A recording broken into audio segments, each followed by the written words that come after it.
Chapter 1. A New Path. A solitary figure stood atop the mountain, gazing at the distant sunset. A palpable, sorrowful aura, potent enough to invoke lamentation among all the human race, erupted from the eastern imperial star, sweeping across the planet in an instant. Feiyu, will you also transcend? The figure, staring at the sunset, appeared particularly forlorn. Does my existence obstruct the path of myriad beings seeking transcendence?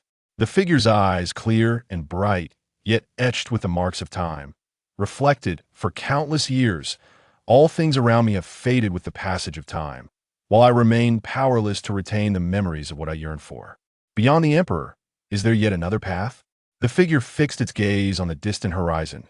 Does the legendary, eternal, immortal truly exist?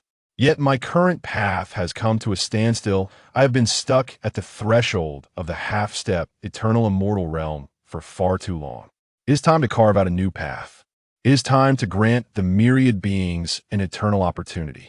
The figure slowly settled into a meditative posture atop the mountain. With a body and mind of my 20 years, let everything begin anew. Countless radiances emanated from the figure, transforming into streams of primordial energy that dissipated into the vast cosmos. The figure gradually transformed into a glimmering essence, fading away. What I leave behind are merely the memories of millions of years and a heart steadfast in the pursuit of eternity. Eastern Imperial Star. In the eastern wilds of the Eastern Imperial Star, a towering imperial mountain pierced the heavens. Atop this mountain, a grand and majestic imperial city stood proudly. The city was woven from the brilliance of celestial lightning. Ancient and imposing symbols of the great Tao continuously descended upon the imperial city, with countless streams of primordial energy swirling around the imperial mountain.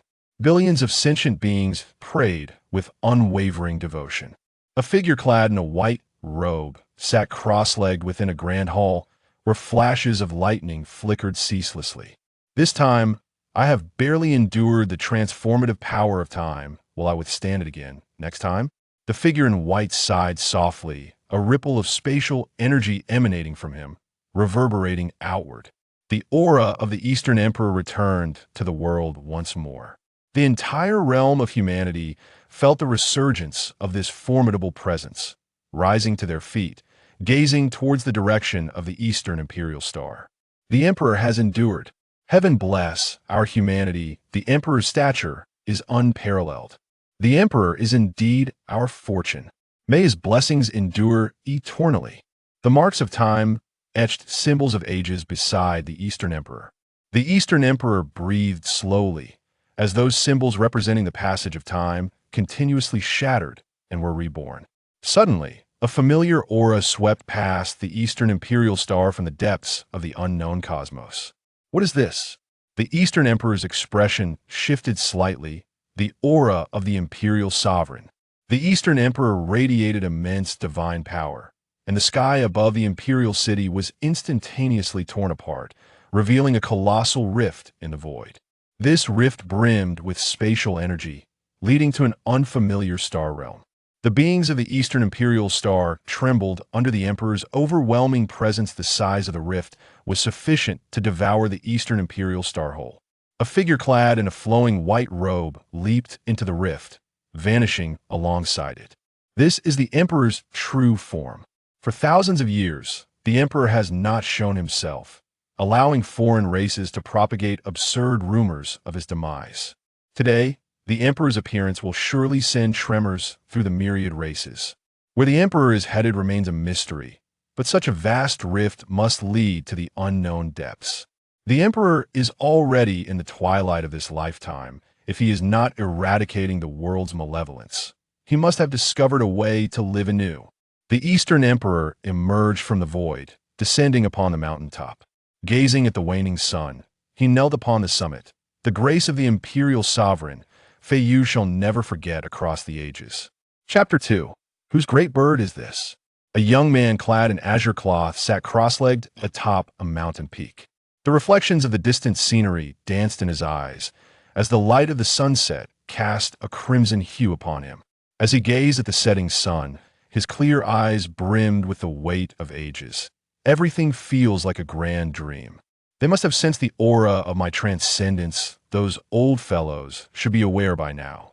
The young man gently rubbed his head. I wonder, from this day forth, who will still remember the name Chen. However, using the name Chen with my current form should pose no taboo.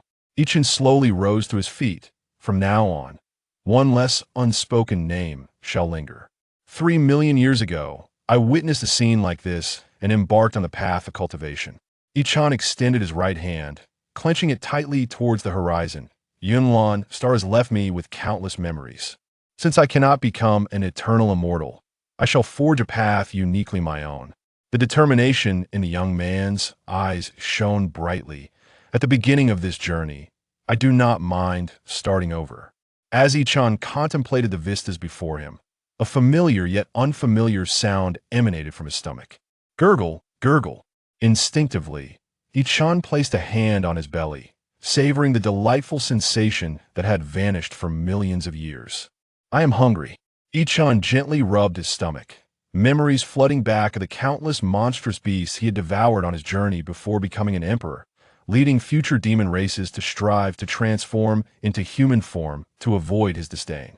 Taking a deep breath, Chen navigated through the dense foliage of the mountain, heading downwards. Not far away, a stream flowed serenely. Chen approached, cupping his hands to drink from the clear waters. Through the glimmering liquid, Chen suddenly caught sight of a magnificent, snow-white bird nearby. The great bird stood by the stream, diligently grooming its feathers, rendering its white plumage ever more immaculate. Chen wiped his mouth with his sleeve, gently bending down to pick up a fist-sized stone. The white bird had its back turned to him. Chen sititi aprorochit. The white bird instantly turned its head to regard Chen. He froze in place, becoming as still as a statue, locking eyes with the avian creature. After a soft chirp, the white bird turned its head away, resuming its preening. Chen cautiously moved behind the white bird, the stone in his hand tracing an arc through the air. In an instant, the white bird collapsed into the stream. Chen grasped the slender neck of the white bird, shaking it gently. This bird should have plenty of meat. With a resounding crack, Chen shattered a stone, selecting a sharper fragment, blowing away the fragments of debris with satisfaction. Feathers from the white bird were plucked one by one, drifting downstream with the current. Chen cleared a space, preparing to cook the bird, and then set about securing it with deft movements. Let's hope my skills haven't dulled over the years. Chen laid down a handful of dry grass on the ground, striking two stones together continuously. Before long, sparks ignited the grass. Chen quickly cupped in his hands, gently blowing. A flame erupted from the dry grass, and joy radiated from Chen's face. It worked. He tossed the flaming grass onto a prepared pile of wood, rotating the great bird over the fire. Downstream, a child around 14 or 15 crouched by the stream, diligently washing green plants stained with dirt. This time, I've gathered quite a bounty, collecting so many medicinal herbs. The child beamed with delight. Suddenly, a white feather floated gently past the child's view along the stream.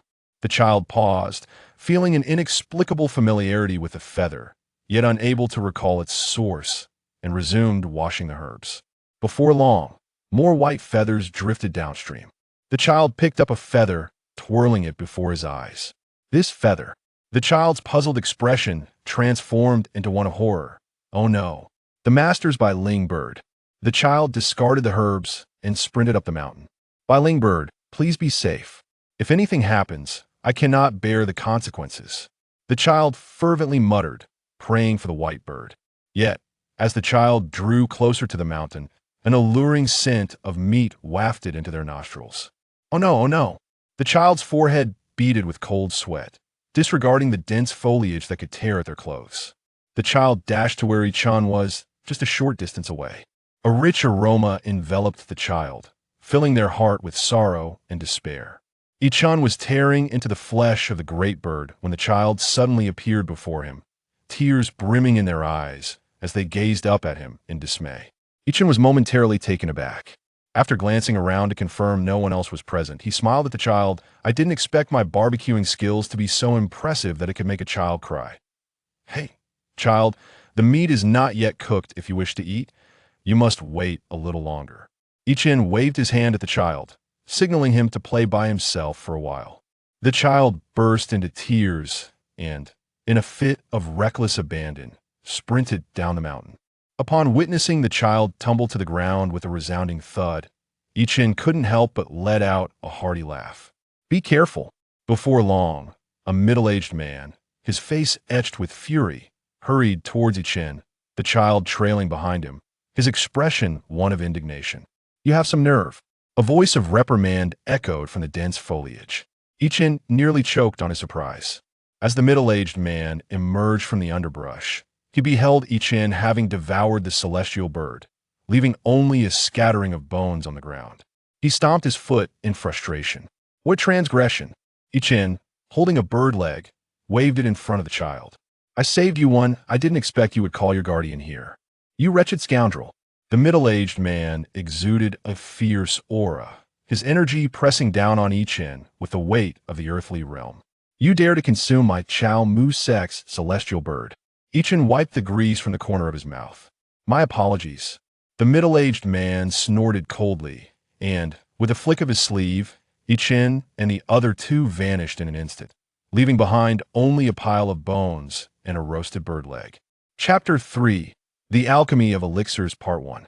In a dimly lit grand hall, a turquoise cauldron stood prominently at its center, flames roaring beneath it, continuously simmering the concoction within. Chen dangled from the beams of the hall. The flickering flames cast dancing shadows in Chen's eyes, contrasting with his calm demeanor. Suddenly, a tumultuous bubbling erupted from within the turquoise cauldron. The middle-aged man, standing before the cauldron, gazed gravely at the potion inside. I refuse to believe I will fail yet again, he muttered darkly, gently tossing an herb into the mixture. The potion within the cauldron churned violently, a foul odor wafting out in an instant. As Chen observed the potion turning into a charred mess, he couldn't suppress a chuckle, causing his body to sway with laughter. The middle-aged man lifted his gaze to the grinning Chen, a surge of uncontainable rage igniting within him. You insolent wretch! The man pointed an accusing finger at Chen. A flash of turquoise energy shot forth, striking Chen squarely in the chest. Chen's body shook violently, as though struck by a mighty hammer. Blood trickled from the corner of his mouth, yet he continued to smile at the middle-aged man. Young man, your temperament leaves much to be desired. Over the years, I have encountered many who possess some skill in alchemy. They are all as tranquil as still waters. With your disposition, you shall achieve little. Nonsense! The middle-aged man erupted in fury. You, a mere mortal devoid of any energy, dare to judge me? With a flash of azure light from his finger, the rope above Chen's head snapped instantly. Chen plummeted to the ground as the middle-aged man approached him, his expression grim. You, a mere mortal, consume my Chow Mu Sex celestial bird. I could extinguish your life 100 times over without remorse, however. My recent failures in alchemy have left me devoid of murderous intent. I'll tell you this. The middle-aged man leaned in closer to Chen.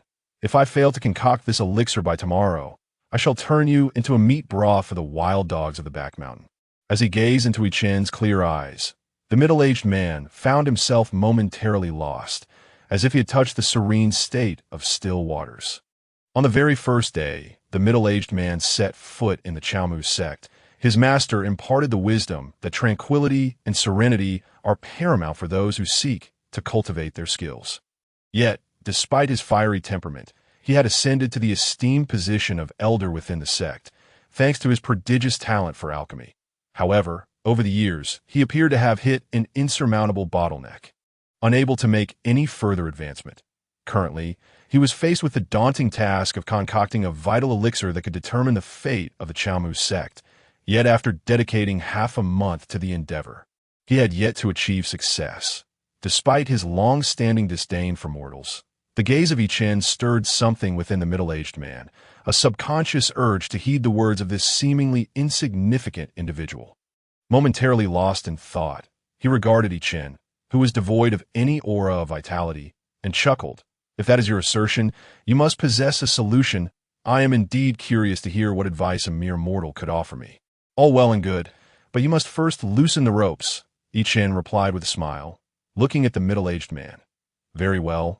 The middle-aged man acquiesced, snapping his fingers lightly, causing the ropes binding Chen to fall away. Chen rose slowly and strolled leisurely to the side of the azure cauldron. The concoction within the cauldron had thickened considerably, emanating a nauseating odor. Chen stood silently before the azure cauldron, observing the viscous brew. Seeing the confident demeanor of Chen, the middle-aged man could not help but scoff. Boy, if you can discern the issue, I shall kneel before you as my master.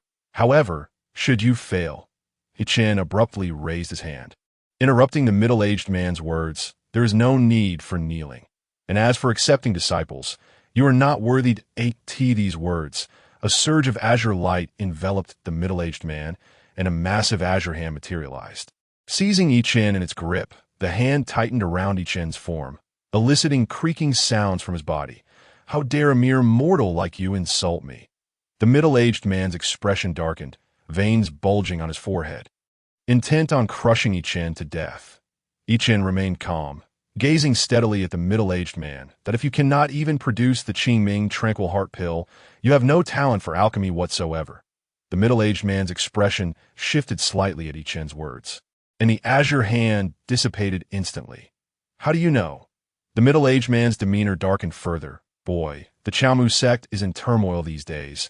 Should I discover you are affiliated with the Rixin sect, you shall find no escape. With a somber expression, the middle-aged man approached the azure cauldron. Though your talents in alchemy are considerable, you have nonetheless become ensnared in a narrow perspective. Chen picked a flower from the ground. The Huayuan herb cannot be utilized in this manner for crafting the Qingming tranquil heart pill. While its cold nature may complement the properties of the pill, it will react adversely with other herbs, rendering the entire batch worthless. That a tumult of astonishment surged within the middle-aged man. Each time he had added the Huayuan herb, the properties of all the herbs have been completely lost, transforming into a thick, foul mixture. Then what shall I do? He asked, astonished, staring at Chen. Simply do not add it. Chen replied nonchalantly, do not add it. You mean to leave it out entirely? The middle-aged man's expression was one of bewilderment. Precisely. The Huayuan herb is not meant to be placed in the cauldron, but rather to temper the heat of the flames, Chen explained, handing the herb to the middle-aged man. Just as the middle-aged man was about to respond, the side door of the hall was slowly pushed open. The youthful apothecary, whom Chen had encountered on the mountainside, rushed to stand before the middle-aged man. Master Mo, the sect leader has urgent matters to discuss with you. The apothecary stammered, his head bowed, yet glancing furtively at Chen, confusion evident in his small eyes. Foolish child, Master Mo thundered, do you not see I am in the midst of alchemical work? The apothecary trembled in fear. Stuttering, I apologize, but the sect leader insists. Begone. Master Mo's voice boomed like thunder, reverberating throughout the hall. The apothecary, unable to utter another word, hastily exited. Taking a deep breath, Master Mo cast a glance at Chen before resuming his alchemical process. Azure vitality surged forth, enveloping the azure cauldron in flames. Master Mo, well-versed in the intricacies of crafting the Qingming tranquil heart pill, soon reached the step of adding the Huayuan herb. Hesitating momentarily, he cast the herb into the flames. Instantly, the Huayuan herb lowered the temperature of the flames, and the concoction within the azure cauldron began to solidify slowly, avoiding the dreaded black coloration. Observing the gradually solidifying brew within the cauldron, Chen nodded approvingly. That a flicker of delight crossed Master Mo's face as he added the remaining herbs, which dissolved into the mixture, releasing refreshing aromas that wafted around the cauldron. Master Mo focused intently on the flames surrounding the azure cauldron. Determined not to relent, gradually increase the heat, Chen instructed, standing beside the azure cauldron, and remember to infuse it with a trace of your own soul essence. Master Mo deftly controlled the flames while gently channeling his vitality into the azure cauldron. The concoction within rapidly condensed, transforming into a swirling azure pill. Such precise control began to exhaust Master Mo's soul power. Beads of sweat forming on his brow, extinguish the flames and allow it to solidify quickly. Chen advised softly, with unwavering focus.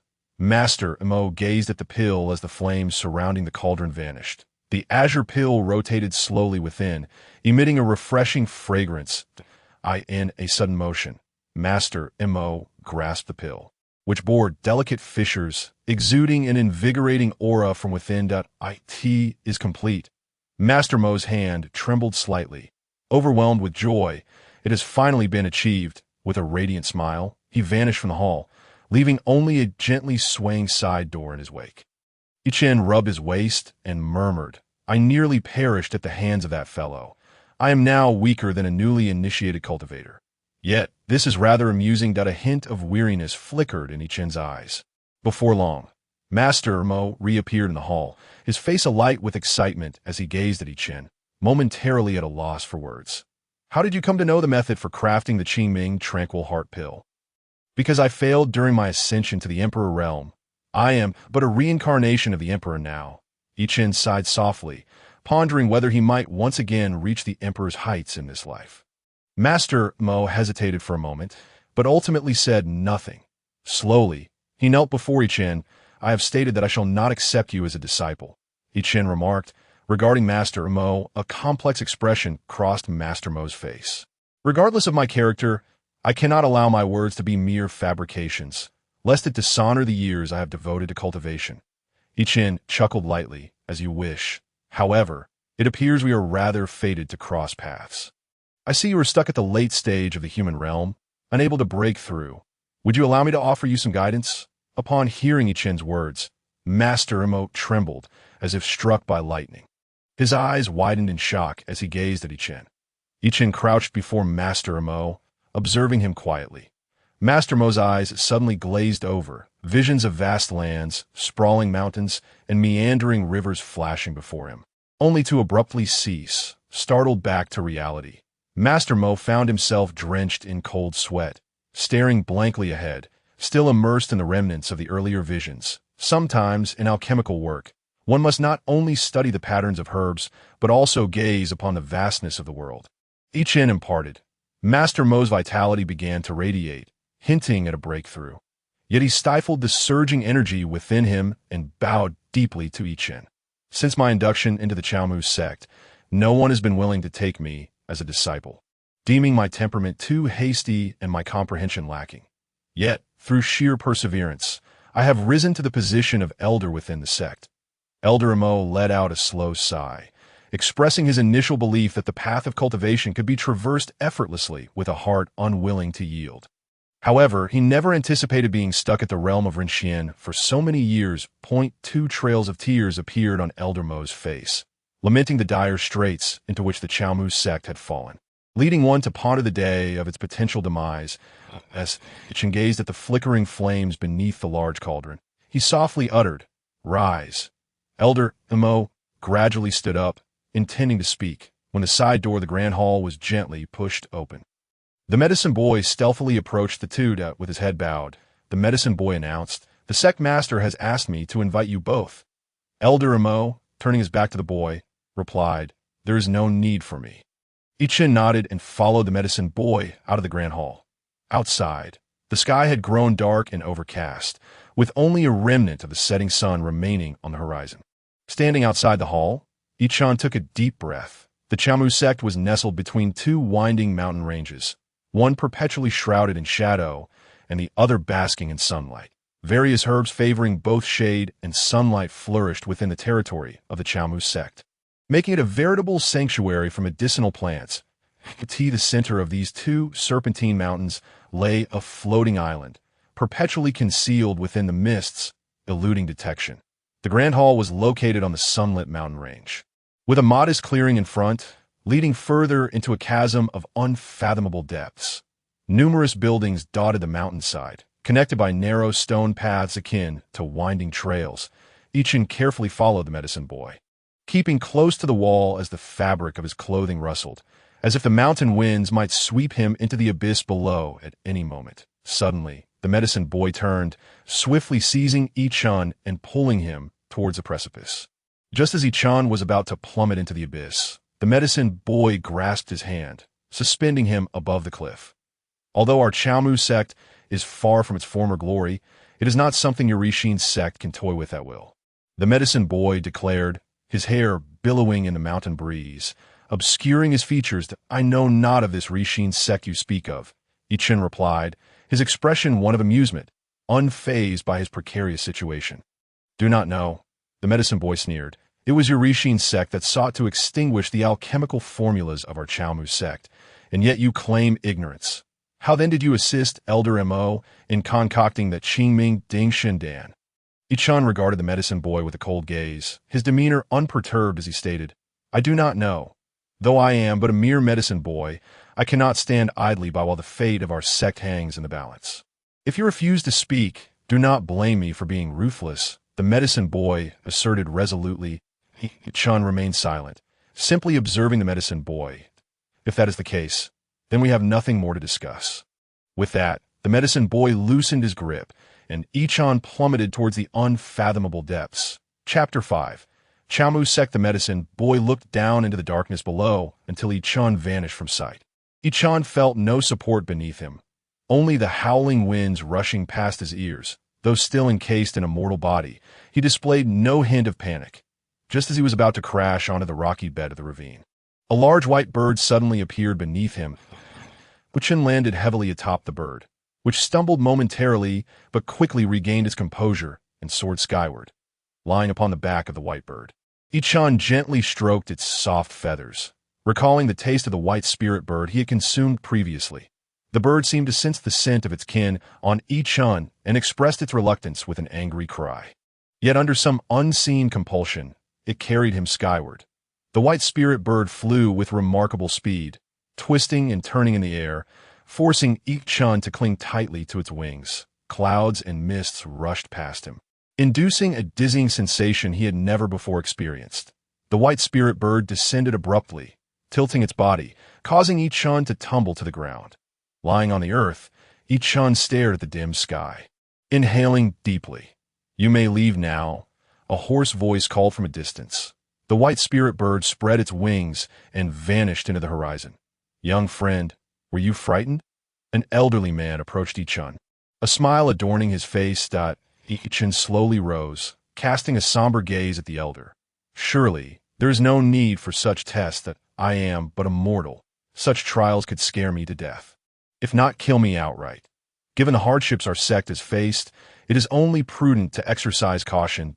I meant no offense. The elder chuckled, extending a hand towards Chen. Chen ignored the gesture and stood up on his own. Who are you? He inquired. I am the sect master of Chaomu's sect.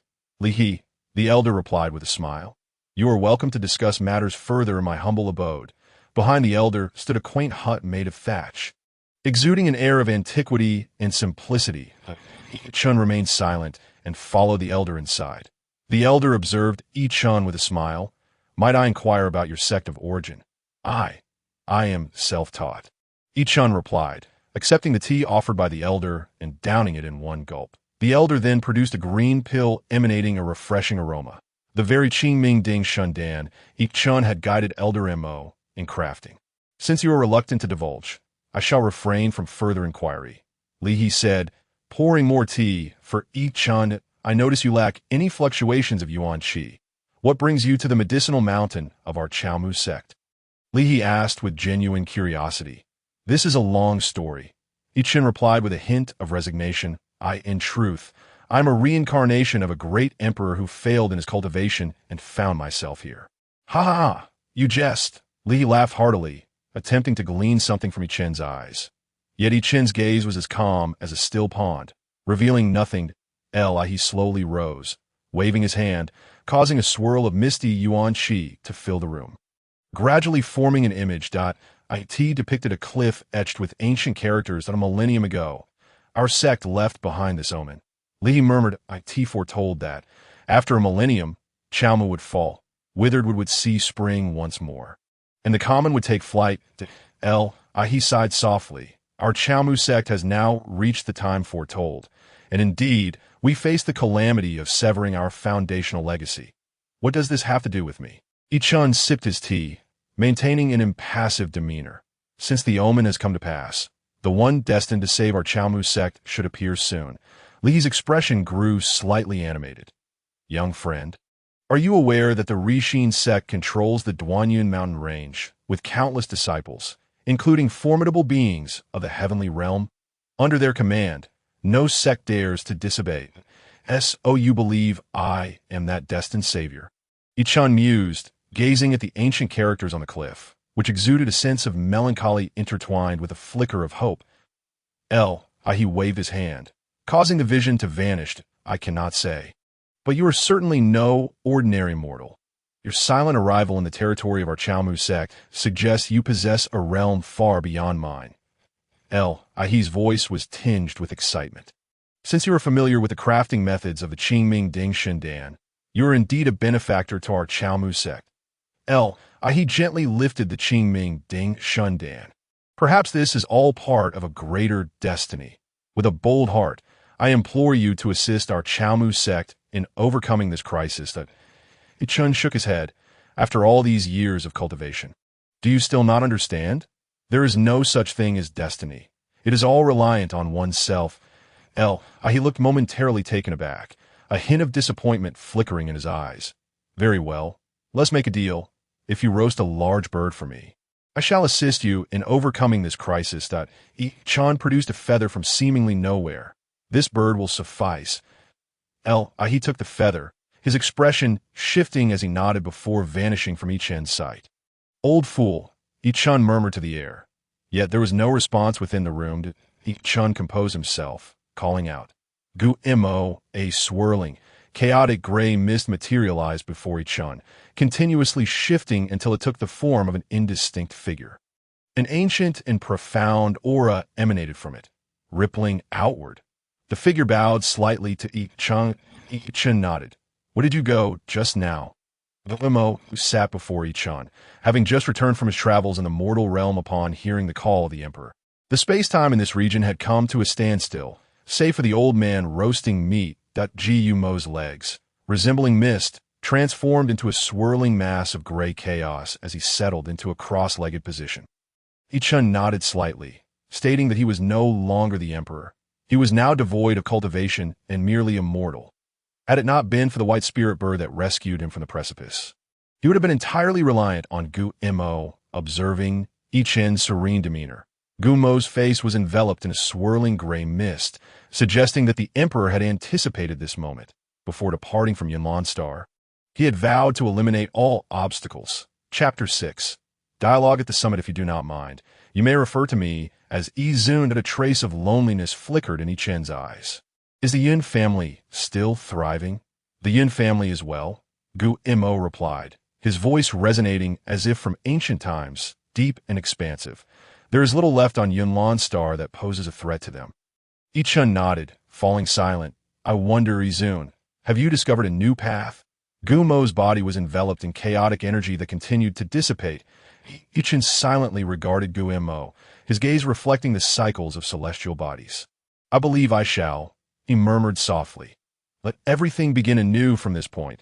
Gumo nodded in understanding and began recounting recent events. The Chaomu sect was established by the descendants of Limu, primarily focused on alchemical cultivation. He spoke slowly. The Duanyun mountain range is teeming with life, abundant with rare herbs, leading many alchemical sects to establish their foundations here. Over time, the competition and conflicts in this region have intensified. On that day, the Rixin sect was the oldest sect in the southern Duanyun mountain range. Rixin sect led numerous sects to form the Alchemy Alliance, thereby controlling all territories within the Duanyun mountain range. Gumo extended his right hand, a swirl of chaotic energy shifting before Chen and himself, gradually outlining the entirety of the Duanyun mountain range. The Chaomu sect occupied a prime location, rich in rare and extraordinary herbs, effectively claiming the best territory within the mountains. The descendants of Limu have always been indifferent to worldly affairs, and due to their profound heritage, few sects dare to disrupt their peace. The vision of the Duanyun mountain range expanded and refined until it revealed the scene of the Chaomu sect. However, thousands of years ago, due to a conflict, the Chaomu sect gradually declined, losing its previous grandeur. Gumo spoke with an air of tranquility. Without the presence of celestial realm cultivators, the Chaomu sect became akin to a lamb awaiting slaughter. In recent years, the Alchemy Alliance, led by Rixin's sect, issued the final ultimatum to the Chaomu sect. If they fail to meet the minimum requirements set by the Alliance, their territory will be divided among others. So, this is the sect established by the descendants of Limu. Chen mused, a flicker of images crossing his mind. Is this the only lineage of Limu? Imo nodded.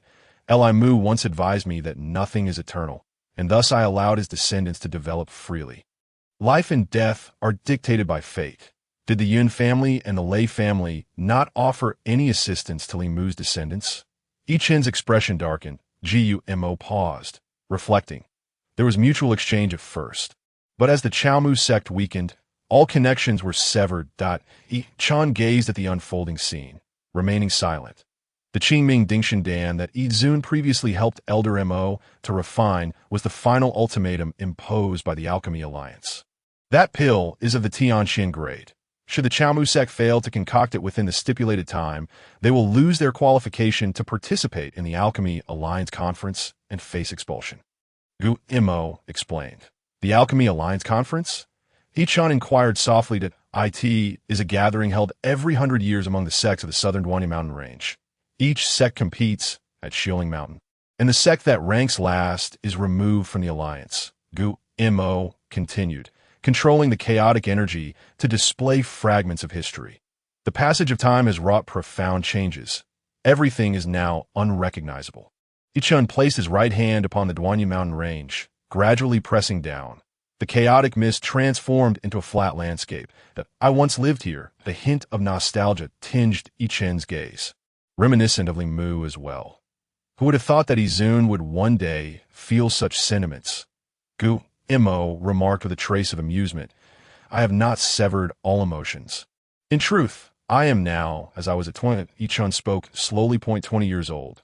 Mo's originally chaotic visage shifted, morphing to resemble Chen's face, revealing a smirk that was both playful and enigmatic. Zun has remained unchanged all these years. Mo's face reverted to that of chaotic mist, swirling continuously. Chen pinched the bridge of his nose, mused, in a sense, you are the true immortal. Forever unchanging. In this vast universe, there are indeed many immortals. Imo sighed softly. Yet I can go nowhere beyond Yunlan Star. I recall that after Zun ascended, you created a star identical to Yunlan Star. Imo gently gestured, and a grayish star materialized before Chen. The surface of the star bore mountains and rivers, shrouded in endless clouds, resembling Yunlan Star. Mo's fingertip turned, and the gray star began to rotate, revealing a clear view of the mountain range before Chen. Since Zun has chosen to begin anew here, the Duanyi mountain range shall serve as the prologue to the Emperor's new path. That star, a hint of nostalgia, flickered in Chen's eyes. A reminder of promises made long ago. A grayish aura drifted from Mo's fingertip. Hovering before Chen's fingertip gently brushed against the grayish aura, which vanished instantaneously. Within Chen's soul, the vision of the Duanyi mountain range materialized. He closed his eyes, vividly perceiving every tree and blade of grass, as if he were truly present there. Old man. Thank you. Chen nodded slowly. Since you are now the 20-year-old Zun, you must be quite interested in the happenings here. Imo remarked gradually. Of course, it brings back the feeling of venturing into the wilderness. Chen mused, running his fingers together. All those from back then are gone, save for you, old man. Now that Limu's lineage endures, I shall lend my aid. Whenever you require me, I am at your service. Imo replied before slowly dissipating into the air. Outside the thatched hut, Lihi entered, holding the aromatic white spirit bird. Chen promptly stood to receive the bird, tearing into it as ferociously as an ancient beast. Lihi watched in silence as Chen devoured the bird, his face revealing shock and deepening his conviction that Chen was no ordinary mortal. Chapter 7. The Genesis of Taichu. Chen wiped the grease from his lips and let out a loud belch. He casually gathered some bones and arranged them into a pattern on the ground. Meditate well, he instructed before leaving the hut.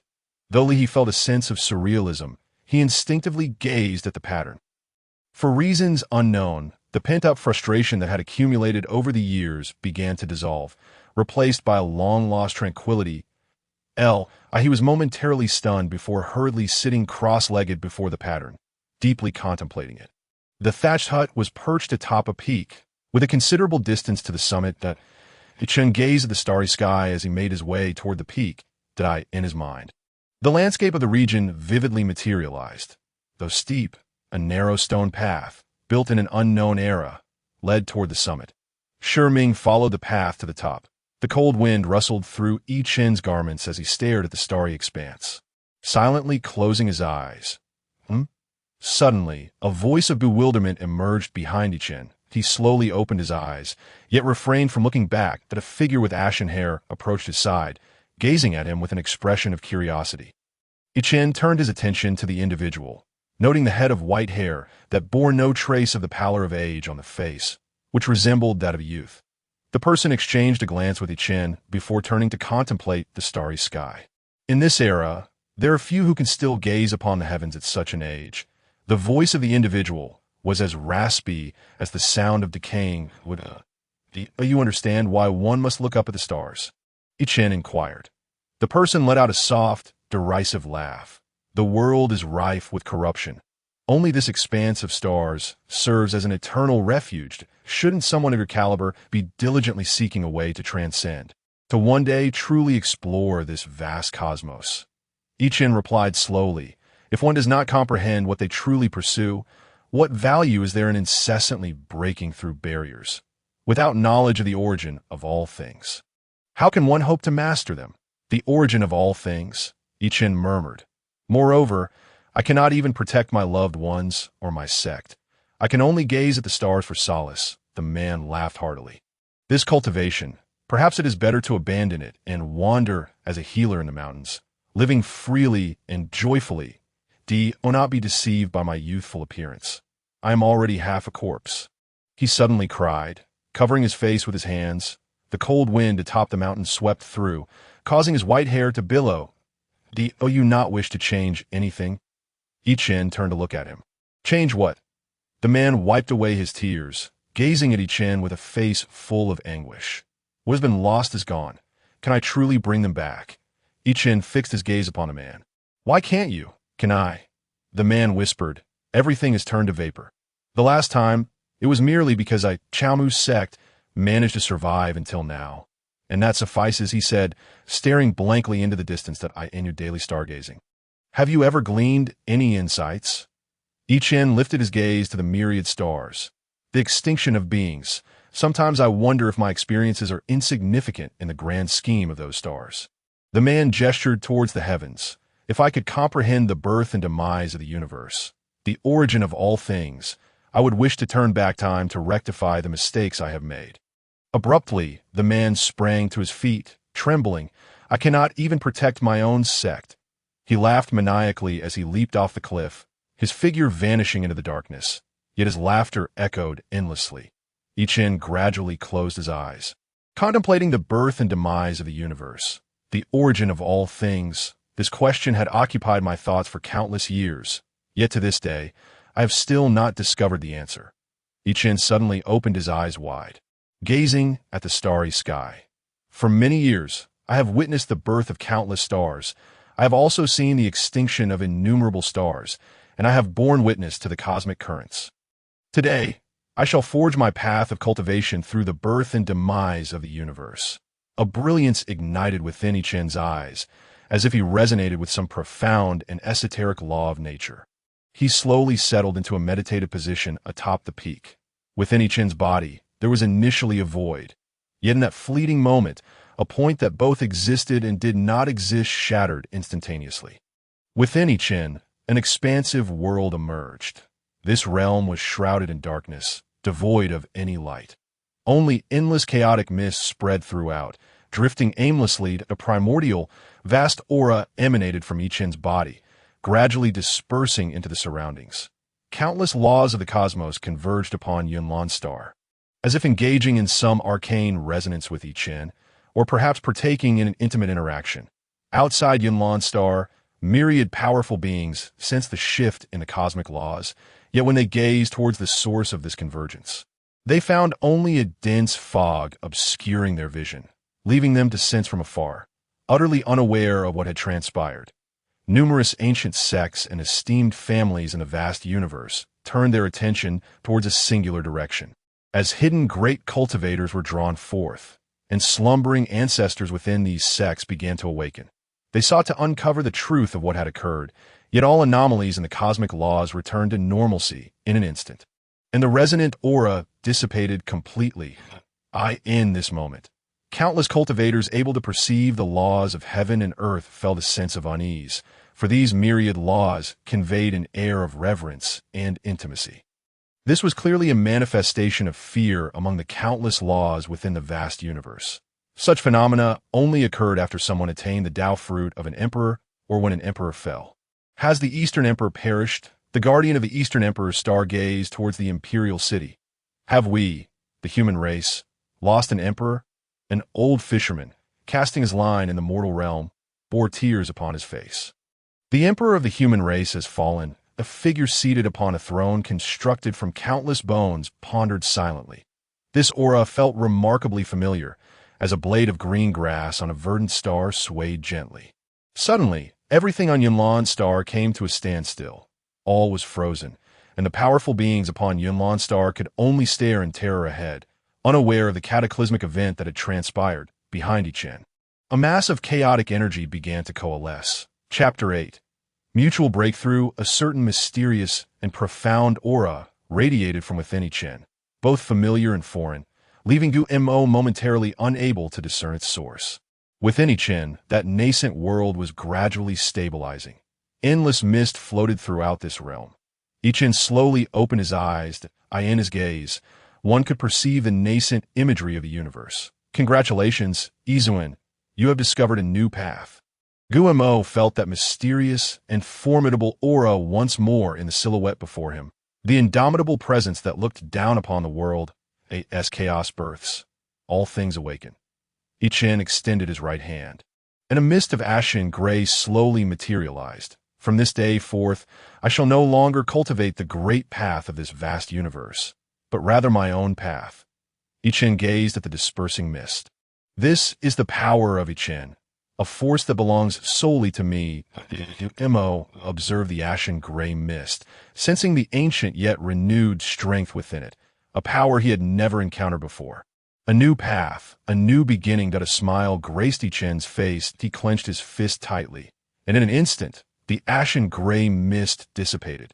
This marks the starting point of my cultivation journey, a culmination of my understanding of the vast universe over countless years. Chen looked towards the infinite stars. I shall name this first stage of enlightenment the primordial genesis. Primordial genesis, Gu Mo murmured, is it a mimicry of the universe's rebirth? As chaos opens, the primordial genesis. Chen gazed steadfastly at the starry sky. This is the path of Chen. This time, I shall transcend the realm of emperors. Regarded Chen, reminiscent of the figure who had emerged from the great wilderness long ago. A fleeting sense of disorientation washed over him. Chen turned to face Gu Mo, ready to speak. Suddenly, a powerful aura erupted from a nearby peak. Boundless vital energy gathered above this aura, drawn towards the figure below, gradually transforming into a vortex, just as this vital energy was on the verge of dissipating. An immensely powerful aura erupted forth. It was the oppressive force of a celestial Xian level. That young one's talent is indeed commendable. It's merely his temperament that poses some issues, preventing him from advancing. Chen remarked slowly. After the calamity, Chaomu sect has suffered severe depletion of vitality, leaving hardly anyone behind. Zhou politely gestured with his right hand, conjuring a vision from thin air.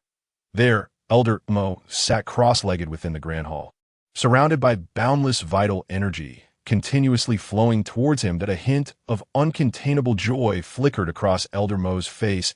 At the tea times, the obstacles to breaking through realms are not due to talent, but rather one's disposition. Chen observed the mountains concealed in darkness, acknowledging that trivial matters constrained his path of cultivation. To break through, one must sever the bonds and attachments within their heart. Yet even I find this task daunting at times. Chen let out a deep sigh, falling into silence. Just as the swirling currents of vitality dissipated, an even more formidable aura emanated from another peak. This energy stirred the essence of the world, wildly converging towards that mountain, but a breakthrough sensation surged forth instantaneously. The source of this energy vortex was none other than Li He, the leader of the Chaomu sect. The scene transformed in an instant, revealing the visage of another mountain peak, Li He, with his flowing white hair and eyes radiating golden light, was enveloped by swirling vitality that surged relentlessly into his body. Even the very mountain beneath him rumbled in response to the overwhelming pressure of his impending breakthrough. Within Li He, a resounding crack echoed, as if something had shattered, causing the essence of the world to flood into him with fervor, before the pattern of bones that Chen had carelessly arranged. Li grasped the opportunity for his breakthrough. Guided by this insight, the shackles within his body that had persisted for years were shattered in an instant, allowing him to strive toward the realm of the celestial. Why had there not been any practitioners of the celestial realm in the Chaomu sect in recent years? Chen gazed at the distant peak. The story was a lengthy one. Whenever someone from the Chaomu sect sought to break through to the celestial realm, individuals from the Rixin sect would come to disrupt the process, even resorting to assassination. Gumo, with his hands tucked into his sleeves, mused that the celestial realm was the highest level attainable within the Chaomu sect. However, this time, I have suspended the flow of time and space on Yunlan Star, so it is unlikely that anyone will come to interfere or execute any killings, Gumo remarked slowly. Suddenly, the heavens roared with thunder, and billowing clouds and mist surged, unleashing a torrential downpour upon the mountain. The swirling essence descended like a vortex, vanishing into Li He's body. The flashes of lightning danced around him, seemingly tempering his physique and testing his resilience. After the lightning coursed through him, a scar of electricity appeared on his brow, exuding an air of mystery. He abruptly opened his eyes, which now flickered with lightning, extending outward and enveloping the mountaintop. Harmonizing with the lightning in the heavens above, the celestial light illuminated everything around, and all disciples within the Chaomu sect beheld the awe-inspiring spectacle atop the peak. Heavens, what is happening atop that peak? The disciples of the Chaomu sect stared in terror at the mountain engulfed in lightning. Are we, the Chaomu sect, facing divine retribution? Is the heavens not sparing us? Some disciples wept openly. No, that seems to be the spectacle of a breakthrough. Someone from our Chaomu sect has ascended to the celestial realm. An excited voice exclaimed. Indeed, this celestial lightning is a sign of a breakthrough, not divine punishment. Someone recognized the phenomenon and shouted to the surrounding disciples. With a thunderous roar, the celestial lightning vanished, converging entirely into Li He's being. An aura of a celestial practitioner erupted from him, rippling throughout the Chaomu sect. Yumo's figure gradually faded, and the darkened skies began to clear. Yunlan Star returned to normalcy. He soared through the air to a spacious area constructed halfway up the mountain. Most of the disciples of the Chaomu sect stood there, their faces alight with excitement upon seeing Li He approach. Welcome, sect leader! Congratulations, sect leader! The disciples of the Chaomu sect erupted in a chorus of cheers that reached the heavens. Elder Mo emerged from an unknown location, bowing to Li He, congratulating him on his ascension to the celestial realm. The disciples of the Chaomu sect echoed, their words brimming with excitement and hope. He gently descended before the crowd. This ascent to the celestial realm is indeed a blessing from the ancestors of the Chaomu sect. Yet I am but newly initiated into this realm, and my foundation is still unsteady. Moreover, I have yet to fully comprehend the techniques of celestial cultivation. Therefore, I shall enter seclusion to study the teachings left by our predecessors. During my absence, Elder Mo will oversee all affairs. Though Li He spoke with a calm demeanor, the pressure radiating from him caused the disciples of the Chaomu sect to feel a sense of oppression and suffocation. Remember, our sect is on the brink of life and death. This matter of my ascension must not be disclosed outside. From this day forth, our sect shall be sealed off. With a sweeping gesture, Li summoned a massive bolt of lightning that soared like a dragon above the heads of the disciples before vanishing beyond the mountain gate. Yet, along the borders of the Chaomu sect's territory, A flickering lightning glow appeared, seemingly shielding the sect. In 3 months, the Medicine Alliance conference will commence. If our Chamu sect ranks last, we will be expelled from the Alliance, do not harbor any illusions. Should our sect be divided, you will become lowly disciples of other sections youngly floated into the air, urging, during these 3 months, I hope you will dedicate yourselves to your cultivation in preparation for this life and death crisis. Within the Chamu sect, anything that can aid your advancement, do not hesitate to ask. Our Chamu sect shall endure. The disciples of the Chamu sect responded fervently. Their spirits ignited. He transformed into a flash of lightning and disappeared from sight. Elder Mo turned to the crowd, his expression grave. This is the most perilous moment for our Chamu sect, and I hope you will exert your utmost efforts to enhance your cultivation. 7 days hence, I will hold an alchemy conference here, both to select our sect's most outstanding talents and to provide you with a preview of the Medicine Alliance conference. At that time, I will select 3 of our sect's finest disciples to participate in the upcoming Medicine Alliance conference. Elder Mo waved his hand, urging everyone to seize the time. The disciples of the Chamu sect hastily dispersed, commencing their training. A streak of lightning flickered before Chen, and Li He's figure appeared instantaneously. Li He, filled with excitement, gazed at Chen. May I inquire your name? I am Chen. Chen replied slowly. Izun. Li He exclaimed, about to kneel before Chen. Chen waved his hand with a smile, indicating there is no need for such formality. I merely offered a few suggestions, and I am quite strict when it comes to accepting disciples. He, brimming with enthusiasm, declared, regardless of your stance, in my heart. You are my master. I have lingered in the Tianxian realm for so many years, and thanks to your guidance, I have successfully broken through to the celestial realm. Chen tapped his fingers thoughtfully. Do you know why, throughout the years, no leader of the Chamu sect has managed to ascend to the celestial realm? Li He looked slightly taken aback. The records within the sect mention it, but they are mostly vague. It seems to stem from some form of suppression. Chen's right hand emitted a wisp of ashen gray mist, which, under his guidance, began to trace an intricate pattern in the air. Li He gazed in astonishment at the pattern, sensing an aura he had never encountered before within the swirling gray mist, which felt as though it threatened to confine and ensnare his very essence. He dared not fixate on the pattern. Each time he did, he felt his own energy being subtly restrained, and the pressure he exuded lessened. With a gentle push, Chen directed the pattern to flow into Li He's body. The ashen gray mist, seemingly intangible, prompted Li He to glance behind him instinctively, yet it had evidently entered his being.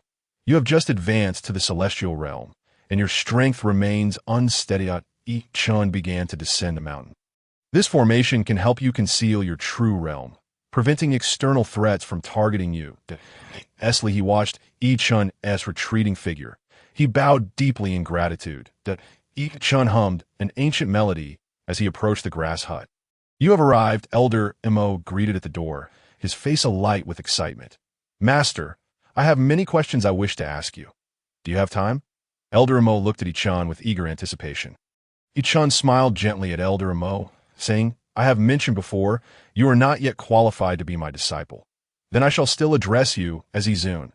Elder Mo declared resolutely. You may do as you wish. Chen waved his hand and was about to step into the small wooden cabin. I wonder if Izun has the time to instruct the disciples of our sect in the art of alchemy. Although our sect has experienced a decline over the years, we still have a few exceptionally talented disciples. Before Elder Mo could finish his words, Chen interrupted him. That I understand.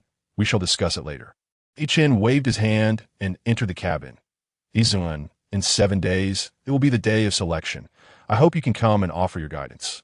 Elder Mo stood outside the cabin, gazing at it with deep respect before turning to leave. Chen sat cross-legged within the thatched hut, gradually closing his eyes in a vast expanse of impenetrable darkness. Countless shades of ashen mist drifted away, composed of innumerable minuscule particles of dust. This place seemed devoid of direction, and the mist meandered aimlessly. Chen's consciousness manifested within this boundless void. His awareness could extend to every corner of this world, and those seemingly insignificant specks of dust magnified as Chen's divine sense approached them. Each grain of dust appeared as a colossal star, yet from a distance, it was merely the tiniest fragment of this world. The quantity of dust in this realm was incalculable, seemingly infinite. The closer one drew to the center, where the mist dispersed, the more intense the heat became. In that central region, dust particles collided incessantly, with countless particles being born and annihilated. Chen's divine sense surveyed that area, and those scenes were indelibly etched into his soul, never to fade. Chapter 10. Is there firewood? Chen gazed upon this world, where time ceased to flow. His consciousness floated upon the dust, drifting freely. The dust carried Chen's awareness deeper into the endless darkness, as if he were destined to remain forever submerged in this vast expanse. Gradually, Chen, seated in the thatched hut, began to lose consciousness. Gumo, whose arrival was unknown to Chen, observed the ashen mist emanating from Chen's body. Yet he had no means to respond. The speck of dust upon which Chen's consciousness relied collided with another, vanishing in an instant. That Chen's awareness was awakened once more, floating amidst a sea of ashen mist. Suddenly, Chen opened his eyes wide. Izun, Gumo called softly. Chen raised his right hand, and a wisp of ashen mist dispersed, swirling gently in his palm. In that realm, there was no time, no space, only endless dust, continuously being extinguished and reborn. Chen tightened his grip, and the mist vanished in an instant. Is this the scene of the universe's inception? Chen murmured to himself. How many days have passed since I began meditating? Chen inquired. 7 days, Gumo replied. Chen rose and descended the mountain. A small island suspended between two towering peaks, shrouded in swirling clouds, appeared remarkably mysterious. This island possessed some enigmatic force, keeping it afloat, never to descend. The ground was perfectly level, as if cleaved by an unseen blade. Numerous medicinal cauldrons were arranged upon the island, circling a large black cauldron, adorned with mottled rust at the center. This black cauldron had evidently endured the ravages of time. No one knew how long it had stood upon the island, and even the oldest texts of the Camazong made no mention of it. The people of Camazong only knew that this black cauldron held unparalleled significance, symbolizing the legacy of their sect. Yet, no one knew how to utilize it. It bore no rank, seemingly crafted from the most ordinary black iron on the empty island. Chen's eyes sparkled with an unusual brilliance. Today marked the day of selection for the disciples of Camazong to participate in the Alchemy Alliance Conference. The disciples stood before their respective cauldrons, nervously casting materials into them, diligently refining their concoctions. Elder Mo, as always, wore a grim expression, scrutinizing the actions of each Camazong disciple on the island. Those eliminated in the first 3 rounds must return to their training. Elder Mo commanded sternly. Upon hearing his words, the disciples at the edge of the island swiftly mounted their white spirit birds and vanished into the mist. Only a handful of fewer than 20 disciples remained, having survived the 3 rounds of testing. This time, you are to refine pills with no specific requirements, but they must be of at least Earth profound level. Elder Mo waved his hand, and a wisp of green energy manifested above the black cauldron at the center of the island. Resembling incense burning atop the cauldron, the green energy gradually dissipated from its peak. Hurry! Elder Mo surveyed each individual. Suddenly, he caught sight of a figure waving vigorously at him. Elder Mo's expression momentarily flickered in surprise. Then a hint of uncontainable joy surfaced on his face. The disciples participating in the trial turned their gazes toward Elder Mo, their expressions puzzled, for they had never witnessed such an expression from him. Elder Mo's demeanor darkened as his eyes met those of the disciples. One by one, they lowered their heads, unwilling to meet his gaze. Elder Mo then turned and mounted a white spirit bird, soaring toward the opposite mountain. Chen watched the white spirit bird beneath Elder Mo, a smile gradually spreading across his face. The white spirit bird seemed to resist Chen, attempting to fly away, yet under Elder Mo's command. It dared not disobey. Elder Mo, your sect's white spirit bird is quite a treasure, Chen remarked with a grin. Elder Mo hastily waved his hand. Just call me Mo, if you wish to eat it. I can roast it for you right now.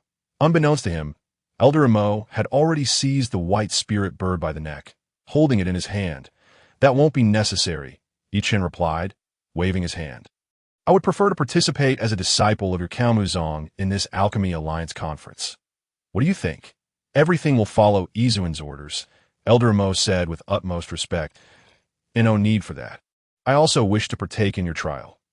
Chen feigned readiness to mount the white spirit bird. The bird, flapping its wings in retreat, found itself firmly grasped by Imo-san, who pressed it before him. "No problem. Just tell others that I am your closed-door disciple." Chen beamed with delight. "I wish to see if my alchemy skills have regressed." "Everything will follow Izuan's arrangements," Imo-san replied, his face brimming with reverence. The white spirit bird carried Chen and Imo-san gracefully to the floating island. Imo-san surveyed the crowd, aware that as the closed-door disciple of the sect leader, many might not recognize him. But it mattered not. "Let me reiterate the standards for this trial. You must refine a pill of earth profound level." Chen exchanged a glance with Imo-san and silently approached a dilapidated cauldron. This cauldron appeared to be crafted from black iron, its surface marked with wear, now regarded as an abandoned vessel by the disciples of Kamsa. The disciples on the mountainsides, instead of practicing, observed the island's events through their magical artifacts. "Brother, who do you think will secure the final spot?" "Everything is uncertain, but I believe Yang Feng has the best chance.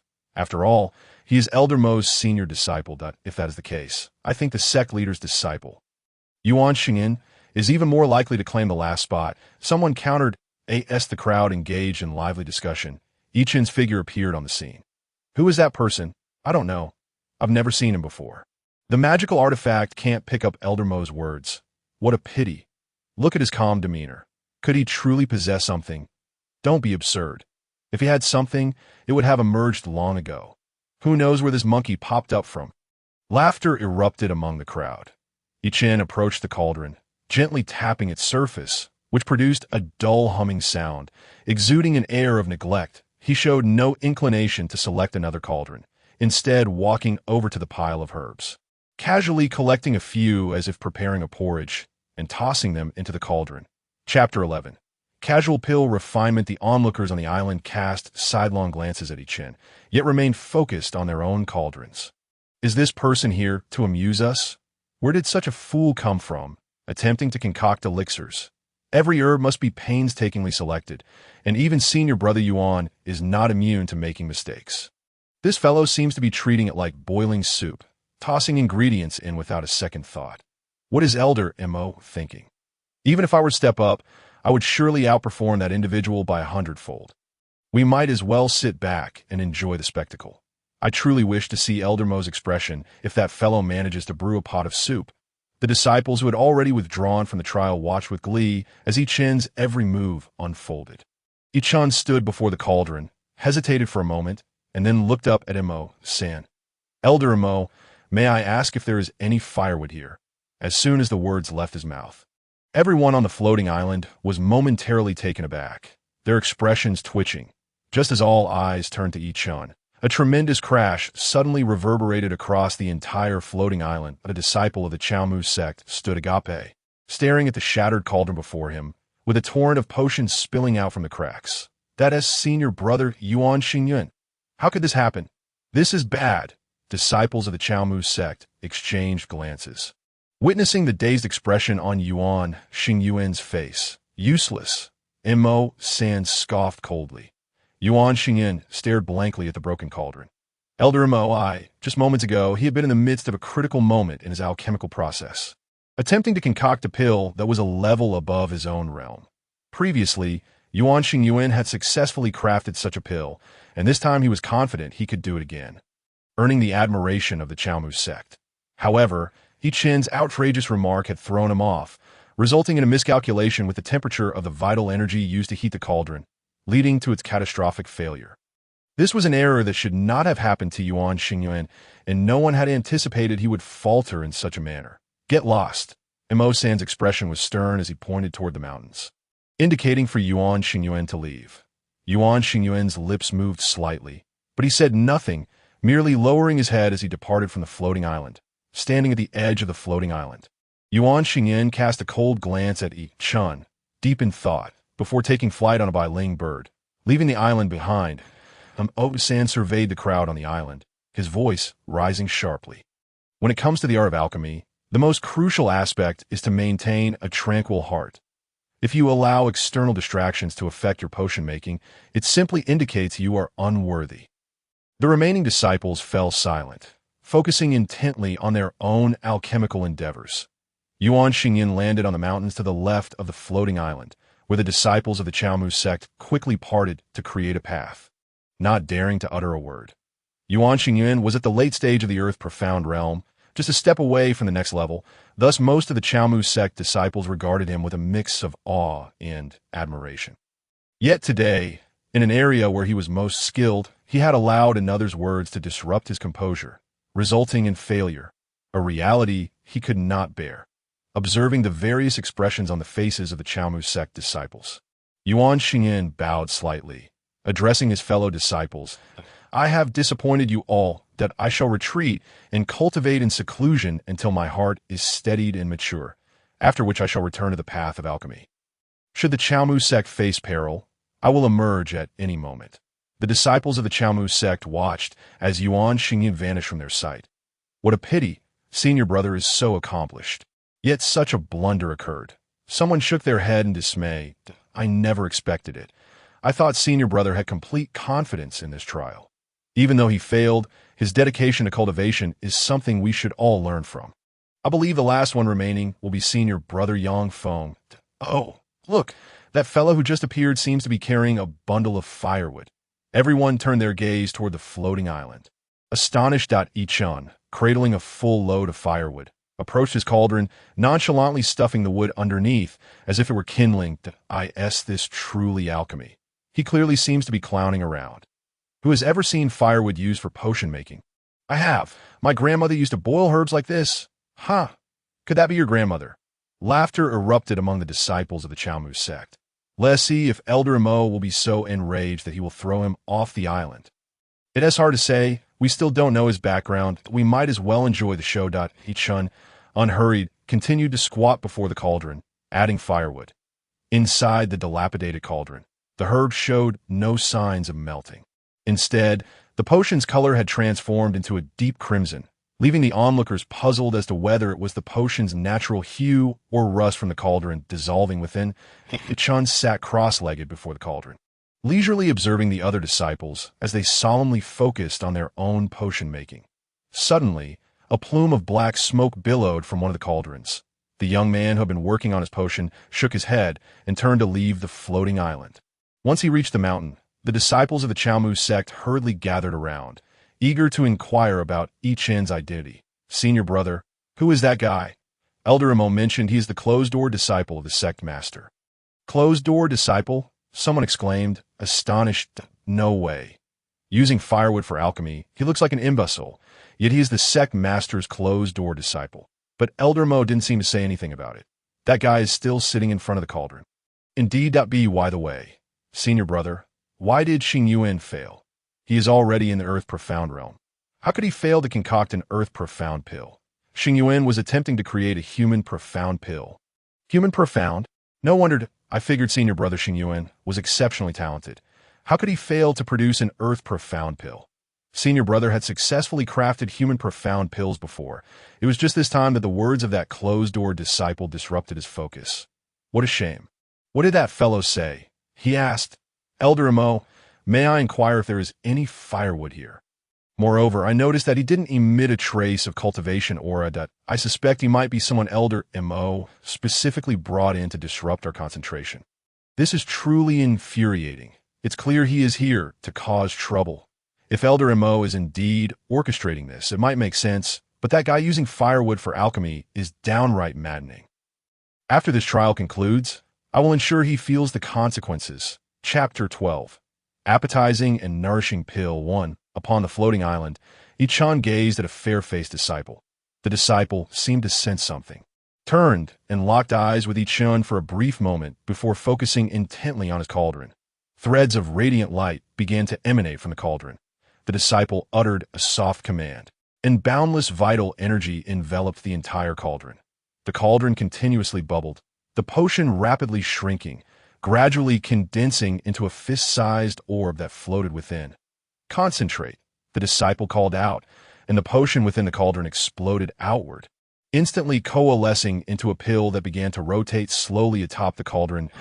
Mo-san extended his hand, and the pill appeared in his grasp. "Excellent. The rest of you, tighten your focus. Time is of the essence." It has senior brother Yang Feng. Truly impressive. He managed to concoct an earth-profound pill in such a short time. The key point is that Yang Feng, despite having only recently entered the sect, has already reached such heights. It's worth noting that Yang Feng only ascended to the earth-profound realm a year ago. The disciples of the Chaomu sect erupted in exclamations, praising Yang Feng's talent and diligence. Yang Feng gradually adjusted his breath, drawing all his vital energy back into his body. The remaining disciples on the floating island, witnessing Yang Feng's success, dared not let their minds wander, concentrating solely on their own cauldrons. Another pill has been made. Incredible. It appears our Chaomu sect has many remarkable disciples. The disciples of Chaomu sect engaged in fervent discussions, each successful alchemical transformation on the floating island evoking gasps of astonishment, while failures summoned deep sighs of disappointment. The wisp of azure vapor hovering above the central cauldron had all but vanished. Those who had successfully refined their elixirs remained seated, intently regulating their breaths, acutely aware that the most formidable challenges lie at the end of the journey. Yang Feng cast a glance at Chen, observing him as he stirred the concoction within the cauldron with a long wooden stick, akin to preparing rice porridge, occasionally adding herbs to the simmering brew. The fragrance emanating from the cauldron grew ever more potent. Yang Feng let out a soft snort, his suspicions regarding Chen now settled. Chen was not a secluded disciple of the sect leader, but rather a ploy orchestrated by Mo-san to disrupt their mental focus. Yuan Xingyin, as the most capable disciple, was expected to excel in this alchemical trial. However, his ambition to concoct an elixir surpassing his own realm was thwarted by Chen's words, leading to his failure at this juncture. Aside from Yuan Xingyin, Yang Feng stood as the most likely candidate to participate in the upcoming Alchemical Alliance Conference. In Yang Feng's eyes, his selection was already a foregone conclusion. Once at the conference, he would showcase his alchemical talents, undoubtedly attracting the attention of various sections, yet he understood that Chaomu sect might not escape this calamity. The entire sect could very well face annihilation. This Alchemical Alliance Conference represented his finest opportunity to depart from Chaomu sect. As for Chen, who appeared from nowhere, Yang Feng regarded him merely as a petty jester. "Time's up," Mo-san bellowed. All activities ceased, save for Chen, who continued to stir the cauldron, the aroma of the concoction intensifying to such an extent that even the disciples of Chaomu sect positioned on the distant mountains caught a whiff of its tantalizing scent. "Can you smell that? Wow, it's so fragrant. It reminds me of the porridge my mother used to make during the New Year. That aroma seems to waft from the floating island. Could it be that fellow? He appears to be brewing a thick soup, hardly resembling the act of concocting an elixir at all. What a so-called secluded disciple. Turns out he's merely a cook." Laughter erupted among the disciples of Chaomu sect. Only 3 individuals remained capable of successfully refining earth-level elixirs on the floating island, and the remaining disciples, without waiting for Mo-san's words, silently departed.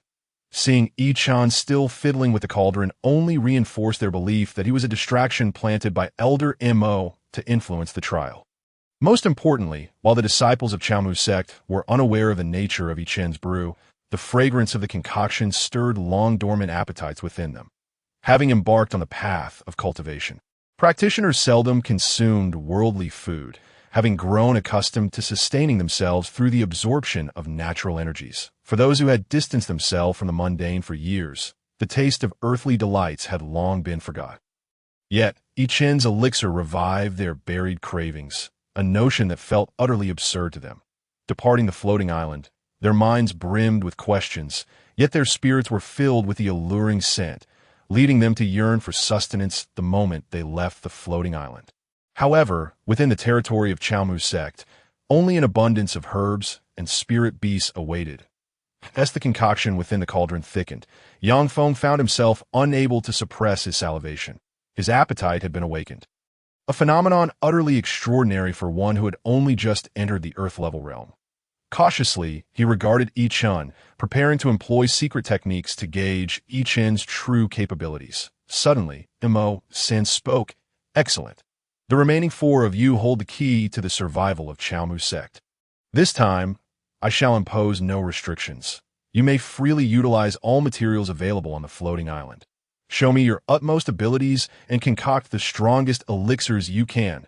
The 3 disciples stood momentarily stunned, contemplating the highest-ranked elixir formulas they had encountered. With a flick of his finger, Chen summoned a fresh wisp of azure vapor to reappear above the cauldron at the floating island's center, dissipating like incense from its tip. Here it comes, the final trial. I bet Yangfeng will emerge victorious. But why is that fellow still stirring? Could it be he's truly making porridge? I wonder why Elder Mo hasn't expelled him. I believe that fellow is merely a means for Elder Mo to increase the trial's difficulty. Otherwise, given Elder Mo's character, that person would have been cast off the floating island long ago. The disciples of Chaomu sect chattered animatedly, occasionally commenting on the scenes projected by the artifact. After a brief moment of contemplation, Yangfeng abruptly stood and approached the area where the herbs were arranged. Yangfeng is on the move. Chapter 13. Appetizing Nourishing Pill. Part 2. Truly impressive. Yangfeng has swiftly determined the elixir he intends to concoct. It seems this time he aims to create something of an even higher grade than the Earth-level elixir he previously crafted. It should be human-level, but alas, Yuan Xing's temperament is too unstable. Someone sighed. Soon, another disciple rose, selecting the necessary herbs. The last individual hesitated for a moment, then slowly stood and said softly, Elder Mo, I withdraw. Chen merely nodded silently. The individual exhaled deeply, as though shedding a heavy burden, and departed the floating island. What a pity there's nothing to lament. This reflects the ability to recognize one's own limitations. Indeed, Senior Brother Guo understands that refining an Earth-level elixir is already his limit. With Yangfeng present, victory will certainly belong to him. Nonsense! Did you not see there's still someone brewing? What if Elder Mo becomes hungry, drinks that concoction, and then lets that person represent Chaomu sect at the Alchemical Alliance conference? Be wary. If Elder Mo hears that, he might just eliminate you. Laughter erupted once more among the disciples of Chaomu sect. Yangfeng moved with grand gestures, every herb enveloped by natural energy, floating before him. Each ingredient was subjected to the purifying heat of his energy before entering the cauldron, transforming into a vibrant green liquid. As more herbs were added, a mist of green aura began to emanate from Yangfeng's cauldron. How powerful! To be able to levitate all the herbs before him. What formidable soul force must he possess? This is Yangfeng's greatest strength. His soul force is truly terrifying. I hope he can secure a glimmer of hope for our Chaomu sect at the Alchemical Alliance conference. The disciples of Chaomu sect watched Yangfeng's alchemical process with bated breath, fearing even a minor misstep could lead to failure, an outcome none of them wished to witness. Yet, Yangfeng's expression remained resolute, each herb methodically transforming into a vibrant green liquid and cascading into the cauldron. The aromatic mist within the cauldron thickened, nearly engulfing Yangfeng in a sea of green. The entire floating island was shrouded in verdant mist. Even those situated on the distant mountains could see vast amounts of green vapor billowing from the floating island, cascading down its edges like a waterfall into the abyss below. What kind of elixir is Yangfeng concocting? This doesn't seem like an ordinary human-level elixir. Could it be the Bai Dan created by the sect leader? Impossible! Someone instinctively denied that at this point, it seems inevitable. If Yangfeng can concoct the Bai Dan, wouldn't that implies alchemical skills have reached the sect leader's level? Impossible! While this scene resembles the process for Bai Dan, it is definitely not the sect leader's creation. It's likely a failed elixir from the sect leader's earlier refining attempts, yet the fact that he can produce it is impressive enough. Truly, he is a prodigy cultivated by our Chaomu sect. Meanwhile, Chen continued to stir the concoction within the cauldron with his stick. The brew had become exceedingly viscous, and he hurriedly added more wood to enhance the fire strength. What is that fool doing? Perhaps he is merely boiling down the liquid. Laughter erupted as a disciple of the Chaomu sect cast a derisive glance at Chen. Hurry, hurry, hurry. What is there to see? Switch to Yang Feng's scene. Surely he will secure victory effortlessly. It's far more entertaining to watch this fellow. I wonder if he can successfully refine this concoction into a pill. Indeed, the Chaomu sect is likely facing disaster this time. This chap is rare in providing us with amusement. The expressions of the Chaomu sect disciples were complex, filled with sighs and lamentations. Compared to Yang Feng's alchemical prowess, another disciple of the Chaomu sect appeared utterly insignificant. With a resounding crash, the pill within that disciple's cauldron instantly turned to dust, a clear indication of failure. Silently, he departed the empty island. Cheers erupted among the Chaomu sect disciples. Congratulations, Yang Feng. Brother Yang Feng is truly a rare talent of our Chaomu sect over the millennia. Just as I anticipated, Elder Mo should simply announce it and stop delaying. What do you understand? The pill Brother Yang Feng refines will prove his strength. What if he fails as well? How could Yang Feng fail? Elder Mo is merely tempering his composure. Yet that fool is still brewing his gruel, likely hoping to appease Elder Mo's hunger. Otherwise, he might just find himself fed to the dogs outside the sect. Ha ha ha! The disciples of the Chaomu sect burst into laughter. Although they held high hopes for Yang Feng, the competition at the Alchemist Alliance was fierce, and the likelihood of Yang Feng preserving the sect's quota was slim. Especially with the inevitable obstruction from the Alchemist Alliance that in previous Alchemist Alliance gatherings, representatives from the Chaomu sect had mysteriously vanished along the way, with no news of them since, as if they had evaporated into thin air. Many disciples of the Chaomu sect had already prepared to seize the opportunity to flee, returning to the secular world or seeking refuge in other sections remaining within the Chaomu sect could very well lead to a fate akin to slavery. Despite the Chaomu sect's long history, with records dating back to ancient times, it had ultimately fallen into decline. Rumors suggested an inseparable bond between the Chaomu sect and several prominent families of Yunlan Star. However, at some point, a rift had formed, leading to the sect's gradual decay. For several millennia, the Chaomu sect had been under relentless attack from various sects, suffering both overt and covert assaults, resulting in a complete lack of fresh blood. The central empty island of the Chaomu sect was particularly coveted by many sections. This island, influenced by some mysterious force, floated in the void, never succumbing to the depths. Everyone believed this island was extraordinary, possibly a relic from the ancient era, a hiding place for a powerful being's life weapon. Some even speculated that the island concealed the secrets of breaking through the void, yet this island remained an absolute forbidden zone for the Chaomu sect, strictly prohibiting any outsiders from entering. Even after many years, the sect had never uncovered what truly distinguished the island. Not even the oldest records of the Chaomu sect mentioned the island's mysteries. Thus, the sect had long regarded it as a naturally formed treasure, a place for trials. Chapter 14. The Appetizing Rejuvenation Pill, Part 3.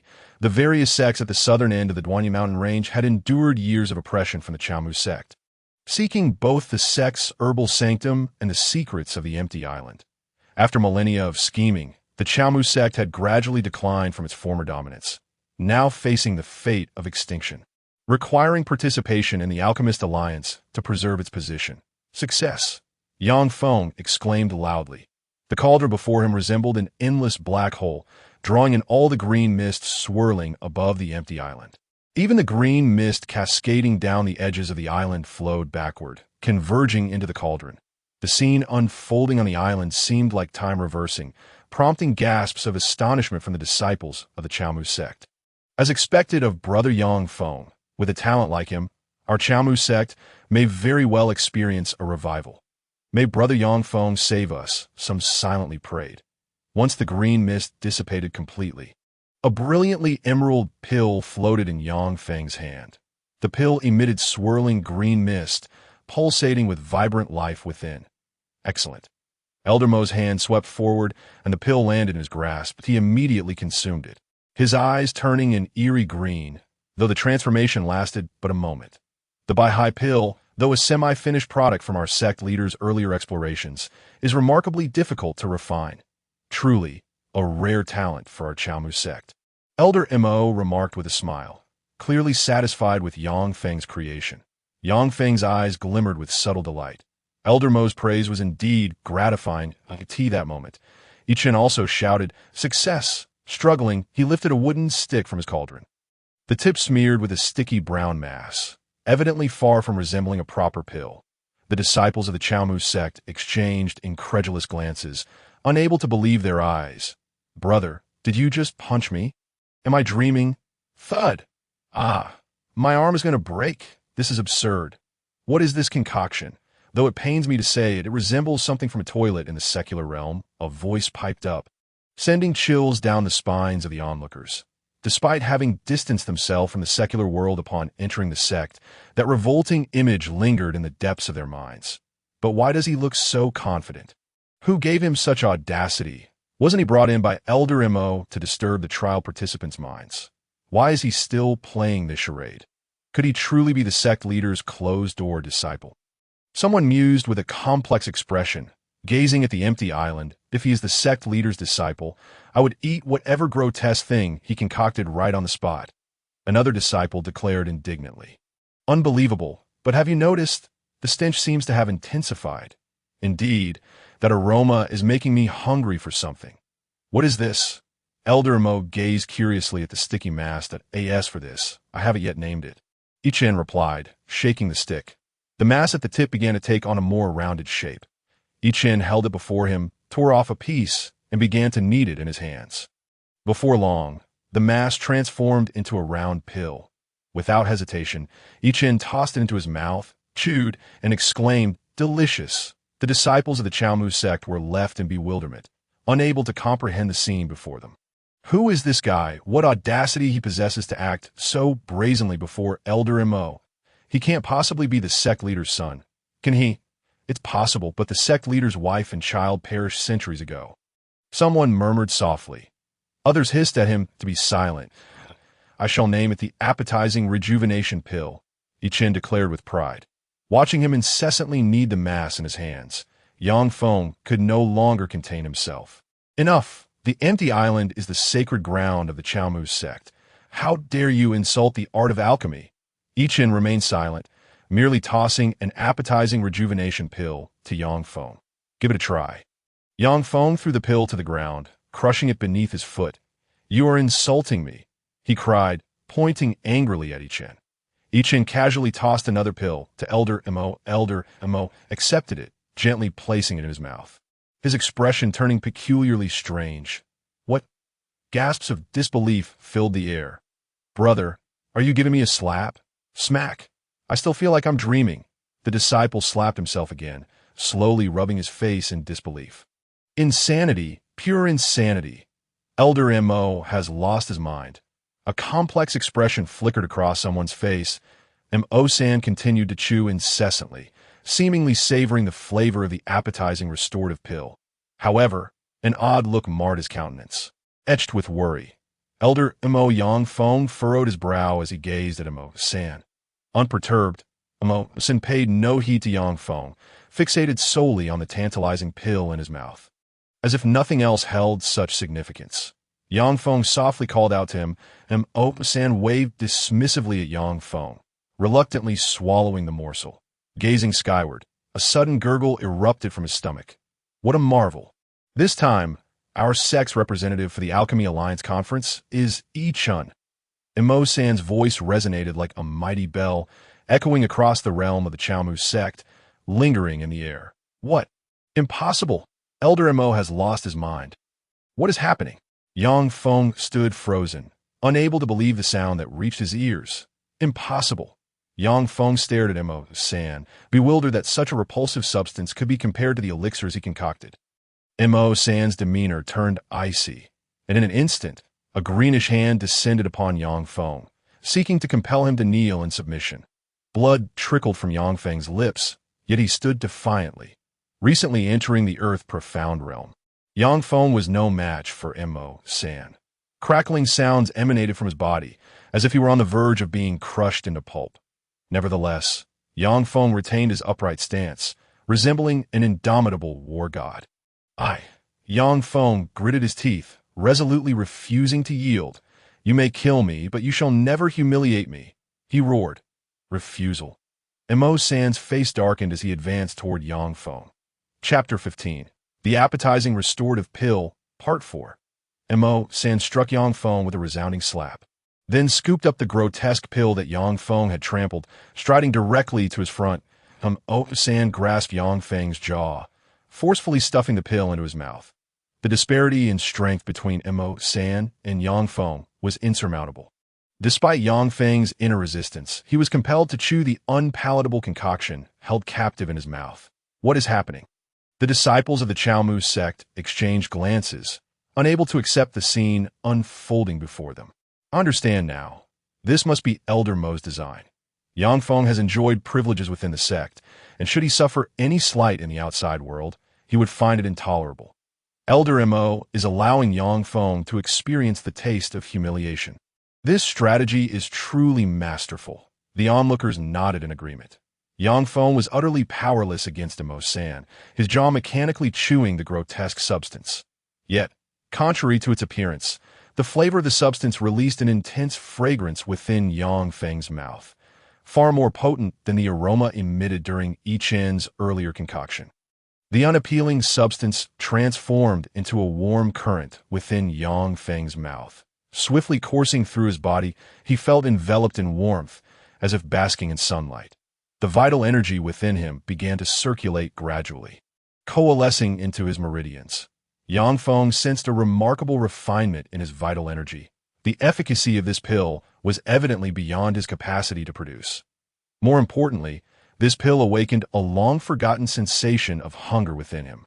Gurgle, gurgle. Yang Feng's stomach emitted a series of sounds, an overwhelming hunger seizing his mind. In that moment, it seemed nothing was more significant than the act of consuming food.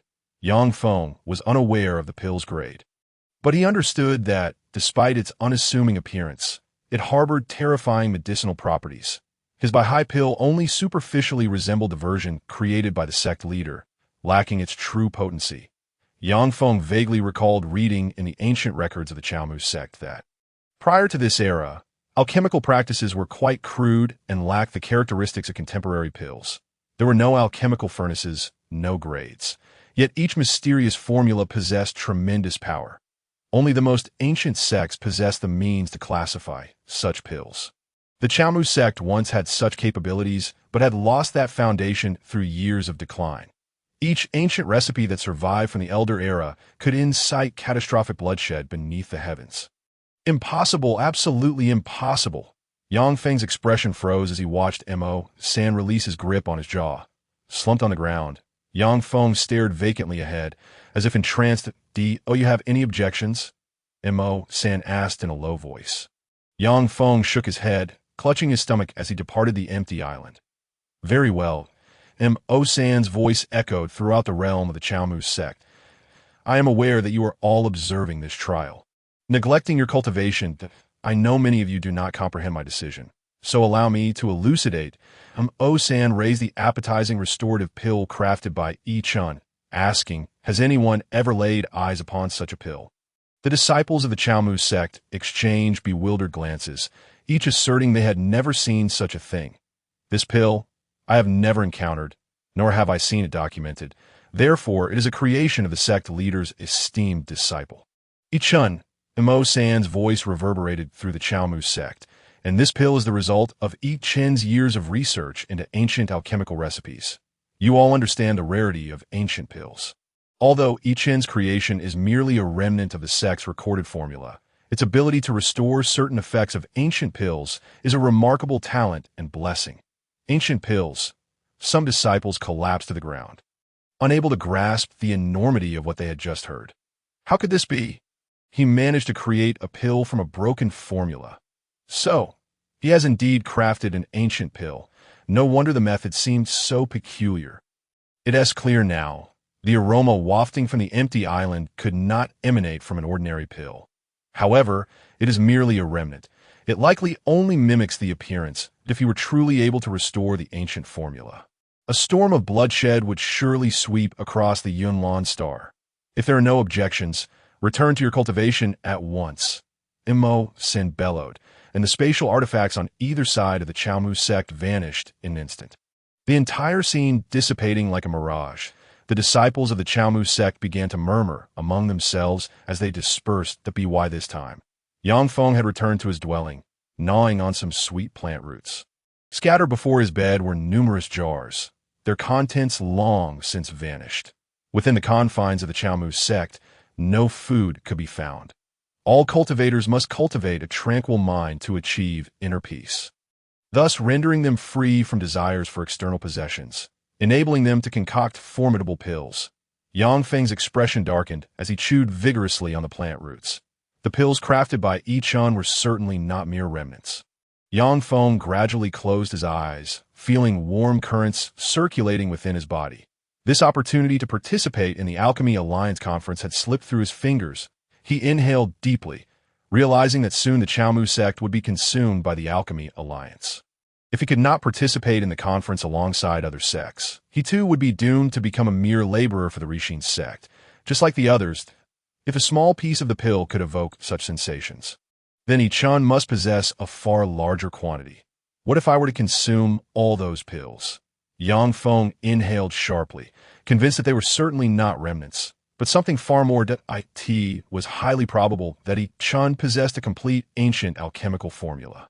Even if it were not complete, the pills produced would still contain immense medicinal power. Yang Feng's demeanor grew increasingly grim. Chen exhibited no trace of vital energy and had utilized the most primitive firewood for alchemical processes. The ancient alchemical formula. I will secure it. Yang Feng clenched his fists. Chapter 16. Thunderming Ding Izun. I apologize for my earlier remarks. I hope you will not take offense. Mo-san wore a respectful expression, aware that without such words, the sect members might harbor doubts or even covet your position, that a complete ancient alchemical formula poses a significant threat to the Chaomu sect, as expressed with deep concern by Mo-san. Understand, I imagine you have been hungry for quite some time, Chen remarked, gesturing for Mo-san to depart and hasten to find something to eat. And why appetizing and nourishing pill possesses remarkable efficacy. No sooner had Chen finished speaking than a rumbling sound echoed through the Mo-san nodded slightly. Hurry along, and also roast a white spirit bird for me, Chen said as he made his way towards the dilapidated great cauldron at the center of the floating island. Yes, I will obey all of Izun's commands, Mo-san replied, clutching his stomach as he left the floating island. Alone on the island, Chen stood before the battered cauldron, his eyes reflecting a sense of nostalgia. He gently caressed the cauldron, which quivered slightly, imparting an unexpected feeling of intimacy. In an instant, the winds and clouds shifted dramatically, and darkness enveloped the Chaomu sect. Ominous clouds obscured the sky, while countless bolts of lightning flickered within, intermittently illuminating the shadowy territory of the Chaomu sect. The thunderous roars reverberated throughout the region, intertwining like a vast net that ensnared everything within the Chaomu sect. Suddenly, a torrential downpour cascaded from the heavens, drenching every corner of the Chaomu sect as if the rain were falling in sheets. The disciples of the sect peered through their windows, observing the unfolding chaos outside. The barriers formed from chi energy prevented the rain from invading. Yet a deluge cascaded upon the barriers, rendering the view obscured and leaving no one able to discern the situation beyond. Mo-san busied himself igniting a fire to roast the white spirit bird. In a fleeting moment, the relentless rain fell heavily, extinguishing the flames. The white spirit birds, startled, attempted to soar into the sky, yet the torrential rain confined them, rendering them immobile as if bound by the deluge. Mo-san gazed up at the sky in terror, as the lightning coursing through the clouds seemed to possess world-ending power, capable of reducing the Chaomu sect to ruins in an instant. The mere aura radiating from the lightning weighed heavily upon him, instilling a sense of dread. Within the confines of the Chaomu sect, all chi energy was suppressed, leaving the lightning as the sole sovereign force. Mo-san was uncertain of the events unfolding, but his heart was consumed by fear. The rain poured down upon him, and he felt all his chi energy become imprisoned, transforming him momentarily into an ordinary person. His body battered by the rain, struggling to breathe, the figure with snow-white hair gazed up at the lightning, its flickering reflecting in his eyes. He chuckled foolishly, exclaiming, "It's here again. It has returned. a bolt of lightning descended like a dragon from the sky, bathing everything in the Chaomu sect in a blinding white light. The disciples who dared to gaze directly at the lightning found their vision extinguished, rendered akin to the blind. The horrifying sound reverberated like the tolling of a death knell throughout the region. All barriers shattered in an instant, and those who attempted to resist with their chi found their energy erupting violently, collapsing in a gruesome display. Under the overwhelming might of the lightning, the white-haired figure staggered and fell to the ground. He braced himself against the earth, struggling to rise, yet all his chi trembled beyond his control. Like mere plants, he was battered by the rain, unable to move from his spot. The sect leader of the Chaomu sect, Li He, poised to emerge from his secluded meditation to ascertain the situation, found his cultivation suddenly diminished. Left in terror as the thunderous roars echoed like the harbingers of death, the heavens intent on destroying the Chaomu sect. Someone lamented, gazing at the bloodied ground with despair. Some covered their ears, pacing within the cave, knocking over various items, yet their efforts seemed trivial against the deafening thunder. Are outsiders coming to eradicate us? One wept, curling up in despair, devoid of any thoughts of resistance. Just then, a bolt of lightning landed before Chen, illuminating his figure brilliantly, as if a deity had descended. The lightning surged into the battered cauldron, causing the exterior's weather markings to fracture and explode with a resounding boom, quickly melting away under the lightning's power. The cauldron shimmered with intertwining streaks of lightning, adorned with numerous lightning patterns that danced along its surface. Countless bolts of lightning converged into the cauldron, its power intensified, flickering with abundant lightning, as if weaving scenes from the past. As the lightning in the sky dissipated, only the oppressive clouds and torrential rain remained. Chen reached out his hands, and the cauldron spun, shrinking to the size of a fist before flying into his palm. Quickly withdraw your lightning. I cannot withstand your might at this moment. Chen jested. The lightning upon the cauldron vanished, transforming into a simple, modeled small cauldron that settled steadily in Chen's hand. A warm, affectionate sensation coursed through his palm, accompanied by a hint of grievance. The small cauldron contained immense power, having once accompanied its master through the cosmos, vanquishing countless formidable spirits. Yet now it lay discarded as a mere medicinal vessel. Laming Ding, it has been a long time. Chen murmured. Though Li Mu had long faded into the annals of history, you remain here, safeguarding his descendants. However, in the vast universe, what truly endures eternally? Chen gradually lifted the Laming Ding, which transformed into a flash of lightning and vanished. In the depths of endless darkness, countless bolts of lightning flickered, slowly coalescing into a grand cauldron. This cauldron radiated boundless lightning, quietly floating within the abyss, amidst the cosmic dust, uncertain of its destination. Laming Ding has emerged, murmured a voice from the depths of the ancient family of Yunlan Star. It seems the winds of change are upon Yunlan Star, but why has the Laming Ding chosen a new master? It was said that the previous master of the Laming Ding had long since perished in the flow of time.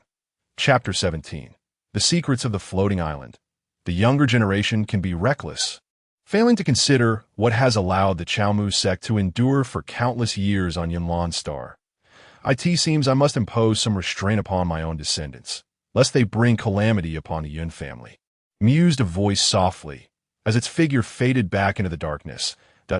In the instant the Laming Ding emerged from the endless darkness, all traces of thunderous energy within the Chaomu sect vanished, along with the rain imbued with destructive essence, leaving only the gentle patter of raindrops upon the herbs and trees.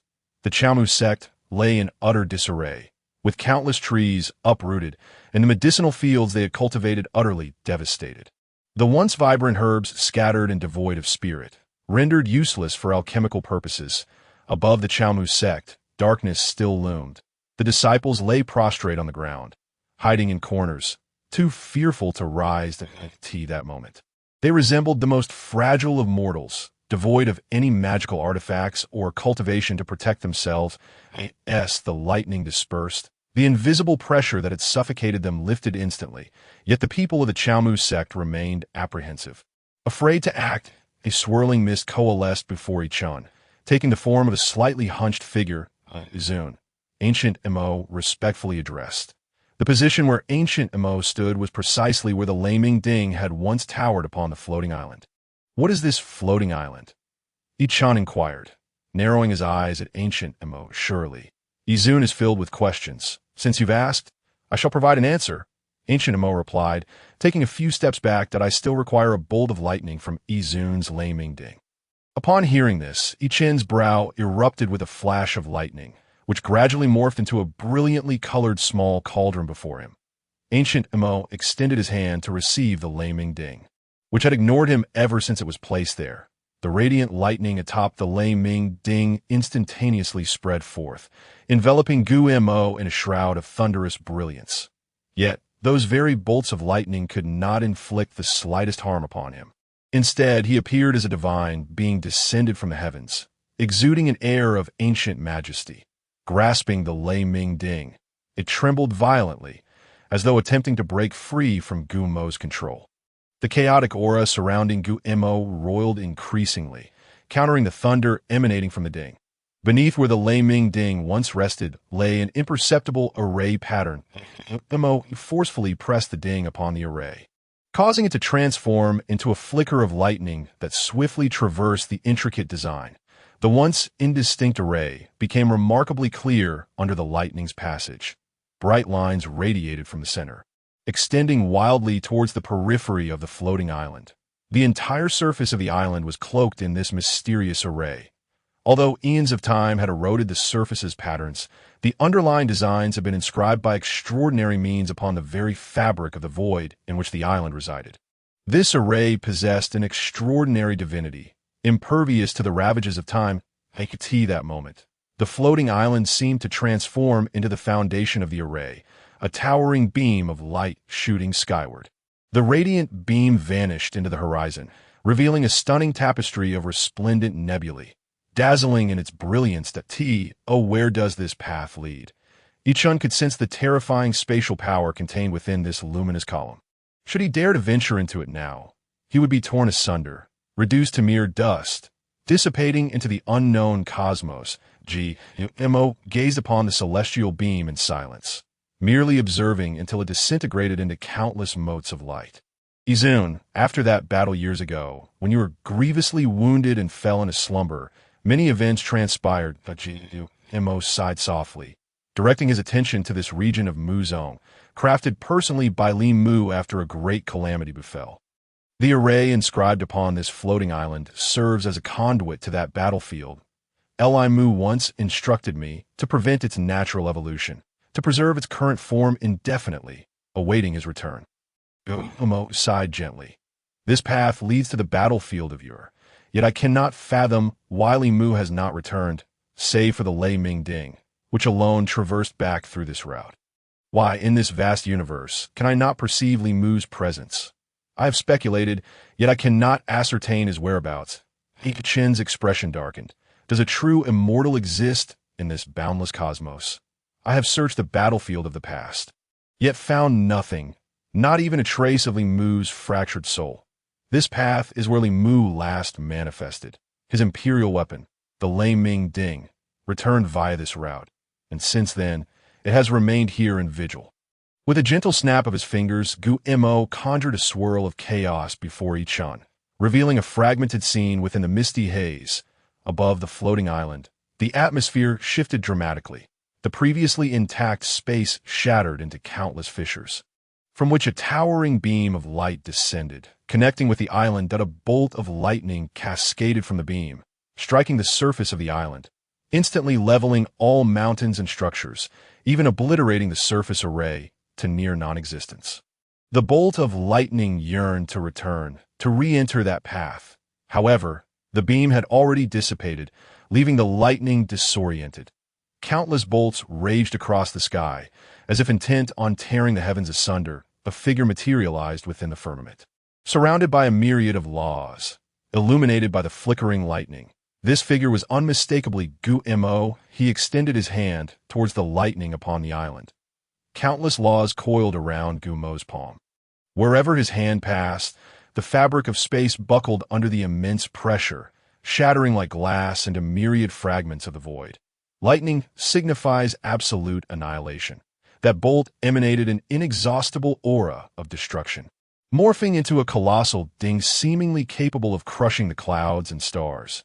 And it lunged toward Gumo's palm with tremendous force.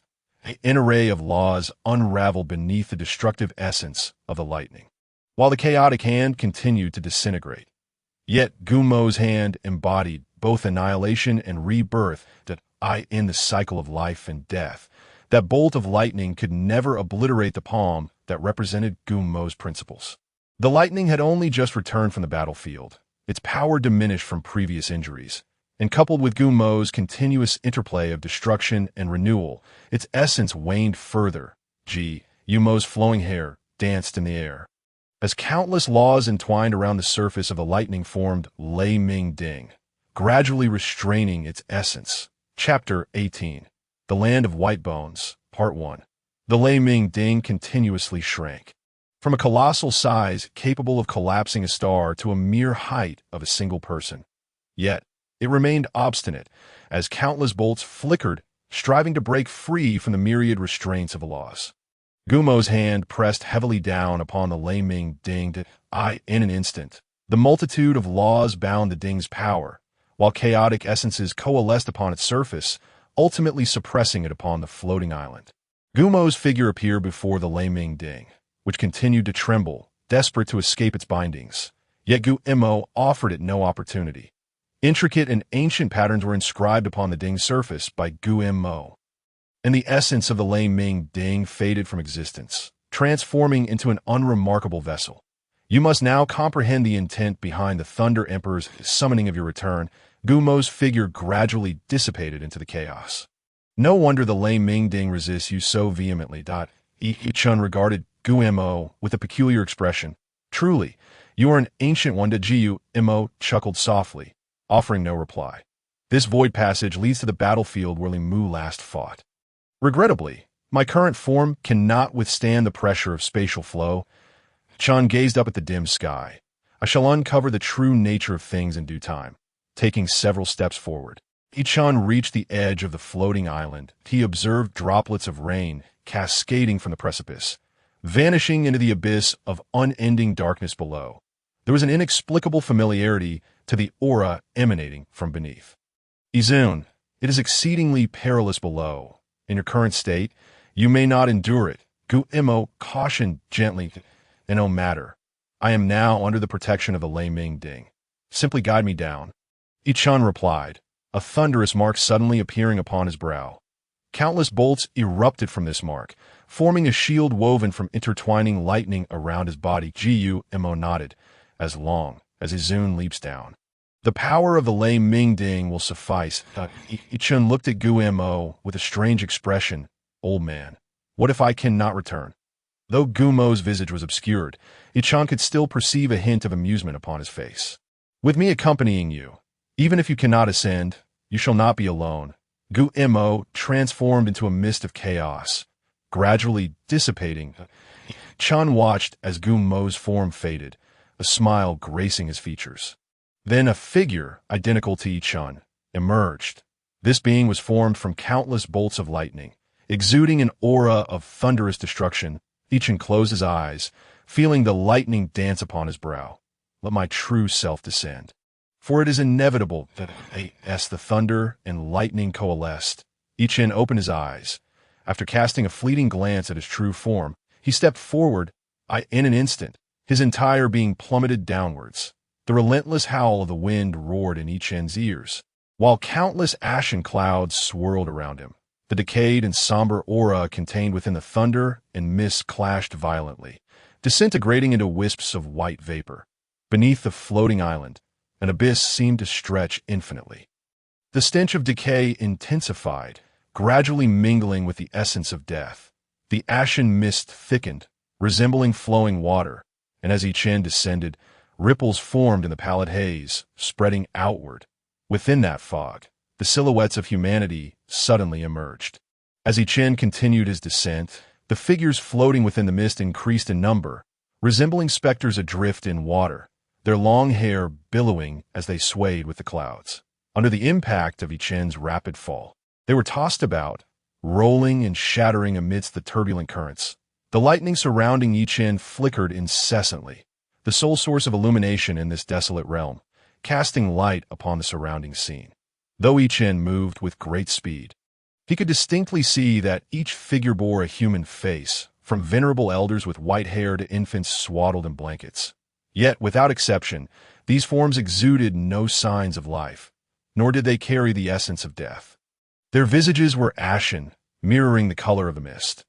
Chen could keenly sense the ancient and decayed aura emanating from these figures, revealing that they had perished here countless years ago. Yet, even to this day, they remained uncorrupted, eternally entwined with a mist that represented decay and death beneath the floating island. Suddenly, larger figures began to materialize. The radiance of the thunder could only illuminate the surroundings, leaving the massive forms shrouded in darkness. Indistinct and unclear, the colossal shadow loomed not far beneath Chen. As he brushed past it, he glimpsed vast, pale scales, akin to those that had been submerged in water for millennia. Each scale bore intricate natural patterns, harboring profound power within its designs that, in ages past, humanity had derived formidable formations from the impressions left by these diverse beings and phenomena. Chen's eyes faintly recalled the image of this creature standing atop a mountain peak, roaring with such might that the entire mountain trembled beneath it, while countless demon tribes cowered below. Yet now, it bore a resemblance to the lifeless infants in the fleeting moment as Chen fell away from the massive figure. He caught sight of its head. Its eyes held an air of majesty, yet under the mist's embrace, they were tainted with the essence of decay and death, revealing a pallid gray hue. Even the once mighty demon royalty had succumbed here. What manner of place was this? Chen murmured. The figures along Chen's descent transformed into ashen mist upon contact with his protective shield, merging seamlessly with the surrounding clouds. These forms had not been shattered into fine dust by the thunder, but rather their bodies had long ago become mere remnants of dust. Here, devoid of disturbance, their appearances remained intact, yet their forms were indistinguishable from the surrounding ashen mist. As Chen continued to fall, the mist infused with death and decay grew increasingly thin. Yet the corrosive power of death and decay had already caused numerous cracks to mar the protective shield formed by the gathered lightning, as if it might shatter at any moment. Chen broke through the ashen clouds, entering a realm concealed beneath mists of death and decay. Chapter 19. The Land of White Bones, Part 2. Beneath the clouds steeped in death and decay lay a ground constructed from layers of white bones. Chen's avatar, woven from countless threads of lightning, crashed heavily upon the ground. The protective shield surrounding Chen shattered instantly, dissipating into fine strands of lightning. Below him, a deep pit formed, drawing in a multitude of white bones. The bones beneath Chen crumbled into the most delicate white powder, swirling into the air upon his impact. Chen slowly rose, surveying the surroundings. The figure of Gumo emerged at the edge of the pit, a tendril of chaotic mist extending down to Chen's side. Though Chen's form was an illusion crafted from the lightning of the Thunder Ming Ding, in this enigmatic realm, he could only draw upon the primordial power of thunder. Unable to unleash any other means, Gumo guided Chen to the surface. This place was not shrouded in darkness. An unknown, faint light illuminated the entire expanse. The sky overhead was a deathly shade of ashen gray, while the ground was a sprawling sea of bones, extending into the distance until it vanished into the gray landscape. Chen surveyed the area, while Gumo stood respectfully before him, silent. Chen picked up a bone. It bore only a faint essence of death, a quality that allowed it to maintain its form. Otherwise, with the passage of time, it would have reduced to dust. Lightning flickered within Chen's palm, and in an instant, the deathly essence within the bone was obliterated. The bone seemed to experience the passage of eons in a single moment, collapsing in Chen's hand, transforming into white powder that slipped through his fingers. This essence belongs to an old acquaintance. Chen thought silently. Gumo nodded. Is the Bone Emperor. Why does the aura of the Bone Emperor linger in Yunlan's star? A flicker of lightning ignited in Chen's eyes. As if seeking to obliterate this place into nothingness, he strode toward the regions rich in the essence of death, a territory concealed within the ashen vapor, representing the death and decay of time itself. Each breath capable of instilling dread within the hearts of the clan's ancestors, the mists of death and decay began to swirl around Chen, attempting to disintegrate his form. Yet the power of thunder countered the encroaching decay, leaving Chen unharmed. However, his body grew increasingly transparent, as if he might vanish at any moment. Chen's expression darkened. He had been away from Yunlan's star for countless years, dwelling upon a star of his own design. Akin to Yunlan's star, to comprehend the great principles of the universe and to pursue that elusive realm of transcendence. Chen had once battled through the cosmic wilderness, vanquishing innumerable foes and traversing the world. Entwined with countless destinies, yet upon returning to his birthplace, Yunlan's star, he discovered that remnants of his past adversaries still lingered. His demeanor grew grim as he approached the area cloaked in ashen mist. Even though Chen stood above the realm of emperors, capable of suppressing myriad paths and annihilating stars with a mere gesture, he could not assert complete dominion over all that existed in the universe. Nor could he unravel the vast mysteries of the cosmos. Within the boundless universe, true existences that transcended emperors undoubtedly remained. Though Chen had broken through the emperor's realm, he was still far from the ultimate mastery of the cosmos. Numerous secrets of the vast universe eluded Chen, and countless events remained beyond his comprehension. Yet the presence of his former foes lingered in Yunlan's star, despite being formed solely from the lightning of the Thunder Ming Ding. Devoid of any cultivation, Chen still radiated an aura of annihilation. This essence did not stem from the Thunder Ming Ding, but from Chen himself. The destructive aura of the Thunder Ming Ding paled in comparison to his own. In that fateful battle of Yur, Izun had sustained grievous injuries and vanished, while others joined the fray. Following the Thunder Emperor's arrival on the battlefield, the Bone Emperor's imperial weapon shattered the void, crashing down to the floating island, where it birthed a realm of silence. Gumo recounted slowly. The Bone Emperor had severed the Thunder Emperor's path of return, yet he had underestimated the fact that the Thunder Emperor never intended to return. The Bone Emperor sought to corrupt Yunlan's star into a dead world, while the Thunder Emperor shattered the Thunder Ming Ding and sent it back to suppress the Bone Emperor's imperial weapon. Gumo sighed softly. Despite my considerable power being bound to this land, I remain powerless to alter any of it. Chen nodded slightly and continued to walk forward. Ahead lay the heart of this desolate land of bones, resembling a towering peak that overlooked the grim expanse beneath. Standing at the foot of the mountain, Chen gazed upward, observing that the summit was constructed of countless white bones, for which wafted thin tendrils of death's decay, cascading downward. The scene at the pinnacle was obscured, seemingly forming a realm of demise. Anyone who dared to tread upon this ground would inevitably be reduced to mere bones, becoming part of this barren landscape. Gumo's figure shifted incessantly, as the miasma of decay relentlessly eroded him. Yet Gumo remained unmoved, enveloped by a chaotic mist that continually replenished his form. In such a place, it must not have been easy for you over the years. Chen remarked, glancing at Gumo. Why not seek me out? Izun gazes down upon the cosmos. To trouble him with such trivialities would be quite embarrassing for an old man like me. Gumo's voice carried an air of age. After existing for so many years, must we still concern ourselves with the thickness of our skin?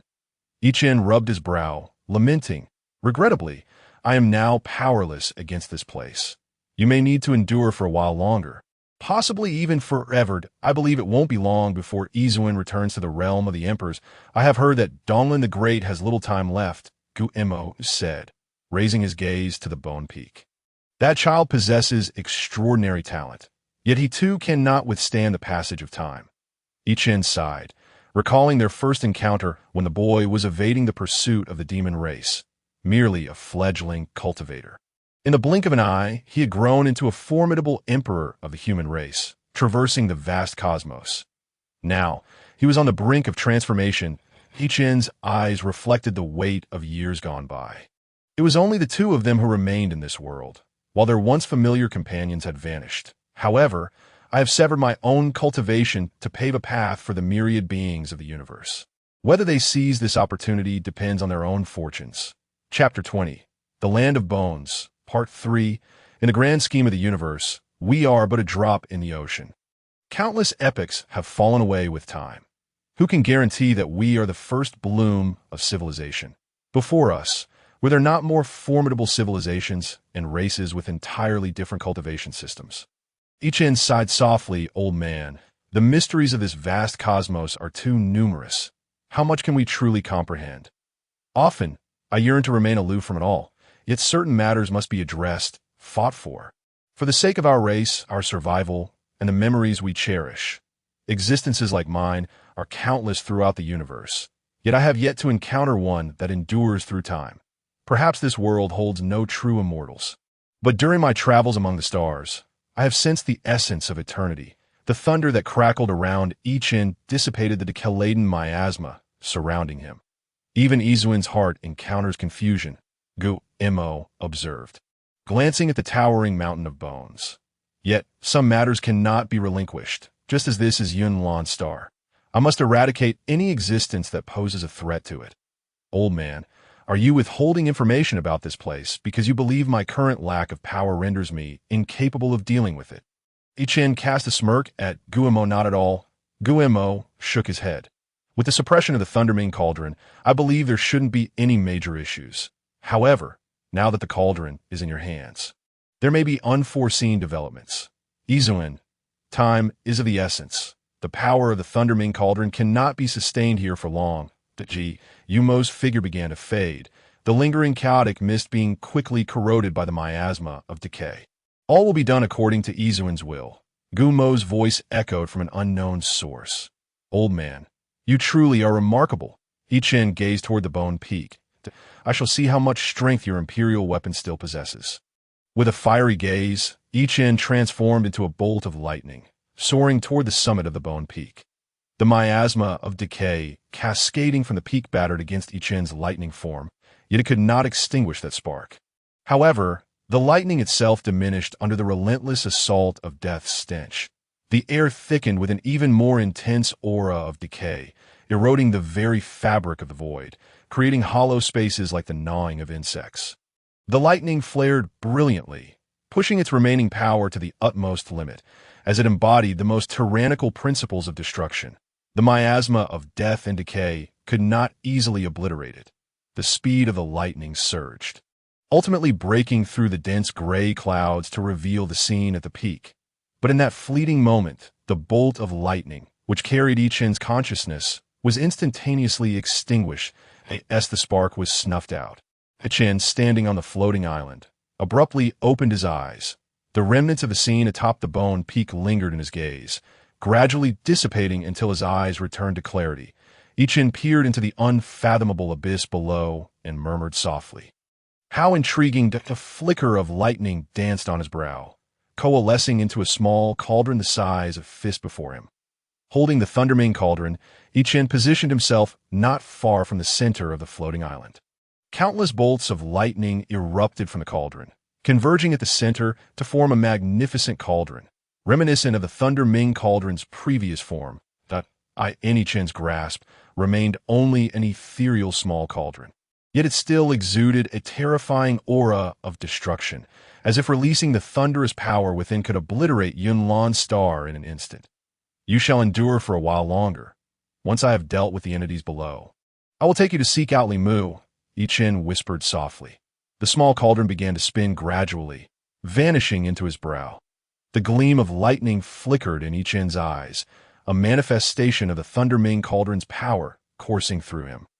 Old man, Chen approached the grand cauldron, gently caressing its surface. Guillermo's figure solidified instantly as the chaotic mist transformed, illustrating bizarre scenes that a wisp of chaotic essence descended upon the grand cauldron, causing it to shimmer with lightning, as if resisting the encroaching chaotic presence.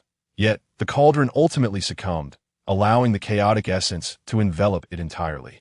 The surface of the brilliant cauldron turned black, exuding an ancient aura. Mo approached the grand cauldron and struck it heavily.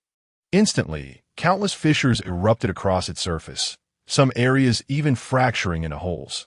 The shards that fell to the ground transformed into bolts of lightning, hurtling toward Chen's brow.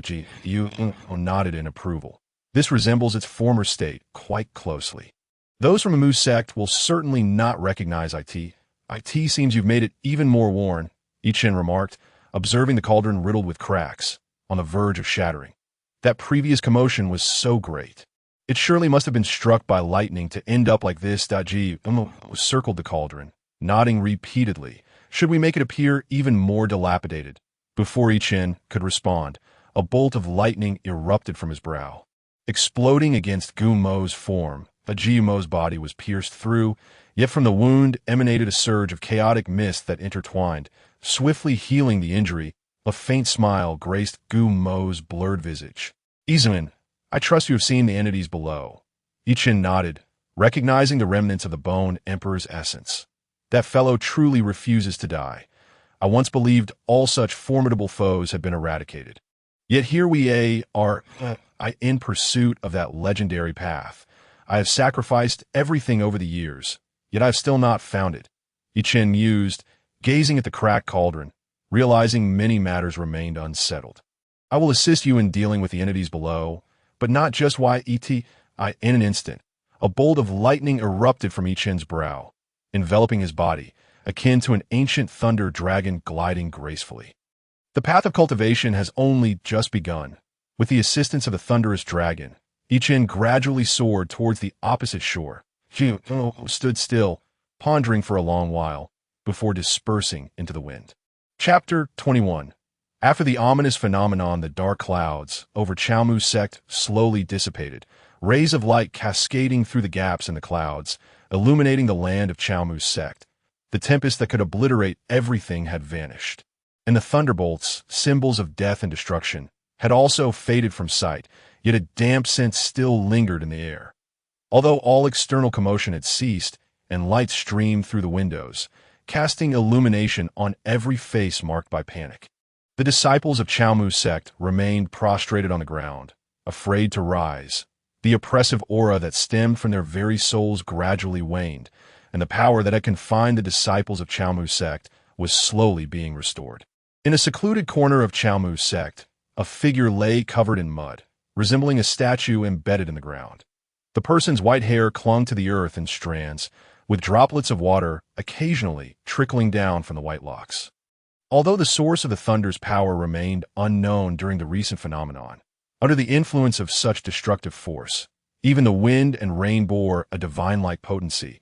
This aura of annihilation instilled a profound fear in the depths of everyone's soul, rendering them too fearful to seek the secrets of the thunder. Countless thunderbolts resembled deities of the world, and none dared to offend their majesty. Anyone who dared to pry into the divine would be instantly reduced to ashes by the thunder, vanishing forever from existence. The recent tempest was among the most common occurrences in the world. The raindrops and gales bore no peculiarity, yet under the infusion of some mysterious power, they possessed the might to suppress and annihilate all. Even the enigmatic man with cascading white hair could only yield amidst the storm, devoid of any power to resist. Unlike the other disciples of Chaomu sect, who were crushed by that formidable force. Their spirits shattered, the white-haired man exuded a steady stream of energy, flowing as wisps around him. Gradually, the white-haired man regained consciousness. He sprang up, terror evident in his eyes, as if he had witnessed the most horrifying sight in existence.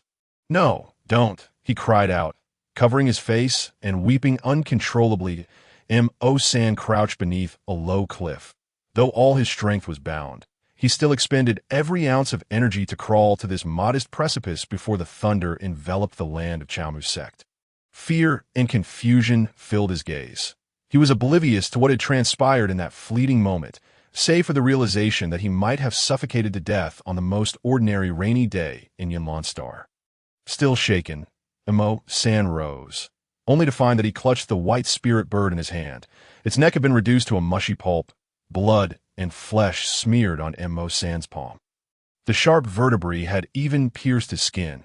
His conviction regarding the events that had transpired grew stronger, as he felt all his strength evaporate in an instant, leaving him as an ordinary mortal, vulnerable to even the bones of birds and beasts. Taking a deep breath, Mo-san suddenly recalled that Chen was still on the Sky Island, prompting him to attempt to channel the energy within him and head towards that island. The sect leader of Chaomu's sect, Li He, sensed the gradual restoration of strength within his body, his right hand slowly loosening. In his palm lay a slightly yellowed talisman, pulsating with an unusual energy. Seemingly imbued with immense power, he exited the cave where he had been in seclusion, hovering in the air above Chaomu's sect.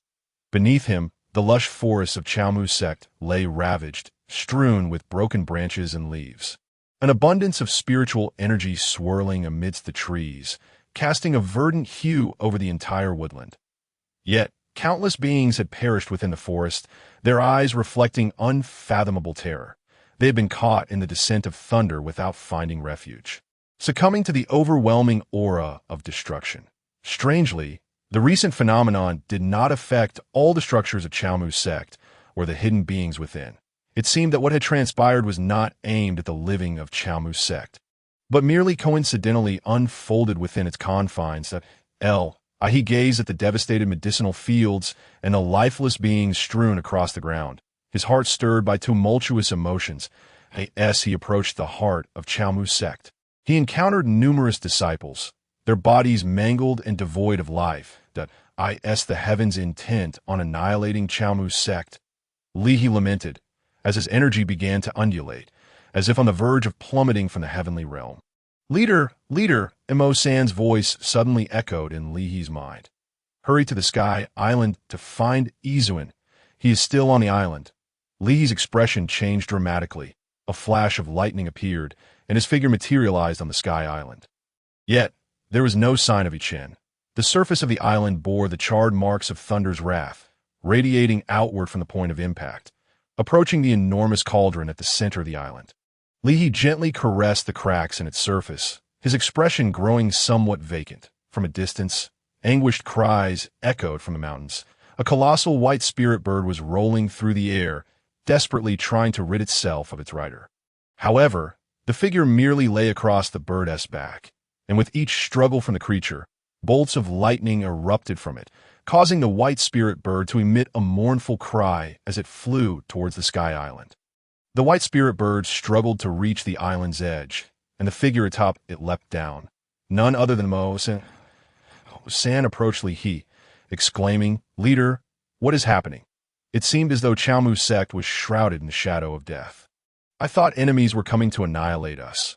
Li He remained silent, merely stroking the cauldron, murmuring, "The cauldron has been struck by thunder. It is on the verge of shattering. What is the significance of this cauldron?" Mo San queried, taken aback. Usually, this dilapidated cauldron was treated merely as an ornament, serving only as a vessel for the condensation of energy into incense. Yet, witnessing the sect leader's current demeanor, Mo San couldn't help but inquire, "Where has Izuan gone?" Li turned his gaze towards the charred mark left by the impact nearby, remaining wordless. "How could this be?" Mo San exclaimed, staring at the unmistakable charred trace left behind. Disbelief filling his eyes. Chapter 22. The Struggle for the Dan Recipe, Part 1. "Absolutely not." Mo San shook his head vigorously, retreating slowly. "Izuan possesses unparalleled abilities. It cannot be." Li He sighed deeply. The recent phenomenon was such that even cultivators of my caliber succumbed to the oppressive force. Devoid of any desire to resist, it was a fear stemming from the very depths of the soul. Even the sect leader of Rishin's sect would tremble in the face of such terrifying manifestations. With no inclination to resist, Mo San shook his head and dashed to the edge of the Sky Island, where the white spirit bird remained bound by Mo San's lightning, unable to move. He leapt onto the back of the white spirit bird, vanishing into the sky. The clouds in the sky had completely dispersed, and the mist lingering in the air was illuminated by the resplendent light of the heavens, rendering Chaomu's sect akin to an ethereal paradise. He sighed heavily, kneeling before the cauldron, tears welling in his eyes. Years ago, Chaomu's sect suffered a devastating blow. All the cultivators of the heavenly realm were slain. My mother perished amidst that chaos, and my father went mad, disappearing without a trace. Yet with your assistance, Chaomu's sect managed to endure. But now, you find yourself in such a state. Is the legacy of Chaomu's sect, spanning 1,000,000 years, destined to end in my hands? Yang Feng sat slumped against the wall, his expression vacant. The events that had just transpired made him feel as though he were the most insignificant of ants before the deities, silently enduring their wrath without a shred of rebellious thought. Everything that had unfolded had utterly shattered the invincible ideals he had harbored within a mere few hundred years. Yang Feng had ascended to the realm of destined, a testament to his extraordinary talent. From a moment he stepped through the gates of the Chaomu sect, he became the focal point of everyone's attention. His path was devoid of obstacles.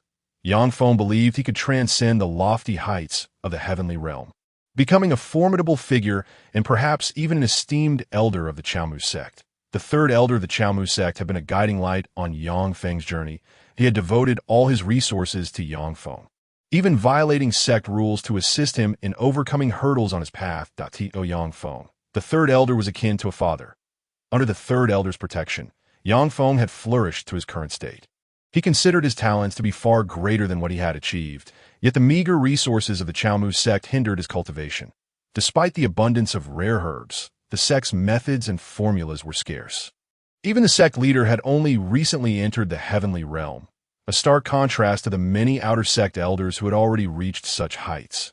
Yang Feng believed that with his abilities, he could break free from the confines of the Chaomu sect and venture into a grander world. The third elder placed all his hopes on Yang Feng, yearning for him to revive the glory of the Chaomu sect.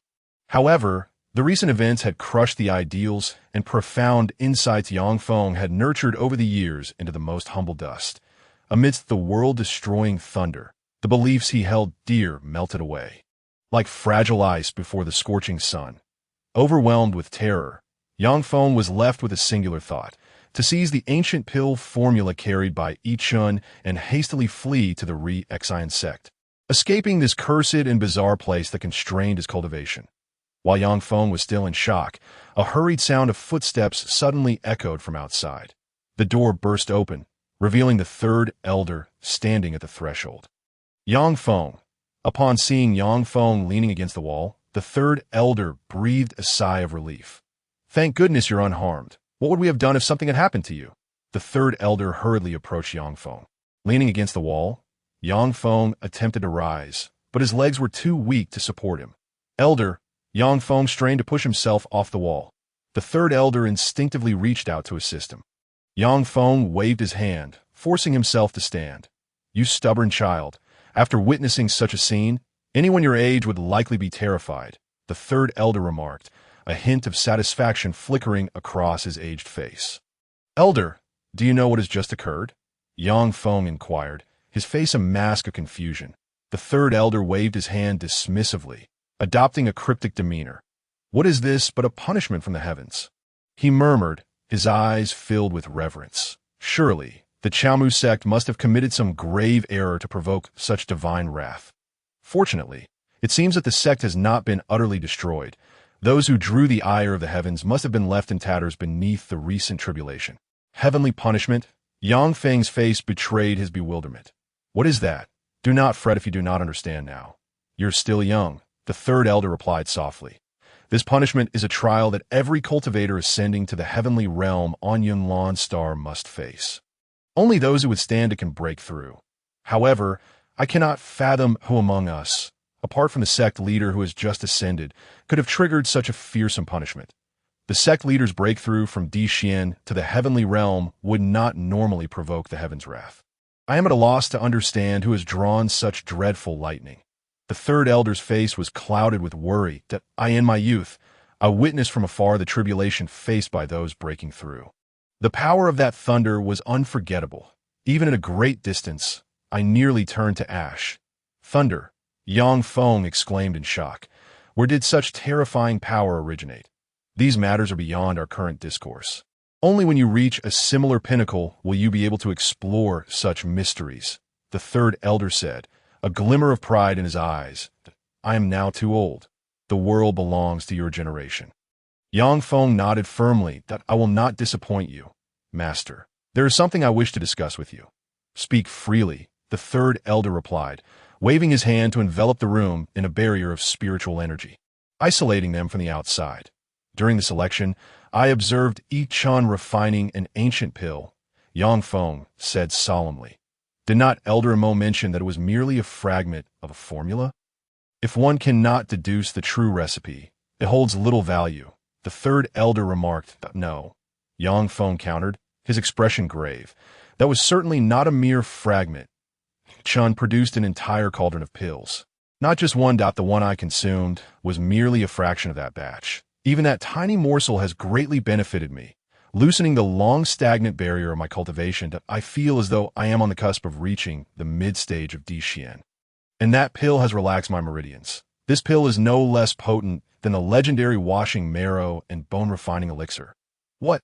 The third elder's voice faltered in disbelief. "Impossible." He stepped closer to Yang Feng.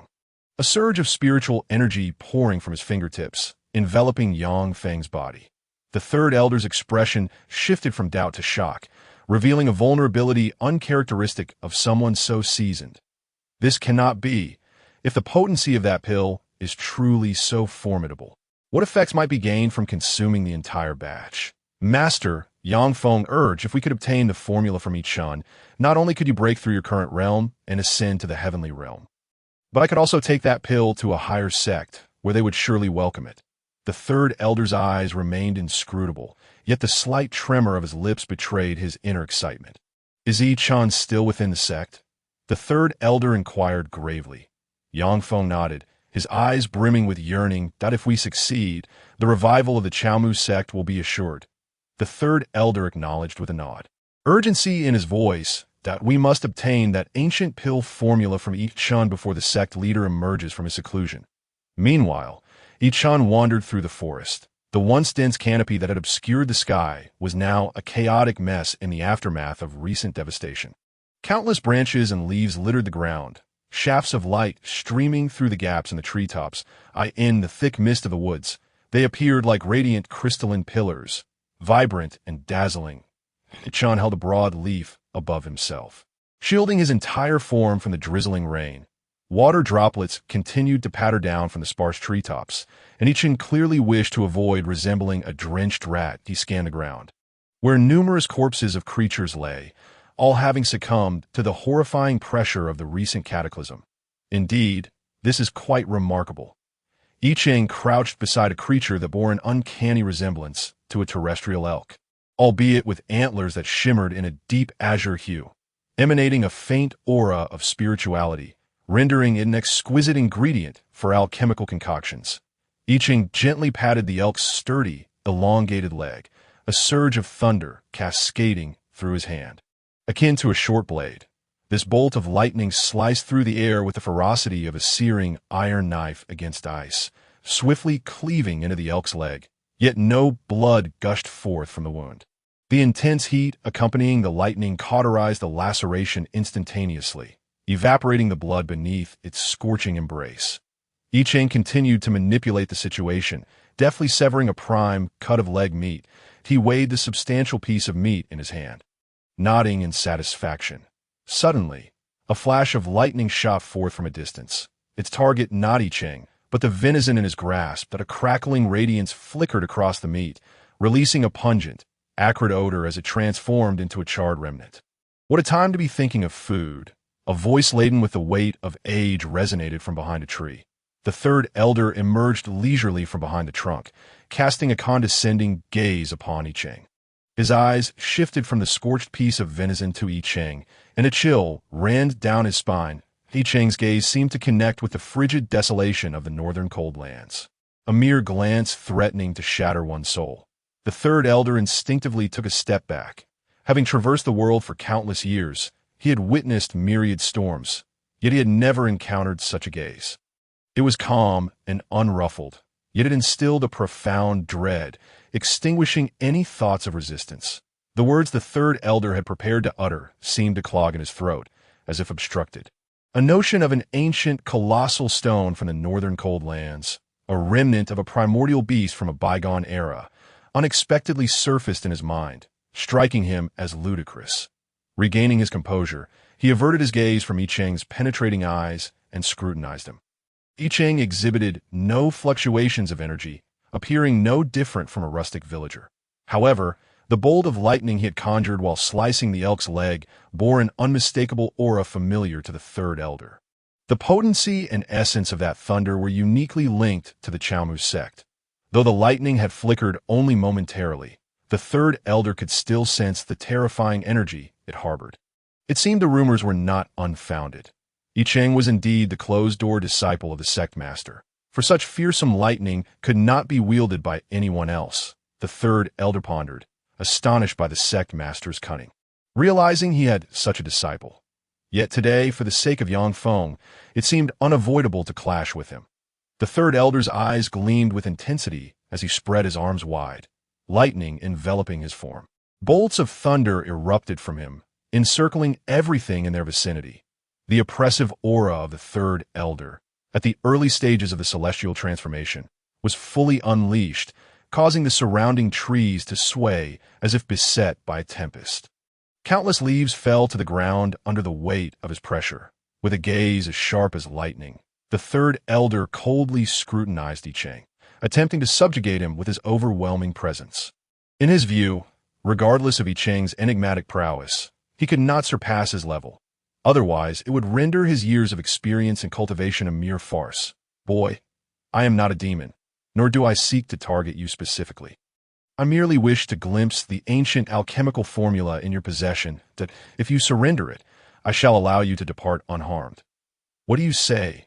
The third elder, observing Chen's stasis, presumed he had been cowed by his aura, speaking in a tone reminiscent of an elder reprimanding a junior. Yangfeng stepped forth from behind the tree, positioning himself beside the third elder. I have been in the Chaomu sect for centuries, yet I have never encountered you.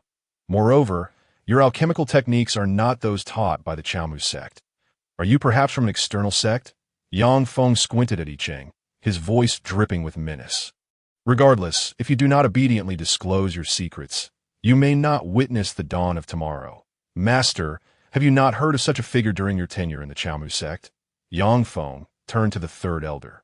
The third elder shook his head, fixated intently on Chen's visage. Why, Master has been in the Chaomu sect for many years and has never laid eyes on you.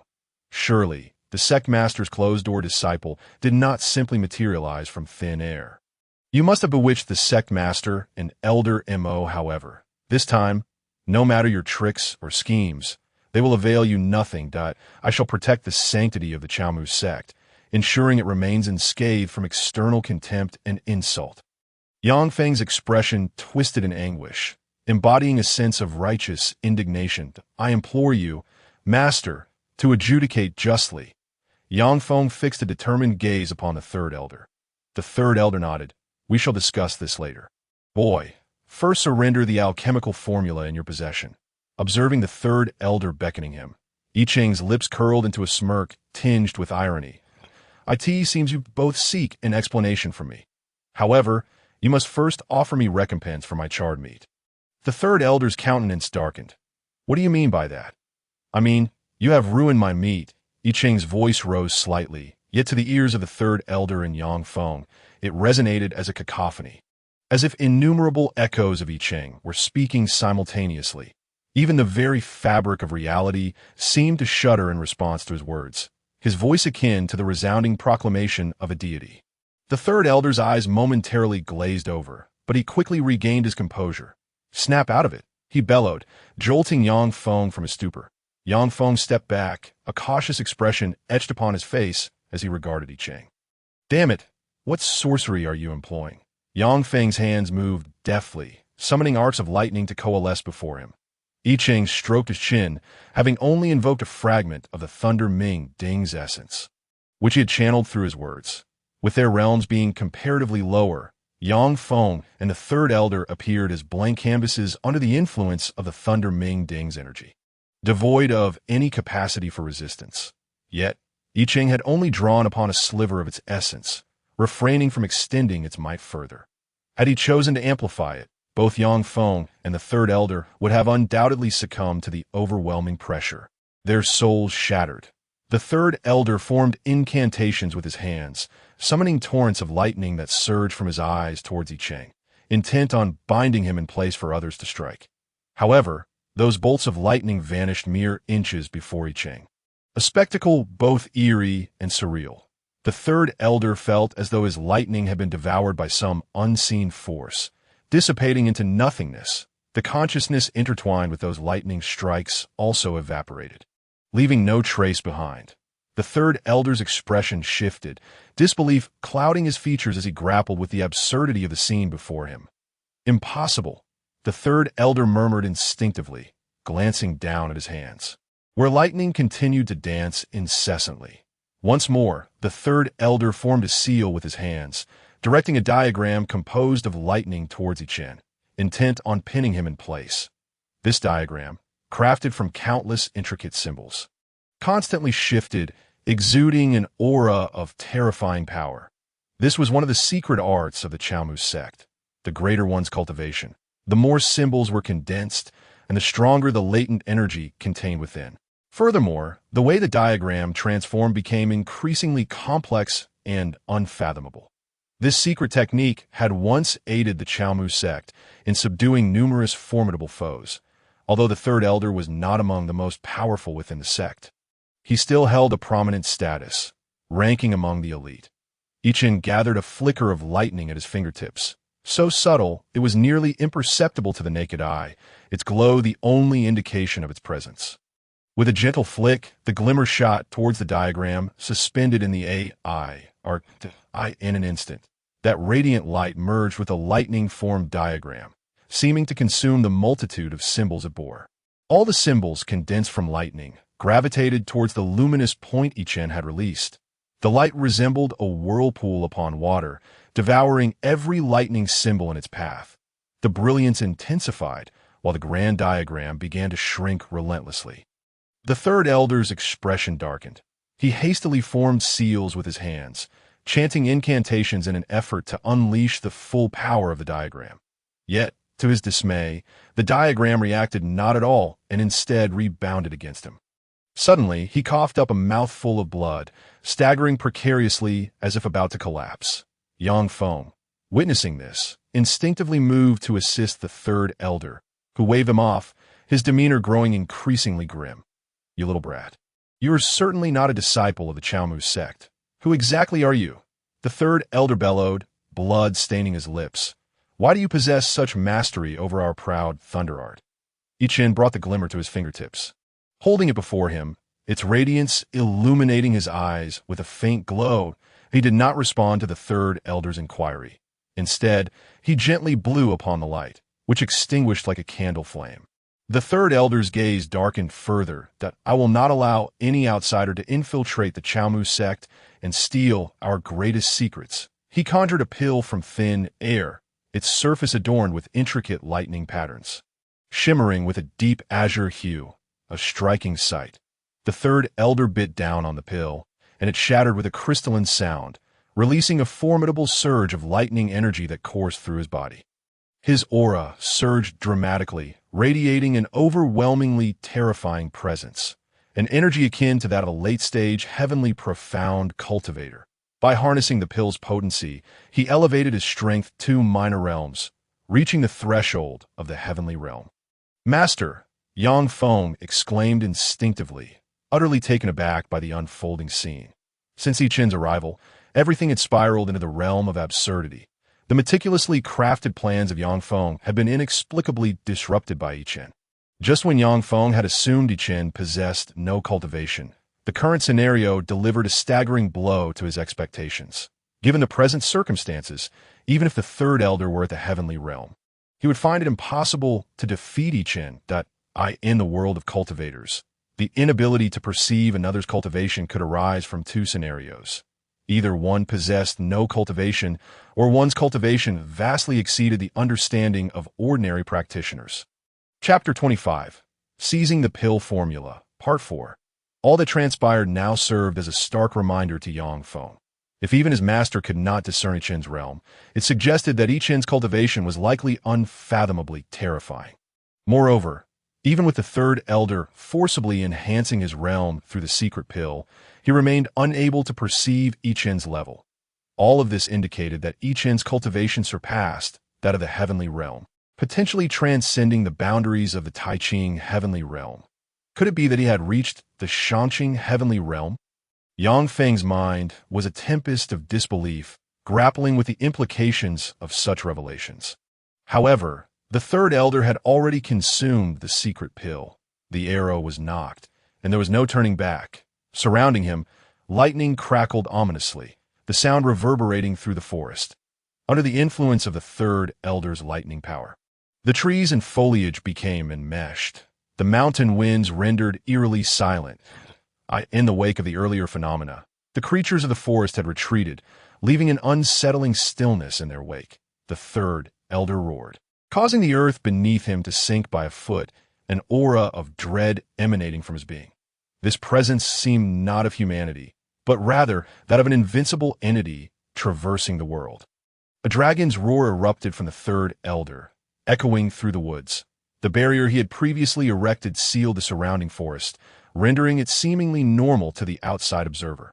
Ordinary folk would overlook this place. Yet to those who drew near, the air would thrum with the overwhelming power of the lightning. Invisible yet palpably terrifying arcs of lightning coursed around the periphery of the forest, preventing any creature from entering. Proximity would result in instant annihilation by the lightning's ferocity. Within the barrier, the resounding dragon's roar reverberated endlessly, intensifying within the confines of the lightning barrier. Yang Feng felt the very fabric of the world tremble beneath that terrifying sound. The dragon's roar transcended all, penetrating even into the depths of Yang Feng's soul, threatening to shatter it into dust. In agony, Yang Feng crouched to the ground, desperately covering his ears, yet the dragon's roar disregarded all barriers, continuing to resonate within his very essence. Blood tears streamed down his face, a visceral manifestation of the soul's torment inflicted by the roar. Trembling, Yang Feng retrieved a pill from his robe, trembling as he placed it into his mouth. The pill dissolved into a soothing warmth, coursing through his limbs, gradually restoring his composure. Had that dragon's roar been directed at him, Yang Feng would surely have been obliterated. Instinctively, he glanced at Chen, whose countenance remained impassive. Merely observing the third elder, Yang Feng produced 2 drops of pale blue liquid, applying them to his eyes. Instantly, the world transformed into shades of blue, revealing the flow of vital energy that filled his vision. The energy surrounding the third elder blazed vividly, akin to a colossal torch. Within the third elder's form, a slender silhouette undulated, moving gracefully within him. Yang Feng's heart raced. He recalled having seen similar descriptions in the records of the Chamu sect. The imagery described in those texts mirrored the present scene perfectly. It was a thunder dragon. Yang Feng's mind surged with revelation. The thunder dragon was the most potent secret art of the Chamu sect. Legends spoke of a time long past, when the sect was not in decline. Its grand cultivators could connect with the essence of lightning in the heavens, merging it with their own spiritual energy to manifest a dragon imbued with sentience. This dragon, forged entirely from lightning, remained utterly loyal to its summoner. All thunder dragons wielded unimaginable power, yet their existence depended upon the strength of their summoner. It was said that one past leader of the Chamu sect summoned a thunder dragon that overshadowed the skies, enveloping the entire sect. The mere breath of that dragon rendered heavenly realm cultivators powerless. Yang Feng had initially thought these accounts exaggerated, but now, witnessing the third elder's summoning of the thunder dragon, even before its full emergence, he felt as though his soul were on the brink of annihilation. Yang Feng could scarcely fathom the sight of a thunder dragon obscuring the heavens, battling foes from all directions. Yet his resolve solidified. He was determined to learn the art of thunder dragon summoning from the third elder. He instinctively turned his gaze towards Chen, only to find that there was not a flicker of energy emanating from him. It was impossible, Yang Feng murmured instinctively. The potion he employed was personally concocted by the sect leader, capable of discerning the vital energy prowess of the beings before him. Within the territory of the Chamu sect, countless formidable entities lurked, and a moment of negligence could lead to being devoured by those who feigned innocence. Thus, the sect leader specifically formulated this potion, upon discovering that he could not perceive the realm of a being. He could utilize this elixir to unveil the true strength of his adversary. Often, numerous beings that appeared devoid of any fluctuations, when observed through this potion, revealed surges of vital energy reminiscent of raging tides. Yet, Chen was entirely unremarkable, akin to an ordinary mortal standing before Yang Feng. But how could a mere mortal withstand such a thunderous pressure?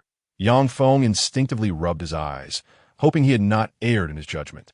Still, Chen exhibited no signs of fluctuation, remaining utterly mundane, and a dreadful suspicion suddenly burgeoned within Yang Feng's heart. Had Chen's realm transcended his comprehension, perhaps reaching the domain of Yuqing Tian or even peering into the saintly realm? Yang Feng's heartbeat quickened, and he dared not contemplate further. Any being above Yuqing Tian would be revered as a guest of honor among the sects of the entire Duanyin mountain range. If such an individual existed within the Chaomu sect, a mere gesture could reduce it to ashes. Yet this figure stood before Yang Feng and the third elder, observing the latter as he leisurely cast his spells. Chen exhibited no inclination to interrupt the third elder's incantation, indicating that he must possess absolute confidence in the spells being unleashed, harboring no fear whatsoever. Damn it! A sense of trepidation welled up within Yang Feng. But with the third elder present, he could not afford to falter. Suddenly, the third elder opened his mouth wide, and a dragon's head, seemingly sculpted from jade, emerged from his lips, writhing as it attempted to extricate itself from the elder's mouth. Chapter 26. The ancient thunder dragon. Behind that dragon head, a body radiating with a cerulean glow began to manifest. The thunder dragon twisted and turned, gradually extricating itself completely. The third elder squatted on the ground, panting heavily, as the birth of this thunder dragon had surpassed the limits of his physical capacity. Even with the enhancement elixir he had consumed, he could not bear the power needed for the dragon's emergence. Blood spewed from the third elder's mouth, his expression grim, yet his eyes sparkled with an unmistakable joy. The thunder dragon shook off the liquid covering its form, glistening under the sunlight like the most exquisite gem. Rather than being a mere thunder dragon, it resembled a jade dragon. This creature did not appear to be composed of lightning. However, it emanated an overwhelming aura of destructive power, the very essence of thunder. The thunder dragon coiled around the third elder, exuding an air of intimacy. Trembling, the elder wiped the blood from the corner of his mouth and cautiously reached out toward the dragon. The thunder dragon circled in the air, leaning into the third elder's outstretched palm. The blood from the elder's hand trickled onto the dragon's head, seeping gradually into its body. The rivulets of blood illuminated the veins within the thunder dragon, revealing the intricate structure of its being. Yang Feng gazed in disbelief at the spectacle before him, unable to comprehend how mere spells could conjure such an existence. The thunder dragon seemed imbued with life and awareness, affectionately swirling around the third elder. What would it be like if a practitioner transcending the heavenly realm summoned such a being? Yang Feng instinctively looked to the sky, envisioning a colossal dragon, radiating with thunderous light, obscuring the sun as it confronted invading foes. Suddenly, he grasped the foundation upon which the Chaomu sect had stood tall in the Duanyin mountain range for countless years. Yet now, the Chaomu sect languished in decline, no longer resembling its former glory. It was all due to that cataclysm. Yang Feng sighed inwardly. Thousands of years ago, when the father of the Chaomu sect's leader still lived, the sect boasted numerous practitioners of the heavenly realm.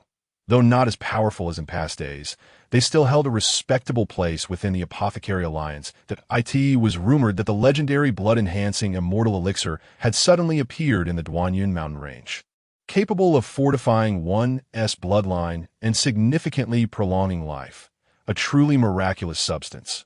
Many sects sought to seize the blood-enhancing immortal elixir to grant it to their ancestors and empower their own factions. At that time, Liang, the leader of the Chaomu sect, acquired the elixir. All the sects united to demand that Liang divide the elixir into countless portions to distribute among them, in his arrogance. Liang consumed the entire elixir, believing it would elevate him to the pinnacle of the Duanyin mountain range and lead the Chaomu sect to resurgence as the foremost sect. However, he underestimated the elixir's potency.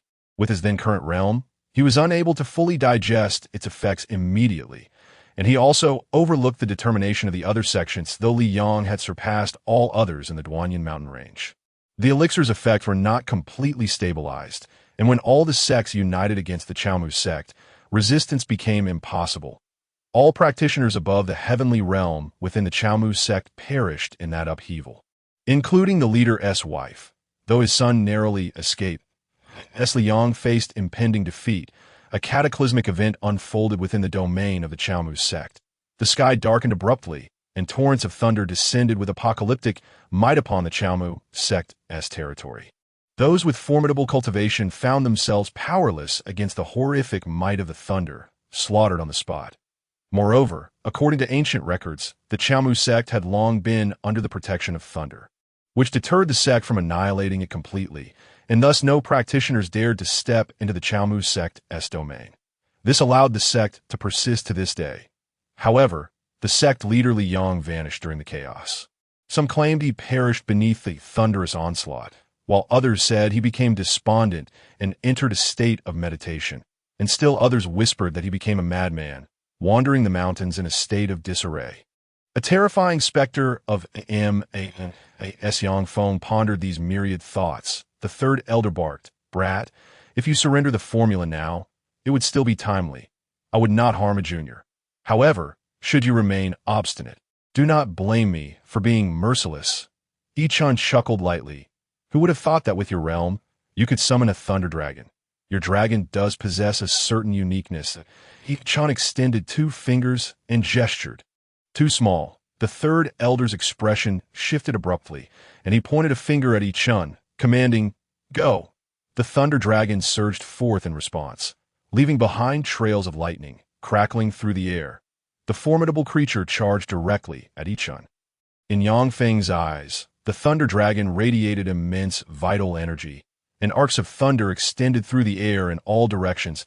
If I were to be struck by that thunder dragon, my demise would be inevitable. Yang Feng felt an overwhelming certainty. Even the pressure emanating from the dragon rendered him breathless. Yet, Chen remained motionless, allowing the thunder dragon to charge forward. In a flash, the thunderclap enveloped Chen. But the dragon halted abruptly, momentarily bewildered, as if it had lost its target. How is this possible? Yang Feng was stunned, unable to comprehend what had transpired. The thunder dragon seemed to have lost track of Chen's presence. Now appearing perplexed, "Is this all the prowess of your thunder dragon technique?" Chen raised 2 fingers again, gesturing dismissively. The third elder instinctively clenched his jaws, the aura of thunder surging forth as he directed it toward the dragon. The dragon's energy intensified, and the third elder pointed at Chen, compelling the dragon to lunge at him. However, the thunder dragon turned its head in dissatisfaction, gazing at the third elder, whose eyes reflected the dragon's image. The third elder suddenly spewed a mouthful of blood, collapsing to the ground. Chapter 27. A single hand shatters the thunder dragon. It seems your thunder dragon has developed a bit of an attitude towards you. Chen revealed a faint smile. Yet the mere ability to summon a thunder dragon at your current level is indeed an extraordinary feat. The third elder clutched his chest, casting a fierce glare at Chen. You, a mere junior, have no right to dictate my actions. Kill him. The tempestuous energy emanating from the third elder coalesced into the body of the thunder dragon. The dragon struggled incessantly, but remained under the third elder's control as it soared toward Chen. After all, it was I who summoned the thunder dragon. It must heed my commands. The third elder bellowed. Chen gazed at the thunder dragon, and his originally dark eyes suddenly transformed into a hue of lightning. Fixating intently on the creature, the thunder dragon hesitated abruptly, then slowly drifted towards Chen, losing its previously menacing demeanor. The dragon coiled around Chen, who extended his right hand, allowing the dragon to nestle affectionately in his palm. "Impossible!" The third elder shouted in fury, his rage overwhelming him as he coughed up blood onto the ground. Yang Feng, witnessing this nearly absurd scene, could scarcely believe his eyes. "W is happening." Yang Feng instinctively shook his head. This can't be real. The thunder dragon summoned by the third elder, akin to employing a forbidden technique, cannot be controlled through ordinary means. Once the effects of the elixir wear off, the dragon will undoubtedly turn on him. The third elder employed a secret technique honed over many years in the Chaomu sect to dominate living beings, infusing his blood essence into the thunder dragon and merging a fragment of his soul within its form. It could be said that, to some extent, the dragon was as close to the third elder as a child. Yet, the third elder was utterly unaware of any connection to the dragon, which continued to glide around him. Displaying an endearing bond with Chen, the third elder's expression turned to one of horror as his soul trembled, seemingly on the verge of shattering. The thunder dragon, winding around Chen's arm. Since the aura of the Lei Ming Ding that on the planet Yunlan, all thunder originates from the Lei Ming Ding, which serves as the sovereign of thunder. The Lei Ming Ding is an imperial artifact governing the laws of thunder in the vast cosmos, compelling all lightning to bow before it. Naturally, the thunder dragon, born of lightning, was no exception. The aura of the Lei Ming Ding was to the dragon as that of a primordial creator, exuding supreme authority. In the dragon's consciousness, that aura represented its most cherished maternal essence. The connection forged by the third elder's control technique paled in comparison to this presence, akin to fragile parchment, and in an instant, the bond between the dragon and the third elder was severed. Despite being the dragon's creator, the third elder could not impose control under the will of the Lei Ming Ding. As the thunder dragon affectionately rested against Chen's arm, Chen suddenly grasped its neck. The dragon's body twitched momentarily, but Chen's eyes glimmered with a shifting blue-violet light, arcs of lightning dancing within them. The dragon's form drooped like a limp noodle. Emitting weak whimpers, Chen raised the dragon before his eyes and, with a firm grip, unleashed a cacophony of thunderclaps as the creature shattered into countless radiant fragments. Vanishing entirely, the thunder dragon summoned through such vile means should not exist in this world. It is a disgrace to the dragon clan, Chen murmured. The Lei Ming Ding seemed to grow weary of the chaotic aura of the thunder dragon, deeming it a humiliation to thunder itself. A fissure appeared in the third elder's soul, and he let out a wail, collapsing to the ground in anguish. The third elder's veins bulged, his eyes streaming horrifying blood tears, his expression grotesque.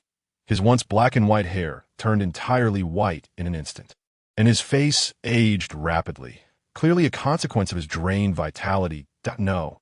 Yang Feng shook his head incessantly, the events that had transpired utterly shattering his understanding. According to the records of the Chaomu sect, the Thunder Dragon technique was one of the foundational pillars that had allowed this sect to endure for 1,000,000 years, having vanquished countless formidable foes throughout history. Even though the Thunder Dragon technique could sometimes be countered by powerful adversaries, no one had ever been able to seize control of a Thunder Dragon summoned by a Chaomu sect cultivator. Ancient texts had proclaimed that only deities could accomplish such feats, yet that godlike prowess manifested before Yang Feng's very eyes, leaving an indelible imprint in his soul. Chen's earlier grip had thoroughly shattered the third elder's cultivated resolve. The oppressive aura that had surrounded the third elder dissipated alongside the effects of the elixir, transforming him into a frail old man, crouching in agony on the ground, resembling a withered husk. Master! Yang Feng's heart raced with panic as he crouched before the third elder. The third elder could only emit weak sounds from his throat. Unable to form coherent words, that he looked at Yang Feng, his face a tapestry of wrinkles, eyes bulging as if to escape their sockets. His thinning white hair began to fall away in tufts. The third elder's trembling hand reached out towards Yang Feng. Yang Feng, horrified, instinctively recoiled. Run! The third elder managed to rasp as his life force flickered out, leaving him like a desiccated corpse on the ground.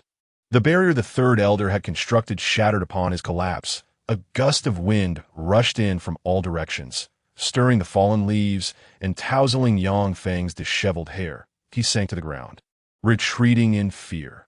The third elder, having realized Chen's exceptional nature, had resorted to the most potent elixir to forcibly elevate his cultivation and summon the Thunder Dragon, hoping to acquire the ancient recipe from Chen to further elevate his disciple. However, things had gone awry. The Thunder Dragon was obliterated by Chen, taking with it the essence and soul the third elder had invested, with the effects of the elixir waning and his resolve crumbling. The third elder suffered a tremendous backlash, his soul fracturing, his flesh withering, rendering him a mere shadow of his former self. The blue-violet lightning in Chen's eyes had yet to fade, and Yang Feng instinctively turned to him. Chapter 28. I did nothing. Yang Feng saw a bolt of lightning erupt from Chen's eyes, piercing through his body and striking at his soul. Yang Feng clutched his chest tightly. Feeling his soul gradually fragmenting, the air thickening around him as he collapsed in agony, he gazed skyward, his eyes filled with pain, regret, and an overwhelming sense of helplessness. Though he possessed various tactics for combat, he could not withstand a single glance from Chen. Yang Feng had meticulously crafted plans to establish himself in other, more formidable sects after the Chaomu sect's dissolution, hoping to attain even greater power. Yet he suddenly realized that all of this was futile, that he and Chen existed on utterly different planes. The realm Chen inhabited was unfathomable to him. With just one look, he felt the chilling breath of death and despair. "I regret this. I am unwilling." Yang Feng extended his right hand, yearning to grasp something, but his soul disintegrated slowly, beyond recovery. In his final moments, he glimpsed a figure hastening from the sky. Li He, the leader of the Chaomu sect. Yang Feng's life force dissipated with the mountain winds, along with his resentment and confusion. Li He sensed the unusual energy emanating from the moment the third elder's barrier collapsed. He floated in the air, his eyes flickering with lightning, betraying his astonishment and bewilderment. Below him lay the lifeless body of the third elder, resembling a desiccated corpse, his expression grotesquely contorted. Yang Feng lay nearby, both master and disciple devoid of life. Meanwhile, Chen crouched beside a creature resembling a deer, slicing through its leg with the lightning that extended from his fingertips. Izun, Li landed not far from the third elder, still in disbelief at the scene before him. Chen did not recount the events that had transpired. Instead, he held aloft a prime cut of deer meat, for meat was the finest delicacy in the mortal realm, while divine herbs and fruits were merely supplementary sustenance. Li's gaze flickered slightly, yet he mustered the courage to look towards Chen and inquired, "Dare I ask, esteemed E, is the third elder still alive? Is there hope for his salvation? Why should one offer salvation?" Chen retorted, "I have shared a bond with the third elder for thousands of years. He is as a brother to me, that a man of his nature is pure-hearted and unambitious, and he would never harbor any ill intentions towards you." "Esteemed E," Li respectfully replied. Chen raised a piece of venison, and tendrils of lightning emanated from his hand, lifting the meat into the air. The tempestuous aura of the lightning he released startled Li. This manifestation of power was unlike anything practiced by the disciples of Chaomu's sect. If Chen's lightning were akin to a mighty dragon, then Li's lightning could hardly be compared to even a single fallen scale of such a beast. What further astounded Li was that the very lightning that could incinerate the venison to ashes instead merely maintained its temperature, allowing it to ripen without destruction. According to the records of Chaomu's sect, lightning was always synonymous with annihilation. The greater the destructive power of lightning, the stronger the cultivator wielding it. I had never heard of anyone capable of controlling the intensity of lightning's destructive force. Even a novice practitioner, upon first channeling lightning, could easily reduce a herbivorous creature to cinders. This was why many who sought to harness lightning for alchemical purposes in Chaomu sect often faced prolonged failures. Their method involved amplifying or diminishing the power of lightning by simultaneously manipulating numerous strands to achieve control. Chen's approach, however, utterly subverted Li's understanding. I could distinctly sense the terrifying aura of Chen's destructive lightning. It was undoubtedly beyond his capacity to contend with it. He harbored no doubt that the very lightning Chen employed to roast the venison could obliterate the entire Chaomu sect. Reflecting on the cataclysmic display of lightning from earlier, he even entertained the notion that it might have been conjured by Chen himself. Yet, such a being should be a deity of the highest order. How could he descend upon the waning Chaomu sect? Suppressing the uncertainty in his heart, Li lowered his head slightly. The sheer extravagance of employing such destructive power merely to roast a piece of venison was truly remarkable. The stronger the released lightning, the greater the toll on the body. The third elder had met his demise after forcibly enhancing his cultivation with secret elixirs to summon a lightning dragon, ultimately succumbing to a backlash.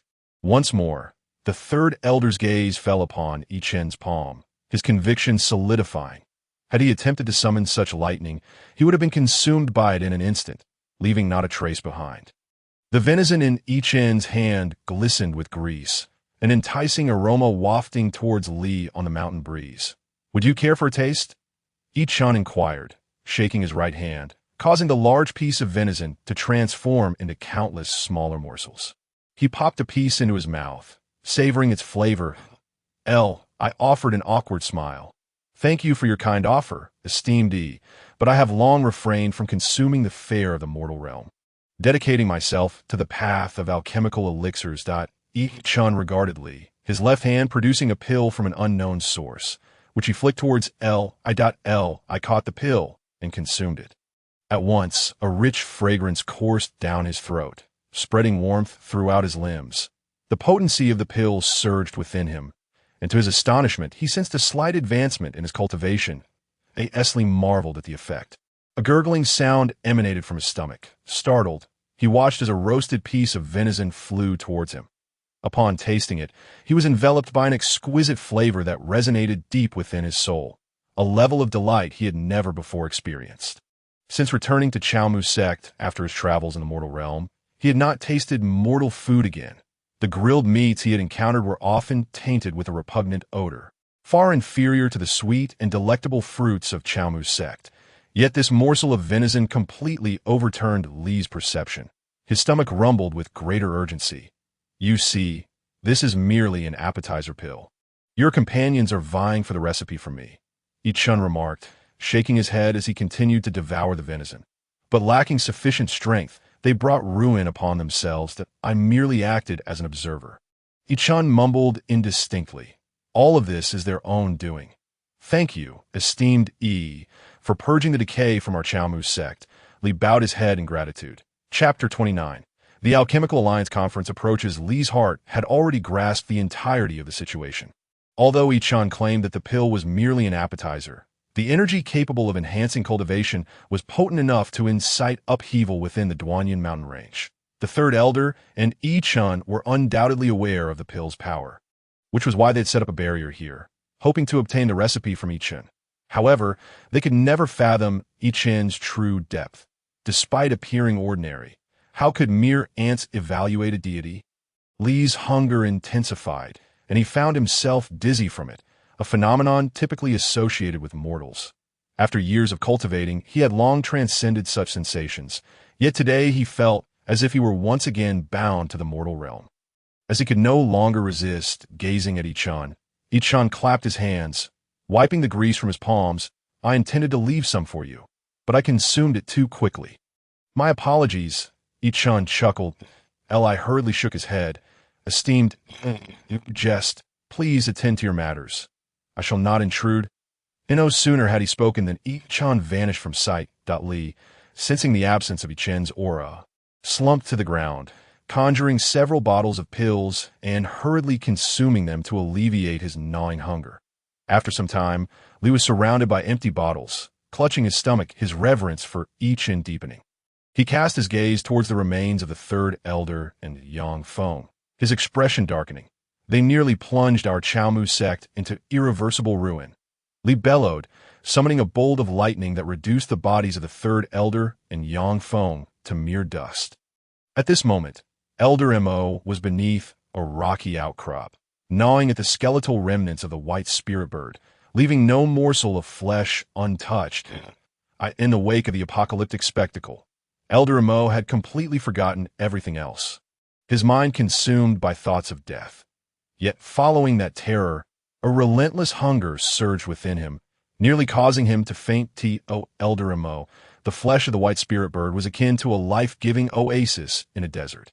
No amount of gold or silver could hold any value in comparison. Yes, he savored the exquisite flavor of the bird. He couldn't help but marvel at the efficacy of Chen's alchemical pills. Esteemed E is truly a being akin to a deity. I recall a prophecy from millennium ago within Chaomu's sect, foretelling of a common-scaled mortal who would save us. But how could esteemed E be merely a mortal?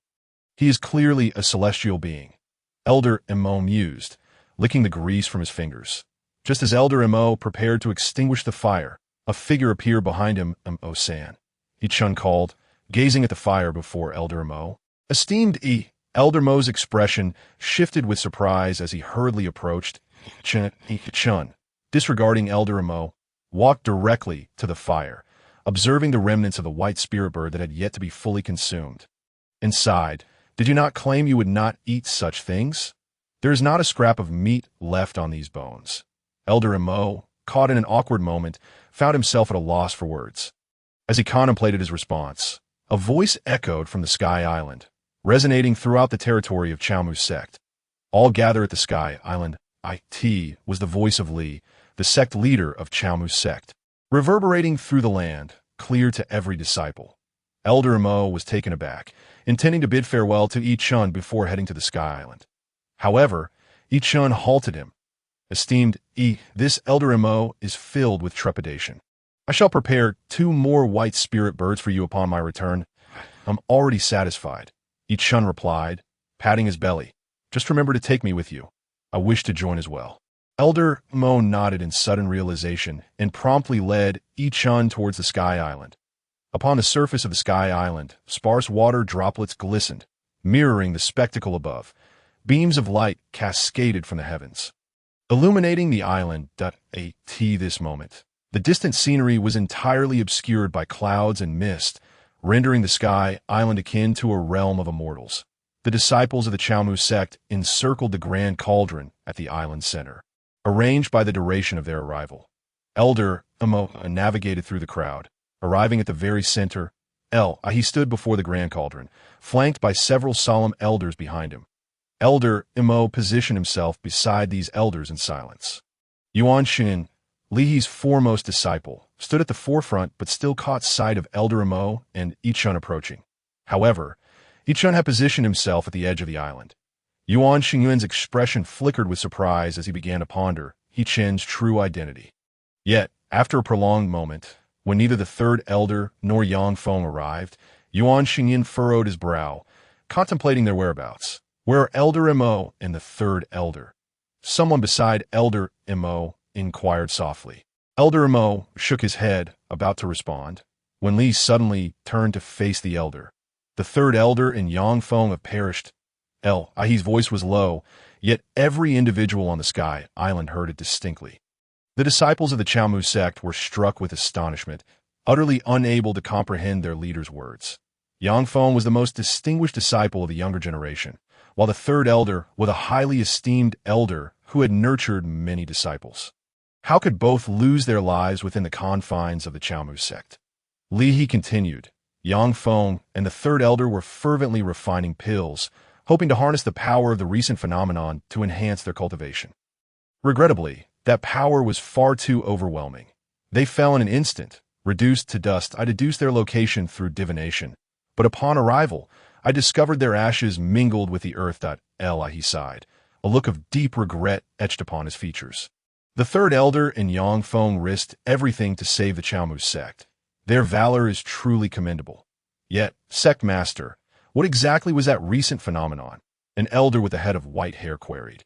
Li remained silent, respectfully raising an incense made of vital energy towards the grand cauldron, from which wisps of azure vapor escaped. I have come not to provide explanations, but to lead you in honoring the protection of our ancestors. Without their guardianship, the Chaomu sect would have been annihilated in that recent upheaval. He gestured towards the grand cauldron, observed the numerous cracks upon it. It withstood the full force of destruction, allowing us to survive until now. Chapter 30. Departing the Chaomu sect, Li knelt before the grand cauldron, calling out loudly, "Thank you, ancestors, for your protection." All members of the Chaomu sect bowed in reverence. Echoing Li's fervent gratitude, Yi Chun's figure became visible as the crowd knelt, standing at the island's edge, gazing at the droplets cascading down, vanishing into the pale mist. Yi Chun's eyes grew increasingly intricate, flashes of lightning dancing within. Everyone fervently prayed towards the grand cauldron. Yuan Xingyuan glanced back, noting Yi Chun standing at the edge, seemingly lost in contemplation. That a storm of emotions surged within Yuan Xingyuan. The sect leader had knelt, yet Yi Chun remained upright, an act of defiance within the Chaomu sect. No one dared to do so. He must surely have noticed Yi Chun's stance, yet he showed no reaction. Dismissing him entirely, Isn't he the closed-door disciple of the sect master? Yuan Xingyuan's eyes brimmed with disbelief. How could this be? Yet, no one spoke up, and, after a brief glance, Yuan Xingyuan turned back to the grand cauldron to pray. After a considerable time, Li He slowly rose. Everyone followed suit, their expressions grave. He's eyes sparkled with lightning as he surveyed each individual. I know what you are all thinking. Li He began, hands clasped behind his back. This is a critical juncture for the Chaomu sect. Should we be expelled by the Medicine Alliance, those who covet our sect will swarm to annihilate our lineage. This time, we shall dispatch our most exceptional disciples to participate in the Medicine Alliance conference. Li He paced. If we fail, you are free to seek new sects. Ali shall not hinder you. However, before this conference, I hope that we, as a sect, can unite as one, not blinded by external temptations, and together defend the Chaomu sect. Li He's voice thundered, resonating through the hearts of every member of the Chaomu sect. To defend the Chaomu sect at all costs, to share in the fate of the Chaomu sect. Li He nodded towards Chen. The disciples of the Chaomu sect turned their gazes towards Chen, parting to grant him passage. Chen approached Li He. Chen was selected through trials. If any of you harbor grievances, feel free to express them. Li He addressed those disciples whose gazes were laden with unease, prompting them to lower their heads. I have just received news from the Medicine Alliance. The venue for this conference has changed, and we have only 3 days.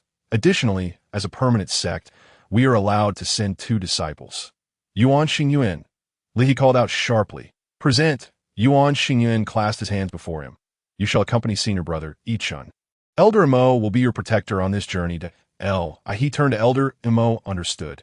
Elder Mo affirmed decisively. This journey is perilous. The Medicine Alliance conference will be held at Kaling Mountain, a path not traversed by our sect for thousands of years. Li He looked at Chen and the others. Exercise utmost caution. Elder Mo stood before a barrier shimmering with lightning, continuously weaving intricate hand seals, each mysterious symbol merging into the barrier. This was the junction of 2 arcane mountain ranges, marking the northern boundary of the Chaomu sect, the narrow pass. A colossal barrier rose, seemingly reaching the skies, winding down invisibly, enveloping the entire Chaomu sect within its protective embrace. This barrier had been fortified through generations. Even a heavenly realm cultivator would find it challenging to breach. Only with ancient symbols could it be opened. The northern boundary of the Chaomu sect was fraught with perilous snowstorms, rendering external communication almost exclusively through the southern boundary. At this moment, Yuan Xingyuan sat cross-legged, expelling vital energy to him. Every moment spent in cultivation was invaluable. Only through diligence could one continually surpass oneself. This was why he had been chosen by Li He. Completing a cycle of breath, he noticed Chen idly wandering nearby, appearing utterly at ease. Yuan Xingyuan felt a flicker of frustration. Amidst the looming crisis, Chen, as a closed-door disciple, seemed completely unconcerned, as if detached from the situation. May I inquire about your cultivation level, senior brother Yuan Xingyuan asked softly to me. Can't you tell?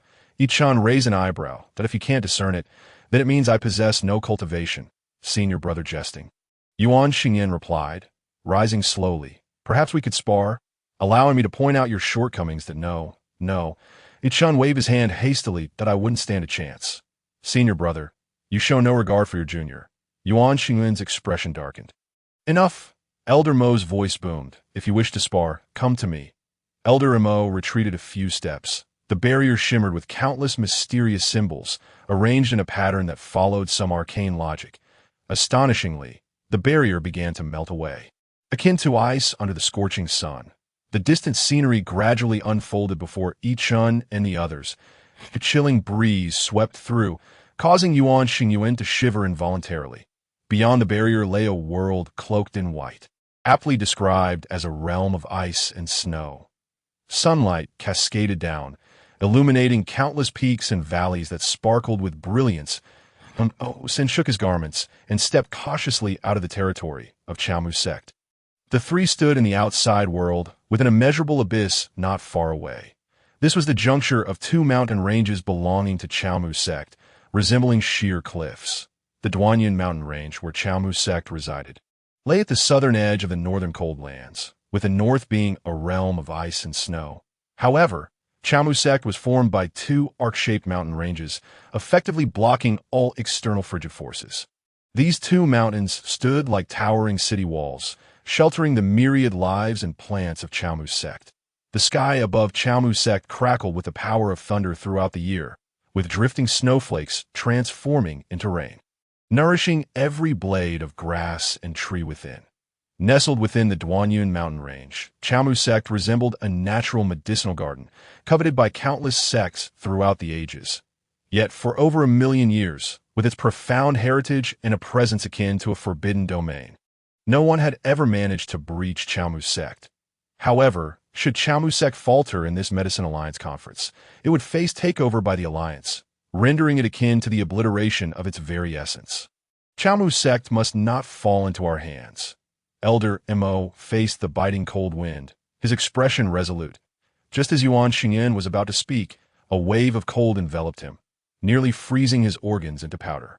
"We should leave, Elder Mo. It's dreadfully cold here," Chen said, rubbing his frozen hands. Elder Mo glanced at Yuan Xingyuan and suddenly smiled mysteriously. Before Yuan Xingyuan could react, Elder Mo pushed him down with a single palm. Yuan Xingyuan could hardly maintain his footing on the nearly vertical cliff and tumbled down, stirring up a flurry of snowflakes. Chen looked down and then locked eyes with Elder Mo. "Is that it?" he asked, "just going down like that?" Chen watched as Yuan Xingyuan gradually became a mere black dot, ultimately vanishing into the vast whiteness that "It's our turn, Izun," Mo Sen said with a smile. Chapter 31. The White Torrent. This isn't right, is it? Chen frowned. "I certainly don't want to become a snowball." The extreme cold was overwhelming. If they lingered any longer, it would likely shatter their very souls. Mo Sen gasped for breath, his exhaled air instantly crystallizing into icy mist. Without the circulation of his vital energy, his blood would freeze solid, turning him into a mere ice statue. If Yuan Xingyan were to descend the mountain at his current cultivation level, he would perish instantly along the way, which was one reason why Chaomu sect had always been so difficult to invade.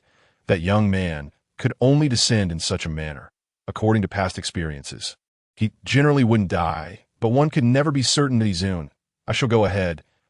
San leaped down from the cliff.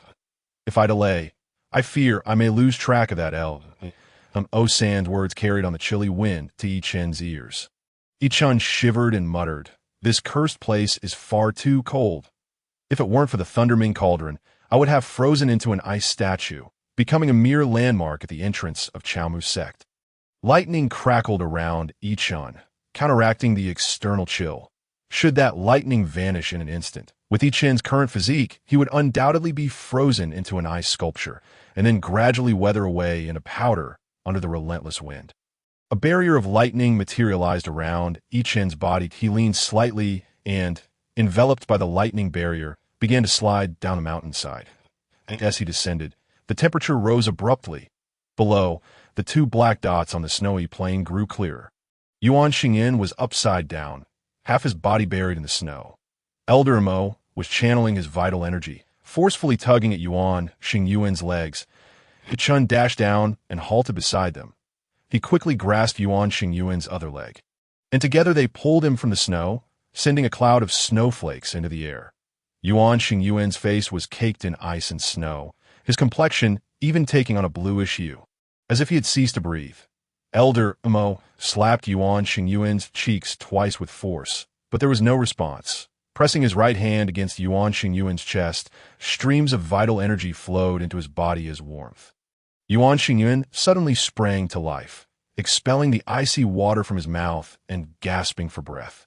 Elder Mo forcefully swatted away Yuan Xingyuan's grasp on him, his expression darkening. "With your level cultivation, you don't even know how to wield your vital energy. If no one helps you, you would perish here like a worthless fool," Mo San reprimanded sternly. Yuan Xingyan, still shaken, merely gasped for air. "Worthless!" Mo San rose in anger, gazing at the distant landscape. Just as Yuan Xingyan was about to say something, the ground beneath them began to tremble violently. The group turned their heads to see a torrent of white rushing toward them. The earth shook violently, reminiscent of an apocalyptic earthquake, an avalanche. Elder Mo's eyes widened in horror. Run! In an instant, Elder Mo's power surged to its peak, positioning himself in front of Yuan Xingyuan and Yichun. A green shield materialized before the two, crackling with lightning, intended to withstand the force of the impending avalanche. Yuan Xingyuan sat helplessly on the ground, his face twitching in despair. It's over. It's all over. Given the speed of the white torrent, escaping was as fantastical as a dream. Behind them lay an endless expanse of icy plains. With no place to flee, the only option being to shield themselves as best they could. However, Yuan Xingyuan's mindset had already faltered. He was unable to summon his vital energy, merely staring in despair at the white torrent reflected in his eyes. Quickly, channel all your strength into the shield. Chen shouted urgently. But the roar of the white torrent filled the air, like a divine hymn descending upon the world. Osan's voice was like a stone cast into tumultuous waves, unable to stir any ripples. Yuan Xingyuan couldn't hear San's voice. All of San's energy was devoted to maintaining the shield, leaving him unable to rouse Yuan Xingyuan before the white torrent arrived. A gust of wind, akin to a hurricane, surged forth. Countless snowflakes were swept up by the gale, instantly transforming their vision into a blinding white. Even with San's profound strength of the Tianqian realm, he could not contend against such a terrifying force. The shield before San was already cracking, riddled with countless fissures, and blood trickled from the corner of his mouth, despite pushing his body to the limits. It proved futile. In an instant, the shield shattered, and San gazed in despair at the vast whiteness, blown backward by the fierce wind. Yet, in that fleeting moment, all the wind ceased abruptly. San's expression froze, and he looked up ahead. There stood a figure he had momentarily forgotten, positioned before the two of them. It was a scene San would remember for eternity. Izun. San roared with a voice full of joy from having survived the calamity. There stood Yichun, his left hand resting behind him while his right hand was extended outward, forming a colossal shield that reached almost to the heavens. This shield was nearly transparent, adorned with countless intricate symbols of lightning that danced across its surface. The myriad snowflakes relentlessly pelted against the shield, accumulating until they resembled a towering wall of snow, nearly 100 feet high. All forces were thwarted by this barrier. The earth ceased to tremble, and an eerie silence enveloped the world. The torrent of white was abruptly halted by Yichun's singular hand. Yuan Xingyuan stared blankly at the figure before him, his mind a void. Such power was something even the mightiest of the Duanyan Mountains would think twice about. It was inconceivable that one could so effortlessly deflect this deluge. This was beyond the capabilities of mere mortals. In Yuan Xingyuan's mind, only a deity could achieve such a feat. A god. Yuan Xingyuan murmured instinctively, San, barely managing to rise, perceived the avalanche merely as a gust of wind that had nearly torn him apart. He could imagine that even if all the strength of the Chaomu sect converged into a shield, it would be but an ant attempting to shake a tree in the face of such power. Yet here was this individual who could single-handedly withstand it, a task only a divine being could accomplish. San's mind was similarly blank, repeatedly shaken by the impact Yichun had on him, first guiding him in alchemy, then shattering his long-held constraints, and now halting a cataclysmic torrent with but one hand. But a god could achieve such a thing. Chapter 32. The Bait San had spent his life in cultivation, never believing in the so-called divine beings. Yet Yichun's power repeatedly shattered his understanding. He recalled wanting to take Yichun as his master solely due to his profound alchemical skills. And after witnessing Yichun's might, his perception had been gradually transformed. Now, San understood that he was unworthy to seek such a person as a mentor, and an overwhelming urge to kneel before Yichun surged within him. Despite the pain coursing through his body, San knelt before Yichun, exclaiming, "Thank you, esteemed for saving me. I vow to follow you unto death." Yichun turned to San, a look of helplessness upon his face. "Never mind that for now. Can you all just leave? I can hardly hold on to..." Mo San was taken aback, observing Ichan still using his right hand to block all forces that he wished to ask something. But in that moment, he had chosen to trust Ichan unconditionally. Mo San retrieved several bottles of elixirs, his mind too preoccupied to check their names, and hastily swallowed them before dragging Yuan Xingyin towards the icy expanse. Most of the power from the Lei Ming Ding is left on the Sky Island. How regrettable it is to waste energy on such trivial matters, Ichan muttered, appearing quite dissatisfied. Mo San pulled Yuan Xingyin's sleeve as they raced forward. Yet they felt so minuscule upon this seemingly boundless expanse of ice, with the towering white wall behind them looming like an insurmountable chasm, continually rising. Yuan Xingyin stumbled and fell onto the frozen ground. His cheeks scraped by the solid icy Mo San halted, gasping for breath, and tossed 2 bottles of elixirs in front of Yuan Xingyin. "Incompetent fool," Mo San scolded, "recover your strength quickly and keep running." The 2 dark figures moved relentlessly across the icy plain. In the distance, sparse trees began to emerge, but they were cloaked in snow, hidden within the mist, as they approached the edge of the forest. Mo San and Yuan Xingyuan felt their energy surging, pushing their speed to the limit. Through the layers of fog, they discerned a figure standing at the forest's edge. Mo San raised his right hand before Yuan Xingyuan, signaling him to be silent. They prepared to circumvent the figure. It seemed to notice them, slowly walking away. "Who?" Mo San hissed, lightning crackling around his hand. The figure became clearer through the mist. "Izun." Mo San exclaimed, filled with excitement. Upon seeing Ichan's silhouette, Yuan Xingyin felt all his strength drain away, collapsing to the ground. "You 2 are too slow," Ichan remarked, stepping behind them to gaze at the white chasm.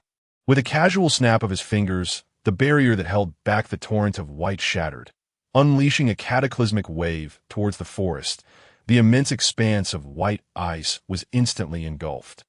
The shockwave shaking loosed the snow from the trees above. The end of the white deluge came to a halt just before Ichan. The world seemed to fall silent, save for the myriad ice crystals floating in the air, refracting a dazzling light. "Thank you for your life-saving grace, Izun." Mo San was about to kneel before Ichan, but Ichan quickly waved his hand, indicating that such gestures were unnecessary. Ichan looked at the collapsed Yuan Xingyuan and couldn't help but smile. Seeing this, Mo San kicked Yuan Xingyuan a few times. "Get up and thank Izun." Mo San scolded, exasperated. Yuan Xingyuan had previously only left the Chaomu sect for the southern realm. He had never ventured to the northern realm.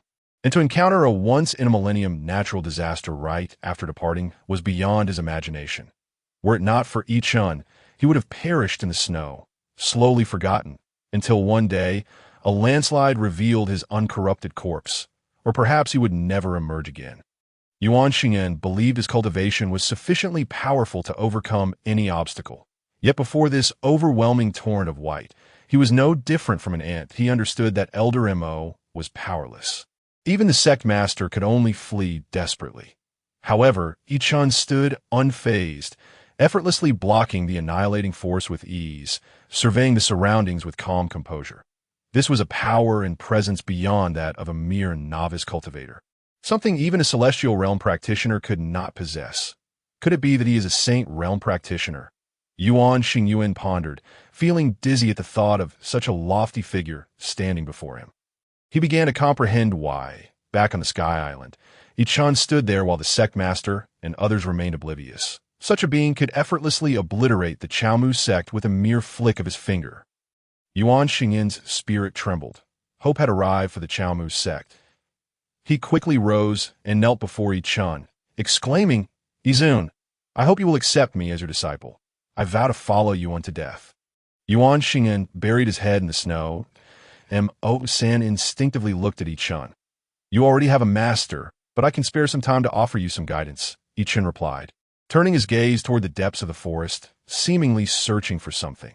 Yuan Xing lifted his head, disappointment flickering in his eyes. Mo San, noticing this, kicked Yuan Xing into the ground again. "Get up and thank Izun. To receive guidance is already a tremendous blessing." Yuan Xingyin hurriedly bowed his head in gratitude. "Your temperament still requires some refinement," Ichan remarked, Walking deeper into the forest, San and Yuan Xingyuan promptly followed. "Are you too hungry?" Chen inquired, glancing back at them. When San and Yuan Xingyuan exchanged uncertain looks, Chen produced a large, dough-like pill from seemingly nowhere, but a rich aroma wafted through the air. Chen tore off a portion, giving one to San and the rest to Yuan Xingyuan. Yuan Xingyuan consumed the pills, feeling a warm current coursing through his meridians, a faint fragrance emanating from his body. Soon, an overwhelming hunger surged within him, nearly causing him to faint. Chen beckoned Yuan Xingyuan closer. Yuan Xingyuan approached Chen, leaning in closely to listen intently to his words. Without warning, Chen delivered a swift chop to Yuan Xingyuan's neck. Yuan Xingyuan's vision went dark, and he collapsed. Izun, San exclaimed, startled. Chen gathered several vines from around them, binding Yuan Xingyuan. "Get something to eat? Aren't you hungry?" San instinctively clutched his stomach and nodded slowly. Chapter 33. Crystal-winged ice serpent. As Yuan Xingyuan gradually regained consciousness, he looked around and suddenly realized he was suspended in mid-air, connected only by a vine to a branch, with his energy nearly depleted. "Izun, Elder Mo." Yuan Xingyuan swayed his body, calling out to Chen and San, yet the surroundings remained eerily silent. Devoid of any response, Yuan Xingyuan continued to sway. A sudden bulge appeared in the distant snow layer. He felt the tree that suspended him quiver slightly. In an instant, that bulge shattered, and a ferocious beast leapt from the thick snow, lunging towards Yuan Xingyuan. His expression turned chaotic, but with life and death hanging in the balance. He could afford little hesitation. Channeling his energy into his legs, he delivered a powerful kick to the beast's head. The creature tumbled into the snow like a dragon plunging into the sea, disappearing from sight. "Elder Mo! Elder Mo!" Yuan Xingyuan bellowed. "Izun, help!" The snow beneath him suddenly fractured, sending a flurry of snowflakes swirling, momentarily obscuring his vision. Through the white mist, a silhouette emerged, glistening under the sunlight. "Izun, could there be danger?" Elder Mo inquired, his brow furrowed. "If there is, it will be too late," Chen replied slowly. "Just enjoy the show. Otherwise, you might find yourself bait next time." But San wisely fell silent, noticing the lack of response. Yuan Xingyuan shut his eyes tightly, pouring all his strength into his legs and kicking wildly beneath him. The white figure collided with his foot, and a flash of lightning erupted, instantly dispersing the swirling snow, revealing a massive serpent-like beast. This creature, covered in fine white scales, shimmered in the sunlight like a brilliant crystal, radiating an awe-inspiring brilliance. Its mouth resembled a gaping fissure across its head, lined with sharp teeth. While crystalline wings adorned the sides of its skull, the beast crackled with electricity, seemingly injured by Yuan Xingyuan's lightning power. Crashing heavily into the snow, a trickle of blood oozed from the corner of its mouth. Starkly visible against the snow, it's a crystal wing ice serpent, San observed. "Its realm appears to have just reached the earth-profound stage. I rather wish its realm were higher. That would make for more delectable meat." Chen muttered. A flash of lightning illuminated the vines binding Yuan Xingyuan, reducing them to ashes. He approached the crystal wing ice serpent, which measured over 20 meters long, with half of its body still buried in the snow. Its eyes, resembling duck eggs, held a crystal-like quality, with a hint of white chaos swirling within, and at the center, a red vertical pupil. Yuan Xingyuan breathed a sigh of relief, but just as he surveyed the area, the serpent's eye suddenly shifted and it bit down on his waist. Yuan Xingyuan found himself lifted into the air, the serpent adjusting its grip to swallow him whole. The icy breath that emanated from the serpent carried a numbing effect, binding Yuan Xingyuan's energy and rendering him immobile. San rushed out from the bushes, unleashing a bolt of lightning that struck the crystal wing ice serpent. The spot where it was hit flickered with electricity. Its scales shattered, and crimson seeped out, starkly contrasting against its body. The serpent turned its gaze toward San, loosening its grip, causing Yuan Xingyuan to fall to the ground. Since the beast's realm climbing steadily, ultimately reaching the initial stage of the heaven-profound realm, the heaven-profound beast. San's heart raced with trepidation. Such creatures were undeniably formidable. Damn it! He shouted, Thundernet! He spread his hands, and a multitude of lightning flickered within. Forming a dense net, Seal, Mo, San pulled forcefully, causing the net to expand enormously, enveloping the crystal wing ice serpent. It let out a hiss, exhaling a cloud of icy mist that collided with the net. As vapor rose, it quickly crystallized into shards of ice. Although Mo San's net remained intact, its power was significantly diminished. The crystal wing ice serpent burrowed back into the snow, and the net fell empty. Damn it! Mo San scanned the area warily, retrieving 2 drops of blue liquid from his left hand and applying them to his eyes. His vision transformed instantly. Any being with energy fluctuations appeared before him. In the depths of the snow, a long wave of energy fluctuations was discernible. Though the heavy snow masked the serpent's presence and aura, Mo San's unique abilities allowed him to lock onto its position. Found the beast, he exclaimed, noticing the energy wave remained stationary, and instinctively glanced toward Chen's direction, curious about the overwhelming energy he possessed. However, the patch of grass where Chen stood showed no fluctuations. And Chen was waving at him insistently. Mo San paused, and suddenly a barrage of ice spikes shot from behind him. He swiftly turned, conjuring a violent bolt of lightning. The ice spikes collided with the electric force. Disintegrating into mist, Mo San surged toward the crystal wing ice serpent, which exhaled a chilling breath, a temperature so frigid it seemed capable of freezing everything in existence. Mo San halted abruptly, conjuring a shield of lightning before him. The icy breath clung to the shield, which shattered and dissipated. The serpent vanished once more into the snow. Mo San scanned the surroundings, but could not locate the creature. Chen, chewing on a twig, suddenly felt the ground rumble beneath him as the crystal wing ice serpent burst through the snow, snatching him into the air. The serpent's eyes gleamed with cunning. To it, Chen presented no energy fluctuations, making him the easiest target among the 3. And given Mo San's earlier glance in this direction, Chen's identity seemed extraordinary. Just as the serpent prepared to bisect Chen, a terrifying beam of light erupted from its mouth. The serpent's red vertical pupil widened in shock before vanishing into brilliance. Chapter 34. Chaos Condensing Stars. Chen stood beside the corpse of the crystal wing ice serpent, unable to suppress a sigh. Having wasted some energy once more, Mo San approached the fallen beast. The serpent's head had vanished, and blood stained the snow, starkly visible against the white landscape. This should be quite delicious, Chen remarked, conjuring a lightning blade with his right hand and skillfully beginning to slice the serpent's body. Mo San felt a tremor of shock within. A beast of such caliber, if it were to reach Chaomu's sect, would undoubtedly spell disaster. Yet, witnessing its demise before his eyes seemed as effortless for Chen as plucking a leaf from a tree.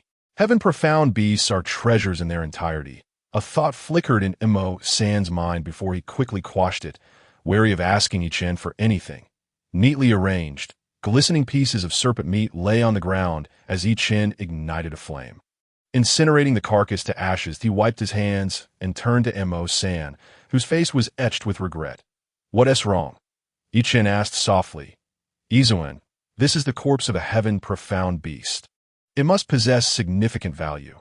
The crystal core within is precious for alchemy. It's truly a pity that Chaomu's sect has so few heaven-profound level crystal cores. Mo San lamented, but quickly realized his faux pas and bowed apologetically. "Forgive me, I spoke out of turn." Chen smiled slightly. "Are heaven-profound beasts so rare in this area?" Mo San lowered his head. Given Chaomu's sect's capabilities, hunting a crystal wing ice serpent of this caliber would require a tremendous cost. "I see that I thought such beasts were scarce," Chen replied, kindling a campfire. "Heaven-profound beasts are everywhere. We can find another without much trouble." Mo San's mind reeled, reevaluating the value of heaven-profound beasts. This was After all, someone whose mere words could help the sect leader and himself break through realms. How could he possibly be interested in heaven-profound level beasts? Mo San chuckled self-deprecatingly and was about to speak when a sudden moan echoed from a distance. Turning towards the source of the sound, Mo San beheld Yuan Xingyin writhing on the ground, his hands flailing as if resisting some malevolent and terrifying force. Mo San furrowed his brow, observing Yuan Xingyuan's ashen face, which was likely a result of the crystal wing-eye serpent's venom. Alas, upon departing from the sect, he had neglected to bring any antidote pills. Chen raised a piece of roasted meat before Mo San, proclaiming it a universal remedy, but Mo San nodded slightly and approached Yuan Xingyan, glancing at Chen with a hint of awkwardness. Izun, in this condition, he probably cannot eat. Can he? You might as well feed him. But ensure it is well chewed. Chen rotated the piece of meat in his hand. Mo San's forehead twitched momentarily as he pinched Yuan Xingyuan's mouth open and forced the meat inside. Wisps of white vapor emerged from Yuan Xingyuan's mouth, and his pallid complexion gradually returned to normal. Izun, Elder Mo. Yuan Xingyuan instinctively looked around, only to find a vast gray mark on the ground, resembling the shape of the crystal wing-eye serpent's body.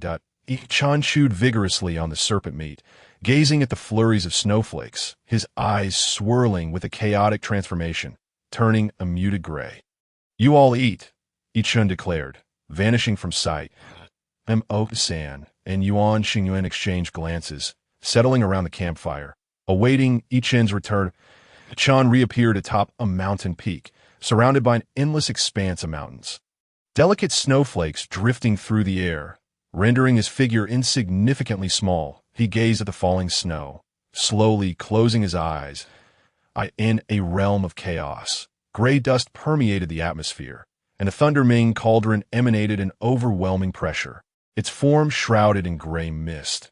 Countless particles of dust collided, each possessing immense energy, capable of overwhelming all things in existence. After the birth of the vast cosmos, the first semblance of stars began to emerge.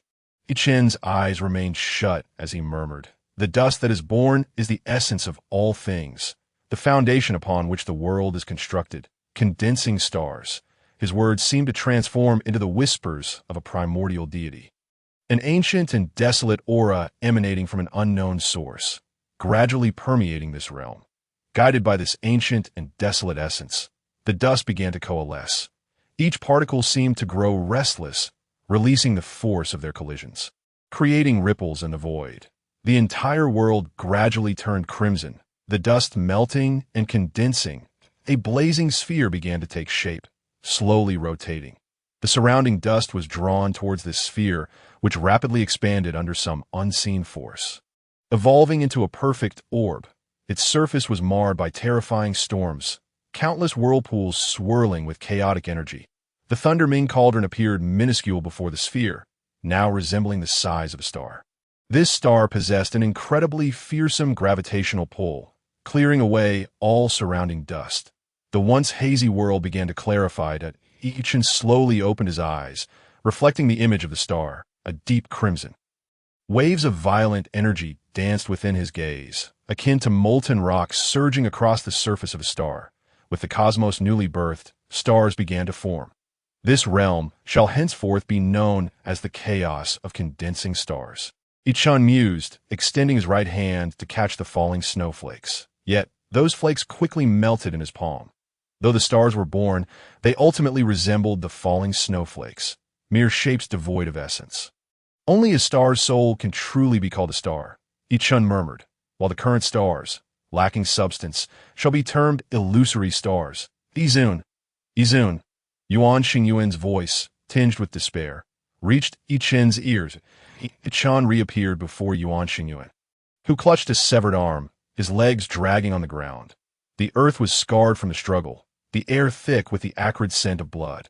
Yuan Xingyuan, upon seeing Chen, crawled towards him, his leg joints oozing blood, leaving a trail behind. Chapter 35. Lian Mountain Sect, Izun. Yuan Xingyuan cried, cradling the arm, which clearly did not belong to him. "Where is Elder Mo?" Chen crouched before Yuan Xingyuan. As Yuan Xingyuan gazed into Chen's calm eyes, the fear within him gradually dissipated. It was the Lian Mountain Sect. Yuan Xingyuan's eyes brimmed with murderous intent.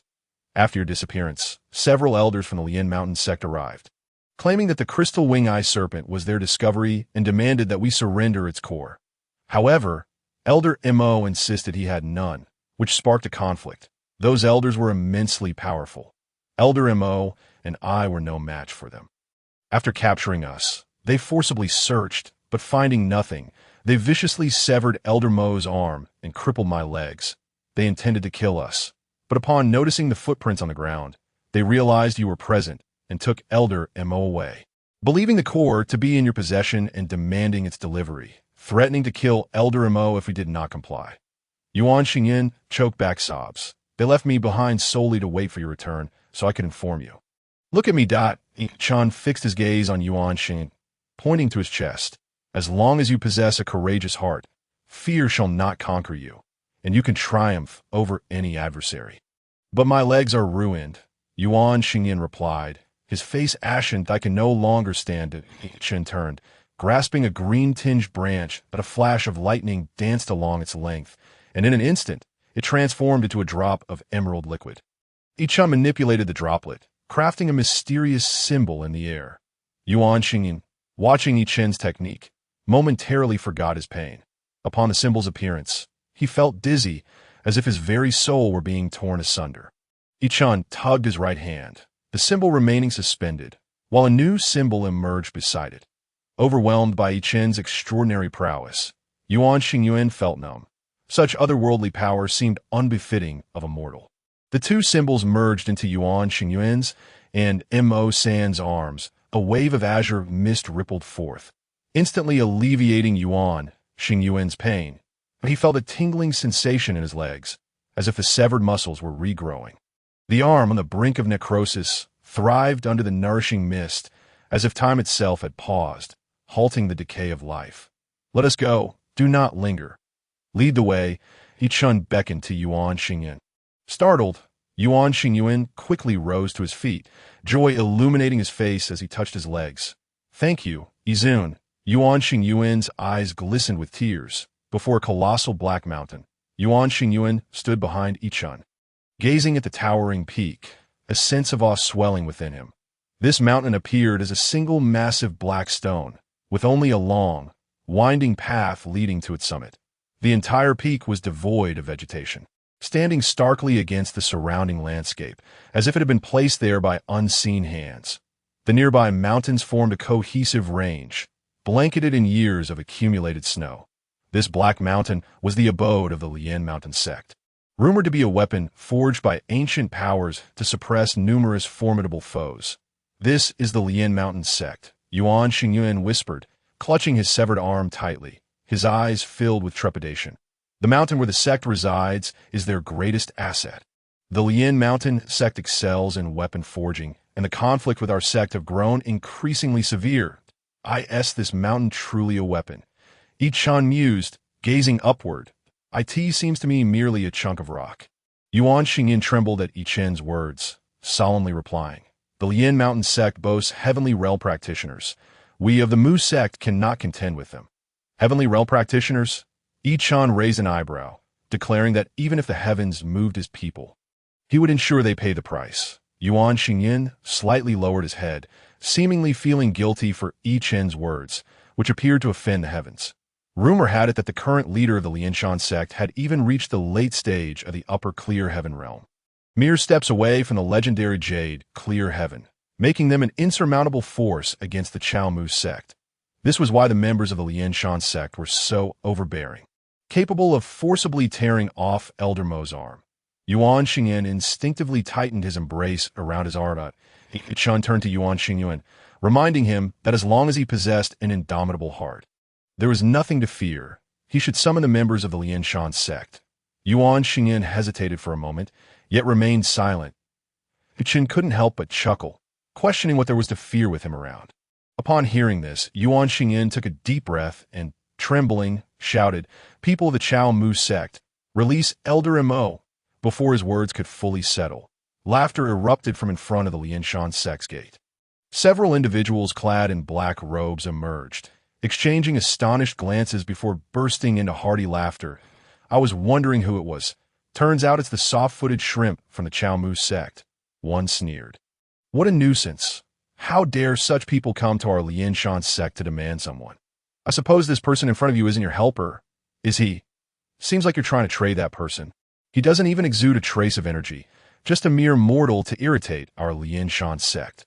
The mocking words of the Lingcang sect members echoed in Yuan Xingyuan's ears, causing his hands to clench tightly, leaving white marks. His expression darkened as he involuntarily glanced at Chen. Chen rubbed his somewhat cold hands, urging him to retort, questioning why he was just standing there. The members of the Lingcang sect momentarily paused, then looked at each other with derision. Did you hear that? You need to fight back. One individual placed his right hand beside his ear, feigning deafness, and slowly spoke. What did you say? He said to fight back against us, another chimed in. The first nodded slowly, a smile gracing his face as he looked at Chen. A mere mortal dares to mock our Lingcang sect. Don't be impulsive. It's not every day we get a mortal and a soft-footed shrimp at our door. How can we not have some fun? Let's first disable their hands and feet. With an expression of indifference, he leisurely approached Chen. Chapter 36. The might of a single palm, the individual stood before Chen, appraising him from head to toe. Brothers, the soft-footed shrimp really brought a mortal here. He laughed, turning to his companions. Does the esteemed disciple of Yuan think we are so bored that he sought to entertain us? Just as he was about to say more, Chen delivered a resounding slap to his face. The man lost control, spinning like a top before crashing to the ground beside several disciples. He sat there dazed, covering his face, an expression of bewilderment plastered across his features. How could this be? My senior brother is at the mid-stage of the human mysterious realm. One Lingcang sect disciple exclaimed, staring at the scene in disbelief. You bastard! The man yelled as he scrambled to his feet. For him, being slapped by a mere mortal was the greatest humiliation of his life. If he did not tear Chen apart, he would never lift his head in the Lingcang sect again. You seek death, he growled darkly, slowly advancing toward Chen. Before the man could strike, Chen's hand preemptively landed on his face once more. The man instantly rolled back to the side of the Lingcang sect disciples. Feeling as if the very heavens were spinning around him, his energy seemingly drained, rendered as helpless as a lamb awaiting slaughter in Chen's grasp. No, this can't be. He instinctively shook his head, gazing vacantly at his sect. Should I go find an elder? The disciples of the Lingcang sect had already recognized Chen's extraordinary prowess. No mere mortal could send a practitioner of the human mysterious realm flying with a single slap. Not even their own master could achieve such a feat. A younger disciple cast a wary glance at Chen before hastily fleeing toward the sect's gate. Stop! Though Chen's voice was not loud, it resonated clearly in the ears of every Lingcang sect disciple. Like a thunderclap, freezing them in place, unable to move an inch. Each of you, give them a slap. Chen turned to Yuan Xingyan. Yuan Xingyan instinctively glanced at several Lingcang sect disciples. He had previously encountered them and had conflicts with them. But back then, he had approached through special means rather than standing directly before them as he did now. You dare! A Lingcang sect disciple exclaimed, their energy surging forth, emanating waves of pressure, revealing their initial stage of the Earth's mysterious realm. Yuan Xingyuan's expression grew complicated. He hesitated to fulfill Chen's command. Chen looked at the younger Lingcang sect disciple and waved him away, signaling him to leave. The younger disciple felt as if a great burden had been lifted and quickly disappeared into the sect's gate. Dare you not? Chen suddenly glared at the disciples of the Lingcang sect. His eyes crackling with lightning, an indescribable pressure descended upon their souls in an instant. The disciples became as still as statues, their eyes the only parts of them capable of moving. Go on. If you still dare not slap them, then I shall slap you, Chen said with a smile directed at Yuan Xingyan. Yuan Xingyan gritted his teeth and stepped forward to confront the Lingcang sect members. Although the disciples were unable to move, their eyes still radiated a fierce aura. These disciples of the Lingcang sect were all at the mysterious realm. Typically, they would never dare provoke the disciples of the Chao Mu sect, and they seldom ventured into Chao Mu sect territory. Thus, they rarely had the chance to stand face to face like this. Remembering the humiliation their fellow disciples had endured, Yuan Xingyan's expression darkened. Smack! Smack! Smack! Yuan Xingyan delivered slaps to each of the Lingcang sect disciples' faces, releasing all the previous humiliation and the admonishment from his sect to avoid trouble with every strike. The faces of the Lingcang sect disciples instantly swelled. The humiliation they felt surged to an unbearable peak. As a sect renowned for its prowess in forging weapons, each disciple possessed numerous weapons, and combined with their own cultivation, it was difficult for equally ranked cultivators to contend with them. Thus, the disciples of the Lingcang sect were notorious for their arrogance. After their disciples faced grievances, elders from the sect often personally intervened to assist them, which was why few dared provoke the Lingcang sect within the Duanyun mountain range, let alone the already declining Chao Mu sect. The Lingcang sect disciples glared at Yuan Xingyin, their minds racing with schemes to cripple him, yet their bodies felt as if they had been sealed, allowing Yuan Xingyuan to humiliate them at will. They merely awaited their master's arrival to reclaim the dignity they had lost. Just as Yuan Xingyuan's slaps grew fiercer, a furious shout erupted from within the Lingcang sect's gates. Echoing like thunder, blood suddenly trickled from Yuan Xingyuan's mouth, a manifestation of the pressure he had endured. A rugged man clad in black robes, his face lined with deep creases, emerged, followed closely by the younger disciple. Elder Wang, it's them. The younger Lingcang sect disciple glared fiercely at Chen. Elder Wang's eyes darkened as he cast a glance at Chen before turning to Yuan Xingyuan. Yuan Xingyuan's right hand trembled, his raised palm halting in the air. I thought someone was here to smash my gate. Turns out it's the soft-footed shrimp, the eldest disciple of the Chao Mu sect. Elder Wang laughed heartily 3 times before his expression turned icy. Do you not know where this place is? Even if your master had 10 times the courage, he wouldn't dare make a scene before my Lingcang sect.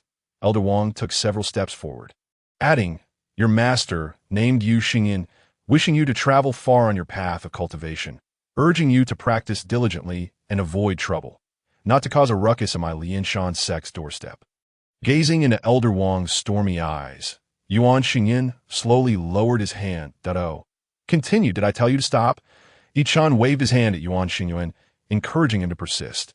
Elder Wang's gaze locked onto Chen, assessing him but finding no trace of energy fluctuations, which made him cautious. However, he believed that within the Duanyun mountain range, there were not many who could conceal their aura beyond the span of 5 fingers.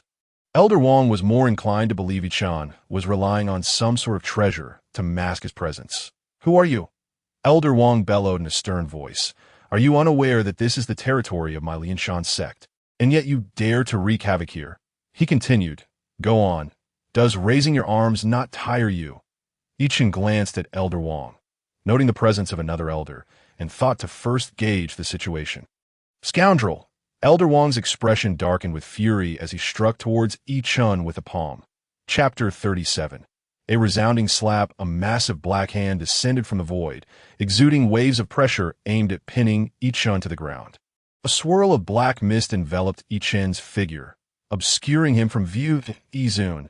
Yuan Xingyin exclaimed in alarm. Izun! Elder Wang raised an eyebrow, then burst into laughter. How can one who cannot withstand even a single blow from me dare to call himself Zun? It is utterly laughable. As the black mist dissipated, only a dark stain remained, gradually spreading outwards, while Chen had vanished without a trace. Elder Wang scanned the surroundings with his divine sense, failing to detect Chen's aura. My deduction was indeed correct. He merely entrusted his soul to the body of a mortal to deliberately humiliate my Lingcang sect. If that individual were to appear in his true form, he would surely meet with disaster. Elder Wang's gaze turned sinister as he fixed it on Yuan Xingyin. Such audacity! Elder Wang's voice surged with a formidable pressure, akin to a rising tide, crashing towards Yuan Xingyin. Blood instantly seeped from Yuan Xingyin's 7 orifices as he clutched his arms tightly, his gaze fixed on Elder Wang in dread. What are you clutching for? My Lingcang sect does not forge weapons from such trivialities. Elder Wang stroked his beard, suddenly appearing enlightened. Ah, this must be Elder Mo's arm, right? My memory is not the best. Since it is severed, you might as well discard it, as it can never be reattached. A younger disciple of the Lingcang sect, standing behind Elder Wang, quietly reminded him, Senior brother, the restraints on them have yet to dissipate. Before Elder Wang could respond, a light chuckle echoed from behind, unmistakably belonging to Chen. I haven't undone anything. How could he disappear? Chen placed a hand on the shoulder of the younger disciple.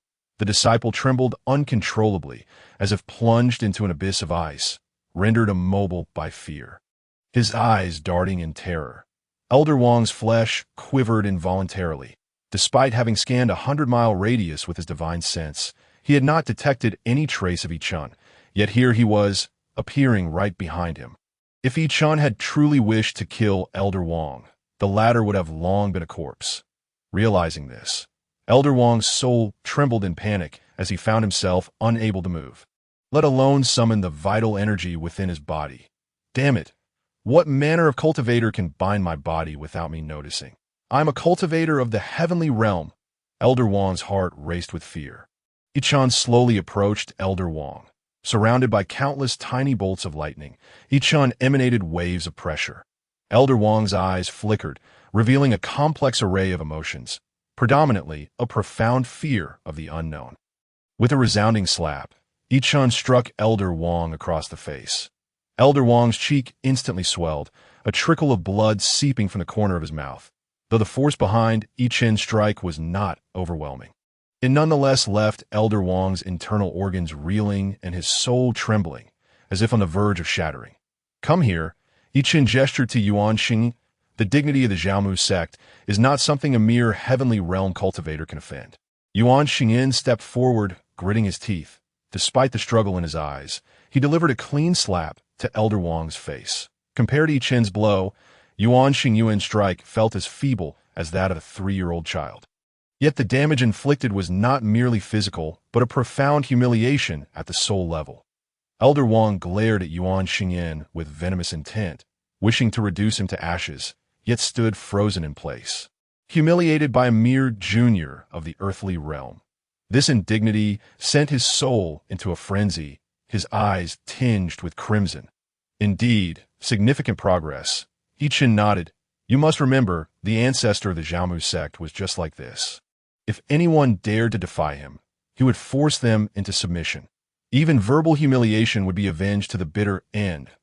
If the ancestor of the Xiaomu sect were to witness your current obsequiousness, he would surely be enraged to the point of resurrection. Chen's eyes glimmered with nostalgia. Come on, why have you stopped? With another resounding slap, Chen struck Elder Wang again. Though Elder Wang's cultivation was formidable, each blow felt as if it were striking against an indestructible iron. Yet Yuan Xingyin sensed that some shackles within him had been shattered, granting him an understanding of the essence of strength and the true nature of cultivation. Chen's words, though simple, stirred a tempest of emotions within the hearts of the Lingcang sect members, the ancestor of the Xiaomu sect. Who on earth is he? Could it be that he is a reincarnated powerhouse? Damn it! How could such a person arrive at the Xiaomu sect? Elder Wang's heart was suddenly gripped by a fear not felt in thousands of years. Who was he? What level of cultivation did he possess? With a flick of his finger, Chen dissipated the restraints on a younger disciple, who immediately collapsed to the ground, gasping in terror. Go. Fetch your superior, Chen commanded, and before his words had fully settled, the sky erupted with flashes of black cold light. Black spears descended around Chen, followed by a series of piercing sounds. These black spears shimmered with an unusual radiance, exuding an impressive aura. To Yuan Xingyuan's eyes, the black spears appeared haphazardly scattered, yet from above, one would discern that they formed a remarkably intricate formation. Each black spear bore the oppressive weight of a heavenly grade weapon. Yuan Xingyan was astounded. Only the elders within the Xiaomu sect possessed such weaponry, yet now multiple complete heavenly grade black spears had fallen. Is this the foundation of the Lingcang sect? Damn it, will Izun be in danger? Yuan Xingyan's legs trembled slightly, although the black spears posed no threat to him. The pressure they emitted suffocated him, leaving him feeling ensnared. Chen raised an eyebrow, remaining still amidst the chaos. The black spears resonated with one another, their tips embedded in the ground, forming a diagram, as intricate black lines spread across the earth, creating a formation that radiated a chilling aura. Chapter 38, just a trifle with several heavenly grade weapons combined with the formation. The aura had already reached the pinnacle of the upper clarity heaven. Add just one more spear, and it would reach the jade clarity heaven realm. Such a strategy could instantly slay the sect master of the Xiaomu sect. Yet the destructive power of the formation remained dormant, a dark figure emerged from the void, casting a sullen gaze upon Chen. You possess remarkable audacity. The figure's voice, though not elevated, carried an implicit pressure that made Yuan Xingyuan feel as though he had plunged into an ice cavern. His body trembling with fear. It was the second elder of the Lingcang sect. Yuan Xingyuan's mind raced back to a past encounter, recalling the time he had accompanied the Xiaomu sect to a herbal trade conference, where he had glimpsed the second elder that time. The second elder had laid claim to a herb that had already been sold, forcefully seizing it despite the presence of numerous heavenly realm cultivators, none of whom dared to intervene, allowing him to depart unchallenged. Sect Master Li He had once lamented to Yuan Xingyuan that once one's power reached a certain level, rules became as worthless as scrap paper. At that time, Sect Master Li He had only possessed heavenly level cultivation, inferior even to the strength of the second elder's attendants. The second elder was at the late stage of upper clarity heaven. Yuan Xingyuan's hands began to tremble. Without the protection of the Xiaomu sect, such a person could likely obliterate the sect with a wave of his hand. That if I were timid, would I still dare to come? Chen replied nonchalantly, seemingly unaffected by the surrounding black spears and the formation. Then you may very well test the consequences of provoking my Lingcang sect. The oppressive aura emanating from the second elder erupted instantaneously. Enveloping Chen, a faint shimmer of thunder flickered around Chen, causing the force of that pressure to vanish in an instant. The second elder raised an eyebrow. Indeed, it was a wretched offspring of the Xiaomu sect. He had not anticipated that the Xiaomu sect still harbored such cultivators, but nonetheless, this was fortuitous, an opportunity to collect a head delivered right to his doorstep. Zhutian spear formation, the second elder slowly lifted his right hand and lightly snapped his fingers in Chen's direction. The very fabric of time and space around Chen seemed to momentarily freeze, only to then rush by in a frenzied torrent. Surrounding black spears exuded a dark mist, and a colossal black pattern abruptly materialized in the sky. As if etched across the entire expanse above, this immense design in the heavens corresponded with the patterns on the ground, slowly rotating in unison. Yuan Xingyuan felt as if his soul were but a fragile boat amidst tumultuous waves. Perilously close to annihilation, the pattern in the sky appeared to embody some universal law, and the mere exhalation of its essence could obliterate Yuan Xingyuan in an instant. Heavens! Yuan Xingyuan stared vacantly at the celestial anomaly, his mind momentarily blank, the only image lingering being the recent tempest of thunder unleashed by the Xiaomu sect. A profound sense of despair welled within him. This power felt akin to a mortal facing a deity, left with no choice but to crawl beneath the divine's feet. The disciples of Lingcang's sect were filled with elation. Although their bodies remained restrained, the unique aura of destruction exuded by the second elder resonated clearly within their souls, inciting both trepidation and exhilaration. Annihilate, the second elder bellowed, and the annihilative force from the two corresponding formations in heaven and earth descended upon Chen. Chen was shrouded in a multitude of black mist, his presence vanishing in an instant. A smirk danced upon the second elder's lips. Merely a trifling matter. What wretched fish dared to provoke Lingcang's sect? However, just as the words left his lips, the second elder intended to withdraw, to retract the Zhutian spear formation. "Elder, you mustn't," a younger disciple hastily exclaimed. "The restraints on our seniors are still in place." "What?"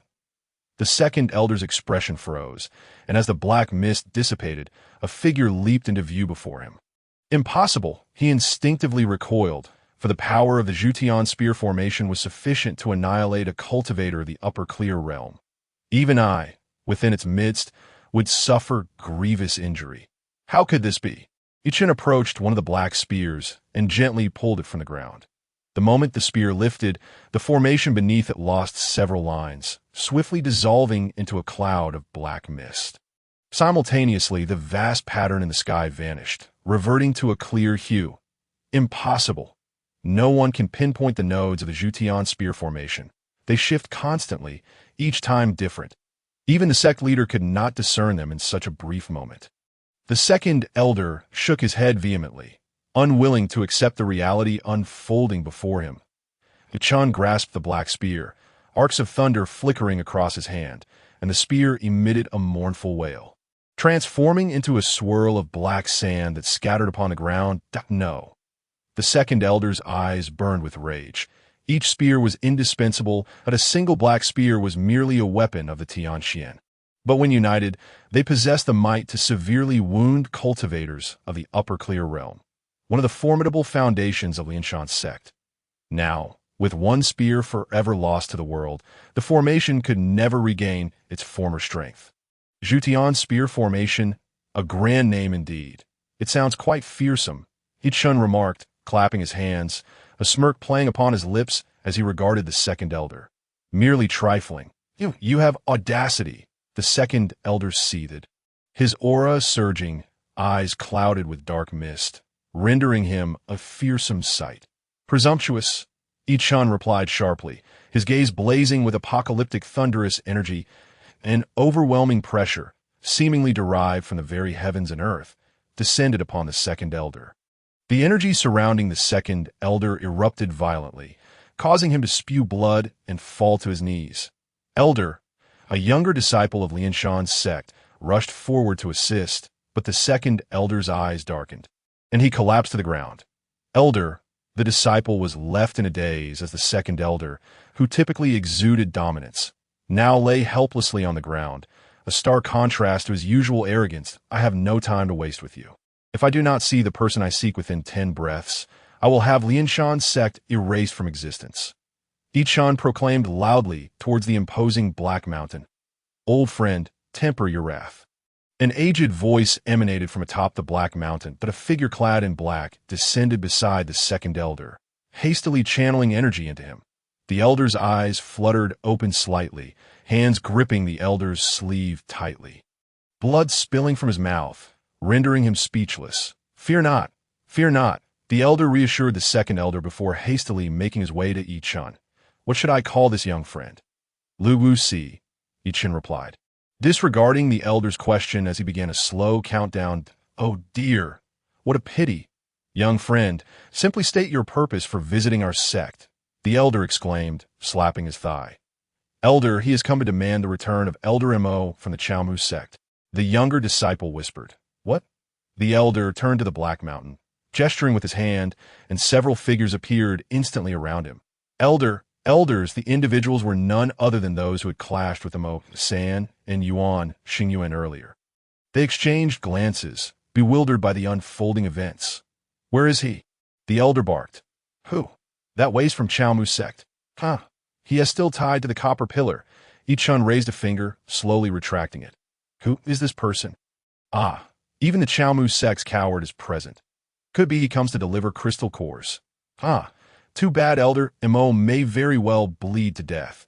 You'll be erased from Lingcang's sect henceforth. Chen's eyes blazed with thunderous fury. Huh.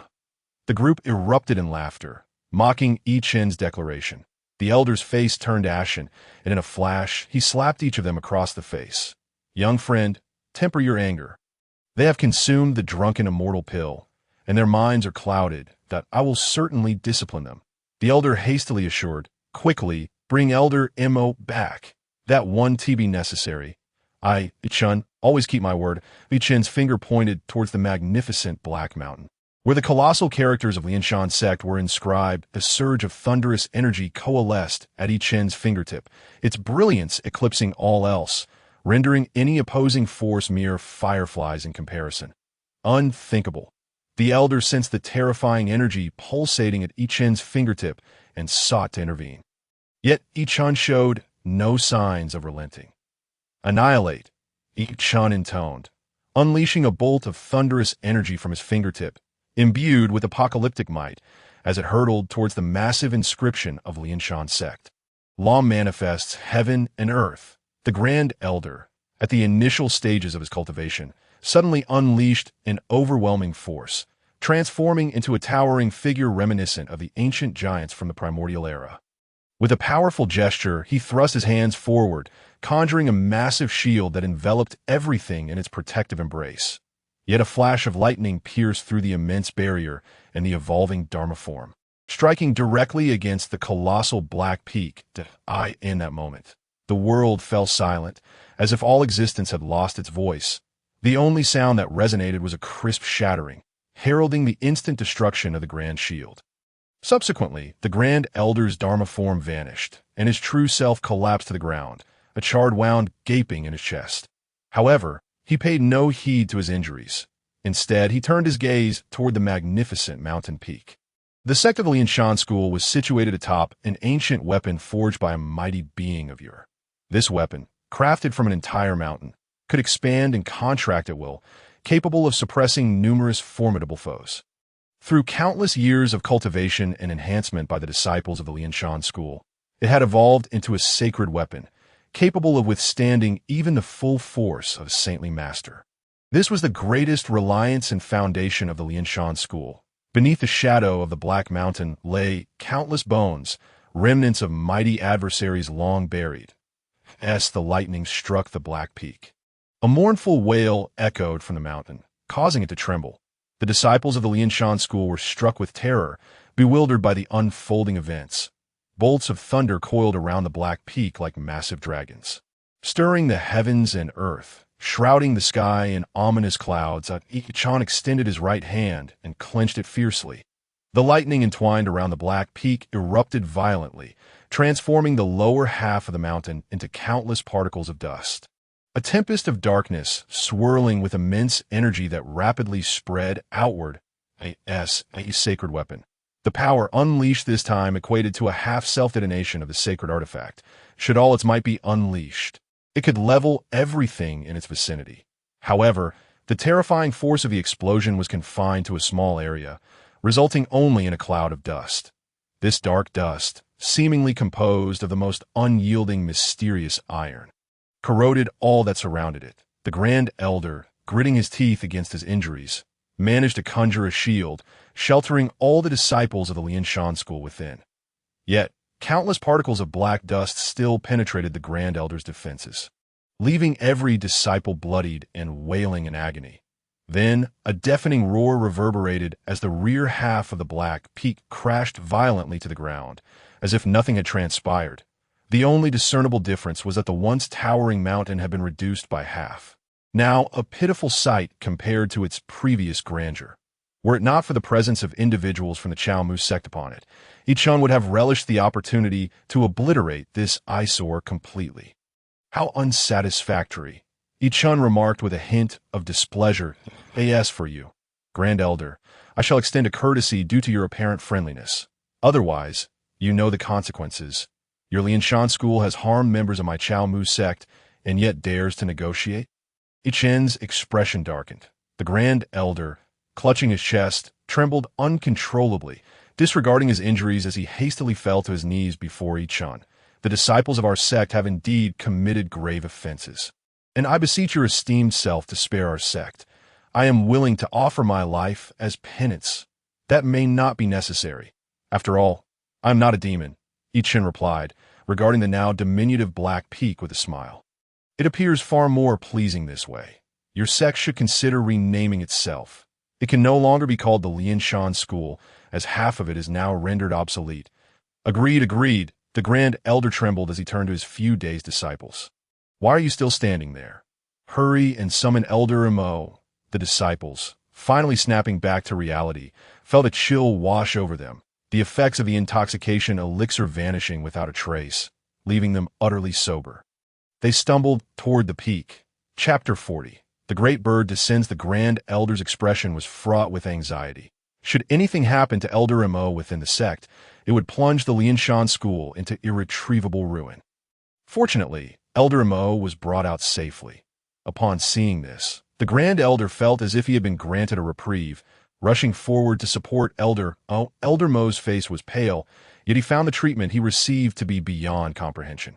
In the past, even the Grand Elder of the Lingcang school would treat the leader of the Chao sect with utmost respect, let alone now, as he was being reverently assisted by the Grand Elder, who continuously inquired about Mo San's injuries. Moreover, the Grand Elder was covered in blood, with a charred wound in his chest, clearly having sustained severe injuries.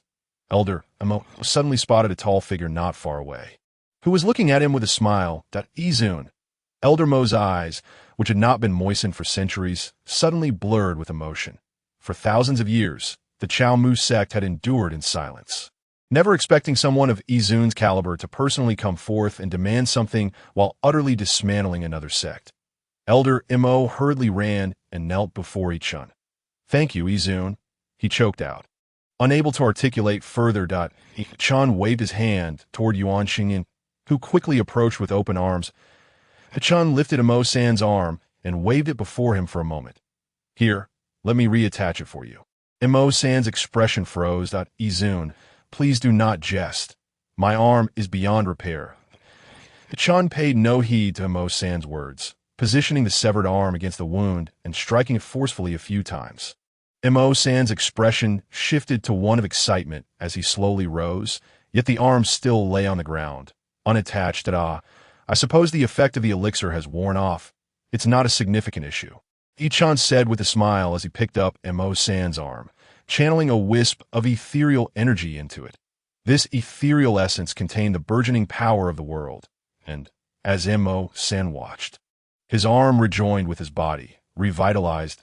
Mo-san felt his arm return, imbued with a strength he had never before experienced, profoundly mysterious and seemingly otherworldly. He began to move his arm, gradually acclimating to its presence. Congratulations," the Grand Elder coughed lightly, covering his mouth. "Our sect has committed a grave error this time, and once the sect leader returns, we shall seal the sect and earnestly repent. As for the remaining matters, I trust you will handle them." Chen waved his hand dismissively at Mo-san and Yuan Xingyin, signaling them to depart. The Grand Elder stood rooted in place, watching as Chen and his companions vanished from view. Days turned into nights, yet he did not move until the sect leader, visibly shaken, returned. "Grand Elder, what has transpired?" The sect leader gazed at the scene of devastation, his eyes filled with rage. How could the sect have been reduced to this state? The Grand Elder gazed at the sect leader, murmuring, "It was the Chao Mu sect, most likely instigated by the former sect leader, Liang." Before he could finish, the Grand Elder collapsed to the ground, unconscious. "Grand Elder, was it that madman Liang?" The sect leader turned to the surrounding disciples, roaring, "Who can explain to me what has happened?" Chen and his companions traversed the mountain range.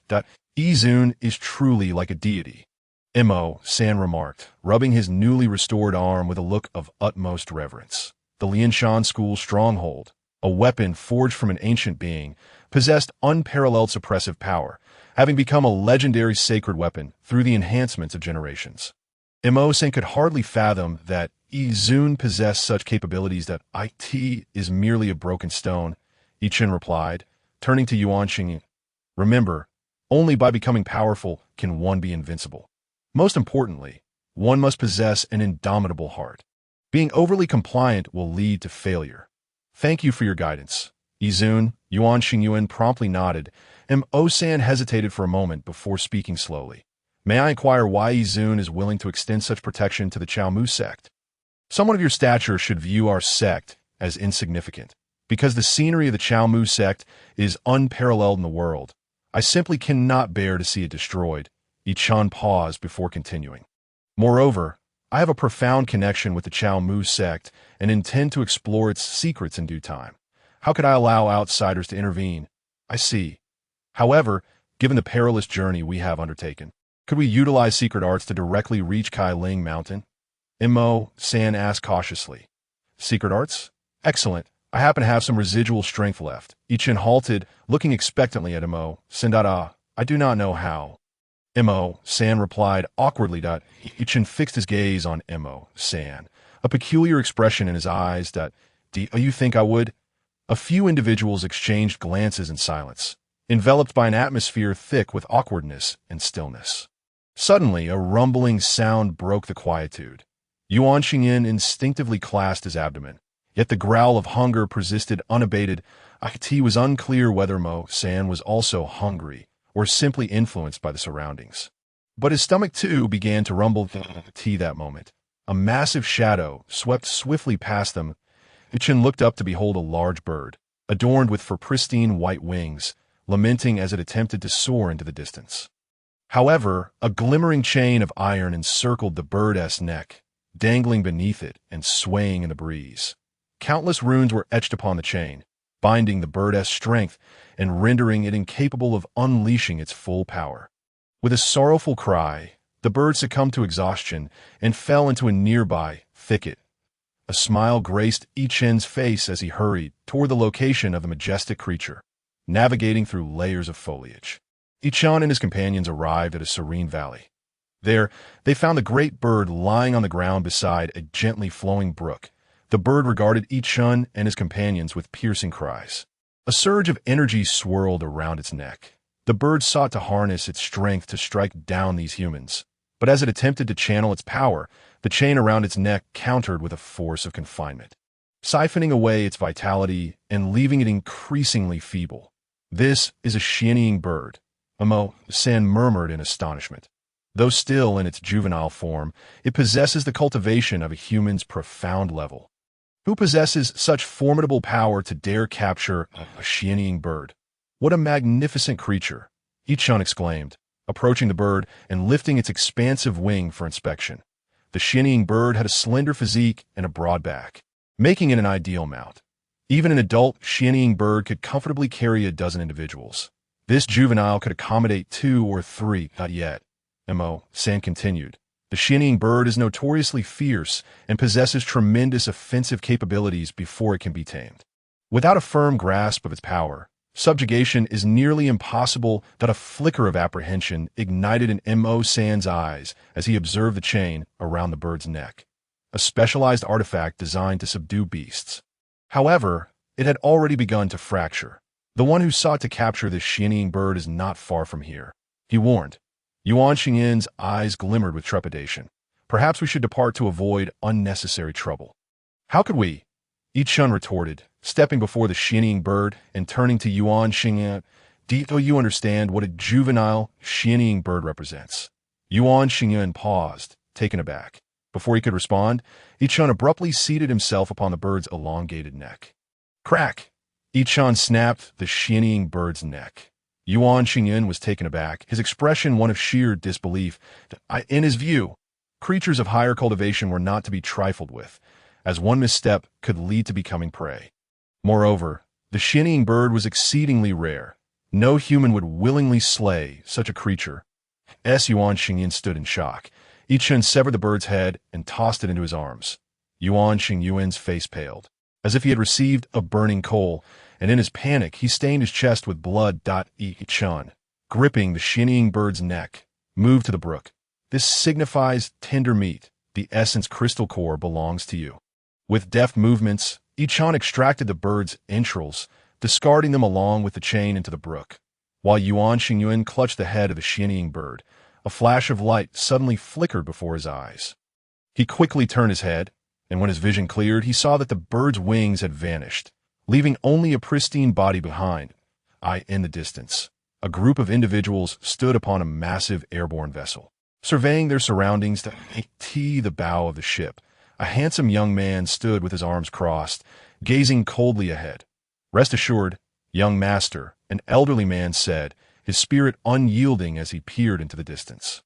"Though the shinning bird has broken free, it ultimately cannot escape." "That is good," the young man replied. "It is a grand gift I prepared for Nianwei."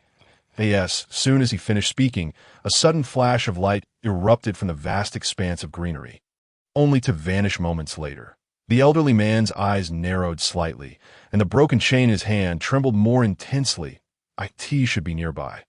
"What was that flash?" The young man's expression darkened. "Who dares to meddle with my shinning bird? I will annihilate their sect. No one would dare to challenge the authority of our Wuling pavilion," the elderly man stated calmly. "The chain bears our pavilion's unique insignia. Anyone attempting to refine it will be instantly detected." The young man furrowed his brow. "I still feel uneasy." As soon as he finished speaking, he leaped from the airborne vessel, descending toward the ground below. The elderly man turned to the others aboard the vessel. "You proceed to Kaling Mountain. The young master and I will return shortly." With a flicker of energy, he vanished from his ship. The airborne vessel gradually turned its bow, making its way toward Kaling Mountain. "This is delectable," Chen exclaimed, turning the stick in his hand, upon which the shinning bird's body was skewered, ensuring it did not burn. Yuan Xingyin still held the bird's head, too apprehensive to break it open. Unable to discard it, he set it beside himself. Mo-san gazed at the shinning bird with a mix of nostalgia and reflection. Once, the shinning bird was a mount reserved for the revered ancestors of high-ranking sects. Yet now it was akin to a common fowl, roasting over the fire, soon to become their meal. That I tell you, don't listen to those who say that once you embark on the path of cultivation, you needn't eat. This is far more satisfying than any elixir. To me, the cultivation system of humans is a misguided path. Relying on pills is for the old and decrepit. Eating meat is the true way. Chen declared, tearing off a massive wing and offering it to Yuan Xingyin. Come, young man, eat heartily to enhance your cultivation. Yuan Xingyin grasped the wing, his heart conflicted. The one who captured the shinning bird must be nearby. If they arrived, it would spell great trouble. What if they come? He voiced his concerns. How can you think like this? Always fretting and worrying. Chen insisted, tearing off another wing and handing it to Mo-san. Let us eat quickly. The fact that they haven't shown up indicates they likely have no idea where the shinning bird is. Once we finish, we can slip away without a trace. As the enticing aroma of the shinning bird's wing wafted through the air, Yuan Xingyin's stomach growled once more. Resolutely, he took a deep bite by a small river. The elderly man bent down to retrieve the chain from the bank. The young man, gazing at the entrails floating on the river's surface, wore a grim expression, as though he were on the brink of an explosion. That the shinning bird's entrails? He growled through gritted teeth, struggling to contain his fury. Though the elderly man was reluctant to acknowledge it, the river was indeed reeking of the shinning bird's blood, and the section of chain that should have tightly bound the bird's neck had washed ashore. Indeed, the elderly man murmured softly that it seems the shinning bird has met with misfortune. Scoundrel! The young man roared in a fit of rage, sending all the waterfowl pecking at the entrails into a frenzy of flight. That was a gift for Nianwei, a promise I made with my own lips. How will she perceive me? What will she say in front of her friends? That I am a man of broken promises. How can I show my face in the Duanyan Mountains? Young master, please calm down, the elderly man implored, lowering his head. Find them. I want their skins, the young man screamed. The shinning bird's scent flows downstream. It indicates that the culprit is upstream along this river, the elderly man stated. Then what are we waiting for? The young man's eyes widened in fury as he gazed upstream at the river, his entire being pulsating with energy, exuding an aura of murderous intent. The old man hastily summoned his energy and rushed alongside the brook. Chapter 42. The people of the Spirit Pavilion as the two approached Chen's position. A rich aroma of meat became increasingly pronounced. The young man caught a whiff of the scent, nearly blacking out from shock. They dared to consume the shinning bird? His eyes practically blazed with fire. Young master, please calm your anger, the old man implored. Stopping in his tracks, he produced numerous bronze-crafted flying insects from his robe. Allow me to completely seal off this area, leaving them with no means of escape. The old man summoned his energy, causing the bronze insects to absorb it, their eyes glowing red as their wings began to vibrate rhythmically. He raised his right hand, and the insects took to the sky, vanishing into mere specks against the horizon. These soul-eating insects will encircle this region, not only forming a barrier that prevents anyone inside from escaping, but they will also devour all the energy within this area. Even if there are celestial cultivators inside, they will lack sufficient energy to contend with us. The old man spoke slowly. With my presence and the soul-eating insects, I can guarantee the young master's absolute safety. Those who thwart my plans deserve death, the young man declared as he drew a black longsword from his robe and ascended the mountain. Izun, have you noticed how rapidly the energy around us is depleting? Yuan Xingyin said, his expression fraught with concern. I have sensed it as well. The energy seems to be vanishing, Mo-san remarked, his vigilance heightened. Energy? Chen exclaimed, tossing a leg bone into the fire. I don't feel anything. Just as they were conversing, a streak of black sword energy cleaved through the air, landing sharply before them. A dark-faced young man emerged from the woods, surveying the bones scattered about, veins bulging on his forehead. Rage boiling within him, an old man gradually appeared behind the young man, his gaze narrowing as he took in the greasy faces of Chen and the others, unable to believe that anyone could be ignorant of the Xianming bird and treat such a precious beast as mere barbecue. The old man was momentarily stunned, and the iron chain he held slipped from his grasp, clattering to the ground. Yuan Xingyan immediately recognized the chain as the very one that had been binding the Xianming bird's neck. Panic surged within him, unsure whether to spit out the meat stuffed in his mouth or swallow it. You have audaciously slain the Xianming bird. Oh, you realize how long I prepared to capture that beast. The young man stared blankly at the bones, his anger momentarily subsiding, and he let out a derisive laugh, observing the ornate designs embroidered on the young man and the old man's garments. Mo San's expression darkened as he communicated with Yi Chun through their energy to Izun. These are people from the Spirit Pavilion. We are in grave trouble. Mo San's voice echoed in Yi Chen's mind. The young man examined the black longsword in his hand, which shimmered with mysterious symbols, indicating its extraordinary nature. May I inquire if you are affiliated with the Spirit Pavilion? Mo San asked cautiously. The young man leaned on his black longsword, scrutinizing the trio. One celestial realm cultivator, one earth realm cultivator, and a mere mortal that you believe you can handle the Xianming bird? He scoffed, hearing the name Spirit Pavilion.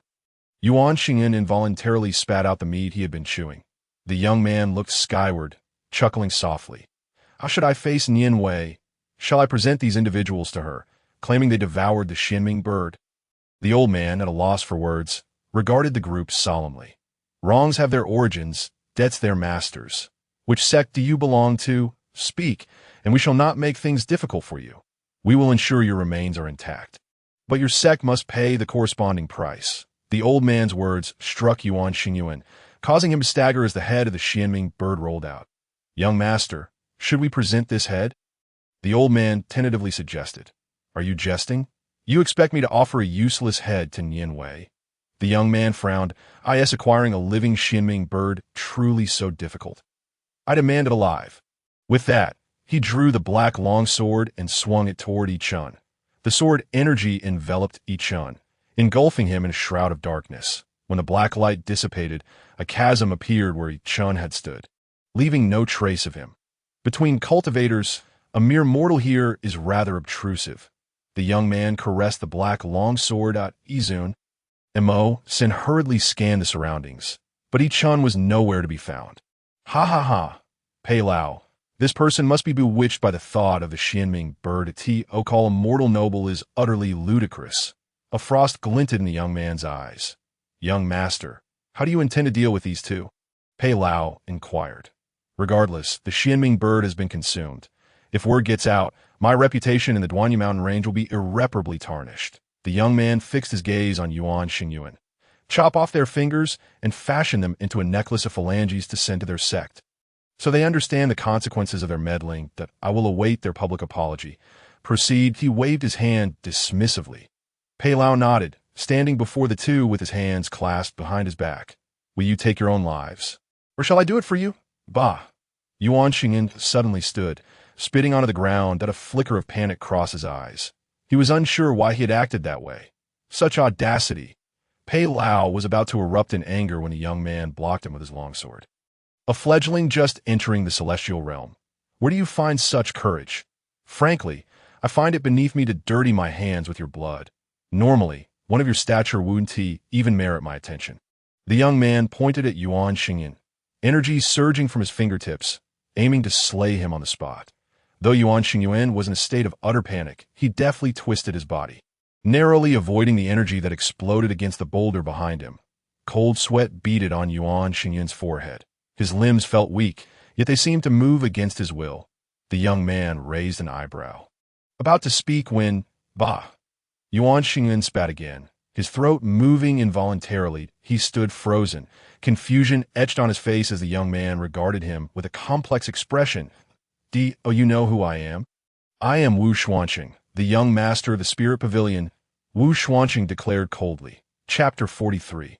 What of the young master? Upon hearing this, Yuan Xingyan's legs buckled beneath him. He had heard of Wu Xuanqing's reputation.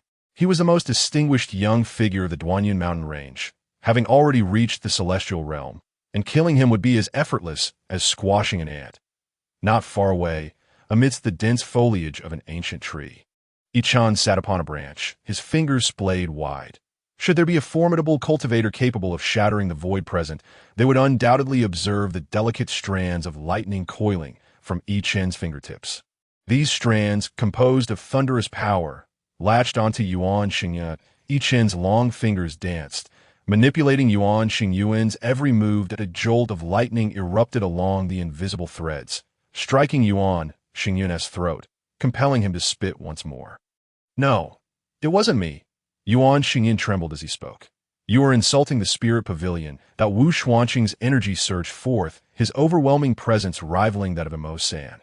The sheer force of his aura sent shivers through Yuan Xingyuan's soul, stripping him of any will to resist. Though his body felt limp, he stood upright, chest puffed out, Mo San, standing to the side, prepared to act, but Pei Lao's gaze pinned him in place, leaving him with no opportunity to intervene. It's Izun, Mo San deduced, observing Yuan Xingyuan's unusual behavior.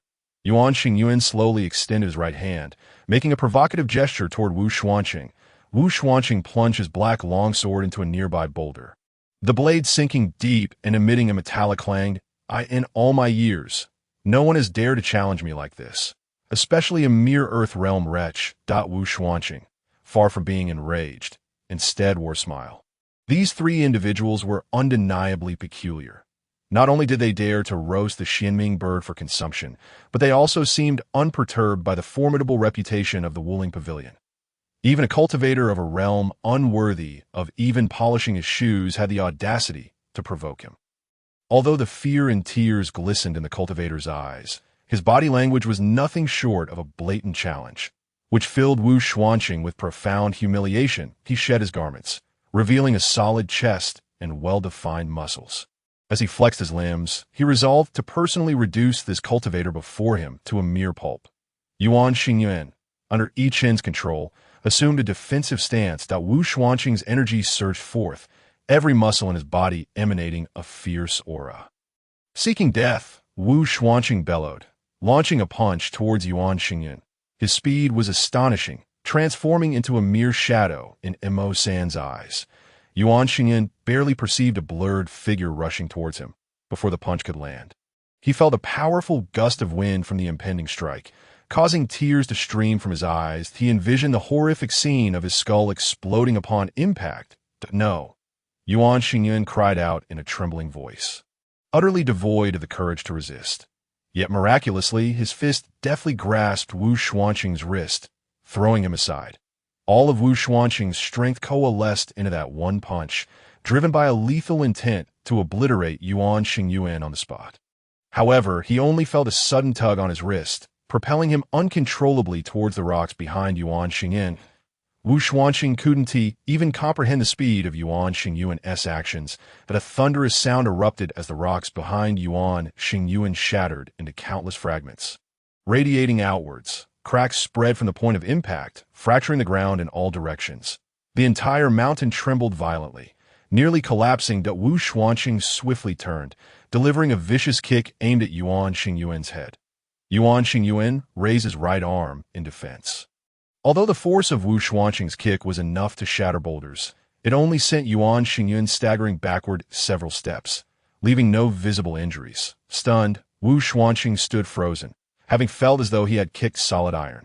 A lingering pain radiating through his right leg. Impossible. Elder Pei gasped internally, bewildered by how a mere Earth Realm cultivator could withstand the full might of the young master. Even if the young master had neglected physical training, his strength was beyond the capacity of an Earth Realm cultivator to endure. Who exactly was this individual? Though Izun was manipulating Yuan Xingyuan, could his body truly withstand the brute force of a Celestial Realm cultivator? Mo San furrowed his brow, casting a wary glance at Yuan Xingyuan.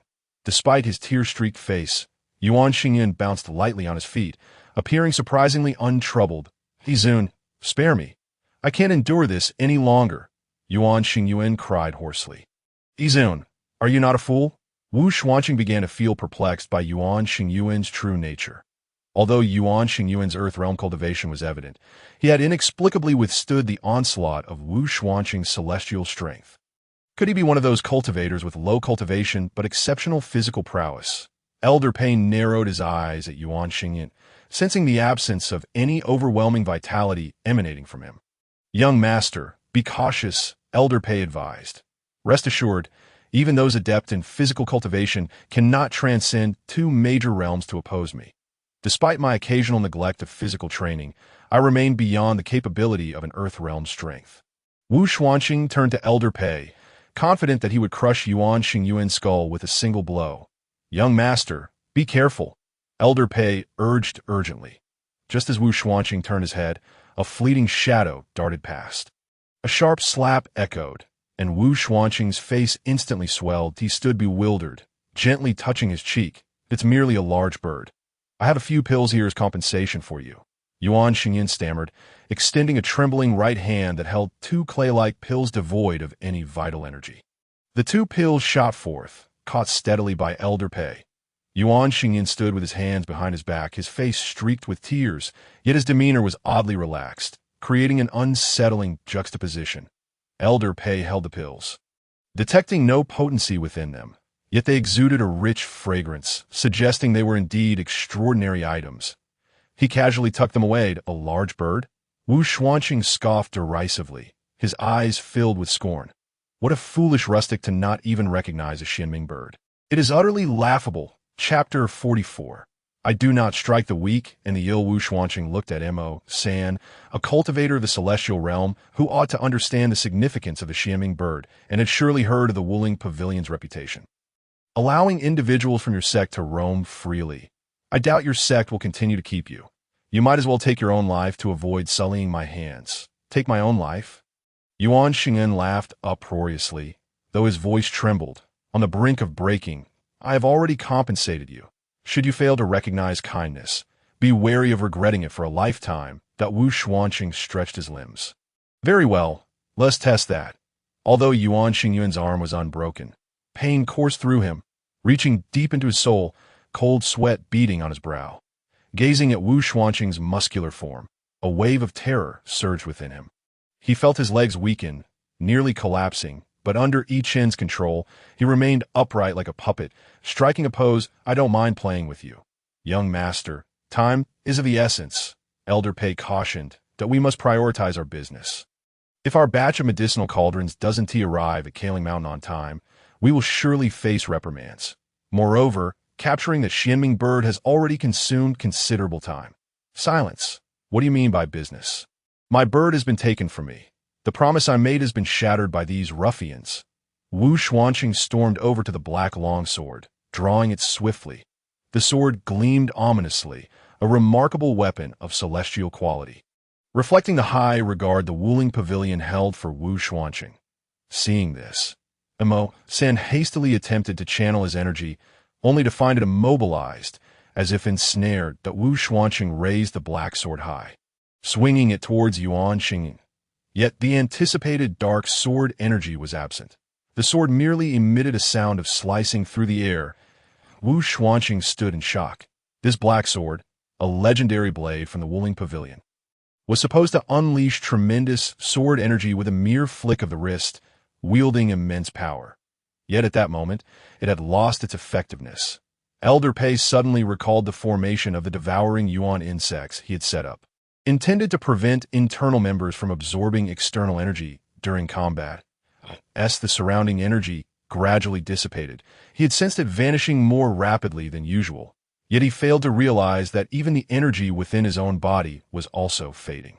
Elder Pei hurriedly attempted to channel his energy, only to discover it was trapped within him, unable to be utilized. In this area, a faint gray mist enveloped everything. The source of this mist lay in Chen, who was crouched atop a tree, his left hand swirling a mass of gray vapor. This mist contained a power foreign to this world, marking Chen's first display of his strength since embarking on his own path. The gray mist, like a supreme sovereign, encountered the surrounding energy, which rapidly retreated outward, devoured by the devouring yuan insects. Who would have thought that modern artifacts could develop to such a degree, capable of devouring energy? In ancient times, only the insect tribes possessed such incredible powers. Yet this trivial ability to consume is merely child's play, Chen mused, gazing at the exquisite bronze insect beside him. What is happening? Wu Xuanqing turned his head to look at Elder Pei, who also wore an expression of astonishment. Since embarking on the path of cultivation, Elder Pei had never witnessed such a scene, even when surrounded by the devouring worms. It merely meant an inability to draw vitality from the outside world. Never had he experienced a moment where the energy within his own body seemed to be ensnared by an irresistible force, retreating as if imprisoned, utterly inaccessible. Damn it, who are you? Elder Pei's countenance darkened as he hurriedly positioned himself in front of Wu Xuanqing. Fortunately, although his energy was confined, his physical strength remained intact. Do not mistake my age and frailty. Despite your celestial realm cultivation, I will not take advantage of the weak.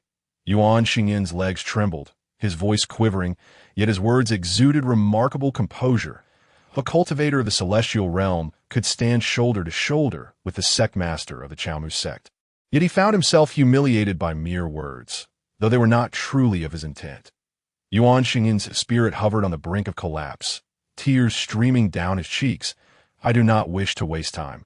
Old man, do not force me to strike you. Yuan Xingyan raised his arm, attempting to demonstrate his strength. Young master, allow me to handle this. The matter of the Xianming bird can be settled with treasures preserved within the sect for Miss Nianwei. Elder Pei bellowed, a surge of formidable power emanating from his form. In the blink of an eye, he dashed forward, positioning himself before Yuan Xingyan. Within a breath, Elder Pei unleashed a flurry of punches, so swift that Wu Xuanqing could scarcely perceive their afterimages. Yet Yuan Xingyan met each blow, his hands matching Elder Pei's rhythm, that a tempest arose before them, born from the collision of their fists. With a resounding explosion, the two separated. The fierce winds left several gashes upon Yuan Xingyan's body, his arms marred with a multitude of ruptured wounds, as if his skin were merely clinging to his limbs. Meanwhile, Elder Pei wiped the corner of his mouth, revealing a stain of fresh blood. Elder Pei, Wu Xuanqing shouted in disbelief, unable to fathom how a practitioner of the earthly realm could injure one of the celestial realm. This fellow's physical condition is still lacking. Chen muttered from his perch in a tree. He's practically falling apart. Chen loosened his grip, and the lightning nets that had ensnared Yuan Xingyuan for years fell away. Elder Pei remained on high alert, scrutinizing Yuan Xingyan. He could not believe that this tear-streaked individual had indeed managed to inflict harm upon him. As Elder Pei prepared to launch a second assault, Yuan Xingyan suddenly collapsed to the ground, trembling, seemingly overwhelmed by immense pain, and began to moan. Observing this, Wu Xuanqing's eyes darkened, and he aimed his black sword at Yuan Xingyan, intent on piercing him where he lay. Suddenly, a figure dashed in front of Wu Xuanqing. His body halted abruptly, the force bending the black sword into a large arc. The sword reverberated with tremendous backlash, and Wu Xuanqing found himself hurled aside. The tip of the black sword was pinched between Emo San's fingers, still vibrating uncontrollably. Chapter 45. An ancient body cultivator, with a firm press of his fingertips, cracks began to spread along the tip of the black sword. The sword let out a mournful cry before shattering into countless fragments that scattered across the ground. What? Wu Xuanqing's expression froze in disbelief. Elder Pei's eyes widened. A practitioner of the celestial realm had shattered a heavenly weapon merely with the strength of his fingertip, a feat that seemed utterly fantastical. And yet, it was happening right before Elder Pei's eyes. A body cultivator from ancient times? Elder Pei was filled with dread, realizing that his tactic involving the devouring worms had backfired. Uncertain of what had gone awry with the worms, he found that not only was he unable to utilize his vitality, but also that many of his magical artifacts had become unusable, leaving him reliant solely on his physical strength. The Spirit Artifact Pavilion was renowned for its vast array of magical tools, often catching opponents off guard, yet now they lay in ruins. Moreover, these two were practitioners of body cultivation, and Elder Pei began to understand why they sought the Xianming bird. Cultivators of body techniques often required substantial amounts of beast flesh to enhance their physiques. Elder Pei lamented his misfortune. Since entering the era of vitality cultivation, body cultivators had become exceedingly rare, far scarcer than the Xianming bird. The human body was inherently frail, and the progress of body cultivation was agonizingly slow. Only those from the primitive wilderness would pursue such paths. Yet now, he encountered two, and under normal circumstances, he could have dispatched them with ease. However, relying solely on physical strength seemed insufficient against these two, instilling a flicker of retreat within Elder Pei's heart. Damn it! I never anticipated such a situation upon descending from the floating ship, leaving all my protective artifacts behind. The earthly realm practitioner alone was already a formidable challenge. And now this celestial realm practitioner proved even more difficult to confront. Elder Pei furrowed his brow, pondering strategies to safeguard the young master. Wu Xuanqing gazed at Emo San's face, feeling an unexpected surge of trepidation. If a mere earthly realm practitioner could engage Elder Pei in such a fierce struggle, what fate awaited him if the celestial realm practitioner was also a body cultivator? In this place, devoid of vitality, his life could very well be forfeit. Wu Xuanqing attempted to harness his vitality to survey his surroundings, but found the energy within him completely immobilized. As he stared at the scattered fragments of the black sword, Elder Pei spoke solemnly. I will cover for the young master. You must find a way to escape immediately. Wu Xuanqing's expression grew complex, standing frozen in place. Young master, flee quickly. We have never encountered body cultivators before, and it seems that something has gone awry with the devouring worms here, rendering all vitality unusable. Relying solely on our bodies, we are no match for these two. With that, Elder Pei surged forward, blood boiling, charging at Emo San with a roar. Emo San wore a wry smile. Facing a celestial realm practitioner was daunting, especially as he had only recently ascended to the celestial realm himself. Instinctively wanting to flee, Emo San's body remained composed. Akin to a martial arts master, he stood firm, left hand resting behind him, engaging Elder Pei with only his right hand. Their speeds were astonishing, their bodies colliding with a resounding thud, showcasing extraordinary power. The sound of air being sliced filled the air as Elder Pei's onslaught resembled a torrential storm, his fists raining down upon Emo San like a deluge. Yet, Emo San remained unfazed, countering the full force of a celestial realm practitioner's attacks with just his right hand. This spectacle utterly shattered Wu Xuanqing's understanding. Him, a practitioner of the earthly realm, could never triumph over one of the celestial realm. The chasm between the two was insurmountable. Yet here was a kneeling earthly realm practitioner capable of contending with a celestial realm's physical prowess. Not only could this earthly realm figure engage in battle, but the celestial realm practitioner seemed to possess the power to challenge beyond his tier as well. This completely upended Wu Xuanqing's perception of body cultivation, which he had considered an archaic and barbaric system of practice confined to ancient texts. Clenching his teeth, Wu Xuanqing shouted, Elder Pei, wait for me to return to the floating ship and bring help. Just as he prepared to flee, a tremendous roar erupted as Emo San, who had long been holding back, unleashed a palm strike upon Elder Pei's chest. Elder Pei felt as if a mountain had collided with him, instantly spitting blood and collapsing beside Wu Xuanqing. Falling unconscious, that Wu Xuanqing instinctively glanced into the distance, where Emo San had already vanished from sight. A chilling wind swept past him, and then darkness enveloped his vision, leaving him in a state of unconsciousness. Chen smiled faintly as he leapt down from the tree. Izun Yuan Xingyin lay on the ground, convulsing, unable to endure the unbearable agony. Emo San was similarly afflicted. His body could not withstand the might of a celestial realm practitioner, yet under Chen's manipulation of body techniques, he had managed to defeat that celestial realm cultivator. Emo San collapsed to the ground, his arms trembling violently. Chen nodded slowly. This is how one elevates their cultivation. Mere vitality is insufficient. This explains why so many practitioners fail to advance. Their physiques are too weak to bear the weight of ascension. Emo San let out a wry laugh, his body suddenly collapsing as he continued to convulse. Chen produced a large batch of invigorating and nourishing pills, declaring, the elixirs I concoct not only stimulate the appetite, but also provide substantial nourishment. The fragrant elixir was delivered to the mouths of the two individuals, Upon ingesting the invigorating pill, they felt a warm current surging through their bodies, dispelling all traces of pain and fatigue in an instant. Yuan Xingyuan hastily rose from the ground to inspect his own condition, while Mo San wore an expression of astonishment, realizing that not only was his body unscathed, but it also seemed to possess newfound resilience. After a moment of contemplation, Mo San's gaze shifted to the two individuals who resembled hot potatoes. Furrowing his brow, he looked towards Chen and Izun. Pondering how to deal with them, Chen gestured meaningfully around his neck. Yuan Xingyuan's expression changed dramatically. Such a measure would surely be ill-advised, considering they had consumed their birds first.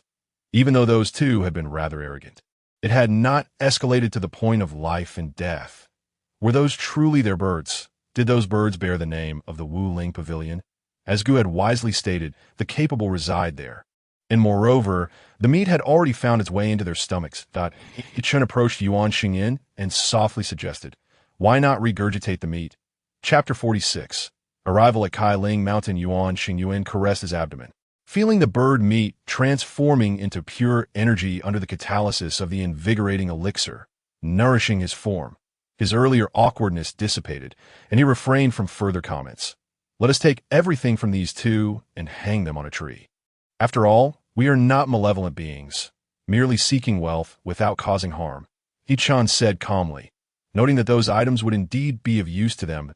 Mo San and Yuan Xingyuan stripped both individuals of their garments, leaving no artifact unexamined. The Wu Ling Pavilion truly possessed splendid treasures that Mo San, while inspecting the retrieved magical items, felt a complex mix of emotions. The Wu Ling Pavilion was one of the most significant sects within the Medicine Alliance, responsible for providing vital tools such as the cauldrons for the Medicine Alliance's gatherings, far surpassing that of the Lianshan sect. They could only hope that these two would not recognize them. As long as they did not rank last in the Medicine Alliance, they could maintain their standing. Mo San's hands moved with increasing speed. Pei Lao's eyelids fluttered, and upon regaining consciousness, he realized that the world had been turned upside down. It was then that he discovered he was hanging upside down from a tree, clad in nothing but his undergarments. However, his entire strength was bound, rendering him as powerless as an ordinary person. Unable to cease his futile wriggling, a withered yellow leaf clung to his chest, inscribed with a mysterious symbol that had sealed away all his blood essence and vital energy. Young master, young master. Pei Lao called sharply, "Awaken! Awaken!" Wu Xiancheng's face twitched as he slowly came to. "Pei Lao," he exclaimed, but soon realized that his body felt as if it belonged to a mere mortal, with all his strength restrained. "Damn it, we will surely be delayed for the Medicine Alliance gathering. If I see those two humans again, I shall flay them alive." Wu Xiancheng shouted fiercely as the two struggled to free themselves. A sudden sound echoed beneath them. A green python slithered toward them. Wu Xiancheng's expression shifted. Stripped of his powers, he had no means to defend himself. If swallowed by this serpent, it would undoubtedly be the greatest disgrace for the Wu Ling Pavilion. "Pei Lao! Pei Lao!" Wu Xiancheng cried out, inadvertently drawing the serpent's attention. The python flicked its crimson tongue, inching closer to him. Pei Lao, with his eyes tightly shut, suddenly sensed the presence of the devourer insects surrounding them. Upon receiving his command, the insects swarmed forth, scaring the green python away. With a thud, Pei Lao and Yuan Xingyuan fell to the ground. The devourer insects obediently searched the vicinity, leaving no stone unturned. Apart from the two invigorating pills crafted by Chen, they found nothing else. "Damn it!" Wu Xiancheng yanked off the leaf clinging to him, revealing inscriptions on its reverse side that warned, "The runes remain. Should vengeance be sought, self-detonation is inevitable." Pei Lao's eyes narrowed. "Young master, we ought to retreat. This place is far too perilous, but we currently resemble criminals. How can we return?" Wu Xiancheng slammed the ground in frustration. The two navigated through the forest, the day transitioning into night. Exhausted, Pei Lao and Wu Xiancheng leaned against a cliff. Pei Lao gazed at the invigorating pill in his hand, its rich aroma exuding a deadly allure. "Those few physical cultivators did not kill us. Perhaps they are merely savages of the forest, with no need to resort to poison." It would be redundant. Pei Lao's resolve solidified as he swallowed the invigorating pill. He felt a warm current ripple through his body, and an overwhelming pressure suddenly erupted from him, radiating outward. Observing this, Wu Xianqing quickly consumed his own invigorating pill that if I encounter those humans again, I shall make them pay dearly, he mused as he traversed the forest. Yuan Xing trudged along, burdened by a heavy bag. Suddenly, Chen halted, causing Yuan Xingyuan to collide in him. "Why apologies?" he exclaimed, glancing ahead to see a mountain peak shrouded in a rainbow-hued mist. "Is this Kai Ling Mountain?" Yuan Xingyuan murmured that Chen and the others arrived at the base of Kai Ling Mountain, which loomed larger than life, piercing the heavens in its grandeur to its foot. A throng of people bustled about. The Medicine Alliance gathering was known to be the most splendid event in the Duanyan mountain range. Every young genius would attend, as it served as the stage for all prodigies to shine. Those who secured the top position would not only bring glory to their sect, but might also acquire unparalleled treasures. Most importantly, the gathering was a ranking event for the many sects of the Duanyan mountain range. The higher the rank, the more it showcased the sect's strength, serving as a pathway for talent acquisition. Have you heard? The host's young master from the Yin family is not only exceptionally gifted, but also resembles a celestial being. If I make a name for myself at the gathering, I might just win the favor of the Yin family's young master, and then the world and beauty will both be mine. A young man clad in armor stood at the foot of Kai Ling Mountain, his eyes filled with longing. What are you dreaming about? Not only is the entire young generation of the Medicine Alliance returning, but I also heard that disciples from that family are coming too, seemingly for the Yin family's young master. A companion scoffed, bringing the armored youth back to reality. "Is it the Feng family?" The armored youth whispered, as if wary of being overheard. "Silence. I heard that the heir snuck out, but now word has spread. I suspect the Medicine Alliance gathering will be overshadowed by him," his companion whispered back. "What is so great about being born into a prominent family? If I were born into such a clan, I could also be in the limelight," the armored youth retorted disdainfully. "Born into a good family? That guy is a once-in-a-millennium genius from that clan, practicing as easily as drinking water. All the resources of that clan are focused on him. It is said that he even wields the family's sacred weapon. He is the future king of the northern region," his companion replied in hushed tones. The armored youth's expression shifted to one of astonishment just as a hand landed on his shoulder. "I'm so sorry. I want to do it again," he stammered, raising his hands in surrender. "Brother," the armored youth froze, slowly turning around. Chapter 47. Ascending the path to heaven. Before him stood Chen, a smile gracing his features as he regarded the armored youth. "Wow, brother, could you not greet me like that? You nearly scare me to death," the armored youth exclaimed, clutching his chest and exhaling a sigh of relief. Upon observing Chen more closely, he noticed that Chen bore no trace of energy. The armored youth's demeanor shifted, pride creeping into his gaze. What audacity does a mere mortal have to intrude upon such matters? "Fortunately, I'm not a difficult person. Speak, what is it you desire?" The armored youth lifted his chin slightly, asserting his superiority as a cultivator. "May I inquire how one might participate in the Medicine Alliance gathering at Kai Ling Mountain?" "I see so many people gathered here," Chen replied with a smile. "Wish to ascend the mountain? The path lies behind it. These people are merely testing the fortitude of their resolve," the armored youth explained. The young man clad in armor spoke slowly. "The Tao Heart?" Chen's face revealed a look of confusion. "What do you mean by that?" The armored youth pointed towards the colorful Ling Mountain. "Do you see that stretch of path on the peak? It is no ordinary trail. That path is almost perfectly straight, as if it leads directly to the heavens. Furthermore, on that road, all vitality and blood energy will be confined. Only by relying on one's Tao Heart can one ascend. However, many often cannot persist for long and end up stumbling, only to find themselves here afterward. That path is known as the road to ascension."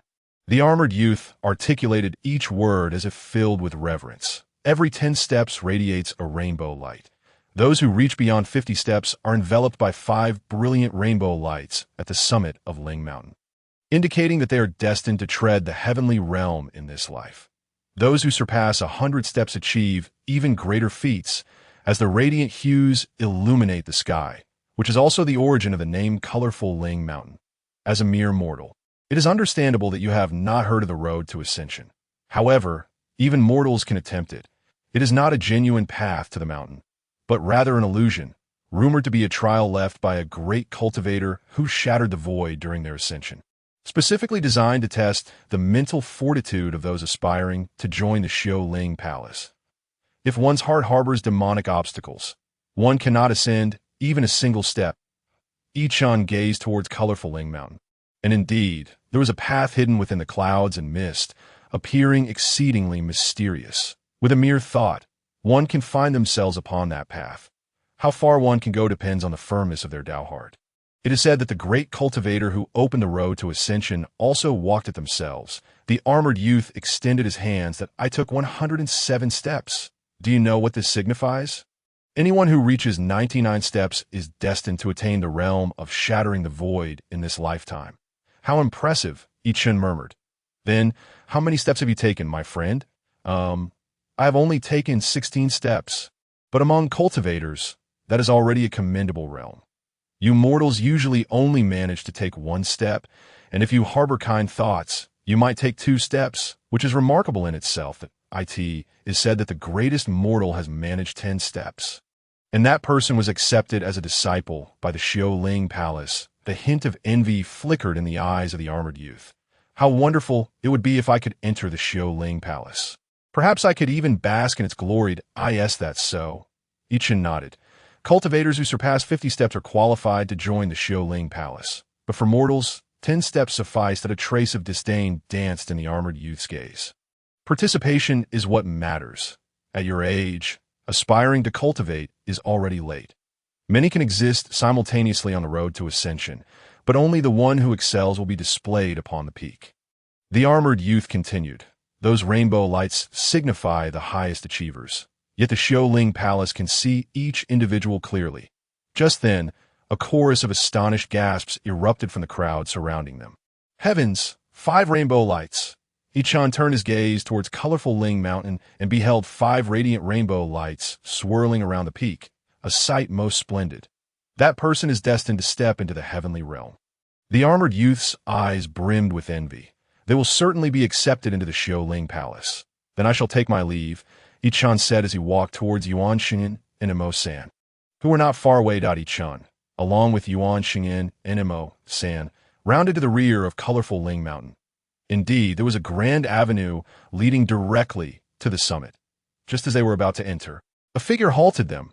Wait, a middle-aged man clad in luxurious embroidered robes approached. What brings you here?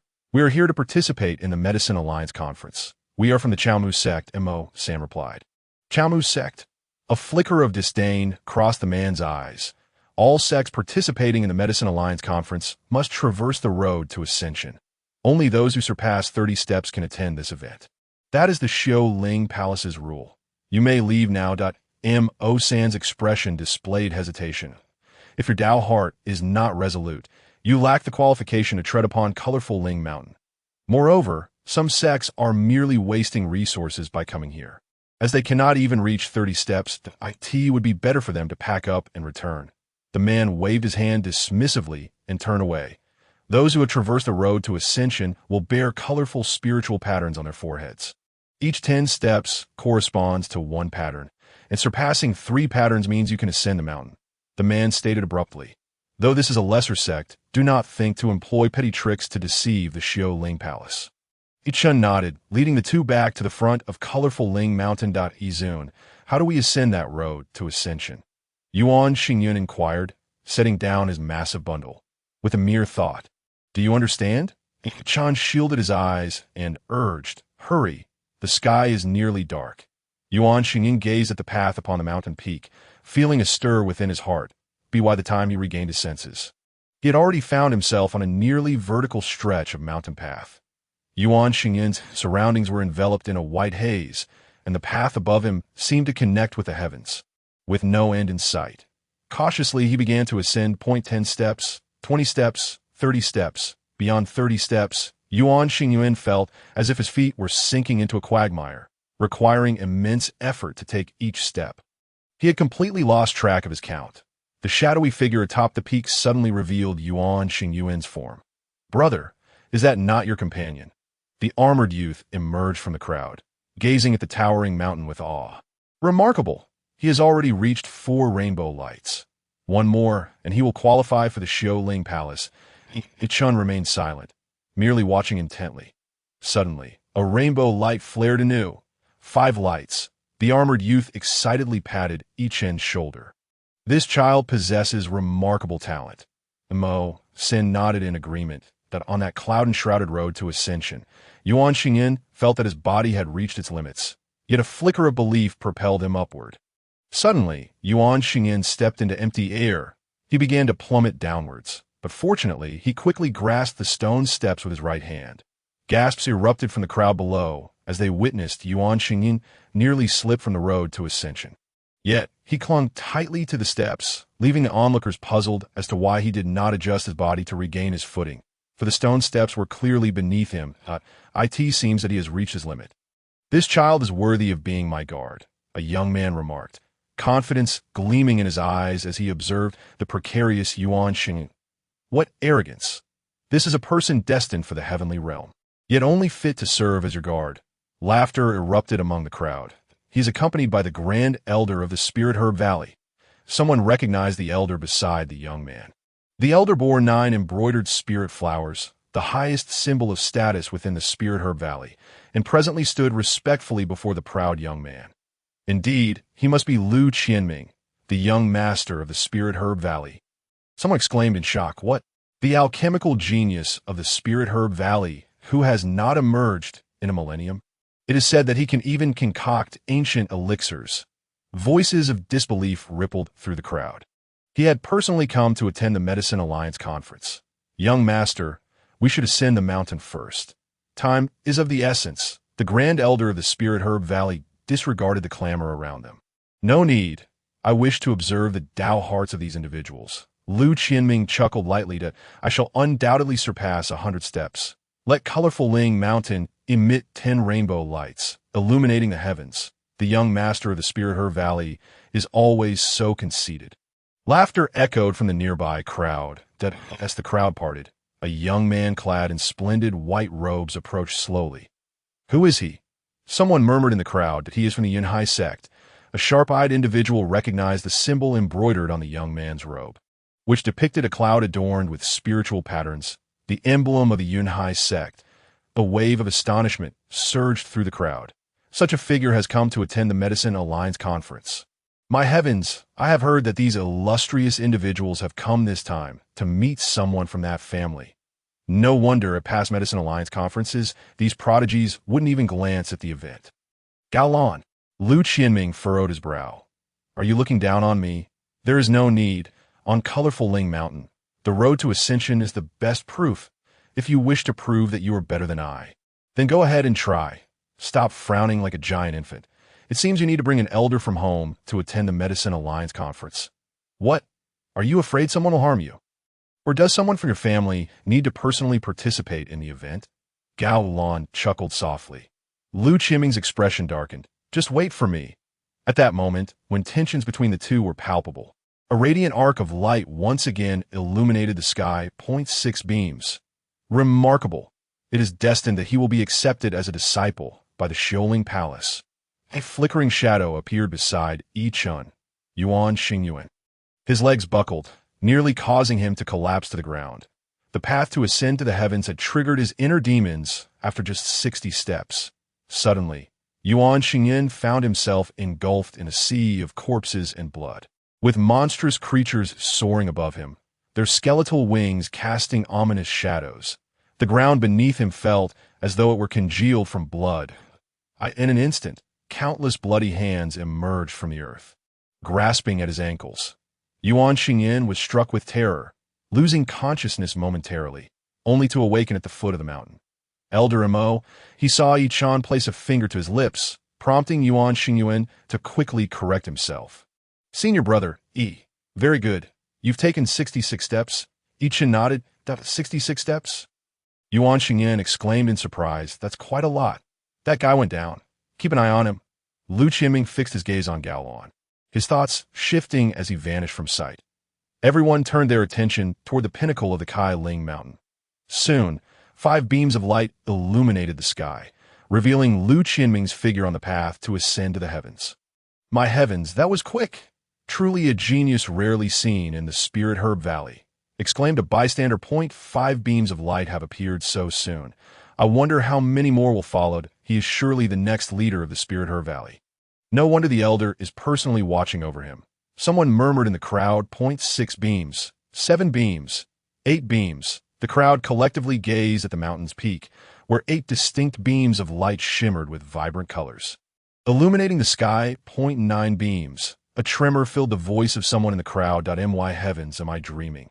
Someone pinched their thigh, grimacing in pain. A peerless genius.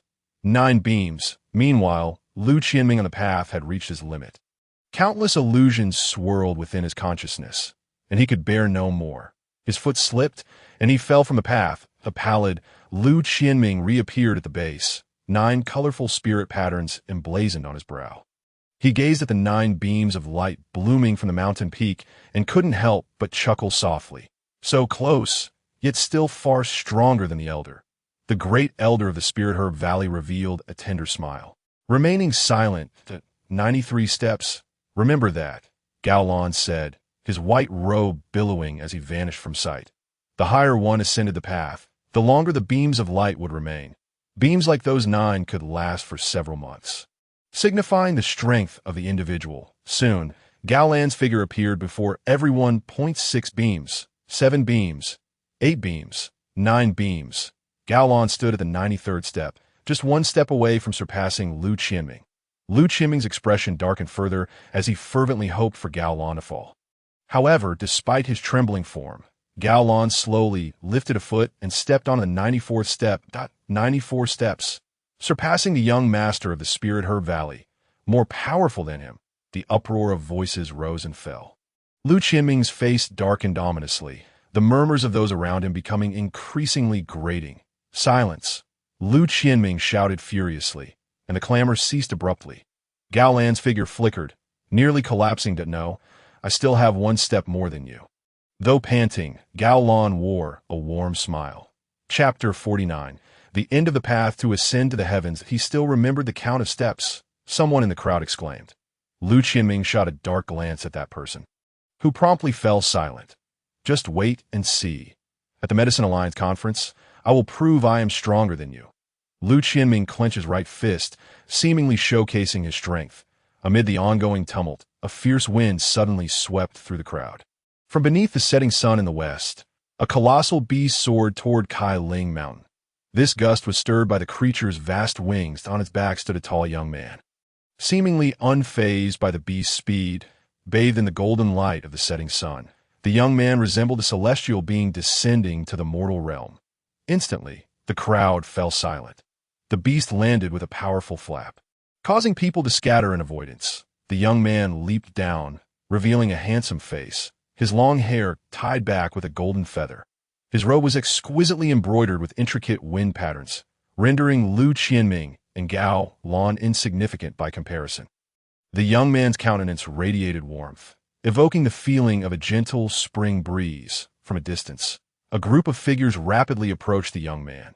After exchanging pleasantries, the young man gently inquired, "Why is everyone gathered here instead of ascending the mountain?" "Young master, we have come for the path to ascend to the heavens," a middle-aged man in splendid robes replied respectfully. "The path to ascend to the heavens. Is that the illusion array that measures talent?" The young man's voice was as soft as the wind. "Indeed, young master, that is correct," the middle-aged man confirmed, bowing his head. "How is it measured?" The young man expressed keen interest in the path. One merely needs to focus their thoughts. The middle-aged man maintained a respectful demeanor. The young man nodded, glancing at the enormous beast behind him. It let out a melodic cry, and with a powerful gust, transformed into a slender, beardless middle-aged man. "My heavens!" gasped someone, their eyes nearly popping out. "How is that possible?" A crisp sound of applause echoed from the crowd as someone attempted to awaken themselves, a shape-shifting beast willing to serve as a mount. "What manner of person is he?"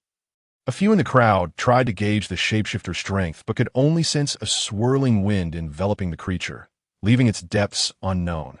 Regardless of its realm, it was undoubtedly above the celestial realm. Truly terrifying. In our sect, even the elders are from the celestial realm, that he must be from that family. Even the palace master of Sholing Palace has come to greet him personally. What? You mean that person is the palace master of Sholing Palace? Which family? Fear filled the eyes of the onlooker. The royal family of the northern region. Soon, the young man's figure appeared on the path to ascend to the heavens. He has already reached 70 steps. The crowd's eyes gradually glazed over 80 steps, 90 steps. They murmured in disbelief 100 steps. Someone stammered, their voice trembling. A dazzling beam of light erupted. The 10th. That beam illuminated every face in the crowd. Yet the young man continued to ascend leisurely. That is not even the limit. Is he a monster? The 11th beam shone. Lu Qianming and Gao Lan gazed at the 11 beams, their previous animosity replaced by admiration and longing. 12 beams, 13 beams. 14 beams. The overwhelming impact rendered the crowd numb. They merely murmured the count of steps, no longer uttering gasps of astonishment. The young man reached the 149th step, ceasing his ascent, not because he had reached his limit, but because there was no path ahead. He had arrived at the end of the path to ascend to the heavens, that a wave of dizziness washed over the crowd as they realized they had witnessed history today. Since the powerful being who shattered the void created the path to ascend to the heavens, no one had ever reached its terminus. Even that very being had only ascended to the 107th step. Yet that 107th step had remained an insurmountable achievement for thousands of years. However, today, 14 beams of light illuminated the dim sky, showcasing the young man's extraordinary power, a peerless genius. This young man is destined to become the new king of Yunlan Star. Truly terrifying. I doubt anyone will ever surpass this achievement. The path to ascend to the heavens has reached its end. If traversing 100 steps could shatter the void, what would reaching the end signify? Some gazed with reverence, already hesitant to ponder further. Congratulations, young master, the esteemed leader of Sholing Palace said with respect. The young man waved his hand dismissively, his countenance still radiating warmth and composure, unlike Lu Qianming and Gao Lan, who appeared utterly spent. Let us ascend the mountain, he stated, and with that, he and the palace leader vanished into the distance. Only then did the crowd exhale loudly, gazing at the 14 beams of rainbow light above, feeling as though they were ensnared in a dream. Does Yi Zun know this person? Mo San's eyes reflected astonishment. I don't recognize him. When I was mingling back in the day, his ancestors were likely still playing in the mud. Chen replied. His words instantly drew side glances from those around, all laced with disdain. People like you will never amount to anything, merely spouting grandiose claims. Why didn't you dare speak when he was present? Ignore him. Mortals are all of such ilk, no different from pests, came the dismissive murmurs from the crowd. Chen paid them no heed and turned to Mo San, urging, go quickly. Moments later, Mo San appeared before him. 4 colorful spiritual patterns emblazoned on his forehead. Very well, you all ascend the mountain first, Chen said before striding away to San exchanged a glance with Yuanxing and making their way to the back mountain. The individual examining the spiritual patterns remained in place, and upon seeing the patterns on the foreheads of the two, he could not help but reveal a look of astonishment. Zhaomu's sect, attending the Medicine Alliance conference. Mo San declared.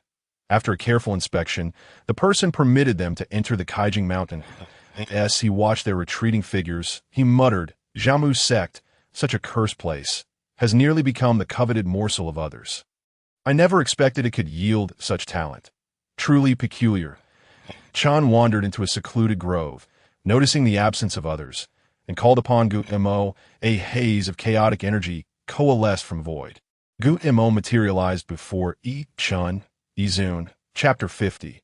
More than 14 paths, Chen gazed at Gu Mo, chuckling softly. Old Gu, Yunlan Star has truly undergone a transformation. This place evokes a feeling of both familiarity and aversion. You worry too much, Gu Mo replied with a sheepish smile. Kaijing Mountain is a land illuminated by radiant light, rich in spiritual essence. Your feelings are likely mere illusions that I shall discern the truth. Chen remarked, chuckling lightly as he extended his right hand. Please bestow upon me some chaotic energy, suitable for a mortal. Gumo nodded, extending his vague right hand, a surge of potent chaotic energy, flowing towards Chen. Old Gu, you may resume your tasks, Chen said as he turned to leave. Gumo stood rooted, watching Chen's departing silhouette, managing a bittersweet smile before transforming into a wisp of mist and gradually dissipating. When Chen returned to the throng, the crowd could already sense the aura of the mortal emanating from him. Chen stroked his chin, contemplating the path to ascend Kaijing Mountain. 3 Spiritual patterns. 30 steps should suffice, he nodded, focused on the ascent, his thoughts coalescing as he vanished from his position. Upon a mountain path shrouded in mist, Chen gradually appeared. His gaze met the seemingly endless and nearly vertical path to the heavens, and he wore a serene expression as he began his ascent. Upon reaching the 10th step, a vision materialized instantly. A mountain of corpses and a sea of blood surged forth, countless beings howling as they lunged at Chen. Despite the acrid stench of blood assailing his senses, a smile lingered at the corners of Chen's mouth, displaying no trace of panic as he continued onward. The mountain of corpses and blood vanished without a trace upon contact with Chen's being. Truly tedious, he mused, pressing onward. Crossing the 20th step, a torrent of raging flames surged towards him in an instant. Chen found himself engulfed in a sea of molten lava, each flame bearing an overwhelming force. Intent on reducing him to ashes, the sensation was strikingly real, as if his very soul were being scorched. Yet, Chen remained utterly still. After years of cultivation, he had endured countless trials of pain, rendering this torment trivial by comparison. Upon surpassing the 30th step, the sea of flames dissipated without a trace. Suddenly, an impenetrable darkness enveloped everything in the boundless blackness, save for a chilling roar echoing from an unknown source. There was naught else. The path to the heavens beneath Chen's feet vanished, and his body began to spin within the abyss, as though destined to be forever lost in the dark. An ancient voice rang out, "Halt! I can grant you safe passage back. Should you persist in folly, you shall eternally plunge into darkness." Chen's expression remained composed as he murmured, "Noisy. Time seemed to halt in this realm." After an indeterminate duration, the ancient voice reverberated once more, "Halt! I can grant you safe passage back. Should you persist in folly, you shall eternally plunge into darkness." Truly noisy, Chen's eyes surged with boundless lightning. A beam of annihilation surged from his gaze, illuminating the endless darkness. The radiant bolt of thunder spread wildly in the dark, fracturing the infinite void like an eggshell, allowing light from the outside world to penetrate. With a resounding crack, the endless darkness vanished in an instant. Chen gazed down at the stone steps beneath him, a contemplative expression crossing his features. "Which step is this?" At the moment, the darkness shattered.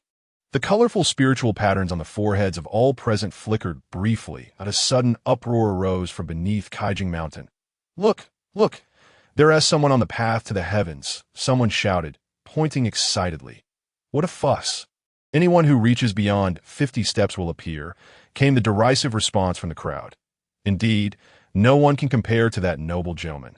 14 beams of light are unparalleled throughout history." "No, it's not like that. It seems he stands at the 140th step."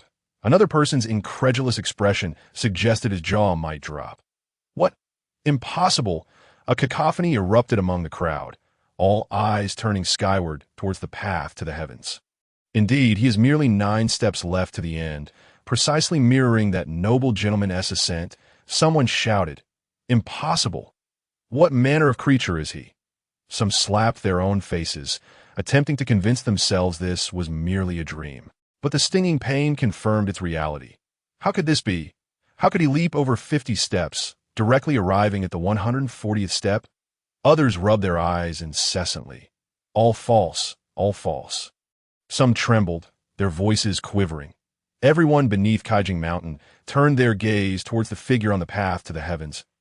Chen looked up and saw that beyond the 9 stone steps lay a vast expanse of white mist. "Is this the end?" Chen furrowed his brow. "No, I distinctly recall only traversing about 30 steps. Could this be another illusion? Chen continued upward with ease, as if ascending the stairs of his own home. I've reached the end, someone shouted, collapsing to the ground. Is this a miracle? In a single day, I have witnessed two individuals reach the end of the path to the heavens, another exclaimed, pinching themselves vigorously to stave off faintness. Impossible, impossible, impossible. You must have employed some form of cheating. That noble gentleman ascended step by step to the 149th step. We all bore witness to it. How could he appear directly at the 140th step? A serious expression crossed another's face, as if unraveling the mystery. All awaited the figure on the path to descend, eager to discern his identity and origins. Yet the figure remained at the 149th step. Gazing upward, such impressive illusions. Chen mused, stroking his chin. This tests one's resolve. It seeks to ascertain the courage to advance unwaveringly. I see now. This illusion must be testing the ability to transcend oneself. To carve a new path. Chen nodded, lifting his right foot toward the void and stepping forth. What is he doing? Is he mad? Before them, the path had evidently vanished, plunging the minds of the onlookers into disarray. All eyes fixated upon Chen's right foot. At the moment, Chen stepped forward. A brand-new stone staircase materialized beneath him, as if welcoming his presence. Instantly, a new and even more resplendent beam of rainbow light erupted, a 15th rainbow, illuminating the heavens and the earth. Chapter 51. Who on earth is he? The brilliance of that radiant rainbow filled the gazes of all present. In that fleeting moment, silence enveloped the crowd, their eyes fixed skyward. Astonished, compared to the 14 rainbows conjured by the previous noble, this spectacle was far more staggering and beyond comprehension. Who could he possibly be?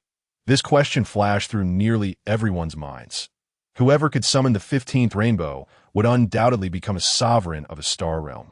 We must ascertain his sect affiliation at once and ensure we forge strong ties with him. In a frenzy, the crowd clamored to identify that figure. Yet, the young man on the path to ascension remained steadfast. His back turned to them, never once glancing back. I knew it. It was merely an illusion. Chen nodded, continuing his ascent. With each new step he took, a fresh stone staircase emerged, while beams of rainbow light illuminated the entire sky above Ling Mountain in an extraordinary display.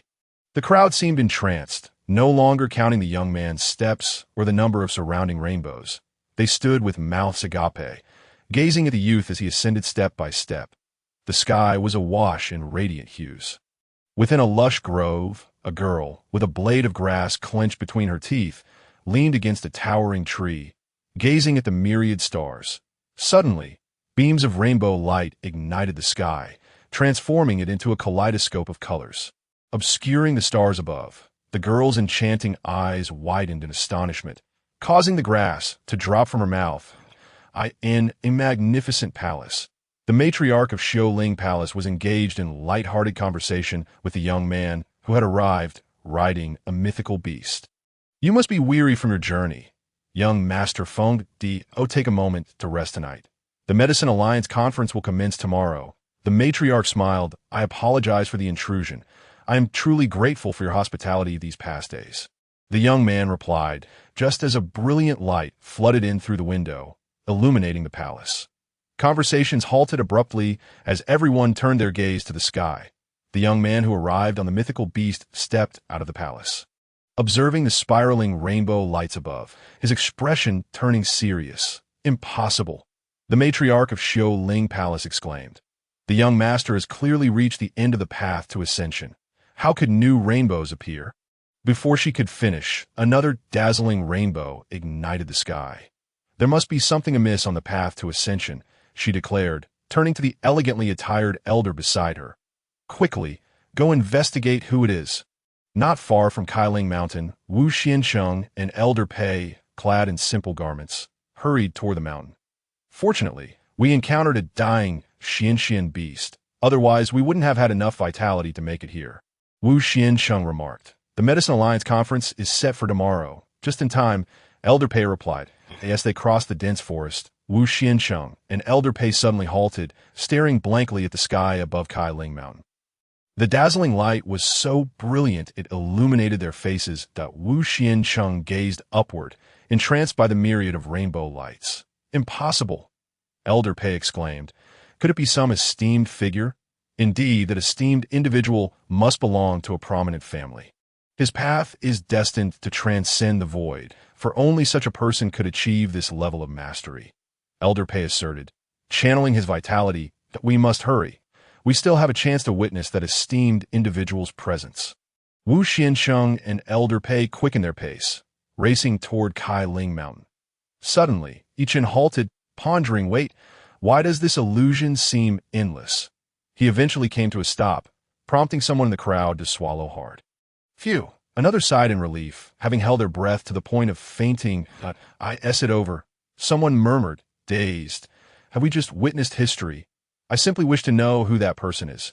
Why isn't he coming down? Questions rippled through the crowd that Wu Xiancheng and Elder Pei finally arrived among the throngs of people. Gazing at the brilliant lights, Wu Xiancheng felt as though he were in a divine realm. Enveloped in a dreamlike atmosphere, he wished fervently that the figures standing upon the path to ascension were he. Such a person would undoubtedly become the focal point of admiration upon descending.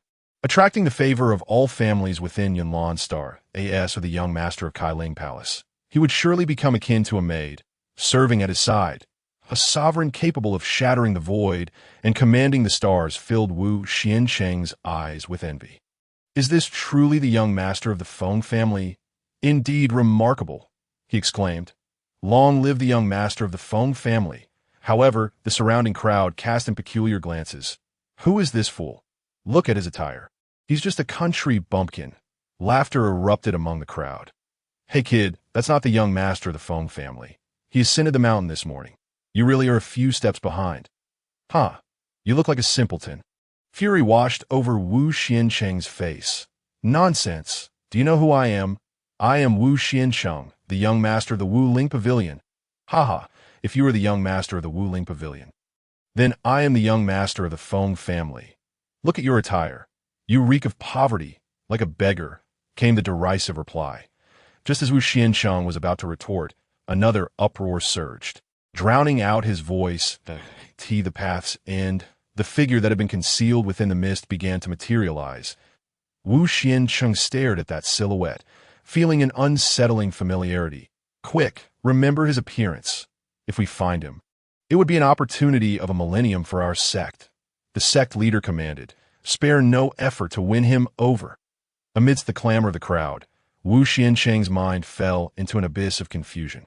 In his memory, the figure gnawing on the wing of a Xianming bird fused with the silhouette now standing at the path's end. No, it can't be. Wu Xiancheng exclaimed in disbelief. That person perished beneath my blade. He rubbed his eyes, desperate to clarify the figure's likeness, but it vanished back into the mist after a fleeting moment. Forget it. I believe I have taken enough steps. If I bear the colorful markings, I would appear foolish, Chen murmured. With a thought, he vanished from the path to ascension. Chen materialized, but not at the bustling foot of the mountain. Instead, he found himself within a dimly lit palace. Chen surveyed his surroundings, uncertain of his location. Suddenly, ancient lamps flickered to life, seemingly guiding his way. Interesting, Chen mused, stroking his chin as he ventured deeper into the palace. Chapter 52. The Mysterious Palace, and the elder Chen strolled with an air of composure deeper into the palace, which was exceedingly grand, its origins lost to time. Dust blanketed the floor, and the echoes of his footsteps reverberated within the vast hall. Flanked by numerous demonic statues, their ominous visages induced an immediate chill as he cast his gaze upon them. As Chen's footsteps resonated, the demonic statues suddenly sprang to life. With claws outstretched, they lunged towards him. The claws seemed to slice through the air, grazing Chen's face, and he felt the cold sting of blood trickling down, splattering against the ground in a cloud of dust. Yet, Chen remained undeterred, continuing forward. To the far end of the path, illuminated by the ancient lamps, stood the culmination of the grand hall. High above, upon a dais, sat a throne flanked by armored soldiers. Upon the throne sat a gaunt elder, cradling a collection of colorful gemstones. As Chen approached, the gemstones emitted a soft, ethereal glow, enchanting in its allure. Yet, despite the radiant light radiating from the gemstones, the distance between Chen and the throne did not diminish. Intriguing, he remarked. Chen extended his right hand, and a bolt of thunder erupted instantaneously within the palace. In that fleeting moment of illumination, the palace was bathed in a brilliant light. Before Chen, a resplendent curtain of colors materialized, shimmering radiantly under the brilliance of the lightning. It was this very curtain that obstructed Chen's advance. Preventing him from approaching the throne even a single step, the force of the thunder spread across the vibrant curtain, causing fissures to emerge upon its surface. With a resounding crack, the curtain shattered like a bubble, and the original visage of the grand hall unfolded before Chen's eyes. Within the dilapidated hall, a shaft of light cascaded from the ceiling, precisely illuminating the elevated platform where a throne rested. Scattered before the throne lay numerous skeletal remains. Seated upon the throne was a gaunt old man, cradling a multi-hued jade stone in his hands. The ethereal beam of light fell directly upon the jade stone, suggesting that the vibrant curtain was woven from its power. As the curtain fragmented, the elder on the throne gradually opened his eyes, fixing his gaze intently upon Chen. The elder exuded an aura of authority without anger. Though his visage was withered, his eyes gleamed with a formidable intensity, radiating an overwhelming pressure befitting a being of great strength. Like a deity surveying the insignificant insects of the world from the heights of the heavens. The power inherent in the elder's gaze incited an instinctive urge to prostrate oneself in reverence. Were the master of Xiaoling Palace present, she would undoubtedly find her resolve shaken and kneel in submission. Yet, Chen met the elder's gaze head-on. "Old man, why the fierceness? I have not pilfered anything from your abode," Chen remarked, striding purposefully towards the elder. The elder was taken aback. The young man before him clearly possessed merely the cultivation of a mere human realm, akin to an insect. However, under his piercing gaze, this young man displayed no sign of trepidation, as though the overwhelming power contained within that singular glance bore no effect whatsoever. With a low grunt, the elder emitted a voice as raspy as if he had not spoken in years. The jade stone in his hands radiated a faint luminescence, replenishing some of the elder's strength. His eyes transformed into a kaleidoscope of colors as they returned to Chen. The latter was enveloped in an aura of chaos, alongside an essence of supreme power.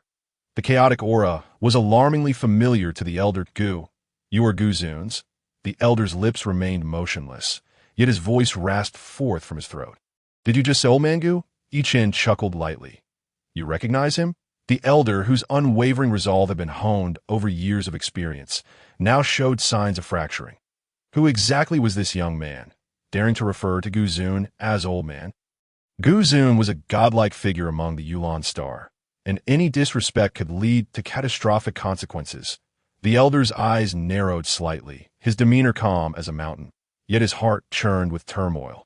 Anyone who had attained the saint realm or above on the Yulan star had heard of Gu Zun's name, and no one dared to provoke him, for the rules of Yulan Star were established by Gu Zun himself. The elder recalled that even his master had treated Gu Zun with utmost respect until the moment of his own demise. Yet here stood a youth not only exuding the unique chaotic aura of Gu Zun, but also audaciously addressing him in such a disrespectful manner. "I was fortunate enough to receive guidance from Gu Zun." The elder's voice was akin to a creaking windmill, grating on the ears. Chen ascended the platform, surveying the scattered bones. "I assume these belong to those who ventured here before." Talented individuals, no doubt. Chen picked up a bone, now devoid of its divine essence. Yet the intricate patterns etched upon it testified to its owner's formidable strength in life. Indeed, the elder instinctively sought to deflect Chen's words. But the latter's tone bore an undeniable authority, compelling the elder to comply. Chen approached the elder, their gazes locking. In Chen's eyes flickered an infinite tempest of thunder, reminiscent of a sovereign of the heavens. Exuding unparalleled majesty, the elder's soul trembled. This was an undeniable will to be reckoned with. Unlike ordinary beings, the elder soul was also awash in vibrant hues. His body quaked as his eyes transformed into a spectrum of colors. Suddenly, Chen seized the elder by the throat, causing his windpipe to wheeze like a bellows. "From where did you acquire this drop of blood?" Chen's voice was devoid of emotion, as if emanating from an exalted entity. The elder, trembling, slowly replied, "This was left by my father when he shattered the void, stating that understanding it would unveil the secret to eternal life." "Why does the blood of that race appear here?" Chen's hands crackled with the power of thunder, the pressure of an imperial weapon bearing down upon the elder. The elder's soul flickered like a candle in a tempest, poised to extinguish at any moment. I do not know. I only know that this drop of blood possesses the power of immortality, allowing me to survive until now." The elder gasped, as if speaking drained him of his very essence. "That path to ascension is merely your family's means of harnessing energy from this drop of blood. Your family is doomed." Chen gritted through clenched teeth. "That it is not solely my father and I. I still live, and my family is unaware," the elder stammered. Chapter 53. Return to Kaling Mountain. Chen gradually released his grip on the elder's throat. "In that battle of yours, countless humans perished, yet you dared to engage in such treachery against your own kind." Chen's right hand surged with boundless thunder, casting the elder's face in a silvery glow. Chen wrenched the jade stone from the elder's grasp, and the elder's eyes filled with dread at the prospect of death. "No, please," he shrieked, yet his body remained immobile. Chen remained unyielding. The jade stone seemed to have fused with the elder's hand, and Chen's thunderous grasp reduced the elder's hands to ashes in an instant. The jade stone was now firmly clenched in Chen's grasp. The centipede, though dead, does not stiffen. The power of thunder coursed through Chen's hands, and the jade stone began to melt, gradually transforming into a liquid form. "Annihilate!" Chen exclaimed, as the ultimate destructive thunder permeated the vibrant liquid. In an instant, the liquid vaporized, emitting a chilling wail. The elder, seated upon the throne, was engulfed in despair. With a resounding boom, the vibrant liquid dissipated, transforming into mist and vanishing into the void. The elder's body stilled, and as the liquid vanished, so too did his soul. The elder's emaciated frame crumbled into a lifeless husk, and the passage of time conferred upon him the weight of decay. His flesh turned to ash, scattered upon the throne, while his bones glimmered in vibrant hues. Yet, as his flesh disintegrated, those vibrant colors faded, revealing ordinary bones that crumbled into dust. The elder and the vibrant liquid eternally vanished from the realm. Beneath the ashes that covered the throne lay a multi-hued jade pendant. Chen brushed away the elder's remains and retrieved the jade pendant. 7-colored celestial jade. He recognized its material. In no wonder, I sensed a repugnant aura. It originates from that race. Chen's expression darkened. Given that a drop of that race's blood resided here, it was inevitable that remnants of that race lingered nearby. Though the elder was reluctant to divulge this information, the reality on Yulan Star was far from tranquil. The oaths sworn by those families in the past had yet to manifest their actions before him. Chen raised the jade pendant.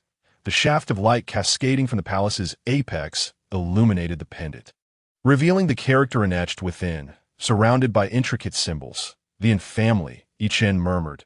This contaminated old man claimed his father shattered the void, indicating that he must be an ancestor of the infamily, the creator of the path to ascension.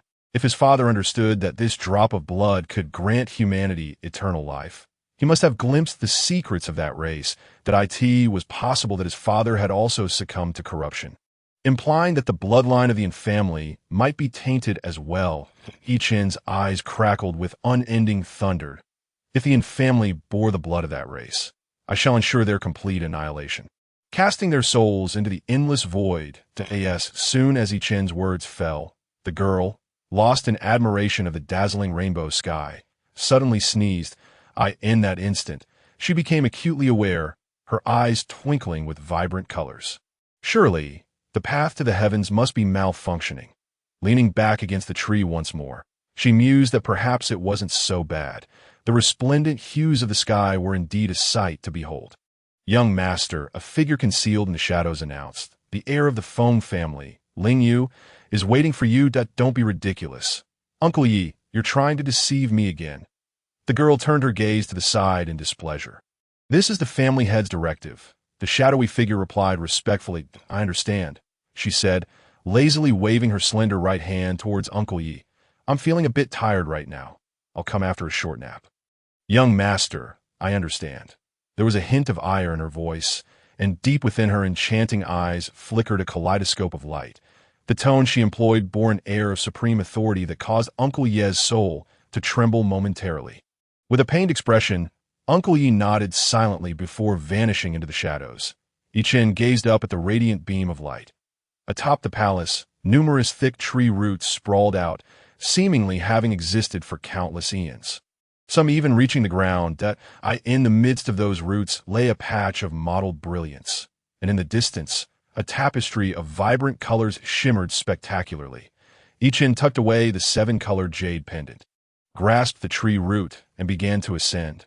The girl, leaning against the ancient tree, gazed at the sky, seemingly finding a moment of soul-soothing tranquility only in this instant. How peaceful the years are, save for those detestable people. She murmured, pondering who possessed such extraordinary talent to render the sky so beautiful. If only I could see what that person looks like, though most likely they're an arrogant heir of some sect. Strutting about with an air of superiority, she contemplated the splendid starry sky. A head emerged from the towering tree trunk, locking eyes with her. The girl stared blankly at Chen, who, in turn, wore a sheepish smile. Hello. Startled, the girl tumbled aside, exclaiming, Whoa, are you a ghost? Her face was painted with terror as she hastily grabbed a blade of grass to wield as if it were a sharp dagger. Chen leaped down from the tree. Brushing off the dust from his clothes, if there's nothing else, I'll take my leave. He plucked a dry leaf stuck in his hair, ready to depart. Stop, she shouted, instinctively stepping back a few paces, then picked up a twig and hurled it at Chen. The twig struck him before falling to the ground. The girl discarded the grass, lightly patting her chest and muttering, You scared me to death. I thought I encountered a ghost. It's all fine now. You can go. Seeing her wave him off, Chen nodded. Yet before he could take a step, a multitude of runes materialized beneath him. The runes radiated a rainbow glow, binding Chen in place. The girl, furrowing her brows, approached him. Which sect do you belong to? What business do you have in the forbidden grounds of my Xiaoling Palace? She circled around Chen, reiterating, I must clarify once more, my Xiaoling Palace's involvement in the Medicine Alliance conference does not mean we are part of the Medicine Alliance. State your intentions and reveal your sect.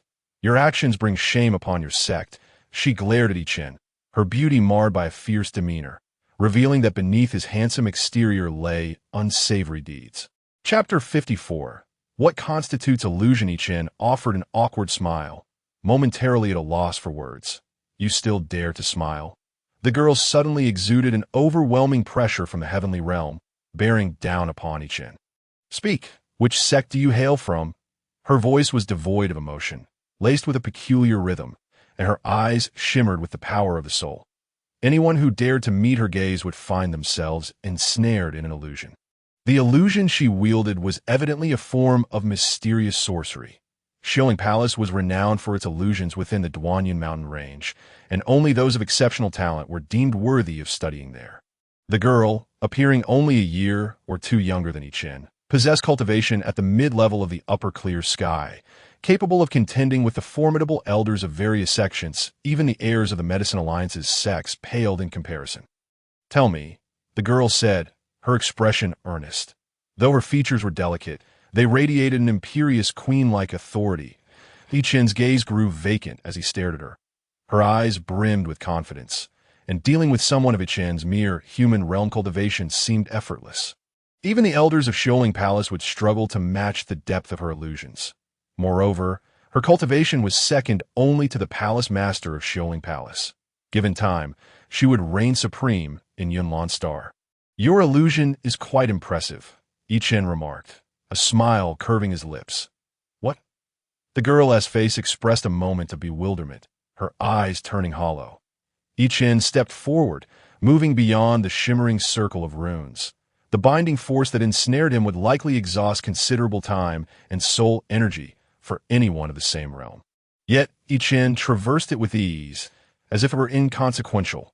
Standing before the girl, a regal authority shone in his eyes. "What is your name?" "I am Yinwei," she replied. As the name registered, Chen recalled having heard it before. The heir of the Yin family. Indeed, quite formidable, reaching the upper clear sky at such a young age. No wonder the heirs from various sects had gathered, most likely drawn by this girl. "What is this place?" Chen inquired further. "This is the tranquil heart forest," and Yinwei responded, her eyes vacant, her spirit seemingly dulled. "Tranquil heart forest?" Chen echoed softly. "Yes, this is the ancestral ground of Xiaoling Palace," and Yinwei confirmed it. "Oh, you know where the sects participating in the Medicine Alliance conference are residing?" Chen stroked his chin thoughtfully, and Yinwei gently shook her head. "Ultimately, you will remember nothing. I am merely a disciple tasked with cleaning." Chen snapped his fingers before her. Instantly, and Yinwei regained her senses, her eyes sparkling with vitality once more. "Apologies for the intrusion, young master." Chen bowed slightly as she watched Chen's retreating figure, and Yinwei's voice turned icy. "Halt." Chen paused, his tone serious. "May I ask what the young master desires?" "You managed to confuse me while I wielded my illusion." And Yinwei's tone brimmed with disbelief. Chen gave a wry smile, slowly turning to face her. "How did the young master come to that conclusion? Do you know where this place is?" And Yinwei surged with energy, radiating an extraordinary power, responding to the young master. "This is the ancestral ground, tranquil heart forest." Chen replied respectfully, his head bowed. "A disciple for cleaning, is it?" And Yinwei chuckled lightly. "Dare probe into my Xiaoling Palace's secrets without grasping its foundations. What audacity! Even if you possess remarkable abilities today, escaping from my Xiaoling Palace will be no easy feat." And Yinwei's hands moved deftly, casting spells that summoned runes into the void. The ambient energy in this ancient forest was instantly restrained, and the ground beneath Chen's feet sprouted countless runes, rendering it unbreakable. Above the ancient trees, a multitude of colors appeared on ordinary days. The people of Xiaoling Palace could easily perceive it. But today, some mysterious force had stirred the sky's radiant hues. The runes in Yinwei conjured became inconspicuous, and the palace's master and others were preoccupied with important guests, leaving this area unattended. However, should someone notice the anomaly, it would undoubtedly provoke complications. Chen's expression grew strained as he called out, "Young master, let us speak civilly." And Yinwei's brows knitted together, her eyes filled with icy resolve. The runes in the air coalesced into chains, binding Chen tightly. Once the chains adorned his form, and Yinwei crossed her arms, coldly regarding him. "Your methods are commendably skilled, suggesting you are a significant figure from some sect, yet you resort to such underhanded tactics. Truly disgraceful. I grant you 3 breaths of time to release me. Otherwise, you shall bear the consequences." Chen's smile faded, his voice turning frigid. A smirk of derision crossed in Yinwei's face as she slowly approached him, poking at his cheek. And Yinwei grasped Chen's facial skin, attempting to tear off the mask adorning his face. Yet, no matter how fervently she pulled, Chen's expression remained unyielding and unchanged. A flicker of doubt gleamed in Yinwei's eyes. This could not be real. Just as she pondered this, Chen unexpectedly took a step back, and Yinwei was taken aback. She noticed that the restraints binding Chen had vanished, while her own vitality was inexplicably confined. Chen tugged at Yinwei's face, stretching it to the sides, stating, "As I have mentioned before, bear the consequences yourself. Farewell." With that, he turned to leave. "You scoundrel! As long as you are within the Duanyan mountain range, I shall not let you off the hook." And Yinwei shouted.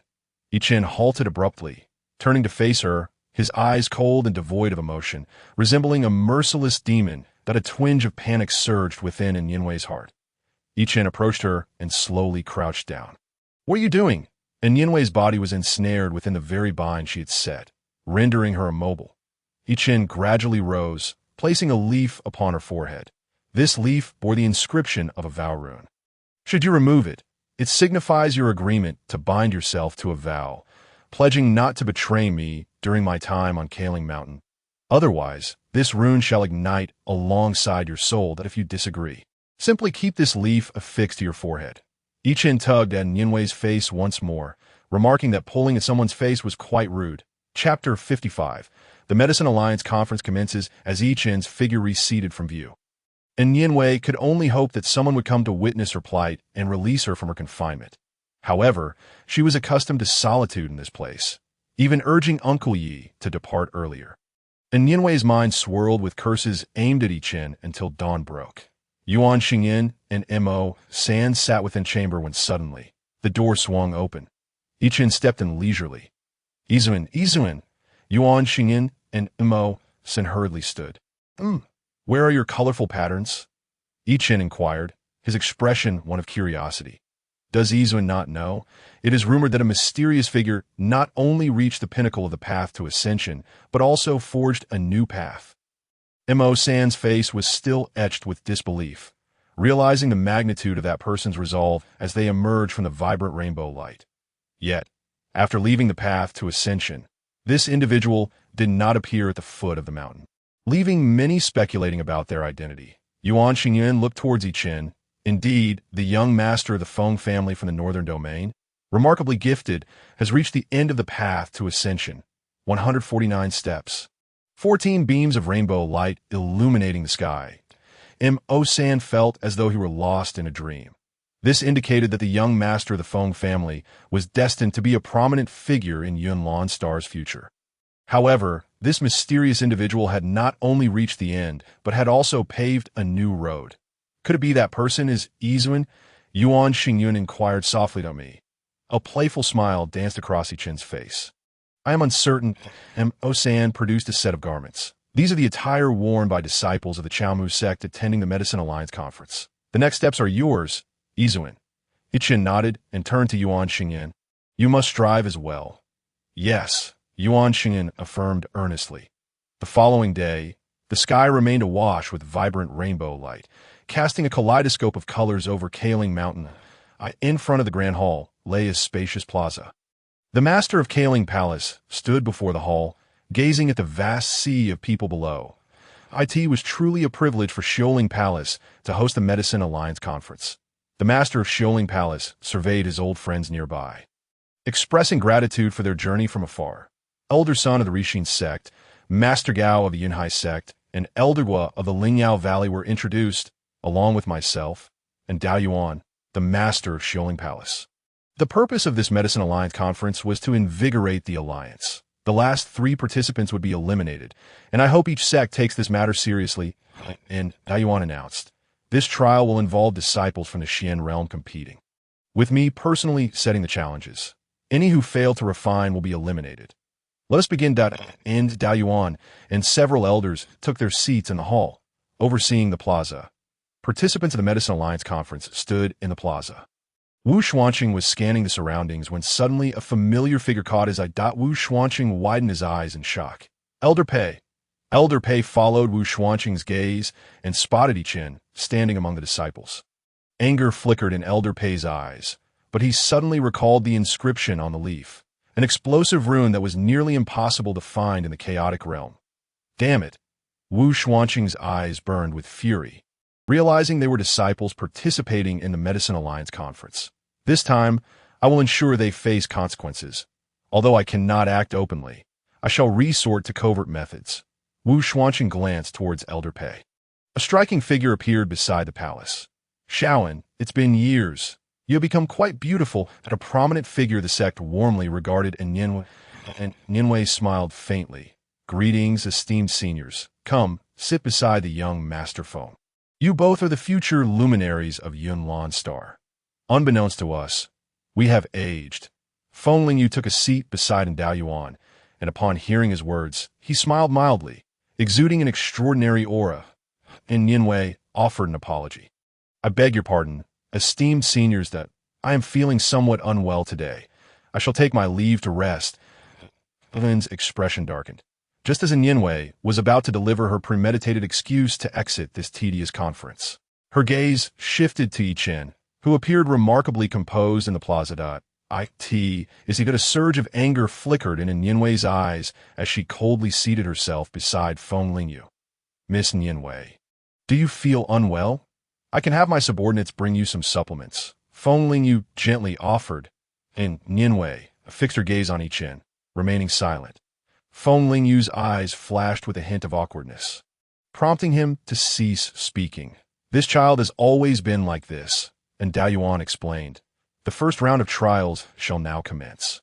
Unveil the medicine cauldrons, a resounding voice echoed. The personnel from Wuling Pavilion arranged the cauldrons and medicinal materials before the participants. Wu Xuanqing cast a cold glance at the cauldron before Yuan Xingyin and Chen, sneering, "Let us see how you concoct your elixirs." That a plume of azure smoke floated into the air, gradually coalescing into ancient characters. Tianxian elixir, category unrestricted. After a brief moment, the azure smoke transformed into a fragrant incense stick that began to dissipate slowly. Most disciples, upon witnessing this, adjusted their breathing, some even exhibiting signs of panic. In past Medicine Alliance conferences, a few elixir formulas were provided, and participants would draw from them during the trials. However, due to the participation of outstanding disciples from various sects, this conference adopted a different approach. Are you two disciples of the Chaomu sect? Elder son of the Rixin sect inquired, directing his gaze at Yuan Xingyin and Chen. Indeed, Chen nodded. The Chaomu sect was one of the founders of the Medicine Alliance. Despite numerous challenges, I believe our sect's foundation should not be compared to these lesser sections. Perhaps you both should withdraw for now and join us when our sect's disciples compete. Elder son's gaze bore down on Yuan Xingyin and Chen with authority. Yuan Xingyin felt a wave of anxiety wash over him.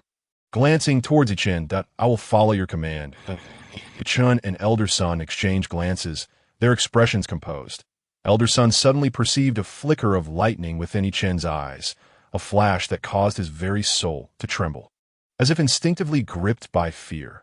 Nodding slightly, Elder son allowed Chen and Yuan Xingyin to withdraw temporarily. It was absurdly laughable. As Elder son observed Chen's retreating figure, he realized that he, a practitioner of the human mysterious realm, felt fear in the presence of that youth. Chapter 56. The most primitive alchemical technique. As gasps of astonishment erupted, disciples from various sects began concocting a variety of elixirs. However, the eliminated sect members constituted a significant majority. In the end, only 5 disciples remained standing. Among them were 2 disciples from the Re-Exine sect and 2 from the Lingyao Valley, all of whom were esteemed members of the Alchemy Alliance. Everyone marveled at the heightened difficulty of this Alchemy Alliance conference, which was a stark contrast to previous events. Excellent. Elder son clapped his hands, announcing that this trial would follow new rules. The 2 sects in last place would be eliminated, and another sect will be chosen based on performance in this trial. This declaration caused an uproar. Of course, being excluded from the permanent sects did not equate to being cast out of the Alchemy Alliance. Rather, it highlighted the decline of that sect. Naturally, we cannot remain indifferent to our brother sects in such a predicament. The sect finishing last would be monitored by an elder alchemist from our alliance. With a wave of his hand, Elder son declared, "Let the second round of trials commence." A veil of mist drifted in, coalescing into a line of archaic characters. Concoct an elixir infused with your own insights. This proclamation astonished all present in the realm of alchemy. Even those steeped in practice for years could only adhere to stringent recipes for various elixirs. To create a potion uniquely one's own was an exceedingly daunting task. Forge an elixir embodying one's insights necessitated concocting a formula that had never before been realized. Such creations typically required years of accumulation. This was terrifying. While the seasoned sect masters might manage, the younger cultivators likely had yet to master the art of alchemy, let alone infuse their personal insights into their creations. You don't understand. Look at the caliber of participants this time. They're the treasures of their sects. You think those sects wouldn't impart some experience to them? Would they not allow them to carry a few personal insights? It was a pity for the Chaomu sect, which had fallen into decline over the years. Now forced to compete alongside these other sections, the Chaomu sect is doomed if they don't get eliminated. May a thunderbolt strike me. Lu Qianming exchanged a glance with Gao Lan. Just wait, Gao Lan chuckled softly. Whoever gets eliminated will be the one in an awkward position. The crowd began to channel their vital energy, urging their alchemical cauldrons to action. Yuan Xingyin infused his vital energy into his cauldron. it suddenly shattered with a loud bang. Staring blankly at the debris, Yuan Xingyan seemed at a loss. Yuan Xingyan of the Chao Mu sect, eliminated. The crowd looked disdainfully at him. Each participant was allowed only one cauldron, which could not be brought from elsewhere. What a pity. But the Chao Mu sect is utterly pathetic. They can't even control their vital energy. They're finished at "I told you." If the Chao Mu sect manages to stay, may a lightning bolt strike me, Wu Xuanqing observed Yuan Xingyan's departing figure, a smirk creeping onto his face. He then glanced at Yinwei, seated prominently in the hall, before shifting his gaze to Feng Lingyu, his expression darkening as he turned back to Chen. Chen watched Yuan Xingyuan's retreating form, pressing his ear against the cauldron and gently tapping it. What is that fool doing? Is he checking for cracks in the cauldron? Why does the Chao Mu sect always send such dimwits? Laughter erupted from the audience, and Yinwei furrowed her brow. Although Chen's antics appeared foolish in the square, he was undeniably a mysterious presence. The thought of Chen's illusions left her with an unreal feeling. She prided herself on having reached the pinnacle of her illusionary skills, believing that even Dao Yuan could not easily deceive her. Yet, Chen's illusions, blurring the lines between reality and deception, ultimately ensnared her in her own binding chains. Reflecting on her earnest attempt to wield those chains the previous night, and Yinwei felt a surge of frustration. Chen must have found the scene utterly ridiculous. Moreover, being bound by the laws, with a leaf stuck to her forehead, had been witnessed by Uncle Yi. The memory of Uncle Ye's bewildered expression made her wish for a fissure in the ground to swallow her whole. Rubbing her forehead, and Yinwei recalled Chen's warning about the self-destruct rune. Should she disclose it, her soul would wither. Thus, she dared not act rashly, instead contemplating her revenge in silence, just as Yinwei's thoughts spiraled. A fresh round of laughter jolted her back to reality. Chen of the Chao Mu sect, eliminated. She watched as fissures cracked across Chen's cauldron, rendering it useless. Hold on, this doesn't mean I can't concoct elixirs anymore. Chen approached the supplier of materials, engaging in discussion before placing bundles of wood beside his cauldron. That fellow's cauldron is also ruined. The Chao Mu sect must be filled with idlers. They can't even control their vital energy. Any elixirs they produce would likely cause illness. Truly comical. I'm eager to see how he will conclude this. If I were from the Chao Mu sect, I would be too ashamed to remain here. Elder Mo gazed worriedly at Yuan Xingyan. It's fine. Just do your best and trust in Chen. Elder Mo, San reassured. Chen tossed the firewood beneath his cauldron, flames roaring to life. Has Elder Sun ever heard of such an alchemical technique? And Dao Yuan inquired. I recall in a bygone era, there were indeed those who concocted elixirs in such a manner. However, those recipes are now exceedingly rare, and the likelihood of success is quite low. And Dao Yuan nodded, falling silent. Before them, Lu Qianming's cauldron soared into the air, with herbs transforming into elixir liquid under the catalysis of vital energy. Flowing into the cauldron, Gaolan chuckled, turning to observe Chen, who was haphazardly tossing herbs into the cauldron, stirring them with a stick as though brewing a medicinal soup. Moreover, Chen had not employed a single ounce of vital energy, relying entirely on the most primitive method. While many other disciples showcased increasingly elaborate techniques, the crowd's attention remained fixed on Chen, eager to see how he would conclude his endeavor. Despite the multitude of gazes upon him, Chen remained unperturbed, casually chewing on a herb while leisurely observing the processes of others. This guy is insufferably arrogant. He is outright mocking everyone else. Just wait. If he fails to produce an elixir, the Chao Mu sect will never live it down. Honestly, if he can manage to concoct an elixir this way, may a lightning bolt strike me.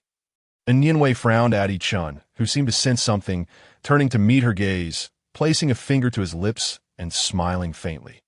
Chapter 57. Clear heart and focus pill, and Yinwei huffed in annoyance. While Feng Lingyu regarded her, his eyes betraying unknown thoughts, as time passed, radiant elixirs began to rise into the air. Lu Qianming, heavenly grade elixir, pass. Gaolan, heavenly grade elixir, pass. Some disciples, having failed to produce elixirs during their first trial, were eliminated in the blink of an eye. Only 6 participants remained, including Chen, whose cauldron continued to bubble and brew. All eyes were upon Chen. Yet he remained unfazed, periodically stirring the concoction with his stick. "Hey kid, stop dawdling. I'm waiting to compete with others. I could even offer you a position.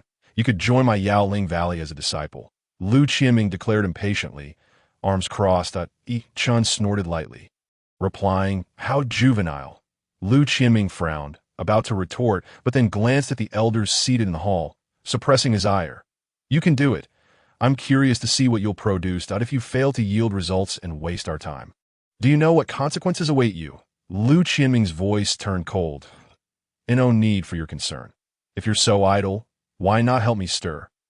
Chen lifted the wooden stick, revealing its top coated with remnants of various medicinal substances, from which a brown liquid dripped onto the ground. Lu Qianming let out a cold snort, choosing to remain silent. Under the gaze of the onlookers, Chen slowly rose and began to stir vigorously. A hint of nostalgia flickered in his eyes. In that bygone era, before he had attained enlightenment, he had traversed the world alongside the elderly man who would later be revered as the ancestor of medicine in the Honghuang universe. They explored numerous planets, collecting a diverse array of herbs and experimenting with their medicinal properties. Despite the ancestors' extensive theoretical knowledge, there were many perilous and terrifying forbidden zones he could not enter. It was Chen who braved the dangers to procure the legendary elixirs from these treacherous places, which the old man then refined with his techniques. Consequently, many imperial-grade elixirs were unique treasures, and their emergence would invariably cause ripples throughout the cosmos. Rumor had it that some of the elixirs crafted by the ancestor possessed the terrifying efficacy to grant a second life. Ultimately, all the elixirs produced by the ancestor found their way into Chen's possession. Although he held disdain for the path of alchemy during his collaboration with the ancestor, he still acquired numerous refining techniques. This seemingly primitive method, however, could preserve the essence of the herbs most effectively. Yet, it required an almost obsessive mastery of each herb and the precise control of the fire's intensity. Any oversight could lead to failure, resulting in a concoction devoid of any medicinal value. Such a method of refinement demanded an extraordinarily formidable soul power to bolster it, which led to its gradual abandonment in favor of using vitality as the mainstream approach for alchemy. How Zhang Laotu longed for those days. In Chen's mind, memories of tearing apart the flesh and blood of creatures from forbidden zones flashed vividly, as he and Zhang Laotu debated the optimal techniques for refining the treasured plants revered by various races. "Why do you act like such a fool?" Lu Qianming remarked, noticing Chen's dazed expression, deepening his contempt for him. "Hurry up. What are you dawdling for? Get on with it." The crowd at the edge of the square began to hurl verbal assaults at Chen, all believing that his actions were merely a ploy to waste time. An insult to the assembled spectators that I say, "Don't just dawdle. With so many waiting, your elimination from the Chao Mu sect is only a matter of time." Lu Qianming was determined to approach Chen. As Chen snapped back to reality, he cast a cold glance at Lu Qianming. "Shut your mouth," Chen said softly. Those words were inaudible to anyone but those nearby. They struck Lu Qianming's mind like thunder. Chen's voice resonated like the ancient hymns of deities. Echoing within Lu Qianming's consciousness, he involuntarily took a few steps back. Falling silent, the dense mist of vapor erupted from the cauldron before Chen, nearly obscuring his figure. Simultaneously, a peculiar fragrance wafted from the cauldron, startling those around him. As the aroma penetrated deep into their souls, a beam of azure light shot forth from the cauldron, like a pillar reaching into the heavens. Everyone stood transfixed, unable to utter a word.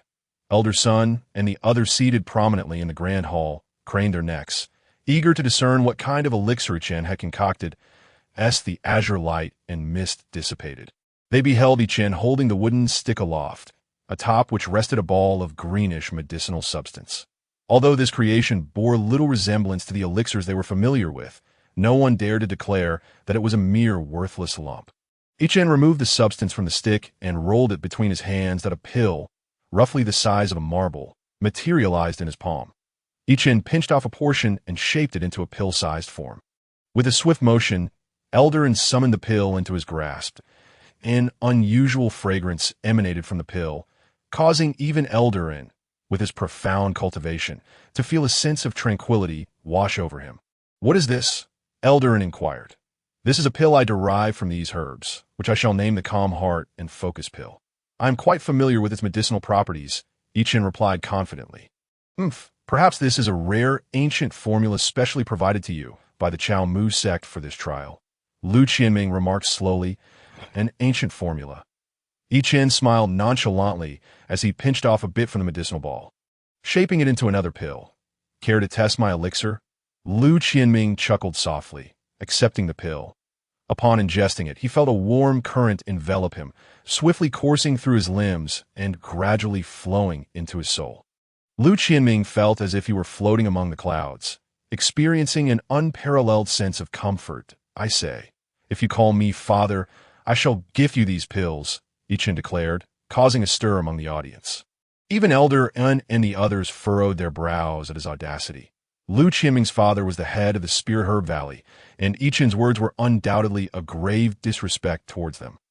The disciples and elders of the Spirit Herb Valley wore expressions of fury. Yet, Lu Qianming smiled warmly at Chen, devoid of any aggressive demeanor. "There's no need for such dramatics," Lu Qianming said in a gentle tone, as if discussing matters unrelated to himself. Chapter 58. The Suming Pill. All present stared at Lu Qianming in disbelief, including Gao Lan, who was equally astonished. Although Lu Qianming's soul was seething with rage, wishing to tear Chen apart, an inexplicable force seemed to soothe his spirit, enveloping him in profound tranquility, as if all worldly matters were of no concern to him. The crowd observed Lu Qianming's serene smile with incredulity. It was well known that Lu Qianming was born competitive, embodying the archetype of the arrogant and overbearing young master within the Medicine Alliance. Anyone who provoked his ire would not fare well.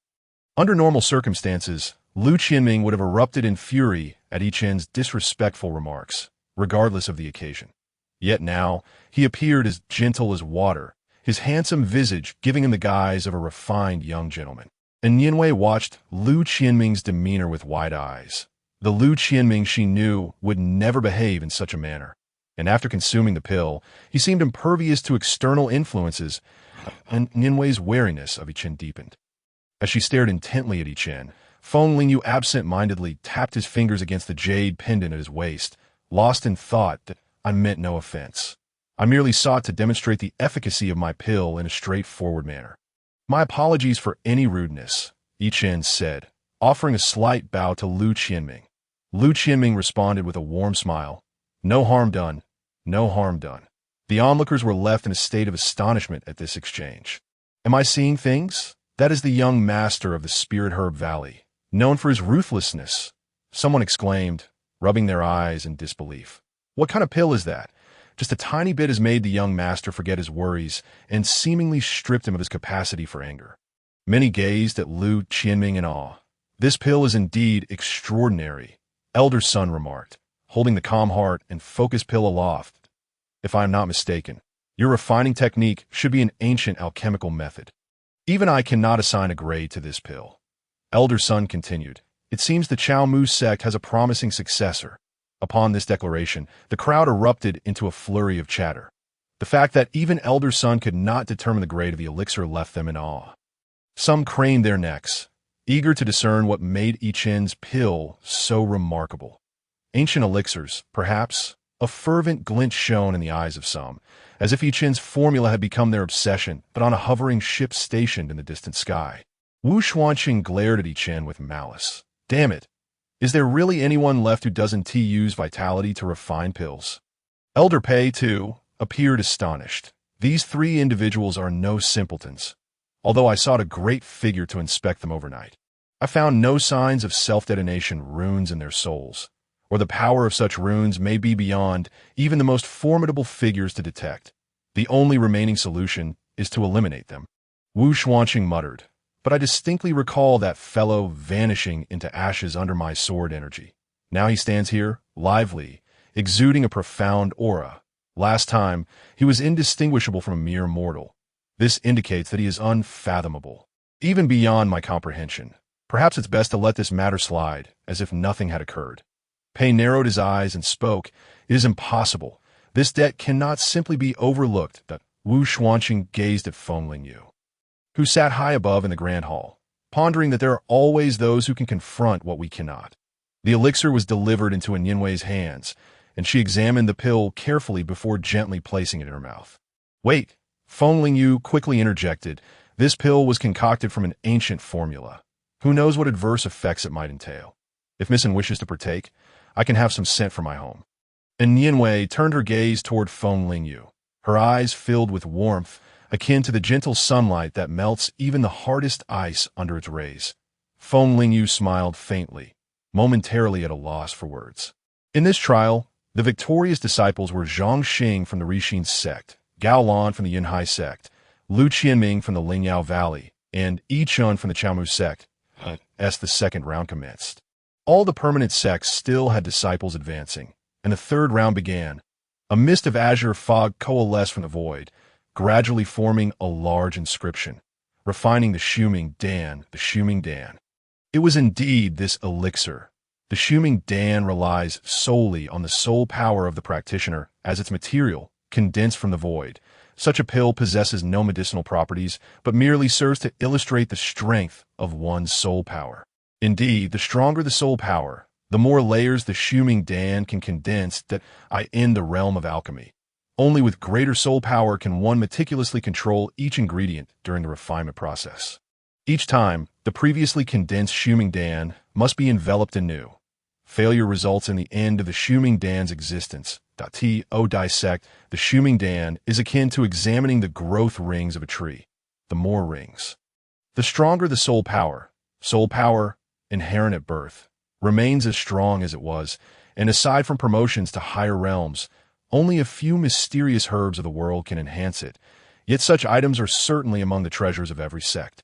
The crowd sighed, convinced that Yi Chun was destined to lose, as he possessed the weakest soul power among them.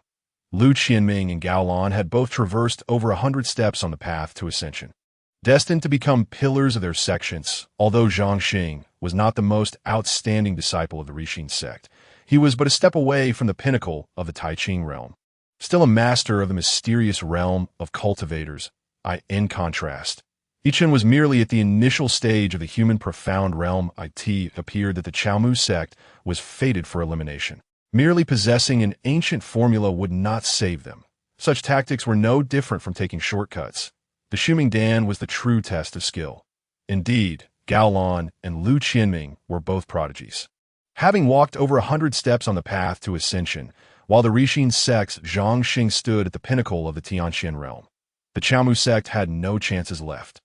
The crowd shook their heads, having already resigned themselves to the outcome of the Chaomu sect's impending demise. The Shuming Dan has no minimum restrictions. You are to exert your utmost effort in condensing it. And the last place will be eliminated based on the number of layers, and Daoyuan proclaimed loudly. Lu Qianming's eyes flickered. The effects of the Qingxi Ningxin pill had worn off, and Yi Chen's words echoed continuously in his mind. Lu Qianming glared fiercely at Yi Chun, wishing to tear him to shreds. Chapter 59. One layer more than you. Yi Chun looked apologetically at Lu Qianming, saying, I sincerely apologize for any offense. It was merely to showcase the pill's effects. Surely, you, being magnanimous, would not take offense at such trivialities. Lu Qianming snorted coldly, ignoring Yi Chun thereafter. The four stood in a row, all except Yi Chun gradually closing their eyes. Yi Chun scrutinized the actions of the other three. I wonder if that fellow knows how to refine the Shuming Dan. It's hard to say. He certainly seems to be clueless, the crowd debated. A gray sphere had already appeared before Gao Lan, floating in the void. Lu Qianming was not to be outdone, and the two nearly simultaneously condensed their elixirs. Gasps of astonishment arose from the spectators outside the square. So fast! Are they even human? The most challenging aspect of condensing the Shuming Dan is creating it from nothing, followed by layering it, with the core being the essence of the elixir. Some individuals often possess a core with a number of layers that far exceeds others. Truly terrifying. No wonder these individuals are held in such high regard by their sections. This was the disparity between people. Look at that Chaomu sect disciple, still looking around aimlessly. Such individuals cannot become successful. Eliminated. The Chaomu sect is a thing of the past. The sect will soon be taken over, and its disciples will likely be dispersed. I wonder which sect will inherit their legacy. Someone sighed. Zhang Xing gave a low shout, and a pill core gradually materialized before him. Seeing the emergence of the pill core, Zhang Xing let out a sigh of relief, releasing his soul power and continuously enlarging the Shuming Dan. Lu Qianming and Gao Lan exchanged glances, noting that their Shuming Dan were roughly equal in size. This trial had unknowingly transformed into a duel between the two, or perhaps a covert contest between the sections. The crowd craned their necks, eager to observe the sizes of the two Shuming Dan. Elder Amo, why hasn't senior brother begun refining yet? Yuan Xingyin clenched his fists, a look of anxiety etched on his face. Just trust him, Elder Mo reassured. In recent days, the Shaki Chen had instilled in Mo San had reached an unparalleled level. Previously, Mo San felt nervous and humble before the esteemed figures seated in the Grand Hall. Each one a master in the Tianjing realm, the core and foundation of the sects, far beyond the reach of the waning Chaomu sect. Yet, Ichan seemed like a deity. Mo San believed that even those masters would appear as mere children in Ichen's presence. The azure mist in the sky continued to dissipate, and as time dwindled, Ichen still showed no signs of action.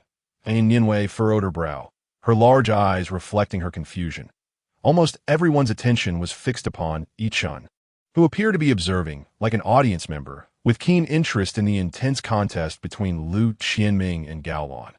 What is that Chaomu sect disciple doing? Surely he hasn't given up.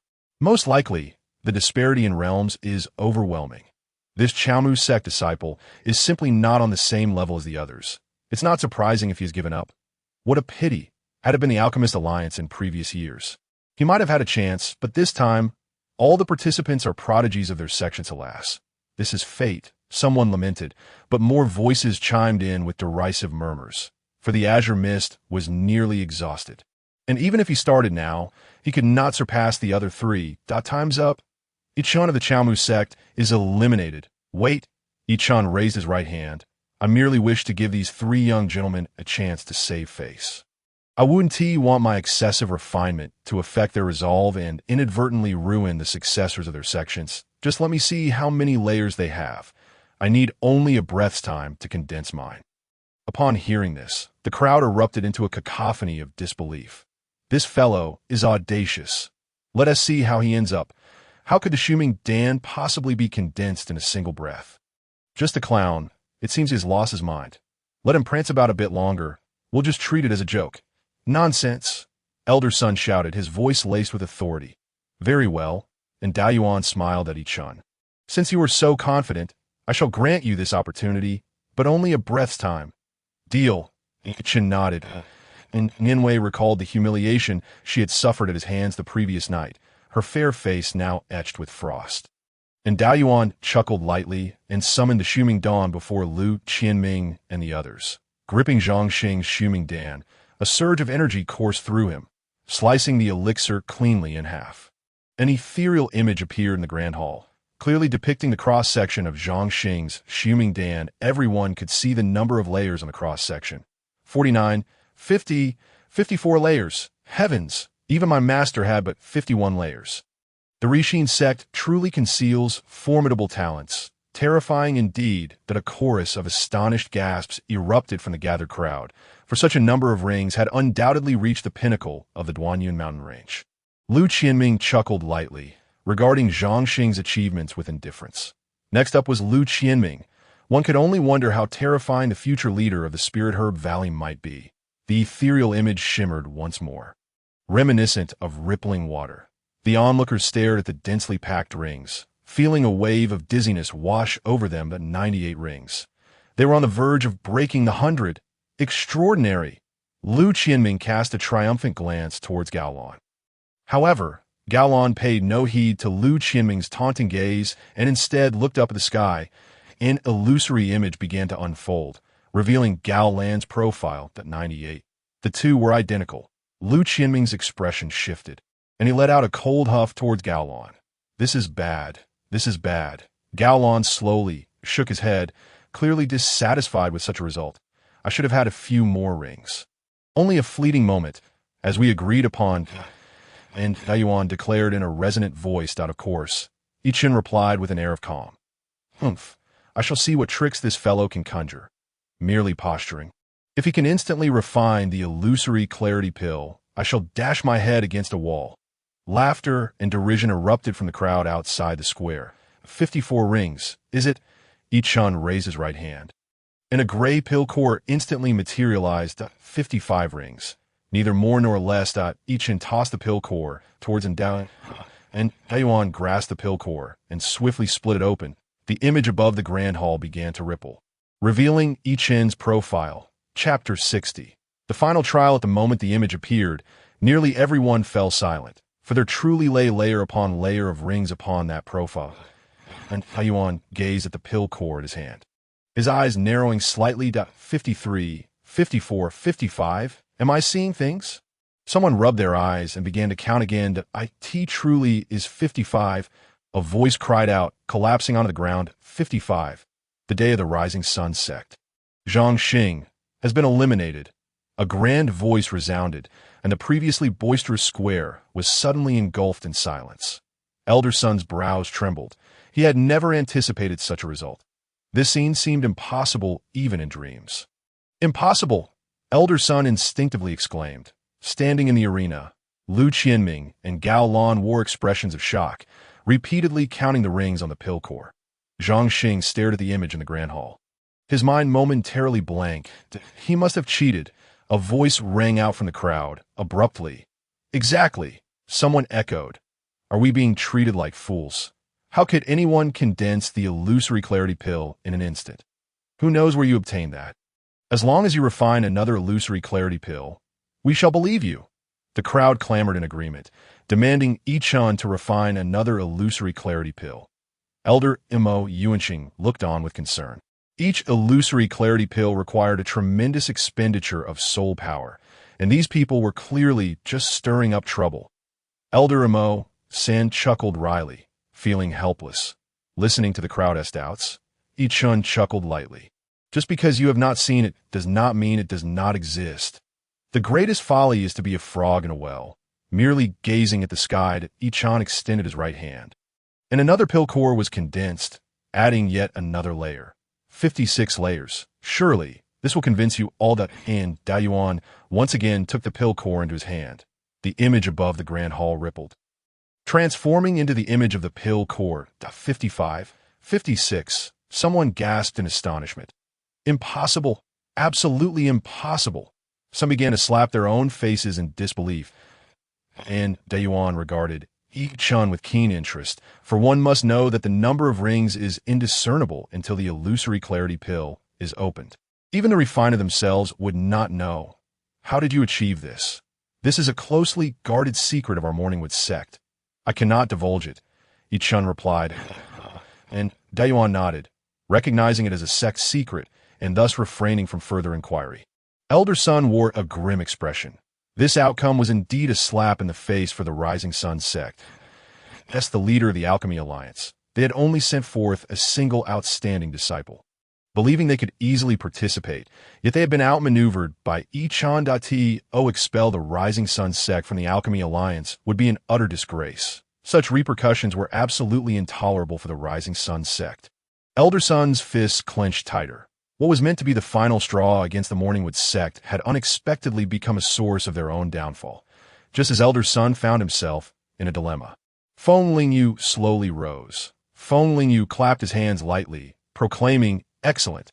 It seems the Duanyin mountain range is brimming with talent, which brings me great joy. Y. Feng family, as a prominent clan of the northern domain, has long been attentive to the Alchemy Alliance, and I have also resided in the Rising Sun sect for a period. I believe I can participate in this Alchemy Alliance conference as an honorary disciple of the Rising Sun sect. Just so happens I see that young master and enjoys observing alchemy. I shall showcase my skills, since the young master has spoken. We shall heed his arrangements." And Taiyuan replied respectfully, "Did I say, this cannot be allowed. We are all quite busy," Chen protested. "The Alchemy Alliance conference is under the control of the Feng family. If the young master wishes to alter certain rules, it is understandable if you truly possess the ability. You need not fear these changes," Elder Sun said slowly. "Very well. I have no objections," Chen shrugged. Feng Lingyu approached the square, standing alongside several others. Feng Lingyu was graceful and elegant, his robes adorned with intricate patterns. Even Lu Qianming and Gao Lan appeared somewhat inferior in comparison that the heir of the Feng family. Merely standing there, one can sense his extraordinary presence. The Feng family. Some gazed at him with reverence. The Feng family is one of the ancient clans of Yunlan Star, wielding considerable authority. With the heir of the Feng family present, every sect of the Alchemy Alliance feels honored. Indeed, the Feng family would previously only send envoys here.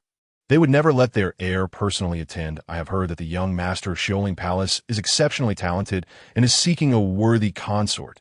Someone chuckled. That heir of the Feng family seems to possess an extraordinary bloodline. It is rumored he has reached the heavenly realm and will surely make a name for himself in the future. Should he marry the young master of Xiaoling Palace and gain her support, he would undoubtedly ascend to greater heights, which is why these sects have sent their most outstanding disciples. So, does the Feng family also covet the bloodline of the young master of Xiaoling Palace? One cannot say for certain. The offspring of those two would surely be remarkable, someone whispered. The trial continues. A wave of azure mist wafted forth, coalescing into a line of ancient characters. Robbery pill. The crowd gasped upon seeing those two ancient characters, holding their breath. Almost every face bore a look of shock. How is this possible? The robbery pill, a legendary pill capable of summoning the heavenly tribulation. Only a master alchemist could concoct such a thing. This is simply unthinkable. To summon the heavenly tribulation, the alchemist must possess the strength to withstand its might. Indeed, without formidable cultivation, one might even fall victim to the wrath of the thunder. The power of thunder. The ultimate force of destruction. This trial is simply terrifying. Lu Qianming and Gao Lan exchanged glances, their eyes flashing with apprehension. Throughout their sect's long history, there have been instances where individuals, while refining pills, inadvertently summoned the heavenly tribulation, resulting in their demise alongside their creations. The power of thunder is not something ordinary mortals can control. In the realm of Yunlan Star, it belongs solely to the divine. Yet, Feng Lingyu appeared utterly unfazed, even sporting a faint smile. Just a robbery pill. There is nothing to be concerned about, Feng Lingyu stated nonchalantly. Upon hearing this, the entire assembly was taken aback, and Dayuan chuckled lightly. Rest assured, we will not have you concoct an actual robbery pill this time. We merely wish to ascertain whether you possess the ability to summon the heavenly tribulation. It is known that all master alchemists must have the capacity to invoke the heavenly tribulation to refine their unique pills. Chapter 61, Heavenly Thunder Alchemy, Part 1. This time, I will provide the pill formula. You simply need to summon the heavenly tribulation, while the strength of its power will depend on the purity of your resolve. On Dao Yuan waved his hand, and the two characters Jia Dan gradually transformed into an intricate recipe for a pill, with the essence of the elixir as its foundation and the soul as its guide. It summoned the might of thunder. Someone murmured the contents of the recipe, striving to commit it to memory. The onlookers gazed at him in astonishment, exclaiming, "Have you lost your mind? This is a recipe capable of invoking the thunder tribulation. Are you courting death?"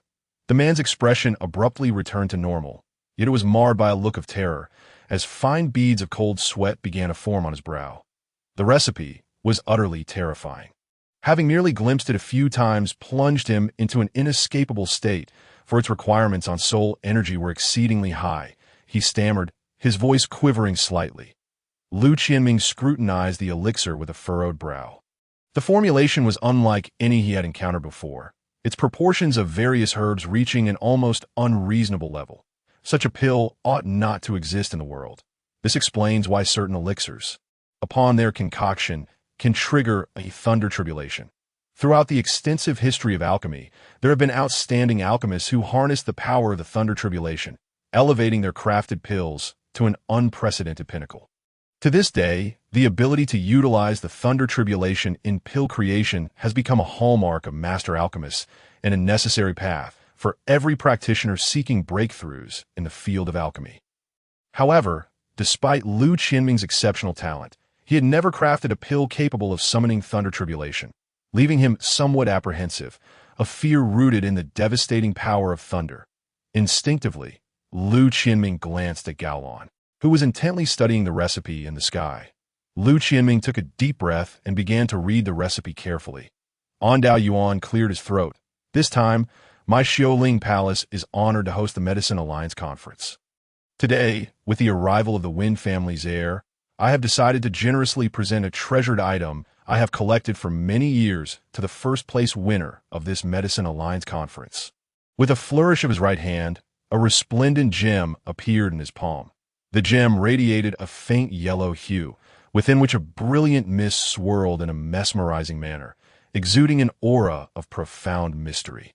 Ondao Yuan raised it high, admitting he did not know the exact material of the gem, only that it harbored mysterious powers.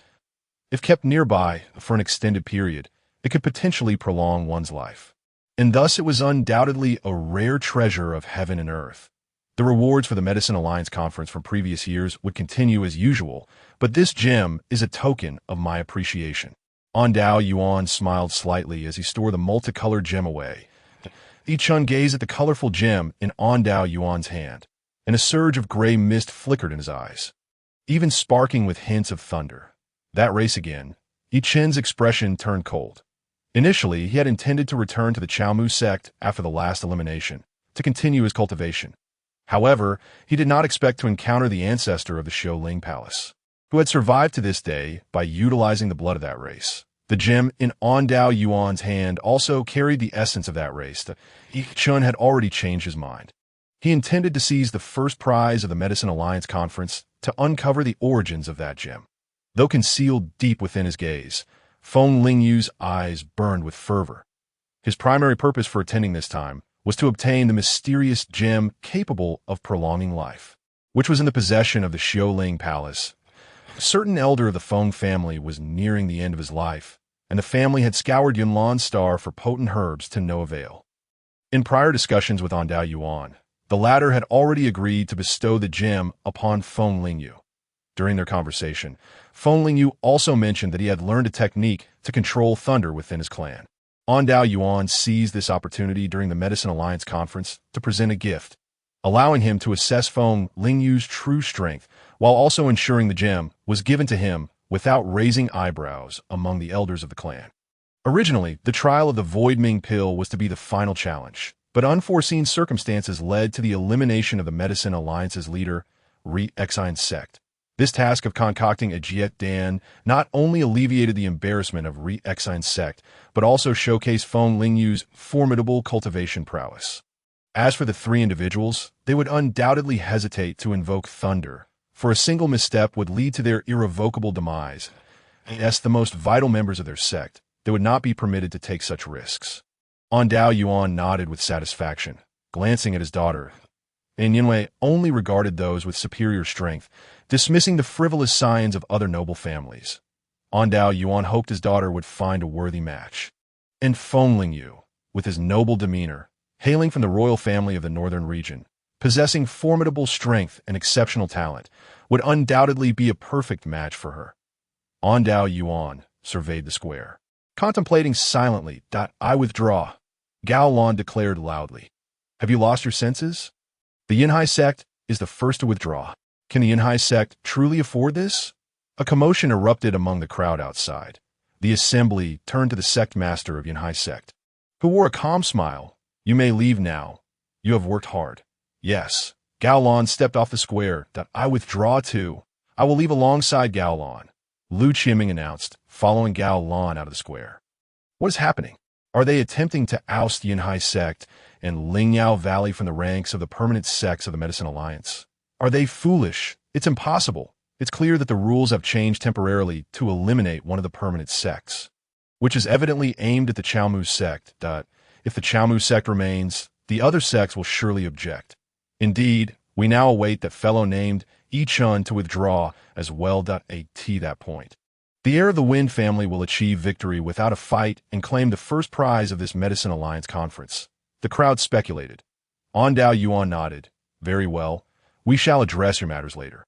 He turned to Yi Chun. "Will you continue to participate in the trials of the Medicine Alliance conference?" Yi Chun nodded. "What I desire. no one can wrest from my grasp. What audacity! The Chaomu sect truly has some nerve, daring to compare themselves to the heir of the Wind family, who come from a royal bloodline in the northern region, an ancient family of high standing. Someone mocked, looking at Chen. What defeat! Did you not hear? What he desires, no one has ever been able to take from him. Another retorted, with a tone dripping with sarcasm. Elder Chong looked at Chen with a furrowed brow, filled with concern. Have faith in Izun. Elder San replied slowly. Feng Lingyu turned to Chen, his gaze haughty. Are you certain you wish to compete against me? Chen, with utmost seriousness, continued to study the recipe in the sky, seemingly ignoring Feng Lingyu, murmuring occasionally, this requires further modifications. The crowd outside cast disdainful looks at Chen. Does he truly think he has the capability to elevate himself, mistaking himself for someone of importance? Unaware that beyond him there are greater beings, and beyond the heavens there are higher realms, voices of derision echoed through the crowd. The Chaomu sect's arrogance is truly blinding. They cannot distinguish right from wrong. Even daring to vie with the heir of the Wind family, someone voiced their discontent. He must be trying to lead the Chaomu sect into a pit of fire, another remarked with a click of the tongue. Regardless, the Wind family is not a sect from the Duanyun mountain range that they can provoke. A burly man crossed his arms, stating, if someone wishes to show off, let us merely watch the spectacle. Upon the floating ship, Wu Xuanqing could not help but let out a cold laugh. This fellow possesses such audacity. Surely he has not heard of the Wind family. Provoking such a clan will lead to utter destruction. Does he not see that the palace master of Xiaoling Palace is trying to curry favor? That is a gift meant for the heir of the Wind family. Elder Pei's eyes gleamed ominously. The origins of that person are truly mysterious. The sect has received word that the Lingcang sect has sealed its mountain, prohibiting any disciples from emerging, and has issued a decree to no longer provoke the Chaomu sect. What? Wu Xuanqing raised an eyebrow in astonishment. The Chaomu sect again. The Lingcang sect has numerous formidable cultivators in the heavenly realm. How could they? Because a single individual nearly obliterated the Lingcang sect. Elder Pei replied slowly. Impossible. Wu Xuanqing's body jolted, instinctively denying. The Lingcang sect is protected by a sacred artifact. It is said that this individual possesses immense thunderous power, akin to a thunder god descending upon the world. Having destroyed half of that sacred artifact, Elder Pei fixed his gaze intently on Chen. The Lingcang sect was in close proximity to the Chaomu sect, and those few individuals were undoubtedly members of the Chaomu sect. The one capable of single-handedly destroying a sacred artifact could only be that person, Liang, the former sect master of Chaomu sect, who had succumbed to madness. Wu Xuanqing looked at Chen, pondering how Liang had already been driven completely insane. Moreover, Liang had white hair. It was possible that Liang had regained his sanity, and the current Chen might be Liang's avatar. The sect master had decreed that under no circumstances should they provoke the Chaomu sect during these days. Once their business was concluded, they should return swiftly. Elder Pei turned to Wu Xuanqing. Acknowledging that the situation was beyond their control, in the event of a mishap, they could not bear the consequences. That Wu Xuanqing's expression was one of reluctance. The sect master had gone to the Lingcang sect. Everything would be addressed upon his return. Elder Pei stated slowly. Feng Lingyu let out a cold snort, his slender fingers emanating vitality as they suspended the herbs needing refinement in midair. Under Feng Lingyu's catalyzing energy, those herbs transformed into vibrant green liquids, rather than using a medicinal cauldron for refinement. Feng Lingyu relied on his vitality to keep the liquid herbs afloat. Although Feng Lingyu had not practiced alchemy in a specialized manner, his innate talent allowed him to display various alchemical techniques recorded in ancient texts. This was a method of alchemy only great masters could achieve. Gasps of astonishment arose from the crowd. Indeed, only the elders of sects, like those seated upon high platforms, possessed such skills that a single misstep could lead to the failure of the entire process. Without sufficient vitality and soul power, it would be impossible to succeed in alchemy. Many were closely observing Feng Lingyu, acknowledging that it was unlikely anyone could remain so composed without countless attempts. Feng Lingyu's talent was truly remarkable. In contrast, Chen adhered to the most rudimentary techniques. placing the herbs into a medicinal cauldron and dutifully tending to the fire beneath it. When Chen raised a stick to stir the mixture, laughter erupted. Chen's method stood in stark contrast to Feng Lingyu's refined techniques. Even elder Sun nodded repeatedly, remarking that if their Rixin sect were to have a disciple like this, it would indeed be a tremendous fortune accrued over the years. Brother Sun, isn't that Feng Lingyu currently a disciple of Rixin sect? And Dao Yuan laughed heartily, reflecting on the vast disparity between their youth and that of the current generation. If they had been born in this era, they would surely have been lost in the crowd. He pondered whether these two could withstand the impending thunder tribulation. Elder Sun gazed at the vividly colored sky, the moment of radiant arcs flashing back to his mind, murmuring about the identity of that individual. All the medicinal liquids before Feng Lingyu had coalesced into a singular entity, radiating a verdant hue, exuding a life force that rippled from the undulating mass. Everyone in the square felt as though a gentle spring breeze caressed their faces, bringing a sense of ease throughout their bodies. The mass of medicinal liquid began to slowly rotate under Feng Lingyu's control, gradually condensing, while the life force it contained intensified like a breeze, seemingly from nowhere. Tousled Feng Lingyu's long hair, enhancing his striking appearance. Meanwhile, Chen found himself in a less favorable position as smoke from the firewood wafted towards him. Coughing, Chen attempted to shift his position. Yet the wind seemed to mock him, continually altering its direction in tandem with his movements, persistently blowing smoke into his face. Yinwei's delicate brows furrowed slightly, a glimmer of confusion flickering in her eyes. Why had this individual never utilized his vitality? Yet he undeniably emanated a profound aura, and his illusion surpassed even her father's capabilities. And Yinwei's curiosity regarding Chen deepened. She resolved to uncover the truth of his origins.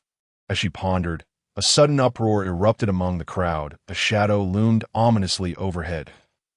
And Yinwei looked up to see dark clouds gradually forming, thickening ominously. Is this the harbinger of a thunder tribulation? Someone exclaimed, "Indeed, this is the precursor to the thunder tribulation. I have seen records of it." Chapter 63. Heavenly Thunder Alchemy, Part 3. Feng Lingyu gazed at the sky, his eyes filled with confidence. "A gust of wind," he bellowed. Instantly, a tempest arose in the square, the garments of all present rustling violently, some even struggling to keep their eyes open against the raging wind. "Stabilize the ship," Wu Xuanqing shouted to those aboard the hovering vessel. The ship swayed precariously amidst the storm, teetering on the brink of capsizing. A cloud arises. Feng Lingyu continued to command. The sky darkened abruptly, as though a mysterious beast had swallowed the sun. Thick black clouds engulfed the heavens, intermittently illuminated by flickers of lightning. Feng Lingyu formed seals with his hands, proclaiming, "Let the thunder descend. Assist me in perfecting my elixir." His voice thundered across the expanse. Within the black clouds, brilliant flashes illuminated the earth, signaling the gathering of tremendous power. That a cacophony of booms reverberated in the ears of the crowd, the sound of destruction instilling primal fear, causing many to instinctively bend their bodies. The moment Feng Lingyu issued his command for the thunder. The thunder cauldron in that realm seemed to respond to his words, unleashing a torrent of lightning that transformed the world into a realm of thunder. The storm in the sky, too, appeared to sense the presence of the thunder cauldron. Suddenly, a mark appeared on Chen's forehead, the emblem of the thunder cauldron. Chen could only smile wryly, relieved that the fierce winds had not extinguished the flames beneath his cauldron. Rather, they intensified the fire, enveloping him in a thick cloud of smoke. Hastily, Chen pressed his palm against his forehead, soothing the thunder cauldron. The thunder cauldron was an unparalleled imperial weapon, embodying the ultimate power of thunderous destruction. Only its master, the Thunder Emperor Li Mu, and the Emperor Zun, Chen could command it. Yet now, a mere mortal was audaciously issuing commands to the thunder, an affront to its dignity in the eyes of the thunder cauldron. Feng Lingyu's incantations were merely recorded phrases without inherent power, intended to showcase the might of this alchemical technique and the astounding skill of the alchemist. In the darkened sky, flashes of light pierced the gloom. Yet the promised thunder remained elusive. Feng Lingyu's expression faltered slightly as he shouted, "In the name of the Thunder Father, I command the thunder to descend and assist me in perfecting my elixir." "Thunder Father," Chen's forehead erupted with dark lines, questioning which fool had penned such incantations, as it seemed a grave injustice to the innocent. The radiant light from Chen's forehead surged forth, connecting the heavens and the earth, as the brewing storm of thunder seemed to find its release, crashing down with a resounding roar. Only in Yinwei's keen eyes caught sight of that flash. Realizing it emanated from Chen's forehead, rather than Feng Lingyu's summons, a brilliant flash struck down, accompanied by thunderous sounds that shook the very soul. Had it not been for the protective formations laid by Daoyuan and others, many weaker cultivators might have succumbed to soul-shattering under the thunder's might. Even those of greater strength found themselves powerless, their souls inevitably damaged. This was a force not belonging to humanity. It was a power only deities could wield. Most techniques for controlling thunder among humans merely drew upon its power or transformed one's vitality into thunder, vastly inferior to this pure, divine, thunderous force. The figures of Chen and Feng Lingyu were enveloped in a blinding white light.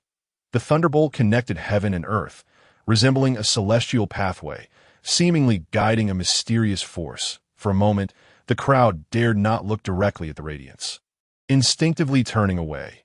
Even Daoyuan and his companions could not discern what transpired in the square. As the light flickered and faded, a profound silence descended upon the world. All eyes turned towards the square, where they beheld Feng Lingyu's sullen expression, a single green feather floating above his head, exuding a mist of azure, enveloping him in its protective embrace, a sacred artifact. As Wu Xuanqing's pupils constricted, memories of his upbringing in the weapon-refining pavilion surged forth, where he had become intimately acquainted with a myriad of weaponry. The feather atop Feng Lingyu's head, though unremarkable in appearance, exuded an aura of pressure that unmistakably belonged to a sacred weapon. Such an armament represented the profound heritage of the sect within the Duanyin mountain range, a testament to its formidable strength. The disciples of the Lingcang sect displayed their arrogance and overbearing demeanor precisely because the very essence of their mountain gate was a sacred weapon, warding off countless adversaries and instilling fear in those who dared to approach. However, they had recently encountered Chen, who had utilized the power of the Thunder Ming Ding to obliterate half of the Lingcang sect's mountain gate. Indeed, the Feng family's foundation was substantial, as evidenced by their young scion's ability to carry such a weapon, that Wu Xuanqing's eyes gleamed with fervor. Should he forge a connection with this young lord of the Feng family, it would undoubtedly yield great benefits for the weapon-refining pavilion. Surrounding Feng Lingyu were stark blackened marks, remnants of a thunderous onslaught, while bits of flooring had crumbled to powder, unable to withstand the force of the lightning. The life-infused elixir crafted by Feng Lingyu had vanished without a trace. How could this be? Feng Lingyu recalled that his previous attempts with this method had been unfailingly successful, yet this time, the heavenly thunder seemed to retaliate, descending with a destructive force that, had it not been for the protection of the sacred weapon, might have turned him into charred remains. Unbeknownst to Feng Lingyu, had Chen not been present to channel the power of the Thunder Ming Ding, the entire Kailing Mountain might have been eradicated from Yunlan Star. With a gentle sigh, Feng Lingyu restored a warm smile to his countenance, apologizing for the spectacle. "Wow, brother, if you can't wield thunder, you ought not to meddle. I nearly met my end by that lightning strike," Chen complained. "Not everyone can command the power of thunder," Chen continued, surveying the surroundings. "There is no one here capable of such a feat. Must you engage in such perilous antics? Is it not better to simply live?" Elder son, overhearing this, snorted lightly. "You young ones must learn to temper your words. Do you not know the backgrounds of those present? The nobleman you are competing against has a lineage of his own. Regardless of who you are, I stand by my words. You are far from mastering the power of thunder." Chen replied, unperturbed. Elder son's expression darkened, pressing forward with his gaze. "So, you believe you can?" "Naturally," Chen replied, gazing into the dim sky. "Only I possess the ability to harmonize with this thunder." Elder son, intrigued, clapped his hands lightly. "Very well. Since you are so confident, why not concoct the elixir for Lorden? Certainly my intent is to seek Lorden's reward. If I fail, I would be no different from this nobleman. Chen scanned the crowd. Pay close attention, especially you elder of that sect. What was it called again? Rishin sect, Chen mused. Your sect's name is utterly flavorless. Were up to me, I would name it the Sun King sect. How magnificent. Presumptuous? Elder Sun fumed, his aura surging, casting a formidable pressure over the plaza. Enough, enough. Such an elderly figure should possess some decorum. One cannot progress far on the path of cultivation without it. Chen waved dismissively. Adding more firewood beneath the cauldron, do not disturb my alchemy. Elder Sun contained his anger, and Daoyuan quickly intervened. At such a grand gathering, let us not let a mere youth disrupt the harmony, especially with the young lord of the Feng family present. Elder Sun huffed and fell silent. Chen turned to observe Feng Lingyu, who stood with arms crossed. Watch closely and learn well. Feng Lingyu's brows twitched, but he managed to restrain himself. While Chen's methods appeared rudimentary, they consistently emitted a life force from the cauldron, indicating that his previous success was not mere coincidence, but rather a testament to his genuine skill. This ancient alchemical technique, while seemingly clumsy, was no simpler than contemporary methods and was, in fact, considerably more complex, which explained why it had fallen out of favor. Chen lifted a long stick, revealing a clump of green medicinal paste adhered to it. He raised it towards the sky, preparing to speak, when he suddenly turned to Feng Lingyu. Remember, when seeking to harness the power of thunder, one must not employ the methods used to tame beasts. Our relationship with thunder is not that of master and servant, but rather one of supplication for its assistance. Approaching Feng Lingyu, Chen gathered the powdered remnants of the shattered stone slabs and firmly inserted the stick into the assemblage. Remember, sincerity is paramount, he said, pressing his palms together and closing his eyes, murmuring incantations. Absurd. Thunder is merely a force. How could it possess consciousness? Feng Lingyu scoffed. You, young man, are still too inexperienced. One day, when you leave Yunlan Star, you will understand how naive your current thoughts are, Chen asserted, his gaze intense. Feng Lingyu was about to retort when Chen waved him off. Step aside. Do not disturb me. With a cold snort, Feng Lingyu retreated to the side. Elder Sun squinted at Chen, sensing the aura of a mortal but perceiving no fluctuations of energy. The plaza fell silent as all eyes turned toward the sky. Yet, after a long while, the heavens remained unresponsive, devoid of even a glimmer of light. The dark clouds dissipated significantly while Chen stood motionless, muttering to himself. Finally, someone could no longer contain themselves. This fellow must be a fraud. I knew it. Yes, he's just putting on a show. I worried for nothing. Get down. Get down. The crowd began to stir, urging Chen to leave. Elder Sun watched with keen interest as though observing a performance. The dark clouds above had nearly vanished, and beams of light began to descend. I say. Feng Lingyu frowned. Shoo! Chen suddenly looked toward the sky, whispering, in the name of Chen, I summon the thunder to descend. Chen's demeanor resembled that of a shaman. Just as the onlookers were left in astonishment, a chorus of thunder rolled from the sky, akin to divine whispers, seemingly responding to Chen's invocation. In an instant, darkness enveloped the earth. Flashes of light streaked across the sky. A fierce wind erupted, and a brilliant flash descended, illuminating the faces of all present like pale parchment. Then, the sound of thunder resonated, echoing within the souls of the spectators. How is this possible? Feng Lingyu's face was a mask of astonishment. Though the lightning struck before him, it bore no destructive force, instead revealing a life energy. This vitality, evidently not from the thunder, emanated from the stick embedded in the ground. As Feng Lingyu regained his sight, he saw that the stick Chen had casually thrust into the earth remained intact, glowing with an unusual luster. The medicinal paste upon it had transformed into a floating elixir, radiating a life force. Striking patterns of lightning adorned the surface of the elixir, exuding an air of profound mystery. Feng Lingyu's eyes widened, pupils constricted, his expression one of sheer disbelief. This is too unreal. Despite being born into the ancient Feng family, having witnessed countless techniques, he had never encountered such a mystical display as Chen's, which now unfolded before his very eyes. Simultaneously, Gasps of astonishment erupted from the crowd gathered in the plaza. Chen held the elixir in his palm, wisps of light green mist wafting from it, gently cascading down his fingers. How can this be? Dao Yuan gazed in astonishment at the elixir in Chen's hand. The formula for this pill was one he had devised during his own cultivation, a concoction he had previously sought validation for from numerous alchemy masters, all of whom had unequivocally deemed it impractical. This recipe required harnessing the power of the thunder tribulation to refine various materials into a new substance. Yet the risks of invoking such a tribulation were exceedingly high, with success rates falling below 1%. It could be said that this formula was akin to a relic of bygone alchemical sects, relegated to obscurity, much like a chicken rib, tasteless yet regrettable to discard. Dao Yuan had brought forth this formula because it demanded neither high cultivation nor profound soul power, and only those daring enough to invoke the thunder tribulation, namely Feng Lingyu, Lu Qianming, and Gao Lan, would consider attempting it. Even if they were willing to try, the individuals seated beside Dao Yuan would undoubtedly oppose it vehemently. As for Chen, whose name had never before graced his ears, he was deemed merely a lesser being.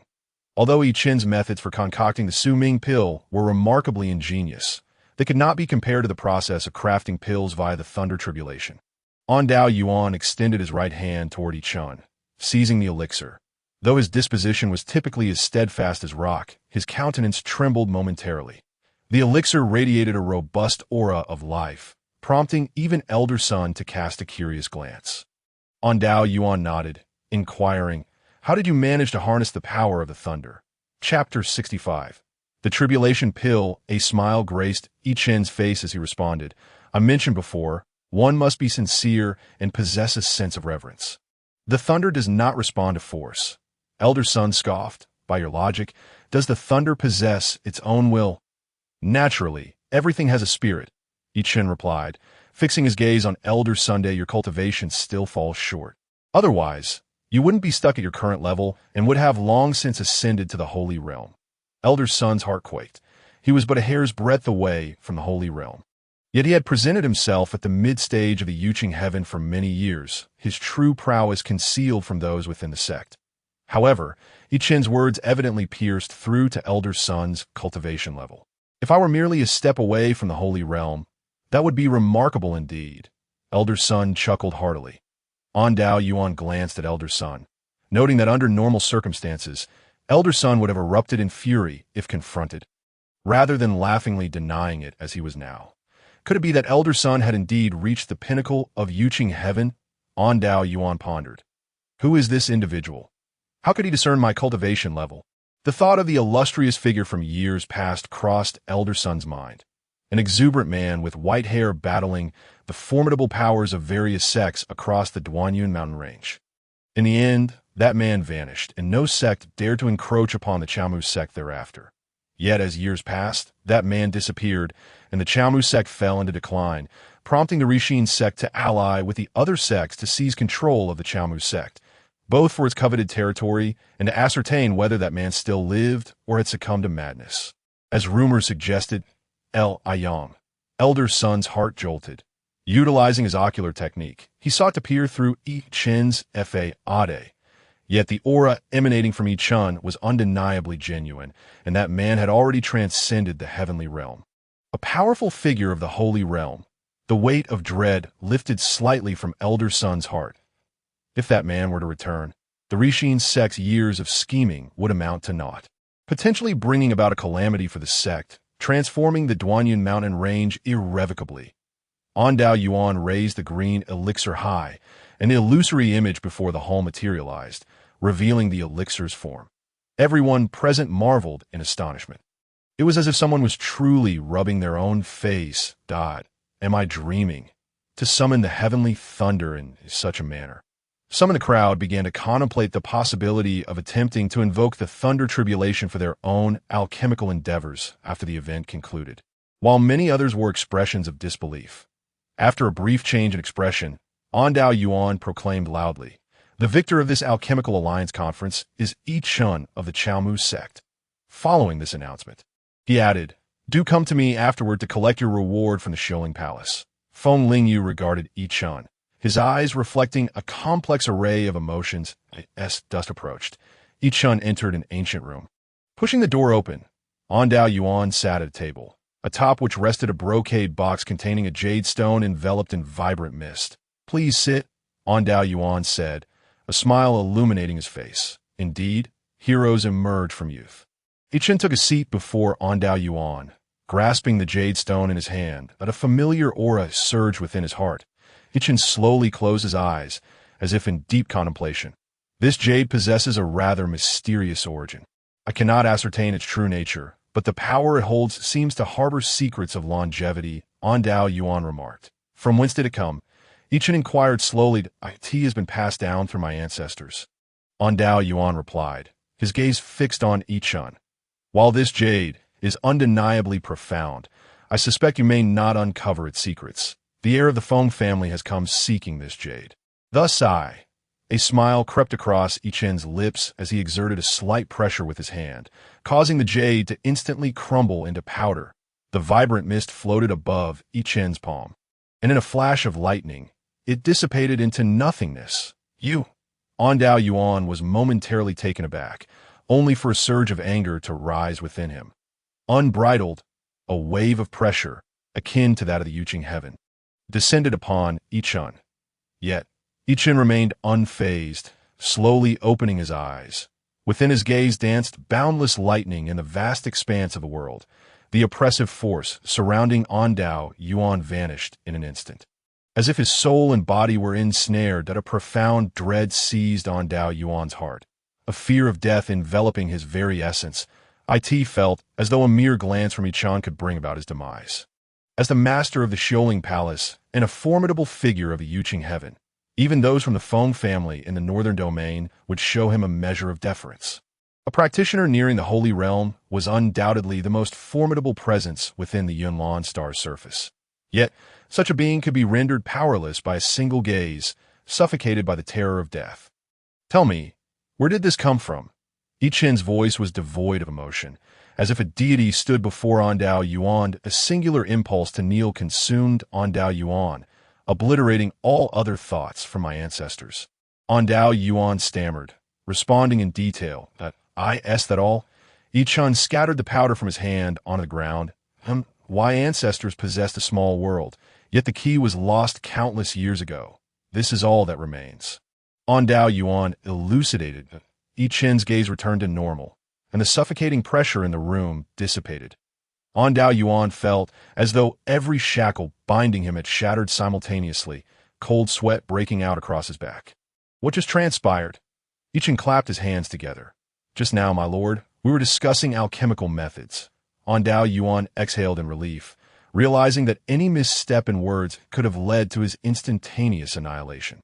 He understood that the mere aura of suspicion emanating from Chen's eyes could erase the entirety of the Kaling Mountain from the Duanyun mountain range. Dao Yuan dared not even speculate on Chen's identity. The pressure exerted by those of the Holy Realm could never be compared to the weight of a single glance from Chen. Such an existence was undoubtedly beyond his capacity to provoke. Dao Yuan resolved to find a way to send this formidable being away. That moment, the door creaked open gently. "Father!" And Yenwei's expression froze, her gaze locked onto Chen. Chapter 66. The ancestral grounds of the Yin family. "What are you doing here?" And Yenwei furrowed her brow, stepping closer to Chen. "You ventured into the ancestral grounds of our Xiaoling Palace, masquerading as a disciple of the Chaomu sect. Who exactly are you?" And Yenwei turned to Dao Yuan. "Father, he has intruded upon our ancestral grounds." Dao Yuan's expression darkened. "How dare you? Cease this nonsense." "Father!" Confusion flickered in Yenwei's eyes. "Matters between adults are not for children to meddle in," Chen interjected. Rising, "Palace Master, shall we proceed to that place?" "Where?" And Yenwei immediately inquired. Chen remained silent, passing directly by Yenwei without a word, and Dao Yuan cast a meaningful glance at Yenwei, instructing her to entertain their guest well, while he and this esteemed individual stepped outside for a moment. Esteemed individual. Watching Chen and Dao Yuan gradually drift away, and Yenwei couldn't help but kick the ground in frustration. Then, as if struck by a thought, Her beautiful eyes shifted, and she vanished from the room. Before a lush and vigorous grove, Chen remarked, "Isn't this your ancestral land?" He recognized the surroundings quite well. "Indeed," and Dayuan replied respectfully, "according to legend. The small world housing the eternal life jade stones lies within this grove. Please follow me." Chen trailed behind in Dayuan as they navigated through the trees. Soon, and Dayuan arrived at the edge of a precipice. Atop the cliff stood a tree whose age was indeterminate, its ancient roots sprawling densely before the chasm, entwined with numerous thriving vines. With a flick of his finger, and Dayuan unleashed a surge of energy, turning the vines to dust that scattered upon the ground. The full visage of the precipice was revealed. The roots resembled the arches of a grand palace, enveloping a moss-covered stone door. And Dayuan gestured in welcome and pressed his hand against the stone. Upon sensing Dayuan's energy, radiant light emanated from his palm, forming intricate and mysterious patterns upon the stone door. The door gradually split open, revealing a dark cavern within. How should I address you?" "Esteemed sir," and Dayuan asked, standing beside the door, tilting his body slightly. "My surname is E. Feel free to call me as you wish," Chen replied, bending slightly as he stepped into the cavern, and Dayuan followed closely behind. Once Dayuan vanished, the stone door began to close slowly. The figure stealthily emerged nearby, cautiously making its way to the stone door. "Isn't this the place where all the clutter is stored? What are father and that fellow doing here?" And Yinwei furrowed her brow, pondering for a moment before placing her hand on the stone door. The dimly lit corridor was exceedingly low and devoid of light, permeated with a damp and decaying atmosphere. After an indeterminate distance, the interior opened up unexpectedly, and Dayuan clapped his hands lightly, and a series of dim yellow lights flickered to life. The area where Chen stood resembled a grand vaulted hall, seemingly shaped by nature itself. The floor was cluttered with various items, all appearing quite aged, and Dayuan maneuvered around the debris to reach the wall at the far end. Upon the wall were numerous carvings of patterns and runes, with a gently recessed area at their intersection. "This is the site left by our ancestor who shattered the void, yet the key has long been lost. None of our generations have reached the ancestor's level. Hence we are unable to break this formation. However, I can sense slight spatial fluctuations behind this wall," and Dayuan explained it. Chen did not respond but approached the wall, gently tracing the indentation. He retrieved the jade pendant left on the throne after the old man's demise. The pendant emitted a hazy glow in the dim space, and Chen's pupils contracted, clearly recognizing the material of the jade. What astonished him further was that the pendant fit perfectly into the recess on the wall. "This," and Den's spirit trembled suddenly. "This is the identity pendant of the Lord of Xiaoling Palace. After the ancestor of Xiaoling Palace shattered the void, this pendant vanished without a trace, according to the records of Xiaoling Palace. This pendant is not only a symbol of identity, but also harbors immense secrets. Chen positioned the pendant into the recess. Instantly, radiant, multicolored light emanated from the pendant, flowing along the wall's patterns like liquid. In an instant, the entire wall glowed with a soft luminescence, and waves of spatial energy surged forth. The wall exuded an overwhelming pressure, causing even Dayuan's spirit to tense. The force was immensely powerful, akin to a great cultivator in the sacred realm surveying the intruders, and Dayuan was compelled to summon all his cultivation to resist, casting a sideways glance at Chen. Yet, Chen remained unfazed, staring straight ahead. Once the invisible oppressive force dissipated, Chen turned to Dayuan, saying, "Let us proceed." Together, they vanished into the misty spatial interface. A figure emerged, leaning against the wall. Yinwei. Sweat beaded on Yinwei's forehead. The prior pressure had been staggering. Though it had not been directed at her, it still weighed heavily upon her. Twisting lines of void distorted as Dayuan and Chen traversed through realms, eventually arriving in a dimly lit chamber. The room was exceedingly antiquated, furnished only with a wooden bed and a wooden table. A bronze lamp rested on the table, emitting a gentle yellow light. It seemed that since the ancestor had shattered the void, no one had entered this room, and the lamp had remained lit ever since. On the table lay 2 sheets of brittle yellowed paper. one of which was pressed beneath a burlap bag. Chen sat down and picked up the brittle paper. The writing had become somewhat blurred with the passage of time, yet he deciphered its general meaning.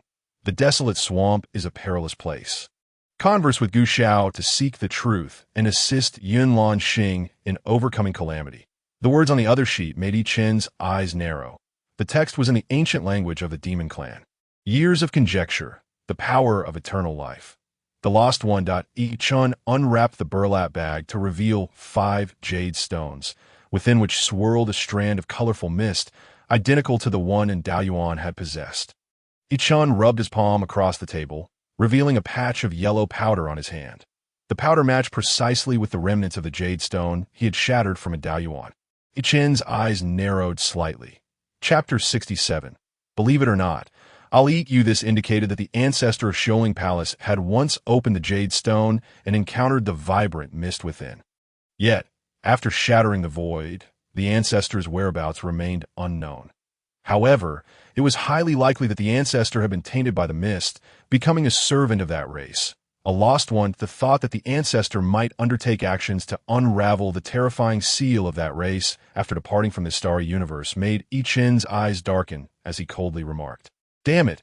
And Daoyuan felt a suffocating pressure envelop the room, causing his spirit to tremble uncontrollably, and Nianwei stood before the shimmering spatial barrier, gently caressing it with her right hand. Suddenly, a wave of spatial energy surged forth, and Nianwei's figure vanished in an instant. Yi Chen slowly rose, inquiring, "Where's the desolate swamp?" Returning to Yizun, the desolate swamp lies to the west of Kaling Mountain, and Daoyuan instinctively replied, "If Yizun requires the assistance of Sholing Palace, we are willing to serve you with utmost loyalty and no need. Just know that some matters, once entangled, become a colossal disaster." And his body trembled, and he ceased further discourse. Yi Chen and Daoyuan reappeared before the wall. Yi Chen reached into the rippling space, retrieving the jade pendant and casually tossing it to Daoyuan. "Thank you, Yizun," and Daoyuan expressed his gratitude hastily. The pendant represented the legitimate status of Sholing Palace and was crafted from 7-colored celestial jade, a sacred artifact capable of enhancing soul power, possessing extraordinary strength. Yi Chen departed Kaling Mountain, arriving at a nearby forest. Just as he was about to call for Guo, a gentle breeze swept through, revealing Feng Lingyu before him. Yi Chen frowned. "What brings you here?" Of course, Feng Lingyu approached Yi Chen, extending his long right hand, demanding, "Hand over the eternal life jade stone." "Eternal life jade stone? Don't play dumb with me. At your level, you have no need for such a thing." Feng Lingyu regarded Yi Chen with disdain. "Your cultivation is quite impressive. I can offer you an opportunity to join my Feng family. Becoming my retainer will also bring glory to your ancestors." Yi Chen scoffed. "What audacity! That jade stone has already been crushed by me." "What?" Feng Lingyu's brows furrowed sharply. "Have you lost your mind?" Yi Chen waved his hand dismissively. "Enough already. That thing is gone. Stop bothering me. You're courting death." In an instant, Feng Lingyu's mid-level cultivation in the upper clear sky was fully revealed. A formidable pressure enveloped the entire mountain forest. "Since you refuse to hand it over, I shall be compelled to take matters into my own hands." With a slight movement of his fingertips, Feng Lingyu unleashed a flurry of wind blades towards Yi Chen. Yi Chen deftly evaded the onslaught, remarking, "I'm not in a mood to play with you, little brat." A flicker of anger crossed Feng Lingyu's face.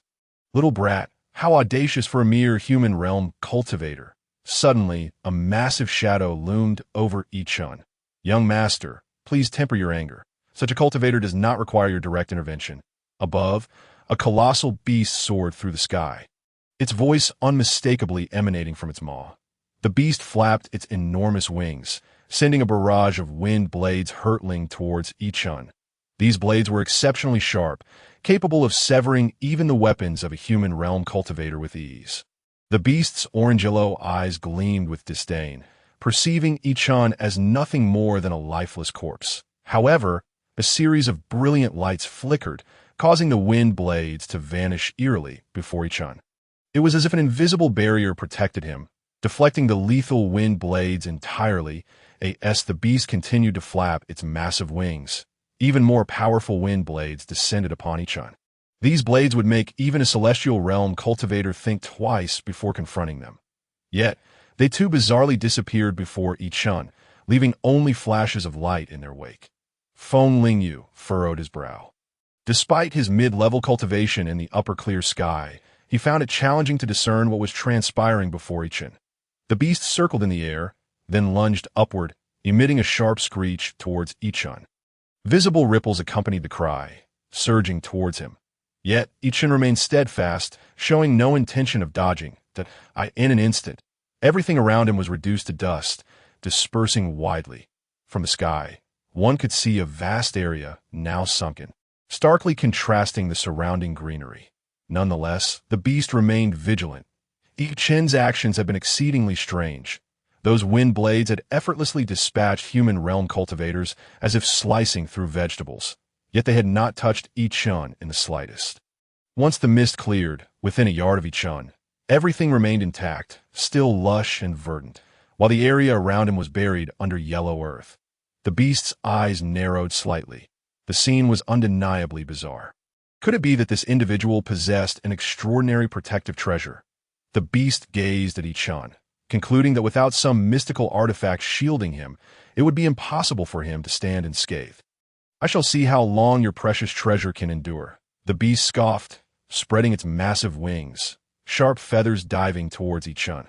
These feathers, crafted from the beast's own plumage, were its innate treasure, bestowed upon it upon entering the celestial realm.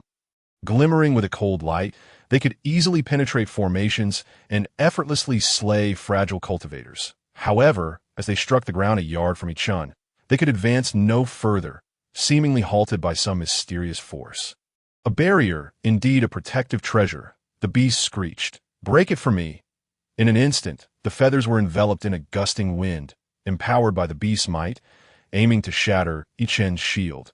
Yet, as flashes of light flickered, the feathers fell to the ground, their divine essence completely extinguished. The beast stared in disbelief. Its feathers, linked to its very life force, had turned to charred remnants the moment they lost their connection to it. "Impossible!" the beast gasped internally. The mere human realm cultivator, without lifting a finger, managed to obliterate the innate treasure of a shape-shifting beast. Such a notion was utterly preposterous. Feng Lingyu, witnessing the unfolding scene, couldn't help but narrow his eyes. "Who on earth are you?" the beast screeched. "You are definitely not a disciple of the Chaomu sect. Listen here, big bird, you're really quite bothersome. Keep shouting, and I might just eat you," Chen replied, his expression one of annoyance. Chapter 68. Wine Dragon. The beast's ears registered Chen's words as the utmost humiliation. It circled in the sky, conjuring a tremendous whirlwind that obliterated everything in its path. Chen raised his right hand. A flash of light shimmering amidst the gale. The whirlwind fragmented instantly, with dust and debris cascading down like raindrops. As the beast prepared to unleash more of its powers, Chen pointed a finger towards it. A streak of light cleaved the sky, striking the beast directly. With a mournful cry, its wings turned to charred remnants, plummeting to the ground. When the dust settled, a naked middle-aged man lay in a crater. Devoid of consciousness, Chen stroked his chin, muttering, "Does this mean it knows I don't eat humanoid forms?" Feng Lingyu's handsome visage was etched with frost. "Wind Dragon," he exclaimed, tracing arcane symbols in the air with his hands. A wisp of gentle breeze materialized, absorbing the essence from Feng Lingyu. This breeze burgeoned, gradually taking the form of a dragon. Chen observed the growing wisp and mused, "Do these cultivators today enjoy mimicking the forms of dragons?" If the ancient dragon clans were to learn of this, they'd surely smash Yunlan Star with a single tail swipe. Feng Lingyu pricked his fingertip, letting a drop of blood fall onto the dragon's brow. Countless veins manifested within the dragon's form. 2 points of crimson light ignited, granting the wind dragon what seemed to be a soul. As it roared at Chen nodded, acknowledging the resonance of its roar, far superior to that of the Chaomu sect's grotesque thunder dragon. "Kill him," Feng Lingyu commanded, pointing at Chen. The wind dragon surrounded itself with terrifying energy, its winds capable of rending space itself. A truly fearsome sight. This was one of the Wind Clan's secret arts, requiring their bloodline to summon. The higher the cultivation, the mightier the Wind Dragon summoned. Legend spoke of the Wind Clan's ancestors summoning dragons that span the heavens, capable of annihilating all foes with a single gust. The Wind Dragon surged towards Chen, who, in response, uttered an ancient and cryptic phrase. Should the Wind Clan's ancestors be present, they would recognize it as the ancient tongue of the dragon race, a means of communication with them. The wind dragons summoned by humans were typically controlled through this archaic language. Feng Lingyu's summoning technique involved inscribing specific symbols of the dragon race in the void, channeling the power of soul blood to imbue the wind dragon with consciousness, thus making it subject to the summoner's control. Ultimately, it was nothing more than a lifeless puppet adorned with the dragon's form. Upon hearing Chen's words, the fierce glimmer in the wind dragon's eyes abruptly faded. Its once blood-red gaze regained clarity. The dragon circled around Chen, displaying a curious affection yet tinged with trepidation. A fragment of Feng Lingyu's soul resided within the wind dragon, but upon hearing Chen's cryptic utterance, the connection severed instantaneously. This sudden rupture inflicted a wound upon Feng Lingyu's soul, causing him to cough up blood. Wiping the blood from the corner of his mouth, he gazed at Chen, his eyes filled with astonishment. "Impossible," Feng Lingyu muttered. "Absolutely impossible." Chen extended his right hand, as if offering an affectionate opportunity to the wind dragon. The creature obediently glided across Chen's palm, even nudging its head against his hand in a gentle caress. Witnessing this scene, Feng Lingyu was left in a state of shock, his jaw nearly dropping to the ground. According to the records of the Feng family, the means to summon a wind dragon was exceedingly perilous. Should the summoner suffer grave injuries in battle and lose control over the wind dragon, there was a significant risk of being harmed by the very creature they had called forth, with the gravest cases resulting in the loss of life. The relationship between the summoner and the wind dragon was not one of master and servant. Rather, it resembled a mutually exploitative partnership. Never had it been seen that a wind dragon would behave like a pet, yearning for the touch of a human, especially one who was the summoner's adversary. Feng Lingyu's face was a canvas of horror, his mind momentarily blank. Chen pointed at Feng Lingyu, and the wind dragon nodded before turning its gaze upon Feng Lingyu, its eyes suddenly glowing red. With a piercing cry, the wind dragon surged toward Feng Lingyu, infused with the power of the winds. "Damn it!" Feng Lingyu exclaimed as he retreated hastily into the woods, pursued closely by the wind dragon. Moments later, the skies above the distant forest were filled with slicing winds, accompanied by a thunderous roar. Countless fragments of trees were sent spiraling into the air, just as Chen prepared to depart. A colossal figure materialized in the sky above Yuanshan. This figure seemed to be composed of the very essence of wind, its features obscured, yet bearing a resemblance to Feng Lingyu, the wind dragon. Measuring dozens of feet in length, spiraled around the massive figure, attempting to bite at its formidable form. The enormous embodiment struck the wind dragon with a powerful blow, causing several of its blood vessels to rupture instantly. Drops of blood seeped from the wind dragon's body, yet it clamped down fiercely on the embodiment's right arm, refusing to let go. The colossal figure's expression twisted in pain as its right hand gripped the wind dragon's neck, striving to crush the creature. However, the wind dragon responded with even greater ferocity. "Die!"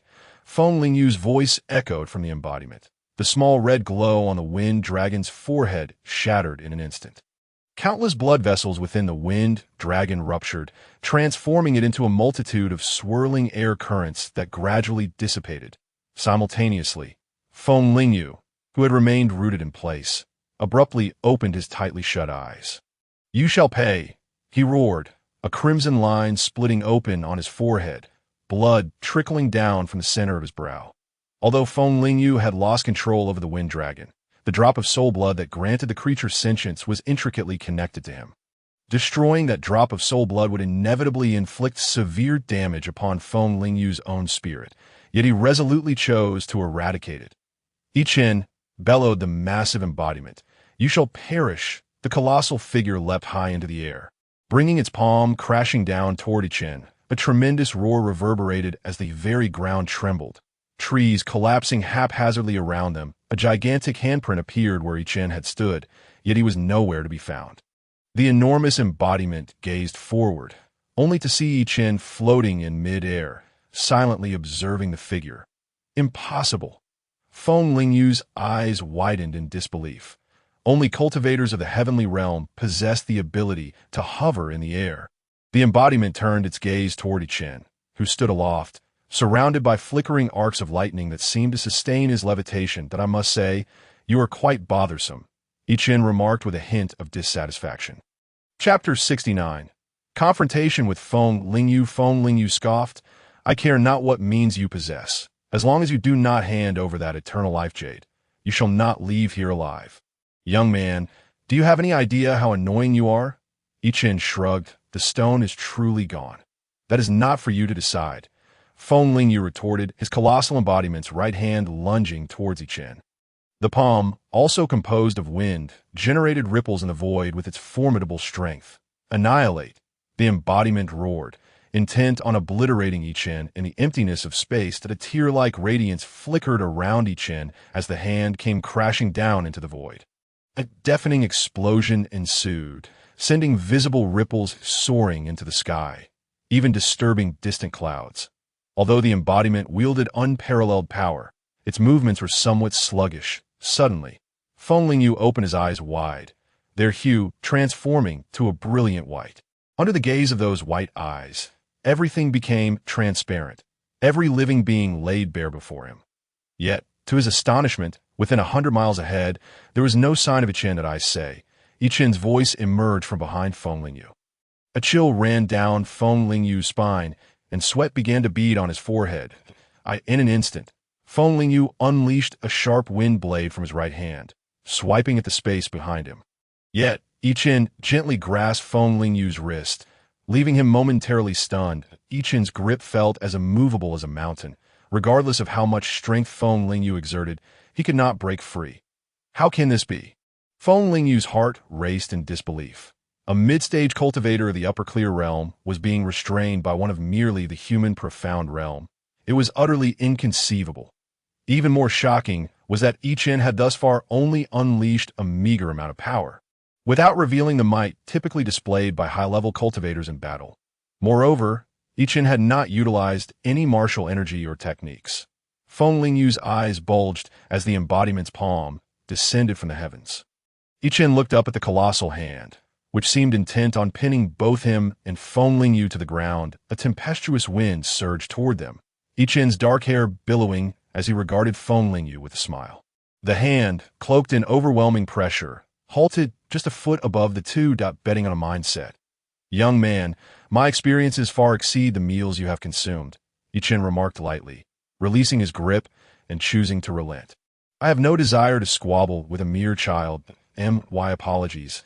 I was indeed reckless," Feng Lingyu responded, a look of contrition on his face. The divine-like embodiment in the sky gradually transformed into countless wisps of wind, dissipating into the air. Chen waved his hand dismissively and began to walk forward. Feng Lingyu, gazing at Chen's retreating figure, felt his eyes darken as a green feather materialized in his hand. This feather was unmistakably the one Feng Lingyu had used to withstand the thunder calamity at the Alchemy Alliance Conference. Observing the feather in his grasp, Feng Lingyu's expression shifted. "I, Feng, have never endured such humiliation in my life." Clenching the feather tightly while staring at Chen's back, the feather began to emit a green glow upon sensing Feng Lingyu's power. The spirit feather of the pure essence. In an instant, the feather transformed back to its original size, measuring over 10 feet in length. This feather appeared to have originated from some mysterious, primordial beast.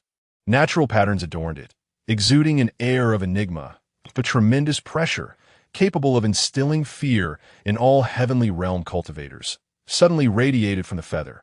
Feng Lingyu, with a fierce determination, swung the spirit feather of the pure essence toward Chen's silhouette. Waves of azure wind coalesced in the void, those wind blades sharp enough to rend the air itself, carving through space as they descended toward the ground. The marks they left behind manifested as splits in the very fabric of reality.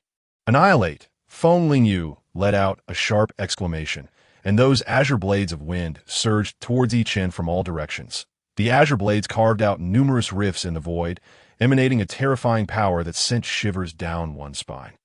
Before stepping into the sacred realm, the corporeal bodies of humanity were utterly incapable of withstanding the force of such void slicing. Even cultivators of the sacred realm could only evade its edge. The artifact in Feng Lingyu's hand, the supreme spirit azure feather, one of the treasures of the Ji Feng family, wielded blades that could cleave through the void, instilling a profound sense of dread. During his travels in the outer world, it served as one of his life-preserving treasures. Yet in this moment, Feng Lingyu directed it against Chen. Chen suddenly turned his head, and within his eyes lay a vast and desolate world, where flashes of thunder danced in an instant. Feng Lingyu felt countless bolts of thunder surge into his soul in that fleeting moment.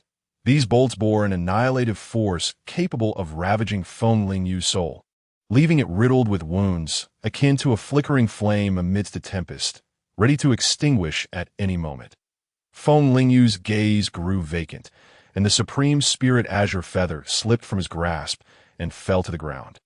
The azure blades were poised to strike Chen, yet at the very moment Feng Lingyu lost control of the supreme spirit azure feather, they vanished without a trace. How bothersome, Chen muttered, fading into the depths of the forest. As twilight approached, the beast lying in the pit suddenly opened its eyes. It hurriedly scrambled from the pit, disregarding its myriad injuries, and began searching for Feng Lingyu's aura.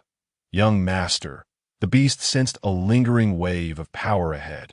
Where chaos had already ensued, that a sense of foreboding welled up within it, prompting a swift rush towards Feng Lingyu's location.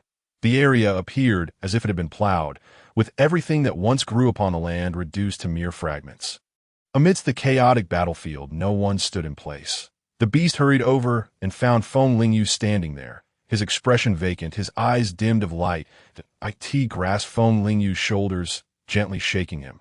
Young master? Young master! But Feng Lingyu remained unresponsive, like a mere puppet.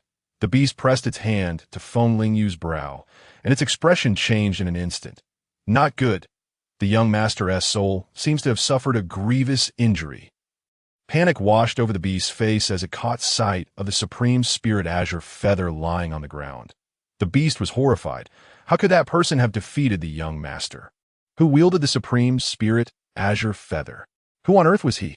The beast transformed into a colossal winged creature, lifting Feng Lingyu onto its back, unfurling its wings, and vanishing into the horizon. Chapter 70. Transforming the soul into a boundary, Chen sat cross-legged beneath an ancient tree. A mass of chaotic energy slowly coalesced, and the figure of Gu Mo appeared before him. Izun. Chen gradually opened his eyes, the jade stones imbued with the essence of that race originating from the desolate marsh. Gu Mo nodded slowly. I wish to journey to the desolate marsh, Chen declared resolutely, gazing at Gu Mo with a gentle sigh. Gu Mo replied, that place harbors great terrors. Your current form cannot withstand it. What about the enhancement from the Thunder Mingding? Chen inquired that a significant portion of my power is devoted to suppressing the great terror of the desolate marsh, Gu Mo said, looking towards the west. If you venture there, it would be a certain death. A hint of a smile graced Chen's lips. After so many years, having encountered countless great terrors and traversed numerous zones of fear, I have never known fear. Since you excel at divination, could you assist me in predicting the future? Chen chuckled. The prophecy left for the Chaomu sect was indeed from the dream-viewing old man, wasn't it? Gu Mo chuckled awkwardly. One must leave some hope for the younger generations. However, Izun is currently treading a new path. Why existing power cannot fully safeguard you, Gu Mo cautioned, waving his right hand to unveil a chaotic scene.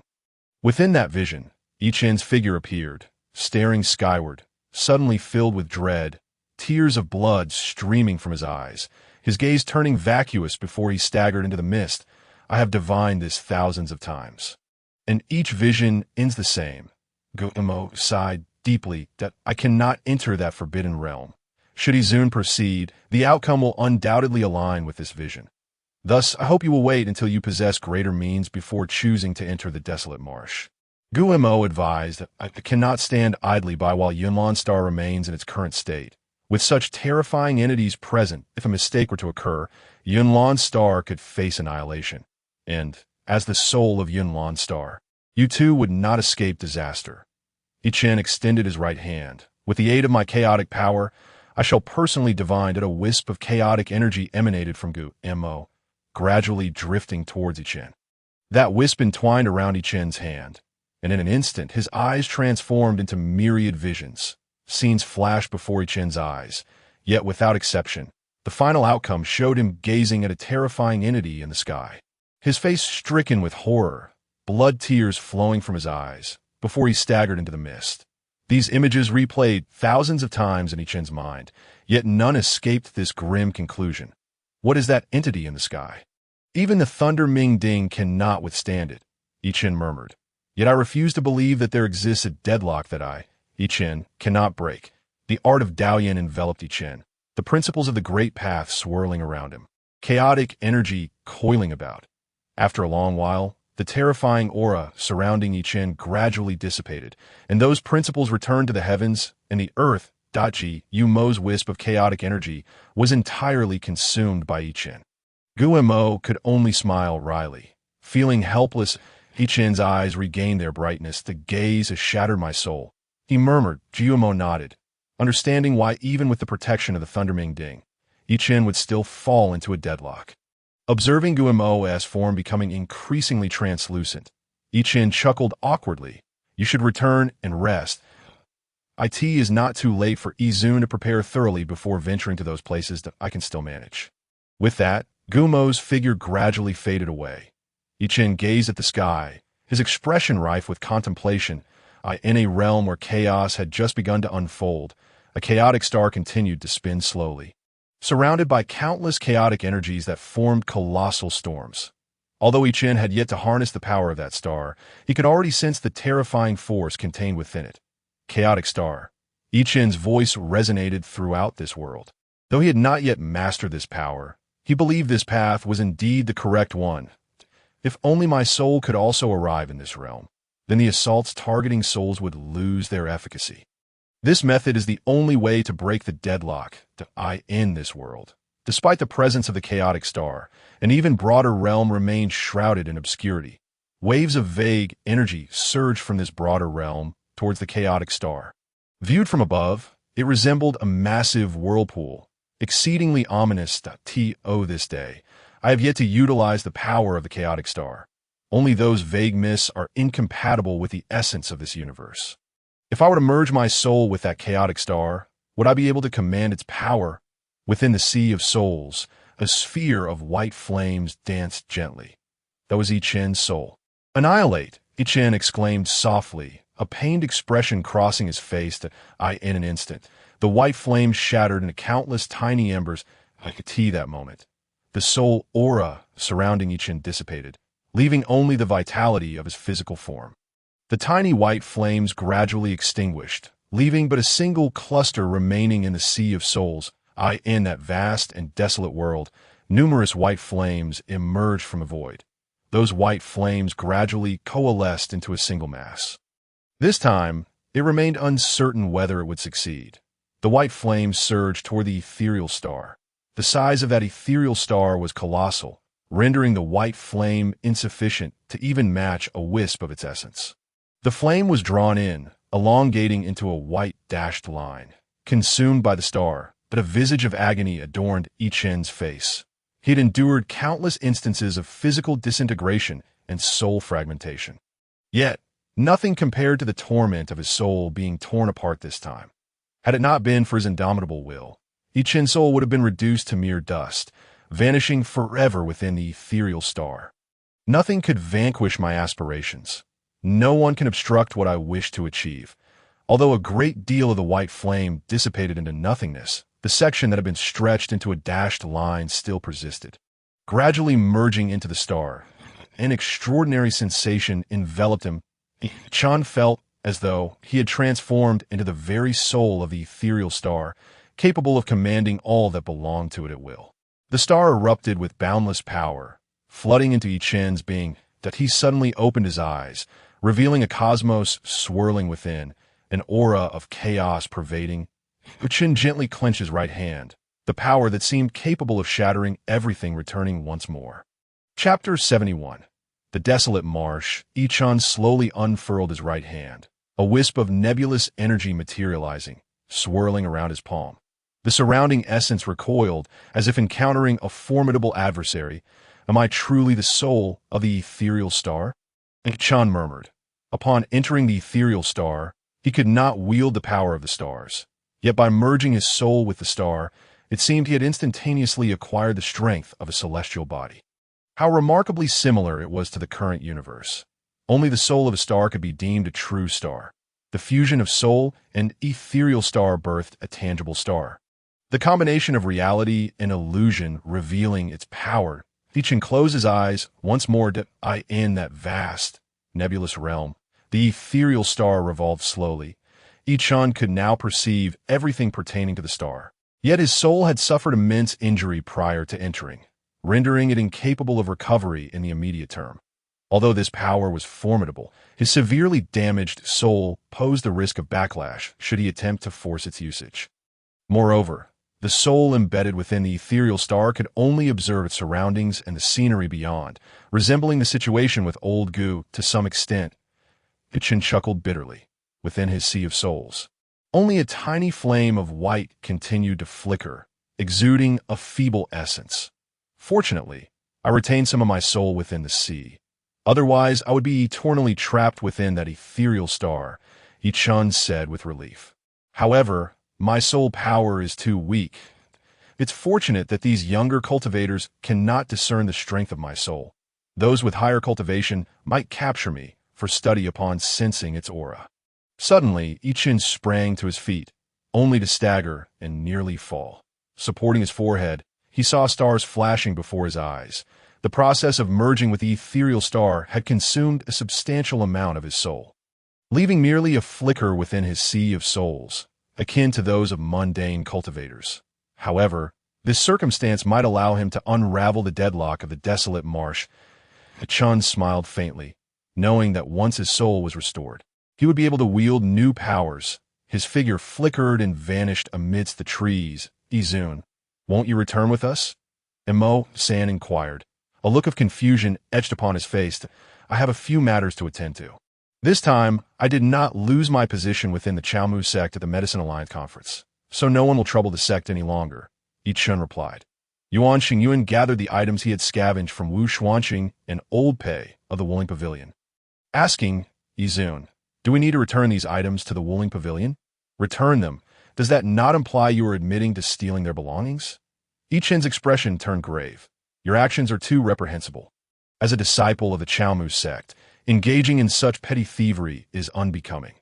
Yuan Xingyin fell silent, at a loss for words. That I thought that if we gathered these items, we could use them as leverage if the Wuling Pavilion came looking. He said sheepishly. San slapped Yuan Xingyin on the forehead.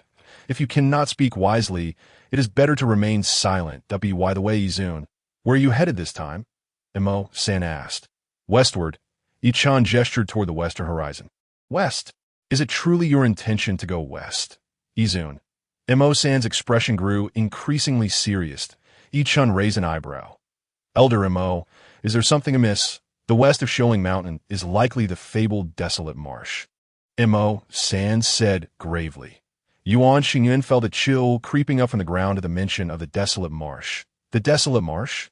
Is that the forbidden place spoken of by our masters? He asked, his expression shifting. Indeed, Emo San explained. The origin of the desolate marsh is shrouded in mystery, and its formation dates back an unknown period. In the oldest records, there is no mention of it. Yet an ancient chronicle reveals its existence, declaring it a place of great peril, forbidding anyone from the sect from stepping foot within. Chen contemplated. Such an intriguing location beckons my curiosity. Emo San and Yuan Xingyuan exchanged glances. Speechless. Then Izun, please take care, Emo San said solemnly. Chen nodded. You two return to the Chaomu sect. After this Medicine Alliance conference concludes, no sect will dare to overstep their bounds. Focus on your cultivation. Chen's figure arrived at the base of a precipice. The silhouette of Gu Mo materialized before him, transforming into a spectral figure. Izun, Gu Mo said respectfully. The map you provided for the desolate marsh seems to lack any markings. Chen remarked. Gu Mo extended his right hand, sketching in the air a representation of the terrain of the desolate marsh. A vast basin emerged amidst the mountain range, marking the location of the desolate marsh. With only a few narrow passages connecting it to the outside world, the sky above the marsh perpetually shrouded in fog, obscuring its inner visage. The center of the desolate marsh harbors great danger. Entirely tainted, Gu Mo expressed with a grimace. I have not ventured there for many years, and I am unaware of its current state. Moreover, Izun, your powers have yet to be restored. It may well be perilous. I will take a look, Chen declared earnestly. I have found a way to break the deadlock, and with the aid of the Laming Ding, I shall be unharmed. Having come this far, I must explore and uncover the myriad clues of that ancient battlefield, which I have sought to decipher for years without success. Should anyone dare to threaten the Chamu sect, I will obliterate their sect. Chen's eyes darkened with a chilling resolve. The path from the Chamu sect to that battlefield is my bottom line. No one may trespass. In that case, those families may come to investigate your background, Gu Mo cautioned. That is of no concern. Aside from these malevolent beings, what in Yunlan Star can pose a challenge to you? Chen waved his hand dismissively. Though you are constrained by these entities, your means should be plentiful. Just ensure you watch over me. As he observed, Chen's figure recede into the distance. Gu Mo murmured, be cautious that a range of towering peaks encircled the desolate marsh. The melted snow from the mountains flowed into the marsh, providing a continuous source of water, before Chen even set foot in the desolate marsh.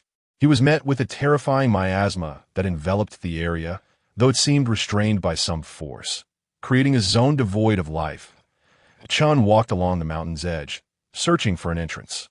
Suddenly, the treetops rustled nearby, and a figure leaped down, approaching Chen with a light-hearted stride. It was a short-haired man clad in leather, wielding a massive scythe on his back. Hey, are you here for the desolate marsh too? The short-haired man greeted with a beaming smile, exuding friendliness. Chen nodded. I'm here to gather some medicinal herbs. What a coincidence. So am I. The short-haired man clapped his hands, and 4 more individuals clad in leather jumped down from the treetops. We specialize in foraging herbs around the outskirts of the desolate marsh. You can call me Xiao He. He gestured to the diverse array of expressions on his companions' faces, introducing, these are my brothers. We are a small team. Brother, I see that you lack any vitality. It seems you are not a practitioner of the arts. What brings you to such a perilous place in search of herbs? Xiao He inquired, a look of confusion etched upon his face. Why family member has contracted typhoid, so I've come to gather some medicinal herbs. Chen replied, innocently did I see. Brother, you are all alone, and it would be unwise to venture into such treacherous territory by yourself. Instead, why not join my companions and me? We can look out for one another. Heizi extended an invitation to Chen. All right, Chen agreed readily to Heizi's proposal. Following Heizi and his companions, Chen soon arrived at a narrow pass. Towering mountain peaks loomed on either side, while the center appeared to be cleaved as if by a sharp blade. Narrow and straight. Beyond this natural barrier lay a mist-laden expanse, obscured from view to a damp, chilling atmosphere surrounded the entrance, sending shivers down one's spine. Heizi tossed Chen a cloth, saying, although we are at the edge of the marsh, the miasma is not to be underestimated. It is best to wear this. Chen followed Heizi and the others into the desolate marsh. The barren swamp resembled a vast wetland, its surface covered with bubbling black water, where countless withered branches and leaves floated. Majestic trees with lush canopies grew within the water, shrouding the desolate marsh, and only during moments of intense light would beams penetrate the foliage, casting shadows upon the water surface. No one could know what lay beneath their next step. It could be the rotting corpse of some creature, treacherous mud from which there was no escape, or perhaps the gaping maw of a fearsome beast. Each time bubbles erupted on the water's surface, it sent a jolt of alarm through Heizi and his group, prompting them to scrutinize their surroundings with heightened caution. Brother, stay close to us. Once we locate the herbs we need, We will assist you in finding what you seek, Hazy urged in a hushed tone that Chen nodded, trailing behind the group as they waded through the murky waters. The marsh was littered with enormous fallen trunks, adorned with unknown flora, providing a place for them to rest their feet. Not far ahead lay a patch of water, where a delicate white flower blossomed. Resembling a white lotus against the dark waters, standing out strikingly, we found it. Although Hazy's face was concealed by the cloth, his tone brimmed with excitement. Brother remained still and silent. The group circled the water, inching closer to the white blossom. Just as Chen was focused on Hazy and the others, a massive shadow suddenly leapt from behind him, and a gaping maw glimmered with a sinister sheen as it swallowed Chen whole. A great splash erupted, and Chen's figure vanished in an instant. Hazy's expression brightened, and the group hastily swam to the white flower, plucking it before swiftly departing the area, leaving only ripples to spread across the water surface. On a large, decaying tree trunk, Hazy and his companions crouched together, examining the white flower. The blossom exuded a fragrant aroma, an enticing scent that seemed inconceivable in such a foul place. "Boss is brilliant." One of the younger members praised that a look of pride spread across Hazy's face. Of course, without this level of cunning, how could one survive in such a place? Hazy chuckled. That fool dared to come to the desolate marsh all alone. First, we take advantage of his naivety, luring him into our company, and then we lead him to this place, allowing the malevolent spirit fish to devour him. We can then pluck the flower without a care. That cursed spirit fish has been lurking here for 3 months now. If we fail the mission, the boss will personally come to deal with me. Hazy's expression darkened. That fish has consumed 5 of our brothers. No tactic seems to work against it. Fortunately, it hibernates after feasting, or we would never acquire this flower. That fish is of the celestial level, truly terrifying, one of the younger members recalled, still shaken by the memory. Even if the leader came personally, it would require considerable effort. But boss, won't this provoke retaliation? Retaliation. Hazy raised an eyebrow. In the desolate marsh, we of the 10,000 Demon Pavilion have always walked with impunity. Anyone seeking revenge is welcome to come. Our leader, Shangqing Tian, possesses formidable skills. Who would dare to challenge the 10,000 Demon Pavilion? Come, let us return and take credit for this achievement. Hazy stood, channeling his energy as he vanished from the area. Suddenly, one of the short-haired brothers recalled that the roots and leaves of the flower remained behind, calculating that the spirit fish would take another 2 or 3 hours to digest Chen. He hummed a tune as he approached the area. As the short-haired brother drew nearer, a tantalizing aroma of meat wafted through the air. With a look of astonishment, he navigated through the dense vegetation until he finally spotted a flickering flame not far ahead. The mouth-watering scent emanated from it. Can one even make a fire in such a place? The short-haired brother wondered, concealing himself in the water as he crept closer. Before his eyes was a half-naked man, twisting a stick over the flames. Impaled on the stick was a sizable fish, its rich aroma enticing. Yet its eyes gleamed with an eerie light, its gaping mouth wide open, sending chills down the short-haired brother's spine. Is that the spirit fish? A tempest of disbelief surged within him. Impossible. How could someone roast a celestial-level beast over a fire? Though reluctant to accept it, he recognized that the fish was indeed the malevolent spirit fish that had devoured his 5 brothers. Terror gripped the short-haired brother's heart as a cheerful melody drifted into his ears. Suddenly, he became aware of the man's presence, shifting his gaze towards him. The man's silhouette struck him as familiar, yet he could not immediately recall who it was. This is serious. This person possesses terrifying power, and I must return quickly and notify the others. The short-haired brother, suppressing his fear, prepared to turn away. Suddenly, a voice called out, "I say, since you've come this far, why not have a bite before you leave?" At those words, the short-haired brother's soul trembled, his body frozen in place as he remained submerged in the water, silently praying that the voice was not directed at him. Yet it was evident that he was the only one present. The man slowly rose and walked towards the short-haired brother. As the man's face became clearer in the short-haired brother's vision, his pupils widened in shock. "I T.S. the one who was swallowed by the spirit fish?" In an instant, The short-haired brother's mind shattered, leaving only a blank void. Chen grasped the short-haired brother, hoisting him out of the murky marsh and tossing him beside the spirit fish. What a surprise! To be ambushed upon arrival, Chen said with a smile, looking at the short-haired brother. If I hadn't fled quickly, who knows who might have ended up as the meal. Chen tore off a piece of the fish's pristine flesh and tossed it in front of the short-haired brother. Eat up. Fill your stomach before you head out. The short-haired brother stared blankly for a moment before kneeling beside Chen, tears streaming down his face. Spare me, Great One. I was merely following Brother He Zi out of necessity. No, wait, it's He Zi. That scoundrel has a wicked heart. He plotted against others, and I've always disapproved of such tactics. Yet if I had defied him, I might have ended up as fish food. The short-haired brother knelt at Chen's feet, attempting to kiss his toes. Chen kicked him away, saying, "Get up, don't be disgusting." The short-haired brother paused, and then began to recount his tragic tale. Pleading for Chen's mercy, Chen remained silent, continuing to consume the spirit fish, which could devour a grown man whole.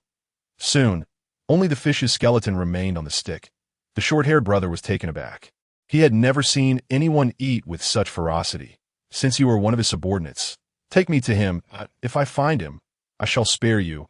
Chen wiped the grease from his mouth. The short-haired brother hesitated, glancing at Chen's inscrutable gaze. He knelt before Chen and said, "Great One, it's not that I refuse to lead you.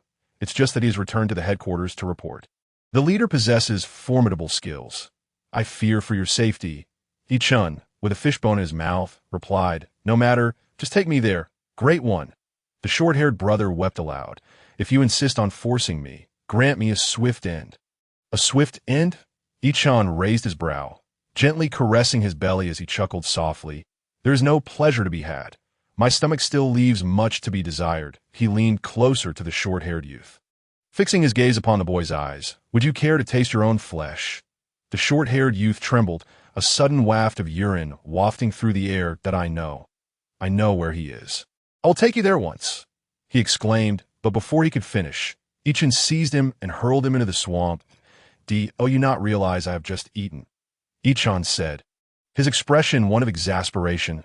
As the short-haired youth gradually approached the location of the 10,000 Demons Pavilion, despair filled his heart. If he failed, he would meet his doom instantaneously. If he went there, and Chen could not defeat them, his fate would remain unchanged. The boy trembled, placing his hopes solely on Chen's formidable strength. Yet in the desolate swamp, how many could truly surpass the prowess of the pavilion's leader? The youth's heart was consumed with prayers. But the sight of the pavilion soon loomed ahead. Through a dense thicket, he beheld a dry clearing rising above the ground like an isolated island, standing starkly amidst the swamp.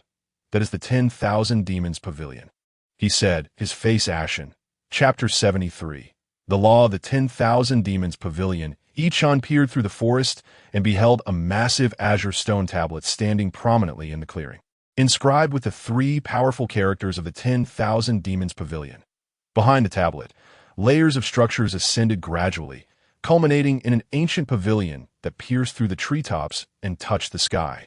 Mist coiled around the pavilion, lending it an air of mystery. At the edge of the clearing, several heavily armored soldiers patrolled, their fierce eyes scanning the surroundings for any signs of disturbance. "Well done. I appreciate your efforts," Chen said, patting the short-haired youth on the shoulder as he leaped toward the clearing. "Don't act impulsively." The short-haired youth was baffled as to why he felt compelled to caution Chen. But witnessing Chen rush toward the pavilion felt akin to a moth drawn to a flame. He dared not move, praying that Chen would not reveal his identity. Otherwise, his demise would be inevitable.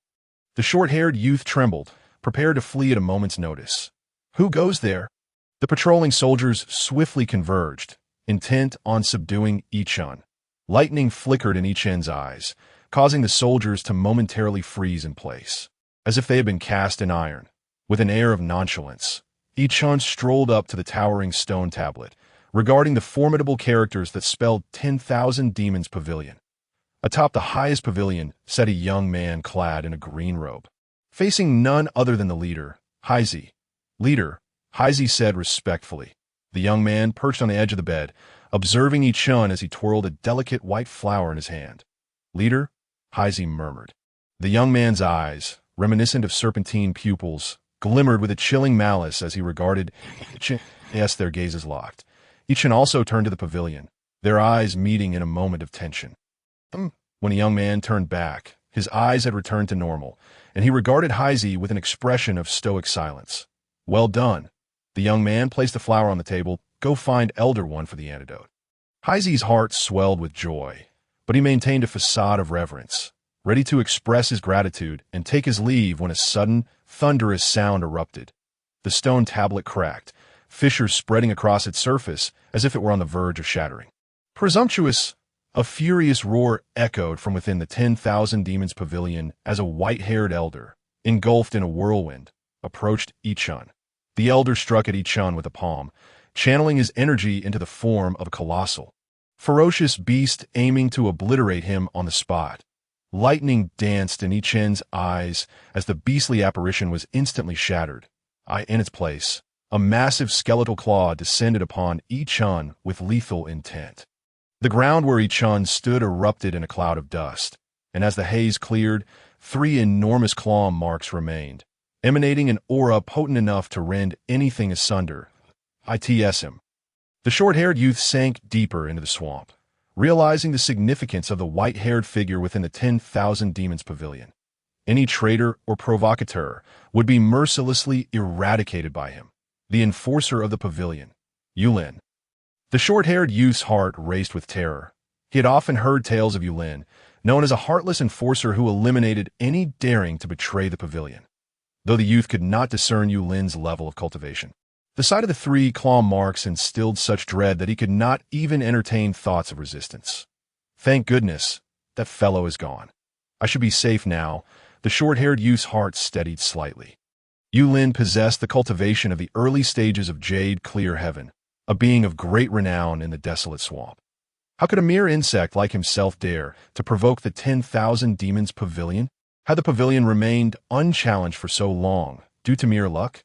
The short-haired youth scoffed at Chen internally, unable to suppress a chuckle that sent bubbles to the surface of the water.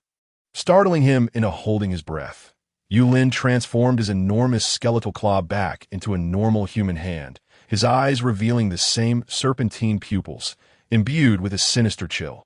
"Leader," Heisey bowed deeply. "If there is nothing further, I shall take my leave." The leader gestured for Heisey to sit by the window. "In a rush. There are still good shows to come," he said, his voice soft yet cold. Patting a chair beside him, Heisey dared not oppose the leader's wishes, carefully taking a seat by the window. Its the enforcer. Heisey's heart quaked. Yulin's presence was a nightmare for all within the 10,000 Demons Pavilion. Anyone daring to betray would be annihilated. Who could stand against Yulin? His hands trembled slightly. "Fear not. For all these years, no one has managed to eradicate us," the leader said softly. "Anyone who dares betray us shall inevitably face the enforcer's wrath." Heisey's face twitched, but he forced a smile. "I must say, you all are rather protective, aren't you? I merely sought an explanation, and you wish to kill me for it." A resigned voice interjected as Chen's figure reappeared not far from the claw marks. "What?" The short-haired youth's eyes widened in shock. Impossible. He had not seen Chen's figure and presumed he had been annihilated by Yulin, left without a trace. Yet, here was Chen, appearing out of thin air. Unscathed, Heisey, equally astonished, recognized Chen as the very ordinary individual who had recently been ensnared in a scheme. Impossible. Heisey instinctively shook his head. "Oh, you know him?" the leader inquired, taking a sip of tea while scrutinizing Chen. Reporting to the leader, Heisey quickly stood. "Not long ago, a malevolent spirit fish from Tianxian had been roaming nearby, and I lost several subordinates because of it. However, I discovered that after consuming its prey, the fish takes several hours to digest, so I found this person outside. Once the malevolent fish devoured him, we could safely obtain the white spirit flower you require for the pavilion. We did this all for the pavilion." "For you, leader," Heisey stated, his face a mask of confusion. The leader waved his hand, signaling Heisey to sit. "He has come to find you," the leader said, twirling the white spirit flower in his hand. "Are you afraid?" Chapter 74. Confronting Yulin gazing into the leader's eyes, filled with mockery, Haizi replied softly, "As you wish, leader. Excellent. In the 10,000 demons pavilion, no one dares to speak against us, especially not a mere human." The leader's eyes grew sharp. "Watch closely, for such splendid performances are rare. Sit." "Yes." Haizi timidly ascended to the chair, gazing out the window at Chen and Yulin. Yulin's bony claws surged once more, plunging directly into the ground. With a fierce swing, the claws slashed towards Chen, creating 3 massive fissures, yet Chen had already evaded to the side. The murderous intent in Yulin's eyes intensified. Yulin crossed his hands over his chest, uttering a low growl. Instantly, elongated and sharp bone spikes extended from his hands, glinting ominously. Haizi, observing the bone spikes in Yulin's grip, felt a tremor within his heart. His former captain had attempted to conspire with external forces due to failing to complete a mission assigned by the Lord of 10,000 Beasts, betraying the faction. Ultimately, he was betrayed himself, with Yulin personally enforcing the law. Yulin had been just like this, his hands sprouting terrifying bone spikes that gruesomely pierced through the captain's skull. Haizi vividly recalled the captain's eyes streaming with blood tears. Wailing from the depths of his soul, that time, Haizi stood directly opposite the captain. The one who reported him was none other than Haizi himself. Although Haizi successfully ascended to captain, the haunting image of his predecessor's tragic demise would replay in his mind each time he drifted into slumber. Haizi could only alleviate his pain through incessantly plotting and slaying others. Now, the nightmare of yesteryears reemerged, except this time Yulin was battling Chen, the very person Haizi had once ensnared with a mere stratagem. Excitement filled Haizi's gaze. He was unaware of when the thrill of tormenting others had become his source of amusement. "Let me reiterate, I am merely seeking an explanation."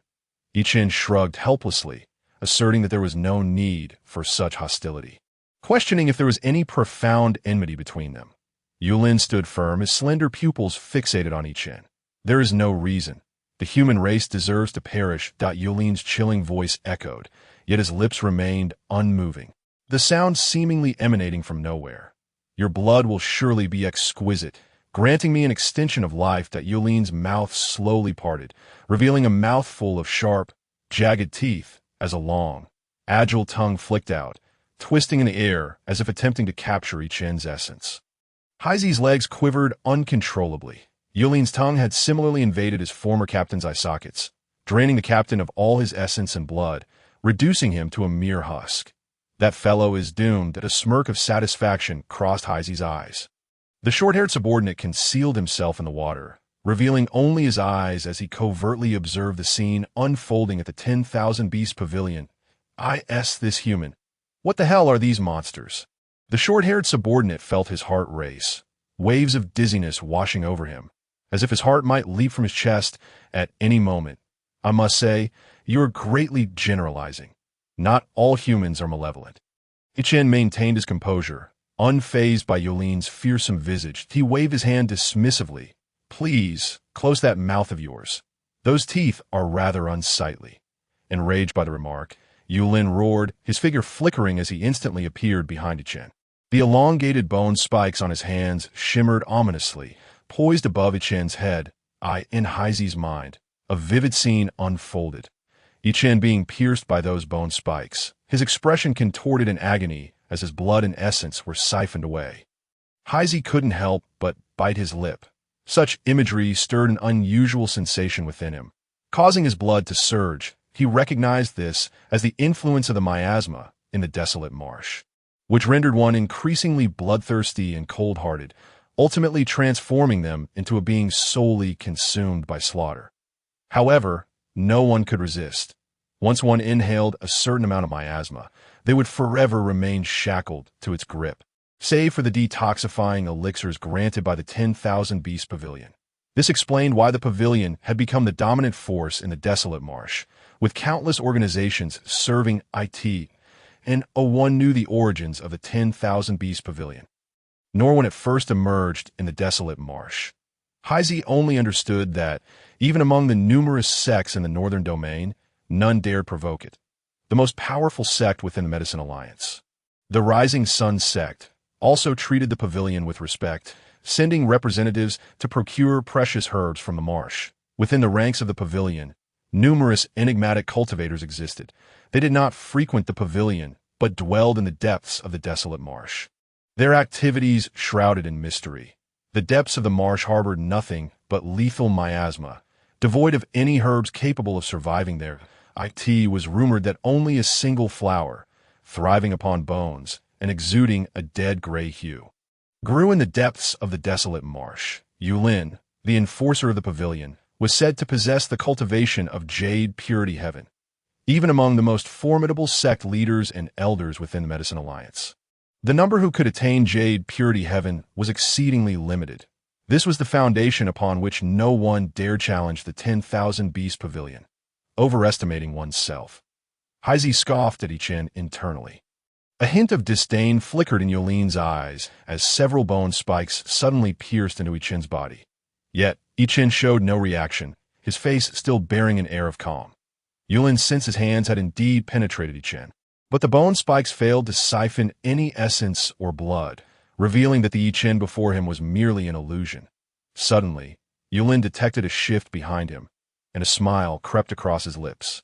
A massive bony claw swung towards his rear, generating 5 razor-sharp wind blades that carved deep gorges into the ground. However, within those 5 gorges, there was no trace of Chen, nor any bloodshed. Coughed at a soft cough resonated from behind Yulin. Instinctively, he turned to find Chen still standing in place, unscathed by the bone spikes. Chen, with his left hand behind his back, swiftly slapped Yulin across the face with his right hand. Smack! Yulin stood momentarily stunned, his vertical pupils staring blankly at Chen. In the following instant, Yulin erupted in fury, a powerful pressure surging forth, enveloping the surroundings in a dense cloud of dust. The commander seated in the pavilion's loft changed expression, disappearing from sight in the next moment. Only Heisey remained in the commander's loft, having never witnessed a change in the commander's demeanor in decades, not even when confronted by cultivators of the heavenly realm. Chapter 75. Yulin's fury as the dust settled. A colossal demonic beast, towering over 10 zhang, stood before Chen. The beast's mouth was oval-shaped, filled with a multitude of sharp teeth, and a crimson tongue flicked about with agility. Its physique resembled that of a monkey, adorned with a mane of white fur and covered in dense azure scales. Its pupils remained vertical, yet were flooded with a crimson hue, indicating its extreme state of rage. This beast was Yulin. Yulin's true form emanated a terrifying pressure, causing all nearby creatures to freeze in place, unable to flee, reduced to whimpering in submission to their own insignificance. After all these years, these demon races still cannot temper their irritable nature. Chen sighed, shaking his head. The short-haired subordinate's mind shattered upon witnessing the gigantic beast. Following Yulin's roar, darkness enveloped the subordinate's vision, and his body sank beneath the water surface. Heisey, too, trembled at the beast's roar, his spirit quaking as if it might extinguish at any moment. The enforcer is a demonic beast. Heisey slumped to the ground, realizing it was a beast of jade purity heaven.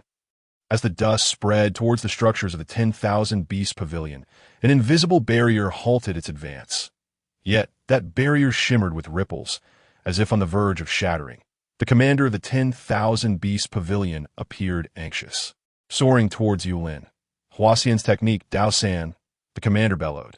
The space surrounding Chen and Yulin distorted instantaneously, countless light points twisting into lines, spinning wildly. Whoa! Don't mess around. What realm dares to casually employ spatial techniques?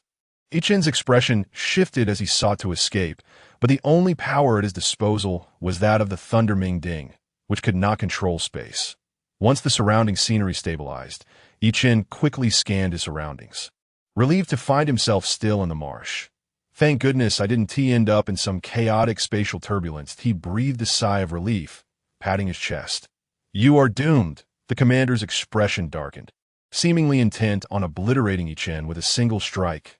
Roar! Yulin bellowed, filled with wrath. Yulin, the leader of the Wan Yao Pavilion, bellowed with a voice that, though soft in tone, exuded an undeniable authority that could not be defied. The creature known as Yulin dripped a viscous saliva that, upon falling onto the decayed tree trunk, pierced through it instantaneously. Realizing that mere words had lost their efficacy, the leader of the Wan Yao Pavilion hastily formed intricate hand seals, causing a multitude of complex symbols to materialize and rush toward Yulin. These symbols autonomously wove into chains that ensnared Yulin. Although Yulin was bound in place, the power it unleashed grew even more formidable. As the chains composed of runes shattered in an instant, dissipating into a shower of crystalline light. Damn it! Damn it! The leader's hands moved with such speed that they became a blur, almost indistinct. The runic chains continued to replenish and disintegrate, achieving a delicate balance. Yulin remained unsubdued, yet could not break free from the hold of the runic chains. Not far away, Chen observed the struggle between the leader of the Wan Yao Pavilion and Yulin with an air of leisurely detachment. The surroundings were still engulfed in marshland, the ground covered by a layer of foul black water over a foot deep, floating with grotesque remnants of decay. Countless trees stood in this mire. Though not yet fallen, they had been corroded by miasma into a shade of black, their branches stripped bare, leaving only the gnarled stumps. Despite the absence of foliage, the sky above was shrouded in a dismal gray hue, thick with swirling mists that obscured the light. Once a lush paradise, this marsh now lay in ruin, its former glory lost to time. Chen continued to survey his surroundings, occasionally moving about as though he were an inconsequential bystander. Yulin, the leader of the Wan Yao Pavilion, shouted, summoning an ethereal beastly apparition that materialized behind him. A colossal creature resembling a toad, emanating an overwhelming aura of menace. The toad's phantom opened its vast maw and roared at Yulin. Awaken! In an instant, a look of bewilderment flickered across Yulin's crimson eyes, quickly replaced by a surge of fury. The white fur on Yulin's body transformed into sharp bone spurs, growing wildly as its form became increasingly grotesque. With thick spikes protruding from its limbs, the leader of the Wan Yao Pavilion retreated several hundred feet in haste, but a bell, glowing with a ghostly light, emerged before him, rapidly enlarging to a height surpassing that of a man. The bell began to spin slowly before the leader as he bit his fingertip, allowing a drop of dark red blood to fall into the massive phantom. Upon receiving this sanguine offering, the apparition solidified further. Threads of crimson coursed through its body, outlining its veins. With a fierce roar, the phantom lunged at Yulin under the leader's command. The two engaged in a primal and bloody struggle, showcasing the most elemental form of combat. Yet, the phantom ultimately succumbed to Yulin's might, as its massive jaws clamped down upon the phantom's head, eliciting a wail of despair. In that moment, the leader's complexion paled considerably. However, he remained resolute, controlling the bell before him with great effort. Though seemingly plain, the bell harbored immense power, challenging even the leader's formidable strength to wield it. Yulin's eyes sparkled with exhilaration as the myriad of red threads within the phantom surged toward its head. Devoured entirely, the apparition disintegrated in an instant. As it shattered, the leader of the Wan Yao Pavilion coughed up a mouthful of blood, which fell into the tainted waters below. In this realm rife with decay and the stench of death, the leader's blood presented a fatal temptation for Yulin. Yulin's gaze fixed upon the leader, its long, crimson tongue flicking about as if tasting the air for its scent. The next moment, Yulin lunged toward the leader. Now, the leader's slender, pale fingers lightly tapped the bell that a visible ripple emanated from it, creating a shockwave. Yulin's vast form halted mid-air, as if time itself had come to a standstill. The leader staggered, seemingly drained of all strength from wielding the bell. Withdraw, he commanded, blood filling his mouth as the bell spun back to his brow and vanished. Chapter 76. Is this all? The leader's expression brightened considerably, as if the bell shared a profound connection with him. Clap, clap, clap. Chen applauded from the sidelines. Very impressive. Your cultivation allows you to command a sacred artifact. Chen regarded the leader with admiration. The leader's eyes glinted with murderous intent. You shall pay for this, young man. Harboring excessive resentment is unwise. There's an ancient saying that warns, beware of excessive grievances lest they consume you, Chen advised earnestly. The leader roared, once again summoning a massive beastly apparition, radiating an overwhelming ferocity. In a flash, the leader appeared before Chen, his right fist imbued with a tremendous force, aimed to strike Chen down. The leader envisioned Chen being obliterated by his blow, flesh and blood scattering. Yet in an instant, the leader's punch met empty air. Chen's figure twisted momentarily before vanishing like an illusion. The unleashed force surged forward, resulting in a cataclysmic explosion. The once tranquil marsh erupted, sending a towering plume of black water skyward. The sediment and debris long buried beneath the surface were revealed, only to be obliterated by the overwhelming force. The deluge of black water cascaded back down, akin to a torrential downpour, concealing the remnants of the destruction once more. For countless years, innumerable beings and treasures have likely been eternally concealed beneath such murky depths, never to see the light of day again. The moment the leader's fist was thrown, a figure appeared not far off. Approaching the blood-soaked Yulin, the figure gently placed a hand upon it. Instantly, the raging power within Yulin dissipated, and its eyes regained clarity. Yulin shrank down to human size, landing gracefully on the ground. My lord. Yulin knelt before the figure, speaking in the ancient tongue of the demon race. No worries. The figure waved a hand dismissively, smiling at Chen and the leader.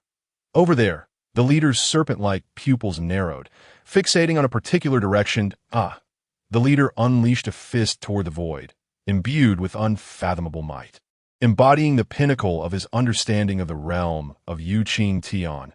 Every ounce of power and intent was encapsulated within that strike. As the punch was thrown, even the fabric of space rippled ominously. An awe-inspiring and terrifying sight. Had his cultivation been even more profound, he might have shattered the void with that blow. As the void warped, Chen's figure materialized abruptly. Xiao Chuan's punch will surely reduce that detestable human to mere fragments. Yulin glowered at Chen, his eyes reflecting a cruel glint. Xiao Chuan's progress is remarkable. The figure nodded, speaking in the ancient demon tongue. However, Chen made no attempt to evade. He merely gazed calmly at the leader, his eyes as tranquil as a still pond. Clap. Chen spread his fingers wide, effortlessly blocking the leader's formidable punch. A smile graced Chen's lips as he clenched his right hand, summoning arcs of lightning that coursed along his arm before erupting upon the leader's fist. The leader's expression twisted into one of rage as the destructive force of the lightning obliterated his knuckles into a bloody mess. Chen flicked his wrist, shaking off the blood with disdain, and remarked, "Is this all? This is your only skill?" The leader of the Wan Yao pavilion retreated, his right arm now severed, revealing a ghastly white bone stump, with blood incessantly dripping into the marsh below. Strangely, no creature was drawn to this place by the scent of blood. Perhaps the aura of the Wan Yao pavilion leader and his comrades was simply too overpowering, or perhaps this marsh was inherently a desolate wasteland. The leader's eyes were filled with a gloomy darkness, and his pale visage appeared even more wan, exuding a sickly pallor. The wound on his arm continued to writhe, as if attempting to regenerate his missing hand. Yet the pulsating thunder at the site of injury obliterated any nascent flesh that dared to emerge. Thunder represents the ultimate force of destruction in this world. Any new life must submit to its devastating power, especially that of the ultimate imperial weapon, the Lei Ming Ding. Yulin's scarlet, agile tongue abruptly halted. Impossible. How could the cultivation of Hechuan Tai Ching be like this? The figure, caught off guard by such terrifying power, could hardly believe the scene before him. That diminutive human unmistakably exuded no trace of cultivation. Yulin's pupils spun in disbelief, expressing his shock and astonishment. Lord Kuming, can Xiao Chuan still recover? Yulin gazed anxiously at the tiny bolts of thunder on Xiao Chuan's arm, his body restless and agitated. Kuming's eyes were veiled by a layer of film, adorned with intricate symbols, seemingly harboring profound, arcane power. Upon witnessing Kuming's eyes turn white, Yulin wisely closed his own, falling silent. The minuscule bolts of thunder were reconstructed within Kuming's gaze, as the scene seemed to spiral back in time to the moment Chen shattered Xiao Chuan's palm. That fleeting moment replayed 1,000-fold in Kuming's eyes, every detail meticulously presented. Chen's hand was outstretched as Xiao Chuan's fist collided against it. Chen's palm trembled slightly before grasping Xiao Chuan's fist. The tremendous force that could uproot mountains and overturn seas vanished in an instant. Bolts of thunder danced between Chen's fingers, clinging to Xiao Chuan's fist. At the moment the thunder's power was unleashed. Chen's gaze suddenly shifted to Kuming, revealing an expression of indifference. Kuming felt the thunder erupt with a blinding brilliance that filled the entire scene. He let out a soft grunt, and the film over his eyes retracted instantly. Despite his rapid response, 2 tears of blood still streamed from his eyes. Lord Kuming. Yulin's expression changed. Concern etched across his face as he looked at Kuming. Kuming wiped away the blood tears and delicately licked the blood. It's nothing. He gestured dismissively, his gaze cautiously fixed on Chen. Chen turned his head, looking in Kuming's direction, and softly uttered in the ancient language of the demon race, "It is not polite to pry into others' secrets." Though Chen's voice was soft, it resonated like thunder in Kuming's mind. Kuming's expression shifted in disbelief. He could actually speak the language of the demon race. Chapter 77. Who exactly is he? What troubles you, my lord? Yulin inquired, taken aback by the astonishment displayed by the usually unperturbed Kuming. His agile scarlet tongue momentarily frozen in midair. What manner of being is this human? Kuming asked in a low voice. Reporting to my lord, this human came to provoke our Wan Yao pavilion and even shattered the stone tablets standing outside. So I went to deal with this human. Yulin's eyes flared with a crimson hue once more. Little did I know this insolent human would strike me. Calm yourself. I shall handle it for you. Kuming's voice resonated in Yulin's mind, instantly quelling the fury within him. Yes, my temperament was indeed too impetuous, Yulin replied, somewhat aggrieved. It is not your fault. Had I been struck, I too would have been enraged. Kuming remarked, hands clasped behind his back. This human's origins are not simple. Indeed, yet he does not seem like an ordinary human. Cunning and sly, Yulin observed with a furrowed brow, he possesses the power to eradicate us in an instant. Yet he refrains from doing so. Exactly, Kuming replied calmly. What? Yulin trembled, disbelief flooding his being. Lord Kuming is at the late stage of Yu Qing Tian, although Yulin instinctively denied it. He had always regarded Kuming's words as gospel, never daring to question them. Kuming fell silent, his mind racing with thoughts of Chen's origins. For millennia, no formidable human had appeared in such a guise. Those who ventured forth were typically decrepit old men seeking to prolong their lives with elusive herbs in this barren marsh, only to meet death instead. Chen was not only youthful in appearance, but also unfathomable in cultivation. Something that Kuming could not penetrate. To be clear, only those who have surpassed a major realm could evade detection of their cultivation by others. A human of the Holy Realm? Kuming's body involuntarily trembled. Holy Realm cultivators in this desolate marsh were entities that even the demon race dared not provoke. They were beings to be feared, the pinnacle of power in Yunlan Star. Yet, this individual radiated a vitality that belied the frailty of an aging human. He resembled a promising youth instead. Kuming's spirit incessantly calculated Chen's identity, yet each conclusion only deepened his astonishment. Moreover, this human had not resorted to slaughter, but was fluent in the language of the demon race. Knowing precisely how to provoke the newly formed demon, Kuming scrutinized Chen, striving to unveil all his secrets. Could it be that the ancient being from Yunlan Star, on the verge of burial, had possessed or controlled this individual? Kuming dared to entertain this thought. The only conclusion he felt he could trust in being could ascend to the Holy Realm within merely 2 decades. Save for the extraordinary signs of the exalted families. However, such figures would never deign to enter this filthy, death-ridden place. Xiao Chuan, disregarding his own injuries, bellowed and charged towards Chen, intent on settling the score. Xiao Chuan, Kuming shouted sharply, halting him in his tracks. Lord Kuming. Xiao Chuan's expression faltered, joy washing over his features. My lord, this wretched human. Xiao Chuan's words were cut short by Kuming's interruption. Kuming gestured for Xiao Chuan to be silent, stepping forward to Chen with utmost respect.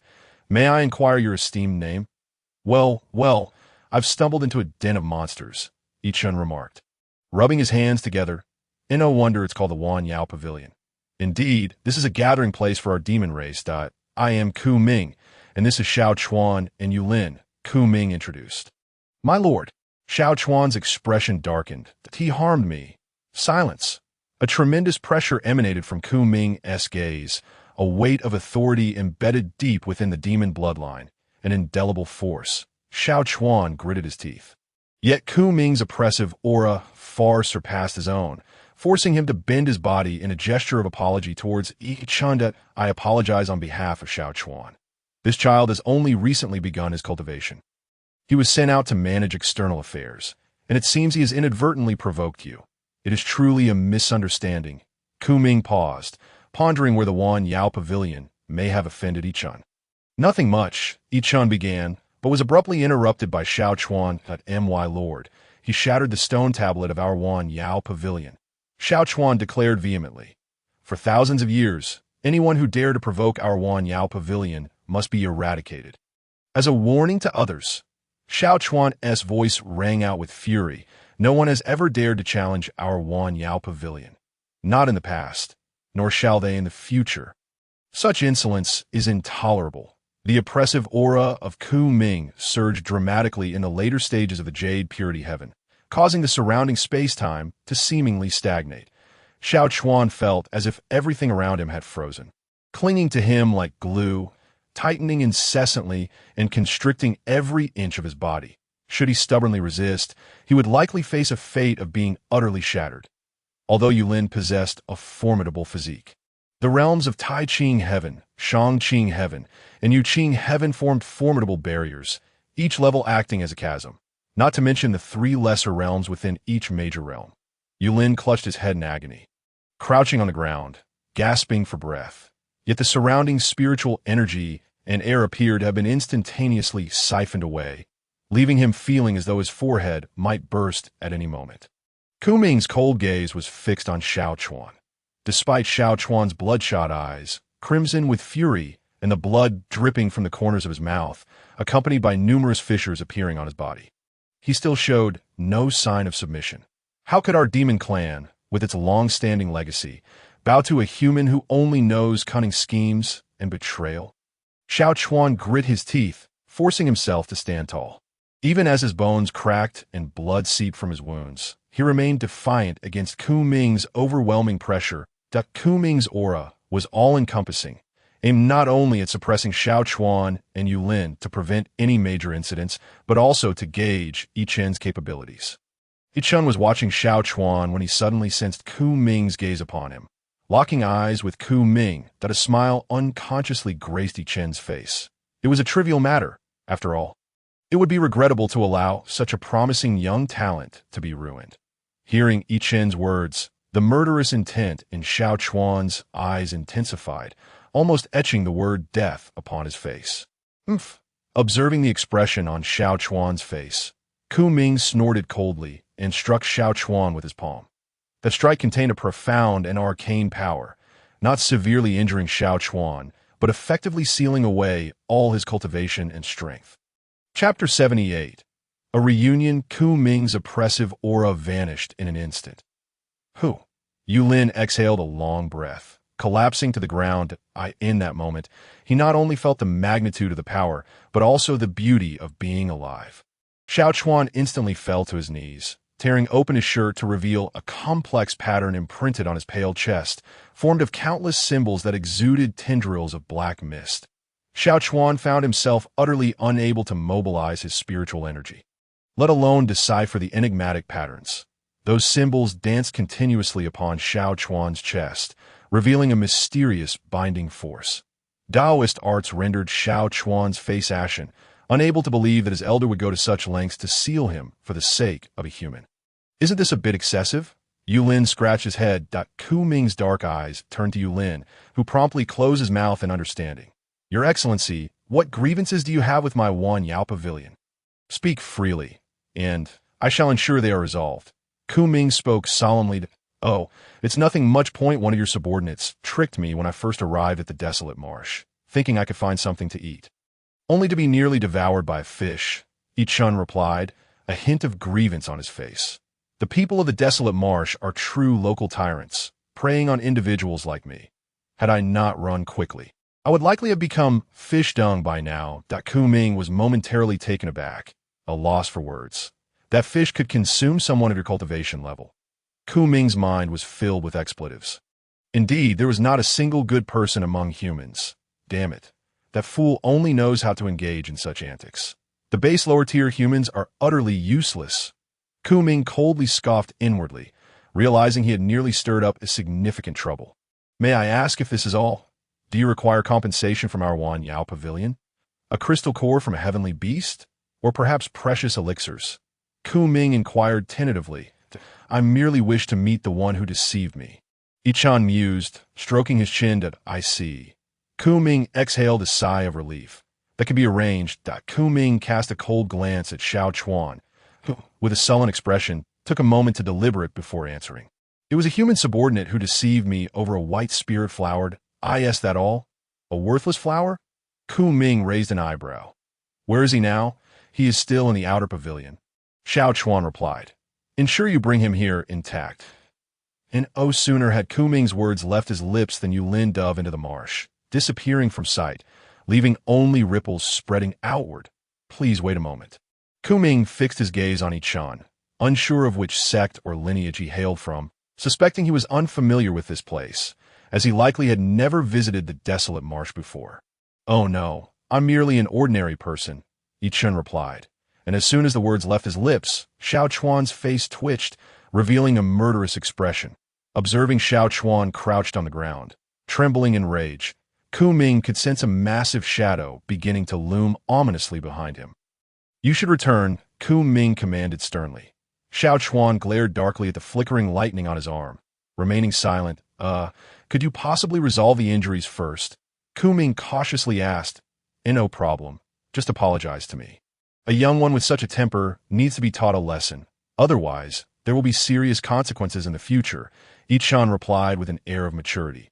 Xiao Chuan suddenly rose, his mouth twitching for a moment, yet he remained speechless.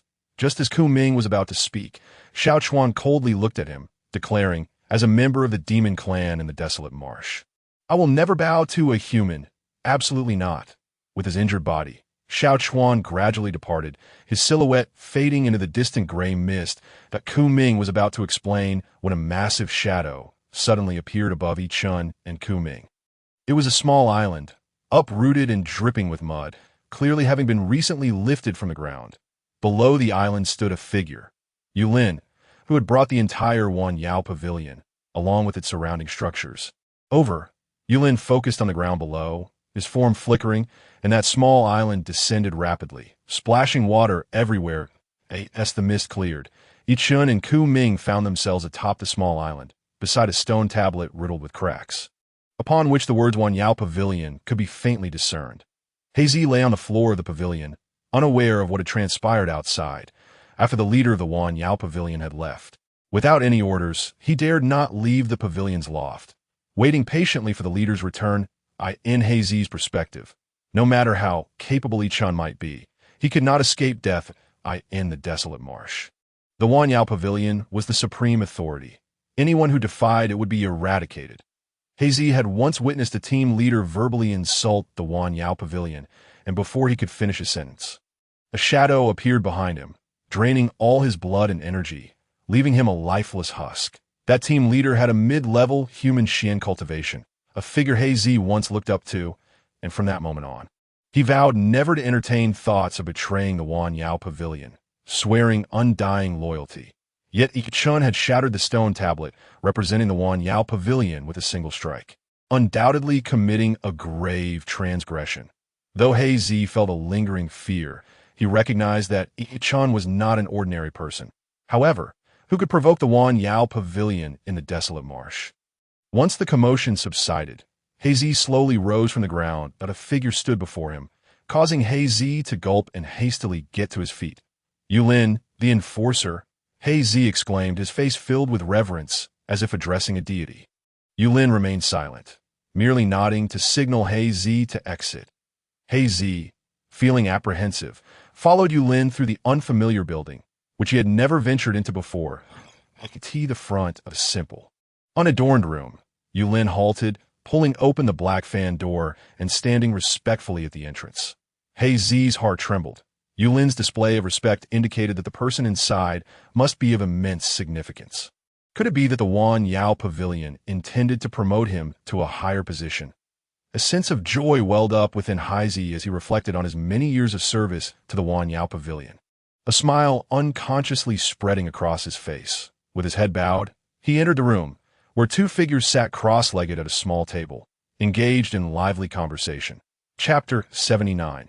Dialogue. Esteemed lords of the Wan Yao Pavilion, I pay my respects. Haizi spoke in a deep, reverberating tone.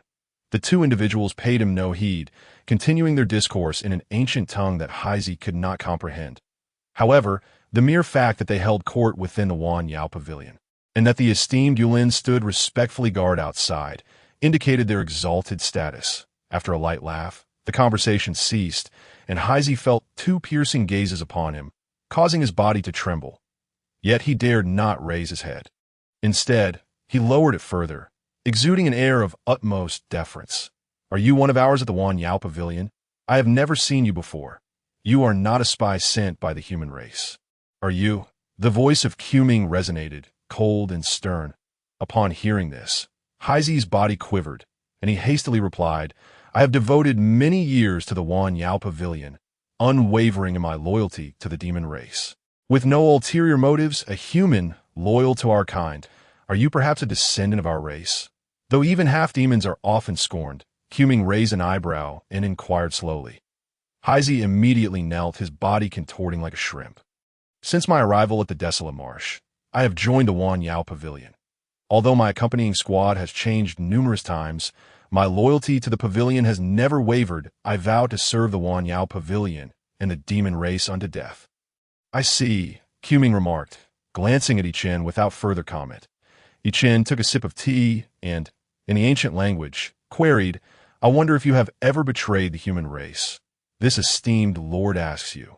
Since you are so devoted to our kind, have you ever betrayed your own people? Quming interjected with human words. Haizi trembled at the question, beads of cold sweat forming on his forehead. Although the other lord's voice seemed somewhat familiar, he could not place it in his mind that, in response to your esteemed lord, for the benefit of the demon race, I would not hesitate to sacrifice a portion of the human race. Haizi pondered Quming's intent, yet remained uncertain of what he wished to hear. Oh, Quming mused, idly toying with his teacup. If I were to ask you to kill a human, to deceive a human, to betray a human, would you be able to do so? If I entrusted you with a grave responsibility, to infiltrate the human ranks, could you remain steadfastly loyal? In response to your esteemed lord, I would not shy away from death. Haizi declared emphatically, I have killed humans, deceived humans, betrayed humans, but your allegiance remains solely to the demon race, correct? Chen said, his gaze darkening. Upon hearing those words, Haizi's body jolted, for the voice was identical to that of the human he had previously deceived through cunning. That very human had caused a commotion at the Wan Yao Pavilion not long ago, only to vanish alongside Yulin. A chill ran down Haizi's spine. It could not be that wretched mortal. No one could survive in the grasp of the enforcer. Haizi hesitated, raising his head slightly, casting a furtive glance ahead. Before him sat two figures at a low table, one of whom he had never encountered, yet emanated an aura so terrifying that a single glance left him trembling, as though his very spirit were about to shatter. The other figure, clad in a blue robe and possessing a fair visage, emitted no trace of vital energy, appearing indistinguishable from a mere mortal. That individual was Chen. A smile graced Chen's face as he remarked, We meet again. Haizi's expression stiffened, his face twitching uncontrollably before he managed to force out an awkward smile. I have met the esteemed lord. His voice turned hoarse. Quming and Chen exchanged knowing glances, both chuckling lightly. Too kind I am but a humble mortal, unworthy of such titles. Moreover, your loyalty to the demon race renders me as a mere human, merely an object of utility, Chen stated, his eyes betraying an unyielding calm. Yet his words carried an icy undertone, suggesting that not everyone could manipulate him. Quming pondered for a moment before setting down his teacup. You have served our demon race for many years. Do you know what we despise the most? He inquired. I shall enlighten you. Quming continued, rising to stand before Heizi. Heizi had no choice but to lower his head. Trembling as his mind raced with thoughts of how to respond, a myriad of responses flashed through his mind, each promptly dismissed, leaving only despair and waiting. What I detest most is betrayal, deceit, Quming said. Pacing back and forth, in my long life, I have encountered countless humans, each more treacherous than the last. Our demon race has suffered greatly at the hands of humans. I have even lost dear friends to their schemes. Regardless of how others may be, I loathe individuals like you the most, Quming declared with a sharp tone. Yulin, Heizi felt an icy chill wash over him as a formidable pressure enveloped his very soul. In that moment, he comprehended why his former captain had displayed sheer terror in the presence of Yulin, offering no resistance. The disparity in power was akin to that of the full moon against the flickering glow of a firefly. Esteemed Lord, everything I have done has been for the demon race, Heizi cried out desperately. Without you, there will still be humans loyal to our race within the desolate marsh. Quming waved his hand, signaling Yulin to act. No. I wish to see the commander. I have adhered strictly to his commands. Heizi screamed hoarsely. The commander? A mere fledgling with an undeveloped mind, Quming dismissed with a wave that Yulin's crimson tongue flicked out, slathering across Heizi's face, covering him in a viscous slime. This substance bore a horrific toxin, corroding Heizi's skin almost instantaneously. His once fair complexion crackled as chunks of flesh fell away, only to be caught and consumed by Yulin's agile tongue. Oh! Heizi shrieked in despair, his hands gripping the ground in a futile struggle to resist, yielding entirely to Yulin's whims. Quming frowned, casting a cold gaze at Yulin. Yulin paused, then swiftly thrust his scarlet tongue into Heizi's skull.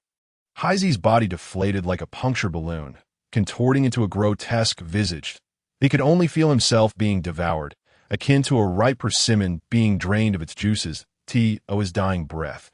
Heizi could not fathom how Chen could sit there, laughing and conversing so casually with the lofty demon race. His lifeless form collapsed to the ground, a mere husk devoid of spirit. Chapter 80. The Haunting. I wonder if this outcome meets your satisfaction? Quming inquired respectfully. Quite so, Chen replied, rising to pat Quming on the shoulder. Well done. I hold you in high regard. Quming's face twitched imperceptibly, yet he managed to smile that if you have no further matters at hand, I shall personally escort you from the desolate marsh. Unnecessary. Entirely unnecessary. Chen waved his hand dismissively. I came here merely to seek some nourishment, but I sense something amiss. Thus, I wish to investigate. Pray tell, what lies within the depths of this desolate marsh? Chen's gaze deepened, lightning flickering in the depths of his eyes. Quming felt as though he might lose himself in that gaze, compelled to divulge all his secrets. Yet a mysterious symbol flickered within his soul. Restoring his awareness in an instant, Quming's spirit quivered. He had never encountered an illusion so potent as to ensnare a being's mind without warning, leaving him utterly defenseless. Were it not for the symbol planted by the elder, he would have revealed all he knew. What is your intent? Quming asked, his eyes darkened with suspicion as he regarded Chen. Ahem, I harbor no malice. I practice the divine eye technique. If you were to meet my gaze, it would be natural for your mind to be affected, Chen asserted with a solemn expression. Quming recalled having heard of the human race's wondrous eye techniques during his training, which could wield numerous supernatural abilities, and thus ceased to pursue the matter further. As the mysterious symbol flickered within Quming's soul, within a dimly lit room constructed of black stone, a pair of eerie green eyes suddenly illuminated the darkness, revealing a pair of slitted pupils at their center. The pair of emerald-hued eyes shifted momentarily before vanishing once again into the abyss of darkness. I find myself intrigued, pondering what treasures or peculiarities might lie within the depths of this swamp, which appears far from ordinary. Might there be rare gems or some form of natural peril concealed within? Chen remarked with a curious expression. Nay, it is merely the ancestral land of my demon kin. Even I have never ventured into its true depths, for our ancestors have always forbade us from approaching. Quming replied, that I see. Chen nodded, falling silent as he strode out of the dwelling. Kuming followed closely behind, and together they arrived at the shattered stone tablet. "Lord Kuming, I bid you farewell." Chen clasped his hands in salute, entirely disregarding the tablet he had cracked with a single strike. "Take care." Kuming observed the dimly lit swamp around them and continued. "Since you are new here and this desolate swamp is fraught with danger, where ordinary senses cannot traverse, allow me to escort you away." "There's no need." Chen hastily waved his hand. "I can manage on my own. I wish to seek out some provisions as well." Just as Chen and Kuming were engaged in this standoff, a beastly roar echoed from a distance, akin to a colossal wave crashing down upon them. Kuming's expression shifted dramatically as he hurriedly summoned his energy to counter the ferocious sound. Chen remained still, unperturbed. Before them loomed the immense silhouette of a monstrous beast against the darkened sky, exuding an overwhelming aura as it roared in Chen's direction. Upon the beast's back stood a figure with a delicate countenance, Xiao Chuan. The monstrous apparition dominated half the sky, with tendrils of malevolent energy swirling around it, while the black mist emitted mournful wails as it surged towards Chen. "Black mist devour." Kuming's expression changed alarmingly. "Umo, what are you doing?" The beast's crimson eyes shifted slightly, locking onto Chen, who appeared as insignificant as an ant. "The descendants of the injured elder shall perish." The ominous black mist, imbued with terrifying corrosive power, compelled even Kuming to evade hastily. Yet Chen stood firm, unmoving. The black mist surged like a tide, engulfing Chen in an instant, beneath the shadow of the formidable creature. Xiao Chuan gazed coldly in Chen's direction. Beside him stood a towering figure adorned with vicious black spikes. The man snickered softly. "Is this the human who dealt you such a blow? How amusing! He cannot even withstand my black mist devour. He has likely been reduced to mere filth." Xiao Chuan raised his arm, revealing that his right hand had not yet regrown, with tiny tendrils of lightning pulsating at the severed end, instantly obliterating the newly formed flesh. However, the lightning remained unextinguished. Xiao Chuan's expression darkened. "That individual is not so easily dealt with. Fear not. In this desolate swamp, none dare challenge my demon kin, not even those ancient humans." Umo laughed heartily. "I shall surely turn him to dust." "Curse humans!" "Umo!" A sharp voice rang out from nearby. Umo raised an eyebrow, lifting his heavy hand to strike forward. A visible ripple in space surged outward. Devoid of sound, Kuming's countenance shifted as he swiftly summoned all his energy to resist the assault. "Break for me!" Kuming thrust his hands forward, absorbing the terrifying wave entirely. The force swiftly passed over him, sending ripples behind him. Kuming's body twisted in response to the spatial disturbance, but a thunderous crack echoed through the swamp. Kuming's face contorted in rage as he fell before Xiao Chuan and Umo. "This is unacceptable, old Ku. All your years of cultivation have been in vain. You possess great prowess, yet have forgotten the physical strength that our demon kin pride ourselves upon." Umo sneered. "You now resemble a pitiful human. I could crush you with a single hand. Are you suggesting I should only practice physical strength like you, Lin, living like a fool?" Kuming retorted, blood spilling from his mouth. "Do you understand why our demon kin have suffered under human oppression for so long? Do you think that merely honing our bodies will annihilate the humans? Will it restore our former glory?" Kuming's voice was fierce, his eyes ablaze with fury. "Is it not the cunning and treachery of humans that we must contend with?" Umo extended his spiked hand. "If any human dares to provoke the dignity of our demon kin, I shall shatter their bones." Chapter 81. "He stands before you, Lord Kuming. You are not always like this. Your excessive concern for that human suggests a possible collusion," Xiao Chuan remarked, suspicion flickering in his eyes.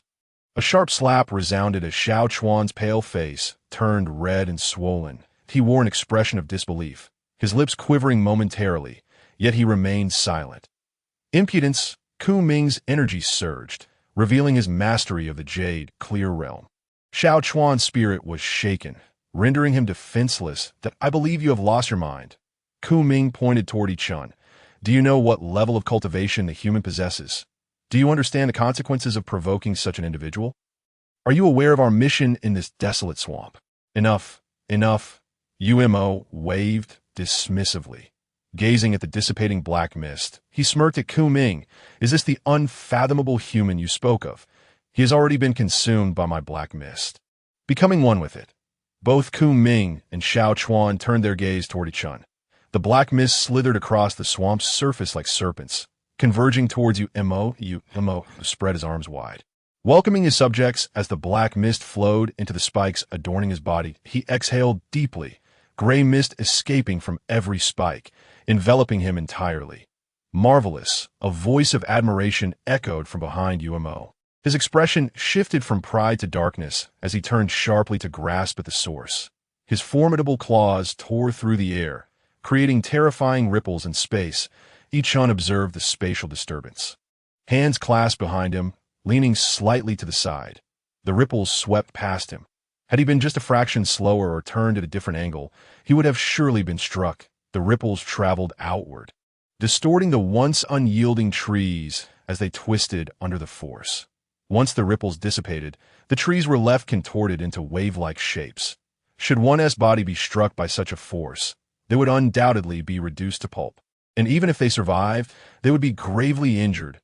As the ripples passed, a resounding crack reverberated, tousling Chen's hair. He casually smoothed his hair back, unfazed. Quite remarkable. Your bodily structure. I presume water flows from those spikes instead of drinking. Chen remarked with curiosity. Why not try your blood and see? Umo grinned maliciously, delaying his attack as he locked eyes with Chen. Interesting, I cannot perceive your cultivation level at all. Umo's energy surged, radiating a powerful bloodlust, illuminating the desolate swamp like a torch in the darkness. But what can humans accomplish? The desolate swamp is not a place for your kind. The more energy you expend, the more you will be affected by the miasma that I am eager to see how long you, a lone human, can endure. Umo's face bore the thrill of impending slaughter. The swirling black mist enveloped Umo, coalescing into a black armor that enhanced his terrifying appearance, instilling dread. Umo advanced toward Chen, declaring, in my view, all divine techniques and sacred weapons are merely compensations for the deficiencies of humans. Nothing surpasses the purity of physical cultivation. Standing before Chen, Umo resembled an ancient statue, exuding authority and oppression. You must understand that in bygone eras, our demon kin thrived on physical cultivation. Back then, humans prattled on about war bodies and celestial physiques, yet they were all crushed by us into dust. Umo's blood surged violently, his muscles straining against the confines of his black armor. I could obliterate your head with a single punch. In the depths of the abyss, Umo gently caressed his own arm, his eyes filled with admiration. This is true power. When cultivated to perfection, one can shatter the void with a single punch. A corporeal form traversing the cosmos. So why, then, must you still cultivate a human form? Chen inquired. Although Umo's face was concealed beneath black armor, a hint of confusion flickered in his eyes. Our demon race has practiced this way since time immemorial. What need is there to explain to a mere insect of the human race? Umo crouched, his right fist slowly advancing until it hovered before Chen's forehead. Before I take your life, release the thunder that binds my junior. Black mist emanated from Umo's mouth, carrying a wave of corrosive energy.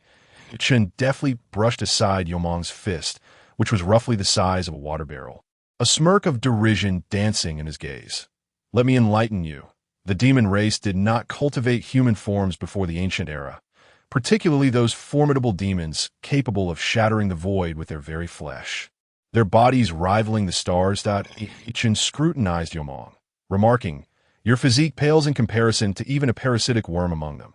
Umo scoffed, releasing a torrent of black mist, yet he did not display anger. Chen continued, in those times, the myriad races thrived until a human appeared, one who relished consuming flesh. The stronger the creature, the more delectable its blood and meat, and thus, the more it captured the human's favor. A fleeting shadow of fear crossed Umo's eyes. He had glimpsed such legends in ancient texts, dismissing them with scorn, yet the figure inscribed in those tales instilled a profound terror within him. That human had consumed the flesh of countless powerful races, subjugating them all beneath his feet.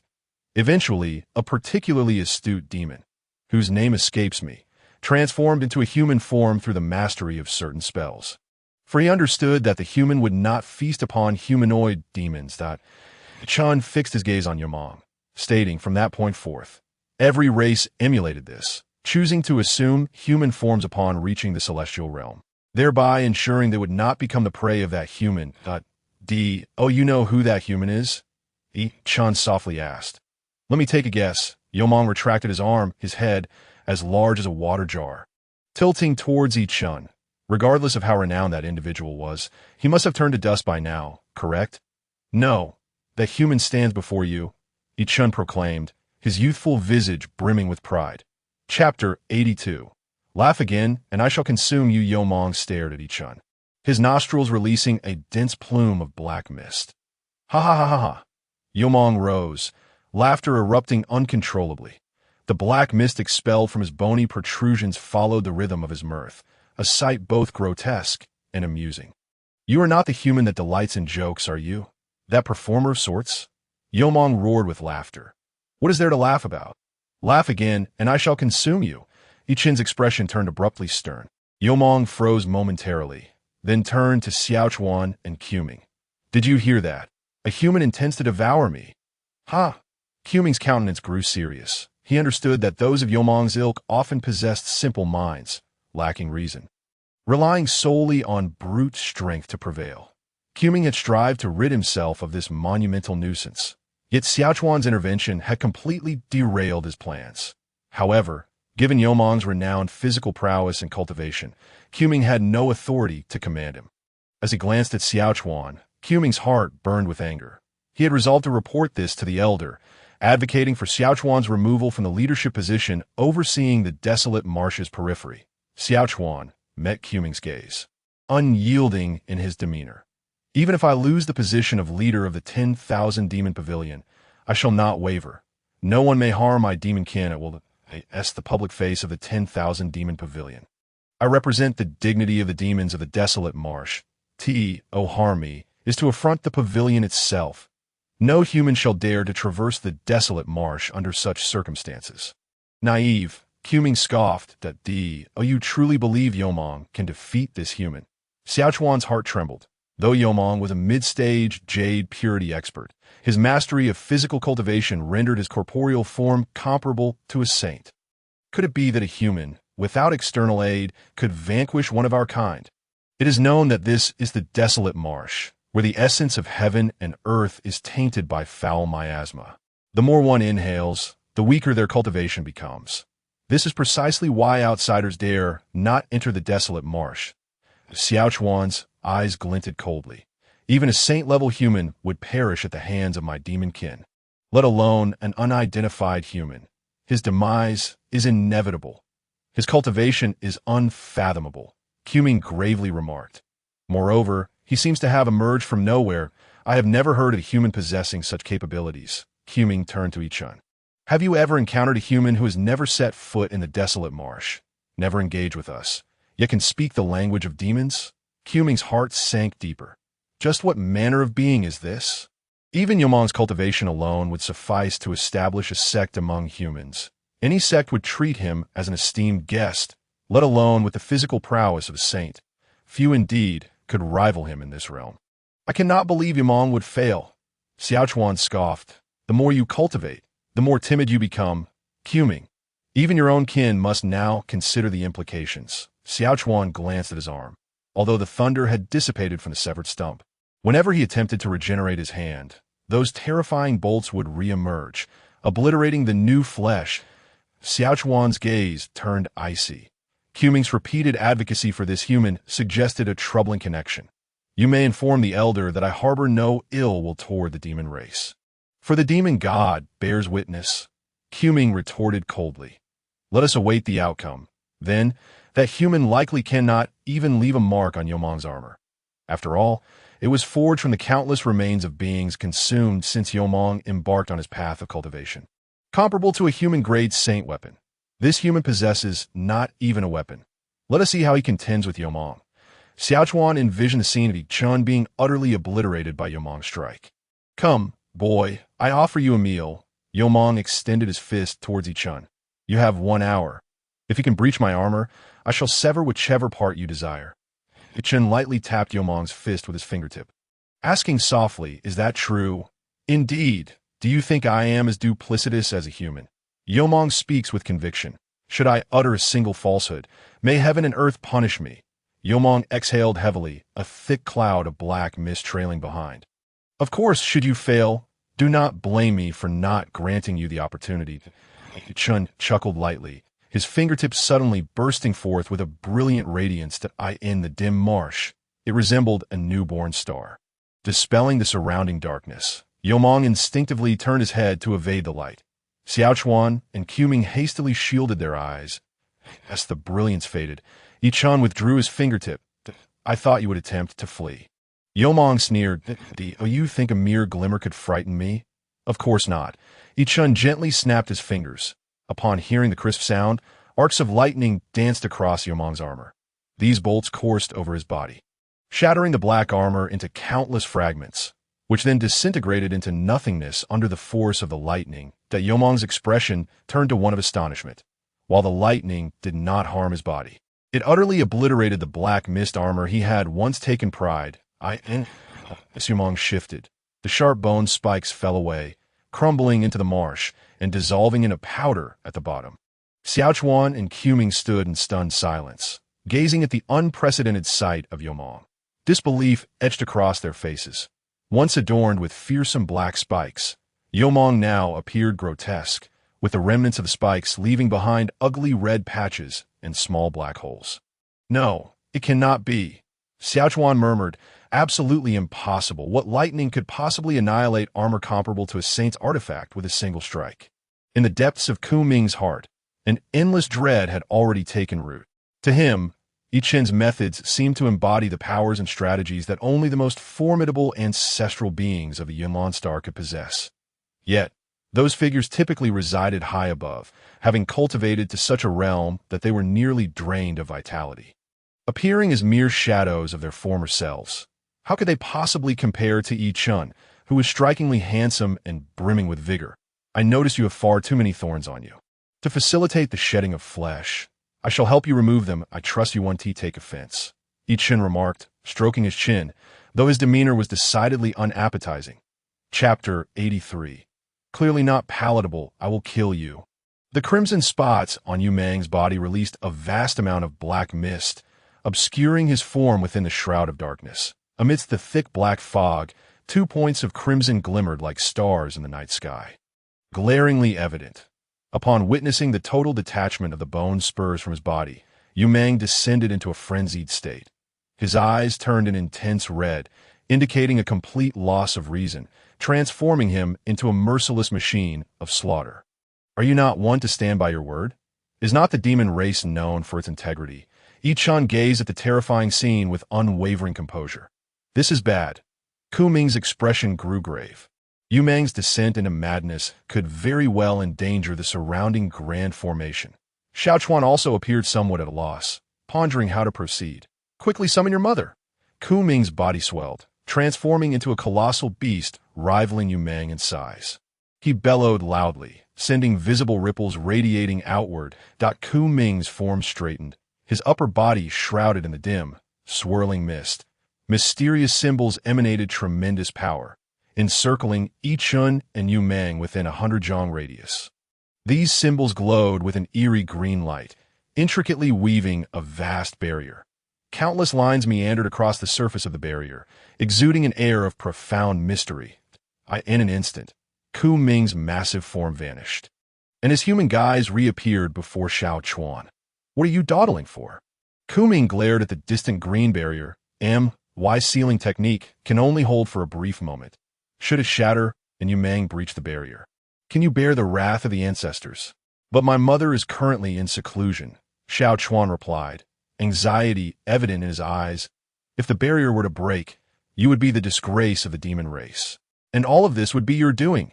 Quming tugged at Xiao Chuan's sleeve, eager to depart, but a thunderous roar from afar startled both Quming and Xiao Chuan into silence. Yu Mang's gigantic claw loomed over Chen, yet halted just before making contact. Chen extended his right hand, and massive bolts of thunder coiled around Yu Mang's arm like a dragon. Radiating overwhelming power, Yu Mang's body writhed, attempting to escape the clutches of the thunder, but to no avail. In a flash, the hair on Yu Mang's arm was incinerated by the lightning, and steam began to rise from his scorched skin. A faint aroma, reminiscent of roasted meat, wafted toward Ku Ming and Xiao Chuan. Momentarily stunned, they watched as the enraged Yu Mang, with his eyes ablaze, dashed about. After colliding with the green barrier, he surged in another direction, seemingly venting his agony. Yet the bolts of lightning persisted, coursing relentlessly over Yu Mang's arm. Seizing his own right arm, Yu Mang mercilessly tore it away. The severed stump did not bleed. Instead, it revealed strips of white flesh, evidently cooked by the power of the thunder. The enormous arm fell into the swamp, causing the water's surface to erupt in a cloud of mist. Chen waved his hand before his nose and approached Yu Mang's severed limb. Observing the charred skin and the black liquid seeping from the holes, he shook his head, declaring, "This does not look appetizing at all. Quite repulsive, actually." Hastily, Chen retreated to a safer distance, standing upon the surface of the green barrier. He pressed his hand gently against it. This barrier was imbued with mystical forces composed of countless ancient symbols. These symbols continuously shifted, without identifying the critical suppressive symbol. The barrier could not be breached. This barrier, emanating a ghostly green light, had been entrusted to him by the ancestor of the 10,000 Demon Pavilion. Its sealing power surpassed even Ku Ming's by a significant margin, wielding unmatched strength. However, given Ku Ming's capabilities, this grand formation could only be sustained for a fleeting moment. After that brief interval, the symbols would descend into chaos, leading to automatic disintegration. This precious moment was intended to delay long enough for Xiao Chuan's mother to arrive and resolve the turmoil. According to the 10,000 Demon Pavilion's regulations, any demon of saintly rank or above was to guard the center of the withering swamp. Except for one individual, Xiao Chuan's mother, that a human by birth. She had followed Xiao Chuan's father to the withering swamp after he rescued her from the jaws of a mysterious serpent. Blessed with exceptional talent, she ascended to saintly rank under the ancestor's guidance. Xiao Chuan's father, a powerful demon, naturally took on the responsibility of guarding the barrier after attaining saintly rank. Among the ranks of the 10,000 Demon Pavilion surrounding the withering swamp, Xiao Chuan's mother was the most formidable, designated as the spokesperson by the ancestor. Despite the explosive tempers of the pavilion's beasts, none dared to provoke her. Even though both of Xiao Chuan's parents were of saintly rank and held high positions within the 10,000 Demon Pavilion, he, as a half-demon, still harbored feelings of resentment. He yearned to prove himself, to demonstrate his capability to stand on his own and become a true demon. Yet, the current scenario was spiraling out of his control. Should Yu Mang descend into madness and breach the barrier, he would become the 10,000 Demon Pavilion's greatest traitor in millennia, though he was unaware of what lay within the barrier. He knew that if whatever was contained therein were to be unleashed, the Yunlan star would likely face a cataclysm. Xiao Chuan's gaze gradually dimmed. He was now confronted with a daunting choice. Just as he wrestled with his thoughts, the green barrier suddenly fractured, splintering into countless cracks. With a sharp sound, it shattered into myriad fragments, which transformed in mid-air into the most primal of symbols before slowly dissipating. Ku Ming's body seemed to suffer a grievous blow, and he coughed up blood, staggering on the verge of collapse. Impossible. That is a barrier only a great saint could shatter. How could that person possibly be a saint? The events that had transpired in the span of a single day had utterly upended Xiao Chuan's understanding. Though Chen exuded a robust aura, his realm was inscrutable, possessing numerous techniques, and the terrifying thunder seemed akin to divine intervention. Regret surged within Xiao Chuan. Had he not acted impulsively and heeded Ku Ming's advice to let this human depart, perhaps none of this would have occurred.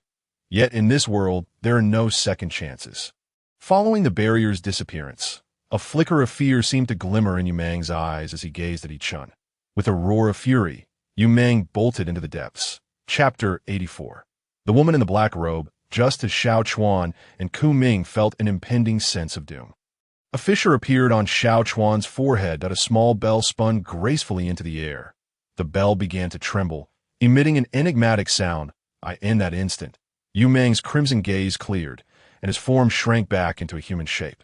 Kneeling before the ground, he gazed at his own hazy reflection on the swamp's surface, sweat beading on his brow. Xiao Chuan suddenly turned to look back, only to see a woman in a black robe standing behind him, her beautiful eyes radiating a chilling aura. Mother. Xiao Chuan lowered his head, resembling a child caught in wrongdoing. Mother. Ku Ming knelt on the water's surface, clutching his chest, blood staining the corners of his mouth. If I hadn't come, would you have wreaked havoc throughout the withering swamp? The woman in the black robe extended her slender, jade-like hand, and the swirling power in the air gradually settled into her grasp. Her reproachful gaze fell upon Xiao Chuan, and he averted his eyes, murmuring, "I have disappointed you." Casting a sidelong glance at Xiao Chuan, the woman in the black robe pulled his trembling hand into view. Upon seeing the wound on his right arm, a glimmer of murderous intent flashed at her eyes. Was this also the doing of that human? Xiao Chuan stammered, unable to articulate a response. Ku Ming? The woman in the black robe furrowed her brow. Ku Ming quickly responded, "Yes." The woman in the black robe observed a surge of vital energy gradually flowing into Xiao Chuan's body. Xiao Chuan felt a vigorous life force rushing towards his right arm. His right arm sprouted numerous fleshy buds, and just as it was about to develop into a hand, a flash of lightning flickered, instantly obliterating the nascent hand. The power of the thunder caused the woman in the black robe to frown as she attempted to dissipate the force of the lightning with her own strength. However, each time her power merged with Xiao Chuan's arm, it was annihilated by the thunderous force. Waves of pain, originating from the depths of his soul, surged forth relentlessly. Although Xiao Chuan remained silent, his body trembled involuntarily. Cold sweat beading on his forehead, nearly causing him to faint. The woman in the black robe sighed softly, wiping away the cold sweat from Xiao Chuan's brow, reassuring him, "It's all right, Mother is here." Gazing at the smile of the woman in the black robe, Xiao Chuan's anger and grievances dissipated in an instant. The woman in the black robe paced slowly toward Chen. Although her robe had a hem, it was shielded from the murky waters of the swamp, never touching the outside world. She stood not far from Chen, her beautiful eyes fixed upon him, attempting to perceive all that he was. The woman in the black robe could clearly sense Chen's presence. Yet she was utterly unable to comprehend anything about him. He appeared as a blank canvas, and all she could discern was his mortal form. I, from the Wanyao Pavilion, hold no grudge against you. Why must you harm my people? The words of the woman in the black robe were as chilling as 1,000-year-old ice, instilling fear in the hearts of those who heard them. Sister, your statement is misguided. This is purely self-defense. Chen faced the woman in the black robe, who possessed the insight of a saint, without any trepidation. If there were enmity, it is likely that the Wanyao Pavilion would be expelled from this swamp. Just look at those few. Aren't they doing well? Killing them would only sully my hands. Such audacity.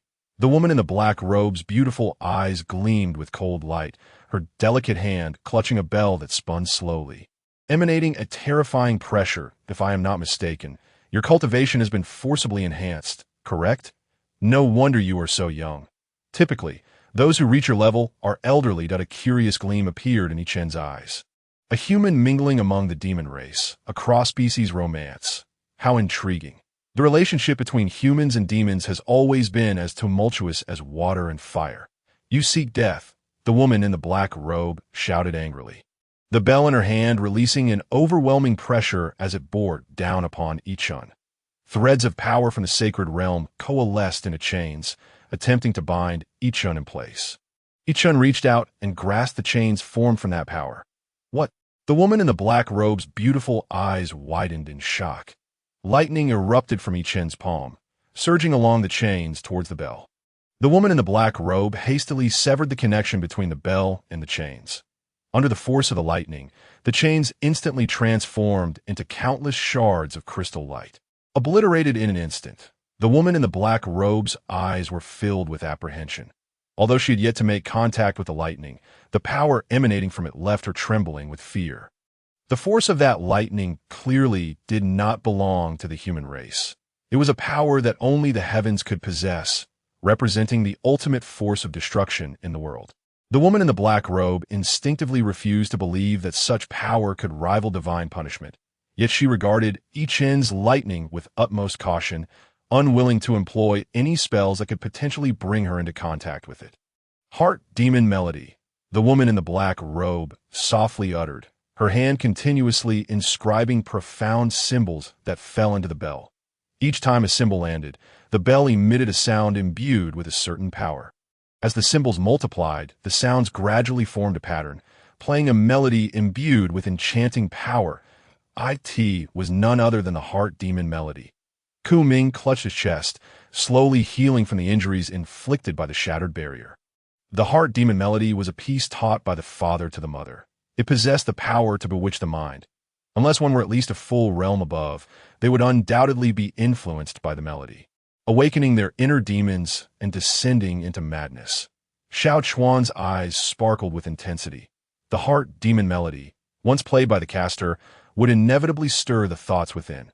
The more vulnerable would fall into a daze, while the more susceptible would instantly go mad. Even the mightiest cultivators, with profound mental fortitude, would experience a fleeting moment of confusion. That moment of confusion would be sufficient for the mother to unleash a formidable spell and severely injure the human. Ku Ming spoke solemnly. Unless that person has a heart as tranquil as still water, cultivated over time, without any flaws. Xiao Chuan scoffed. However, that is unlikely. The ancestor has stated that even he would experience a fleeting moment of confusion. The heart demon melody is one of the treasures of our Yuan, Yao Pavilion, my knowledge. No human has been able to remain conscious under its influence. Even those formidable human cultivators who once challenged our Yuan Yao Pavilion.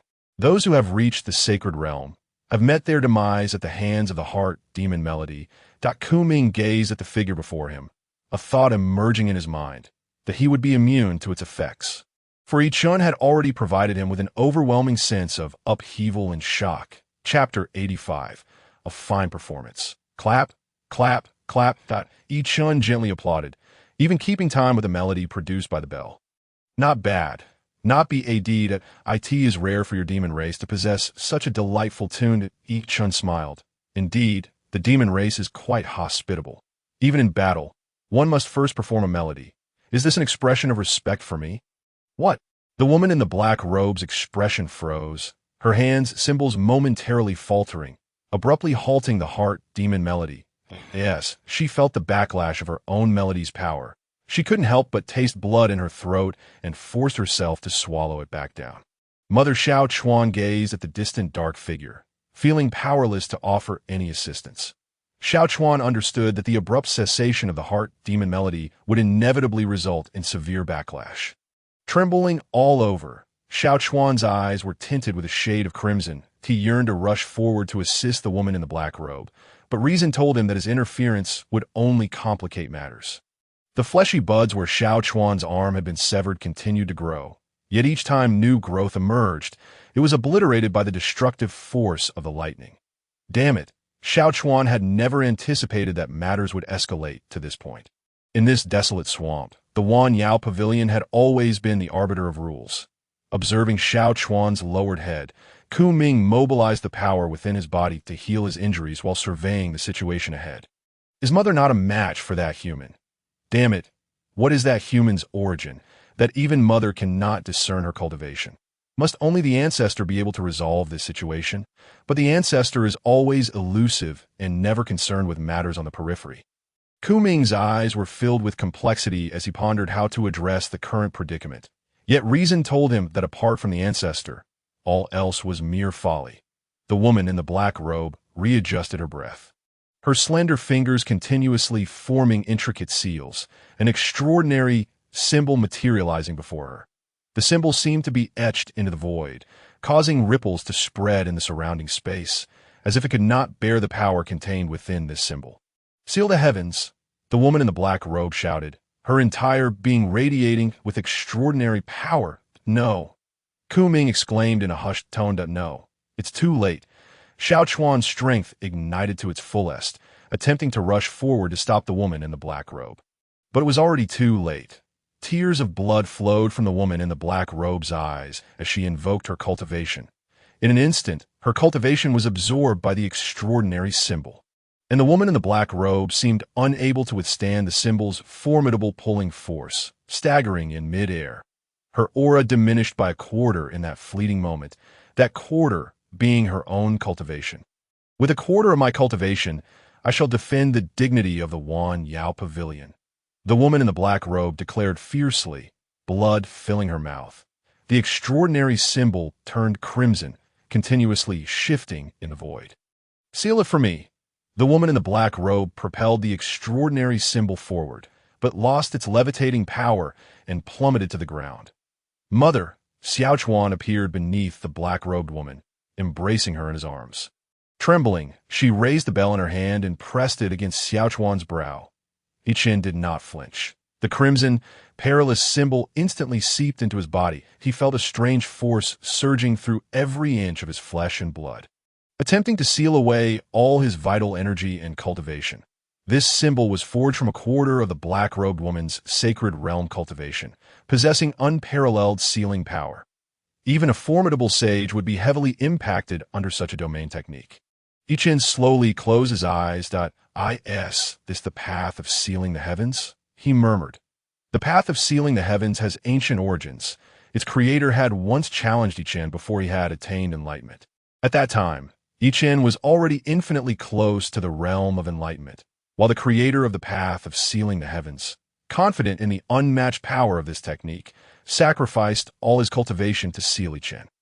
The symbol conjured by the path of sealing the heavens loomed in the starry sky, nearly shattering the void. Yet, Chen shattered it with a single palm, and the power of the path of sealing the heavens did not penetrate his body. The creator was left with but a trace of power, which Chen did not seek to eradicate. The creator then passed this technique down, gradually spreading it among humanity. Chen slowly reopened his eyes, a hint of nostalgia within them. The path of sealing the heavens, he shook his head, lamenting that while it seals the laws of this vast universe, my path, Chen's path, is not one that can be suppressed by the path of sealing the heavens. The power of the path can seal the bodies of those who cultivate vital energy, locking away their cultivation. Yet, Chen treads a wholly different path. Even those at the imperial realm cannot bind his strength. Has it succeeded? Quming gazed at the still figure, standing motionless, uncertain if the black-robed woman's method had worked. Chen remained stationary, not moving an inch. The black-robed woman gradually regained her breath, yet her complexion remained pale. Her cultivation had plummeted from a sacred realm, now merely at the initial stage of the jade purity heaven. She wiped the blood from the corner of her mouth and approached Chen. "Mother, be cautious," Quming urged. "Even an ancient being from Yunlan Star would suffer under my technique, let alone this vigorous young man." The cold glimmer flickered in the black-robed woman's beautiful eyes. He might be the vessel of some old fiend. Regardless of his identity, he must pay the price in the desolate marsh. My child's injuries demand an explanation from the Wan Yao Pavilion. The black-robed woman advanced towards Chen, with his head bowed in contemplation. Chen slowly turned to look back at the black-robed woman, who was now less than 100 paces away. Upon seeing Chen suddenly turn his head, she paused in her steps. "I do not have the time to entertain you." Chen's gaze turned frigid, and countless bolts of lightning danced within his eyes. His eyes emanated an irresistible force, and the black-robed woman's gaze mirrored the lightning, as if those bolts were striking directly at her soul. Instantly, her expression became vacant. "Tell me, what secrets lie deep within the desolate marsh? What exactly does the Wan Yao Pavilion guard?" Chen's voice resonated with the authority of a sovereign from the heavens, compelling the black-robed woman to yield without resistance. Chapter 86. My patience is limited. The black-robed woman, in a daze, parted her crimson lips, words poised on the brink of utterance. Suddenly, the void surrounding her warped. In an instant, she vanished from sight. Chen raised an eyebrow, glancing towards Xiaochuan and Quming, who were also similarly affected by the spatial forces and disappeared in this marsh. Only Chen remained. Interesting, Chen turned to face a figure emerging from the depths of the marsh. The figure was cloaked in darkness, rendering it indistinct. It halted not far from Chen, murmuring, "The path of immortal frogs, 5th level." For behind that figure, several tendrils of black mist surged forth, coiling like dragons. The mist writhed incessantly, gradually coalescing into a fearsome visage. "Devour," the figure uttered softly, devoid of any emotional fluctuation. The black mist twisted and roared, advancing towards Chen. With a series of piercing cries, Chen was enveloped by the swirling black mist, his presence vanishing in an instant. The figure turned, ready to depart. Suddenly, the conglomerate of black mist emitted a mournful wail, as a flash of brilliance surged through its gaps. The figure pivoted, its emerald eyes reflecting the radiant light. In an instant, the black mist was evaporated, revealing countless bolts of lightning coursing through the brilliance, signifying ultimate destructive power. Chen raised his right hand above his head, his fingers aglow with the radiance of lightning. The figure's eyes widened, disbelief washing over it. How could this human effortlessly unravel its spell? "The path of immortal frogs, 4th level." The figure raised its hands, whispering, "Arise." Before the figure, the once placid surface of the marsh erupted with ripples. Dark silhouettes emerged from the water's surface, formed from the desiccated mud beneath. These figures dripped with muddy water, some still clinging to decaying branches and leaves, while others bore exposed blackened bones. They advanced towards Chen, their eyes exuding a steady stream of black mist. Truly remarkable, Chen observed the assembled figures, his gaze filled with admiration that I did not expect to encounter beings who comprehend the power of life here. Chen's fingers pointed forward, lamenting, "Unfortunately, I do not possess the patience to indulge you. Annihilate." Darkened skies crackled with lightning, illuminating the entire expanse and revealing the figure hidden within the shadows. The figure wore a hat, but its visage was unmistakably that of an elder human, albeit with eerie emerald eyes, each harboring a vertical pupil. Bolts of lightning descended from the heavens, striking in the direction Chen indicated, before the mud-formed figures could act. The power of the lightning evaporated their essence, transforming them into dry clay sculptures that crumbled into black dust, scattering across the water surface. Though the figures were obliterated, the lightning did not cease. It surged directly towards the elder. The elder's vertical pupil widened. "The path of immortal frogs, 3rd level." A wave of spatial distortion enveloped him. In an instant, the elder vanished, and, as the lightning struck where he had stood, it carved out a deep crater, sending countless marsh waters into a misty haze. Perched atop a blackened tree, the elder gazed in Chen's direction. What is this human's origin to be so formidable? The lightning he commands resembles that of divine retribution. A flicker of apprehension crossed the elder's eyes. Should he reach the sealed realm, it could spell great trouble. Must I personally intervene? In the distance, a figure clad in azure robes remained still, unperturbed. The hint of confusion flickered in the elder's eyes as he employed secret techniques to peer through Chen. Yet, despite the enhancement, he found nothing. Chen appeared merely as an illusion. What? The elder was taken aback, astonished that an illusion could elude his senses. "That I say, old man, standing so high, aren't you afraid of falling?" Chen's voice echoed from behind the elder. The elder's eyes narrowed slightly, spatial fluctuations rippling around him as his form began to distort within the void. "Trying to flee?" Chen raised an eyebrow, his right hand erupting with bolts of lightning that embedded into the void, forming a prison of electricity that ensnared the elder and the surrounding space. The space around the elder twisted momentarily, and when the distortion ceased, he remained atop the tree, the surroundings unchanged. My patience is limited.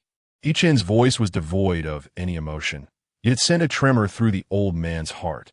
The elder's expression turned to one of horror. It was a sensation he had not experienced in tens of thousands of years. His countenance shifted continuously before settling into a neutral state. Gradually, the elder turned to face Chen, inquiring about the purpose of his visit to the desolate marsh. Certainly, it pertained to the secrets buried deep within. Chen gazed into the dark depths of the desolate marsh, where a familiar aura lingered, beckoning him to uncover the truth behind it. "If you wish to know, why not explore it for yourself?" The elder countered. "I am far more intrigued by what you know," Chen replied, narrowing his eyes. "This place, inhabited by such formidable demon tribes, felt akin to stepping into a den of beasts. I recall that long ago. This location did not exist. Observing the dimly lit marsh, Chen expressed his desire to comprehend the events that had transpired here. If you wish to know, you may explore it yourself, the elder proclaimed. As the surrounding lightning nets swiftly converged, should the elder move carelessly, he would surely suffer the repercussions of the lightning's power. The elder furrowed his brow, sensing Chen's insistence on confrontation. You dare to ambush me before we have even met. Yet now you speak of confrontation. Chen chuckled lightly. Indeed, I am determined to confront you. What will you do about it? The elder's expression darkened as he scoffed.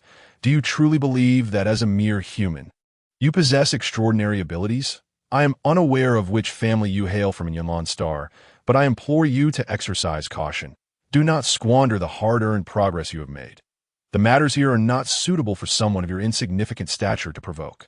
Should a mishap occur, even your family's ancestors would be powerless to save you. Chapter 87. The ancestor of the demon clan, this is merely a fragment of my being.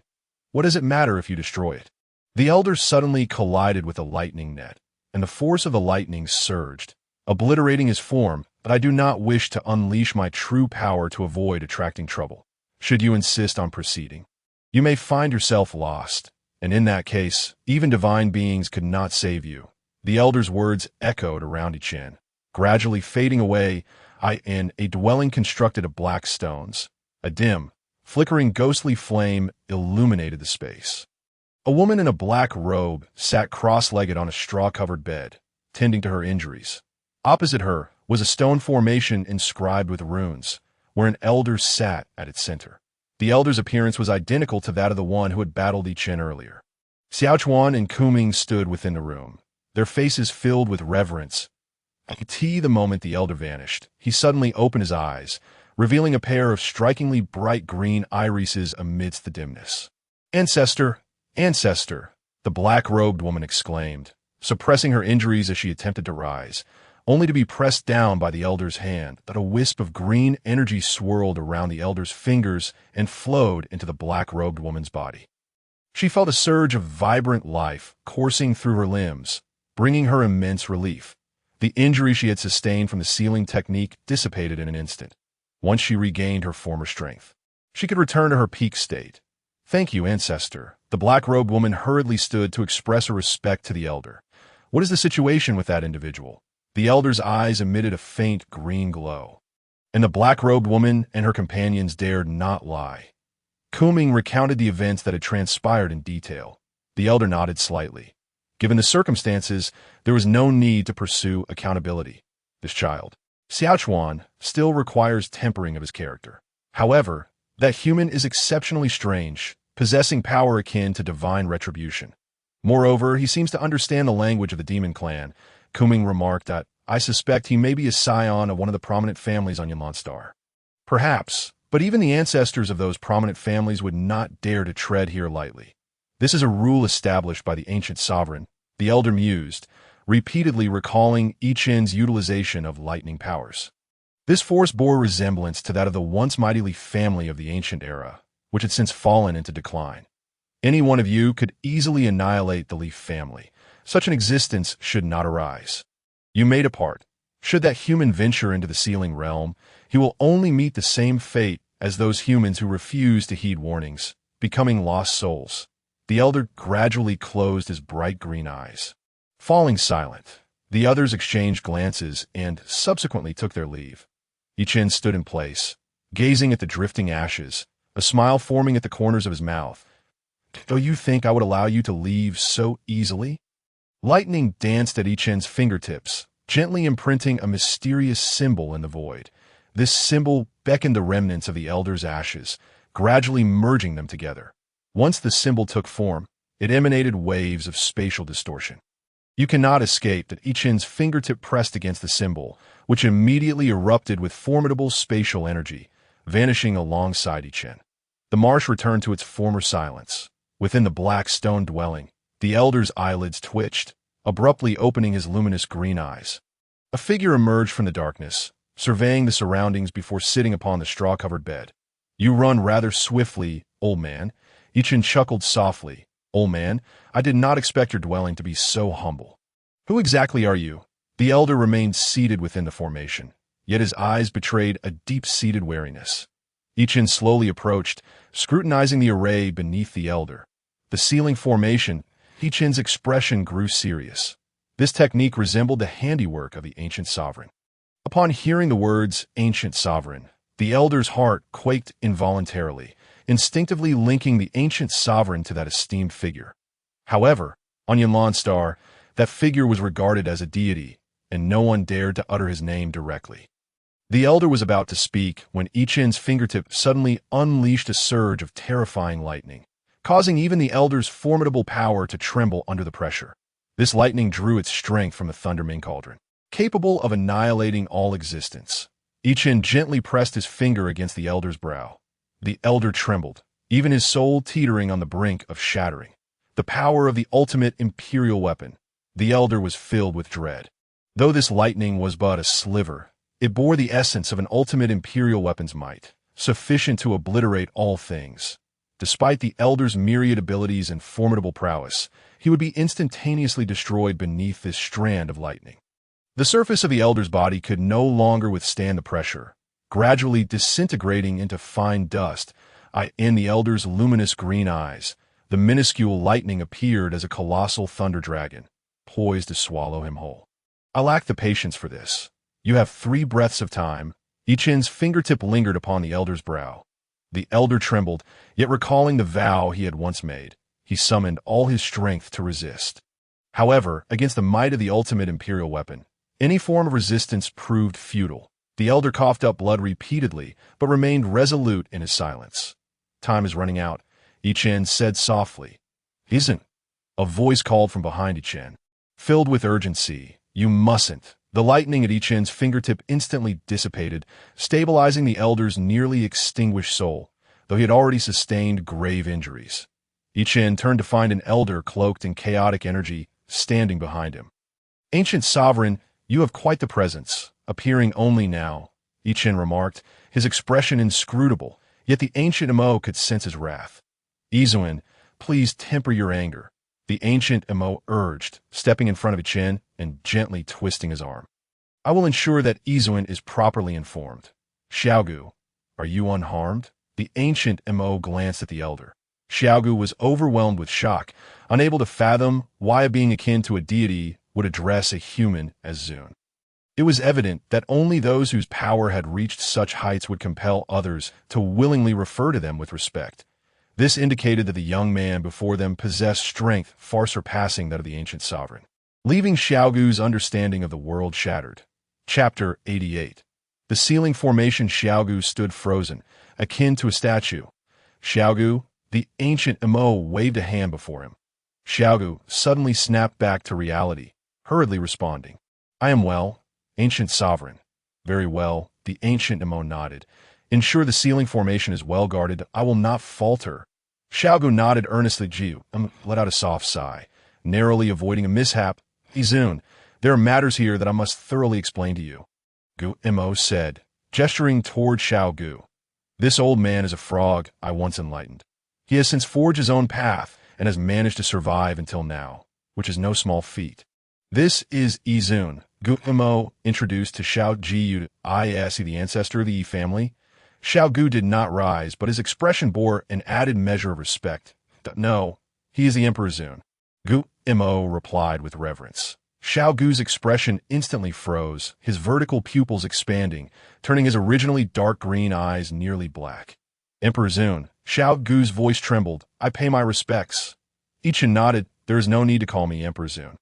I have already severed my own realm and am now but a mere mortal. Xiaogu trembled. I have been quite offensive before. I beg for Izun's forgiveness, especially on behalf of my younger generation. I, Xiaogu, am willing to offer my life as atonement. Chen chuckled lightly. Had I harbored any murderous intent, your kin would have long since turned to ash. Sometimes, encountering various younger generations can be a source of amusement. Though too many can indeed test one's patience, it's all right. We are all of the same kin, Gu Mo interjected to ease the tension. What do you mean it's all right? Chen raised an eyebrow. Since my arrival at Yunlan Star, You have never informed me of what has transpired, nor do you intend to reveal the secrets of this forbidden area, choosing instead to rely solely on your own strength to restrain these great terrors. It seems you do not trust me. Not at all. Our bond, Izun, has long transcended time and space. Gu-Mo sighed deeply. Indeed, since that fateful battle, Izun has not returned to Yunlan Star and remains unaware of much that has transpired here. Elaborate, Chen commanded, a figure flashing through his mind, causing a flicker of nostalgia in his eyes that I in that battle long ago.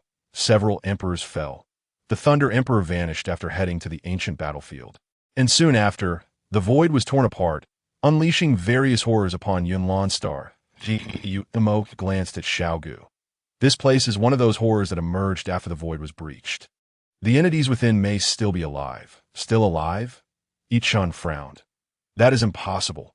Although that race was exceedingly terrifying, they all perished in that battle. I too find it strange, but the terrors that fell upon Yunlan Star have transformed into a forbidden area. Gu Mo's form flickered. Years ago, alongside the powerful figures from several clans, I established great barrier formations in these locations. For this reason, all my strength has been devoted to suppressing these great terrors. Leaving me unable to protect Izun, I intended to wait until Izun's strength was restored before informing you of these matters. However, it was unexpected that Izun would learn of the terrors within the desolate marsh while at Lingcang.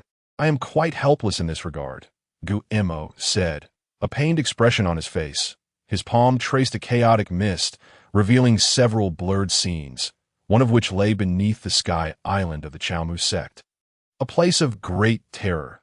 The Chaomu sect itself is akin to a grand formation.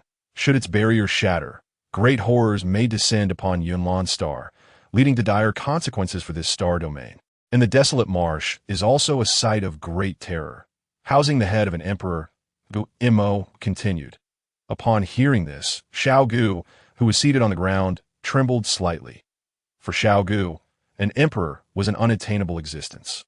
The very thought of an emperor's head being contained within the barrier he guarded had robbed him of peace for countless years. This barrier is protected by young Xiaogu, ensuring that no sentient beings enter and disturb the great terror within. Gu-Mo explained. Yet many beings still risk everything to enter. It is these beings that have prevented the terror inside from fading, and those who venture and become lost, wandering within the black mist. These are what we call the lost ones. Those so-called immortal jade stones from that race were undoubtedly sourced from within the barrier, were they not? Whose head is it? Chen's expression darkened. Since that battle, he had not returned to Yuan Li Xiangning, instead utilizing great means to recreate an entire star domain. Yunlan Star was fraught with too many bittersweet memories and pain that I do not know. Along with that head fell a black spear, the force of which obliterated this region, shaping it into its current form. That I used my own power to establish the barrier here, but have never ventured inside, Gu-Mo said. That barrier is guarded by you and your kin, is it not? Chen asked Xiaogu. Replying to Izun, at that time my consciousness had yet to awaken. That it was Guzun who enlightened me and bestowed upon me my path. I am willing to serve Guzun for this lifetime. Xiaogu's eyes shone with respect. Indeed, the beings guarding the various formations were the descendants of my demon clan. How have you managed to survive for so long at your current realm? Chen inquired with curiosity. Though I possess only the cultivation of an early great sage, through observing the lost ones and my own insights, I can absorb the lifespans of other beings to extend my own life. Thus, I have remained loyal to Guzun until now. The Wanyao Pavilion is the organization that provides me with various powers. You have endured much, Chen replied. The entities within absolutely must not exist. A resolute expression crossed Chen's face, reminiscent of his former indomitable spirit. Though his cultivation had been severed, the invincible will of his Tao remained unyielded. That I wished to enter and see for myself. Chen declared it. Izun, Gu-Mo said with a bitter smile, I have done everything in my power to prevent your entry for your safety. It is simply too dangerous here, do not worry. I have discerned a glimmer of hope through the art of divination, and with the protection of the Lei Ming Ding, I can depart safely. However, I must uncover what has transpired within, whose head that is. And where the battlefield went after the void was shattered, I must learn the truth about Li Mu and the others. The truth of that era. If that is the case, I am willing to accompany Izun. Xiao Gu said, I can sacrifice a fragment of my soul to create a doppelganger to accompany Izun. Da Mo's vague visage shifted. I have searched for clues through divination for so many years, but have never found answers. I must know what truly transpired. Chen's gaze hardened. I must know. Chapter 89. Within the barrier formation, Chen stepped outside the house, with Xiao Gu's doppelganger trailing behind him. Before the house lay a scene of utter darkness. The black barrier met the heavens, resembling an entrance to another world. Upon this barrier surged extraordinary power, with countless runes flickering upon its surface, exuding an air of profundity. These runes were crafted by Gu Mo. Imbued with exceptional divinity, the black barrier encased the depths of the desolate marsh, with intricate array patterns sprawling endlessly across the ground. The dwelling of Xiao Gu was constructed atop a focal point of the formation. Ever vigilant against any disturbances, Ji Yuzun has sacrificed so much for Yunlan Star. Should Guzun take risks and become tainted by the great terror within, it would spell disaster if all the forbidden formations were to be destroyed. Yunlan Star would cease to exist. Xiao Gu lamented softly. The black barrier. It has been a long time since I have seen one. Chen nodded. Where are the lost ones you speak of? They are within the barrier formation, constantly attempting to dissuade others from entering. Many cultivators possess powers beyond my doppelganger's ability to deter, and my true self cannot intervene, so I can only watch them enter and become lost. Xiao Gu murmured, times, they linger at the periphery of the barrier formation, standing at the edge of the screen, silently gazing outward. They have lost themselves, their souls likely having perished. You have never ventured inside? Chen asked. Once a doppelganger steps into the formation, it loses all contact instantly, so I am unaware of what lies within. Xiao Gu responded. An overwhelming pressure emanated from Chen's brow, with strands of thunder erupting from it, swirling before him and coalescing into the shape of a small cauldron. This small cauldron was entirely composed of lightning, surrounded by countless arcs of thunder, exuding the might of an unparalleled imperial weapon. Xiao Gu could clearly sense that if even a trace of the cauldron's aura touched his true form, despite his great sage realm, he would instantaneously be obliterated, vanishing forever into the vast universe. Fortunately, Chen controlled the power of the Lei Ming Ding, restraining it within the confines of the small cauldron. Is this the imperial weapon of the Thunder Emperor? Xiao Gu's voice trembled slightly. Imbued with a profound reverence and admiration for power. Have you ever beheld the Thunder Ming Ding? Chen lifted the Thunder Ming Ding in his hands. I have heard the ancient sovereign speak of this supreme imperial weapon, yet it appears to be incomplete. Before Xiao Gu could finish, the Thunder Ming Ding in Chen's grasp erupted with a flash of lightning, nearly touching Xiao Gu. Hastily, Xiao Gu shut his mouth. Gazing at the Thunder Ming Ding with a WIT is indeed incomplete, and now even more so. Most of its power remains with the Chao Mu sect, subduing the great terror below. The Thunder Ming Ding in Chen's hands began to rotate, emitting strands of lightning that encircled Xiao Gu. Although those lightning rays did not unleash any power, a few delicate sparks landed on Xiao Gu, causing him immense pain. Xiao Gu forced a bitter smile. Feeling utterly helpless, with the protection of the Thunder Ming Ding's power, he would not suffer any contamination. Chen was also enveloped in lightning. Slowly, he and Xiao Gu advanced forward. A black barrier loomed before Chen, who placed his hand upon it. Symbols on the barrier surged towards his palm, seemingly expressing a sense of intimacy. Chen closed his eyes, meticulously sensing the information being conveyed. However, those runes revealed that he was utterly ignorant of the inner workings. Chen gradually opened his eyes and stepped inside.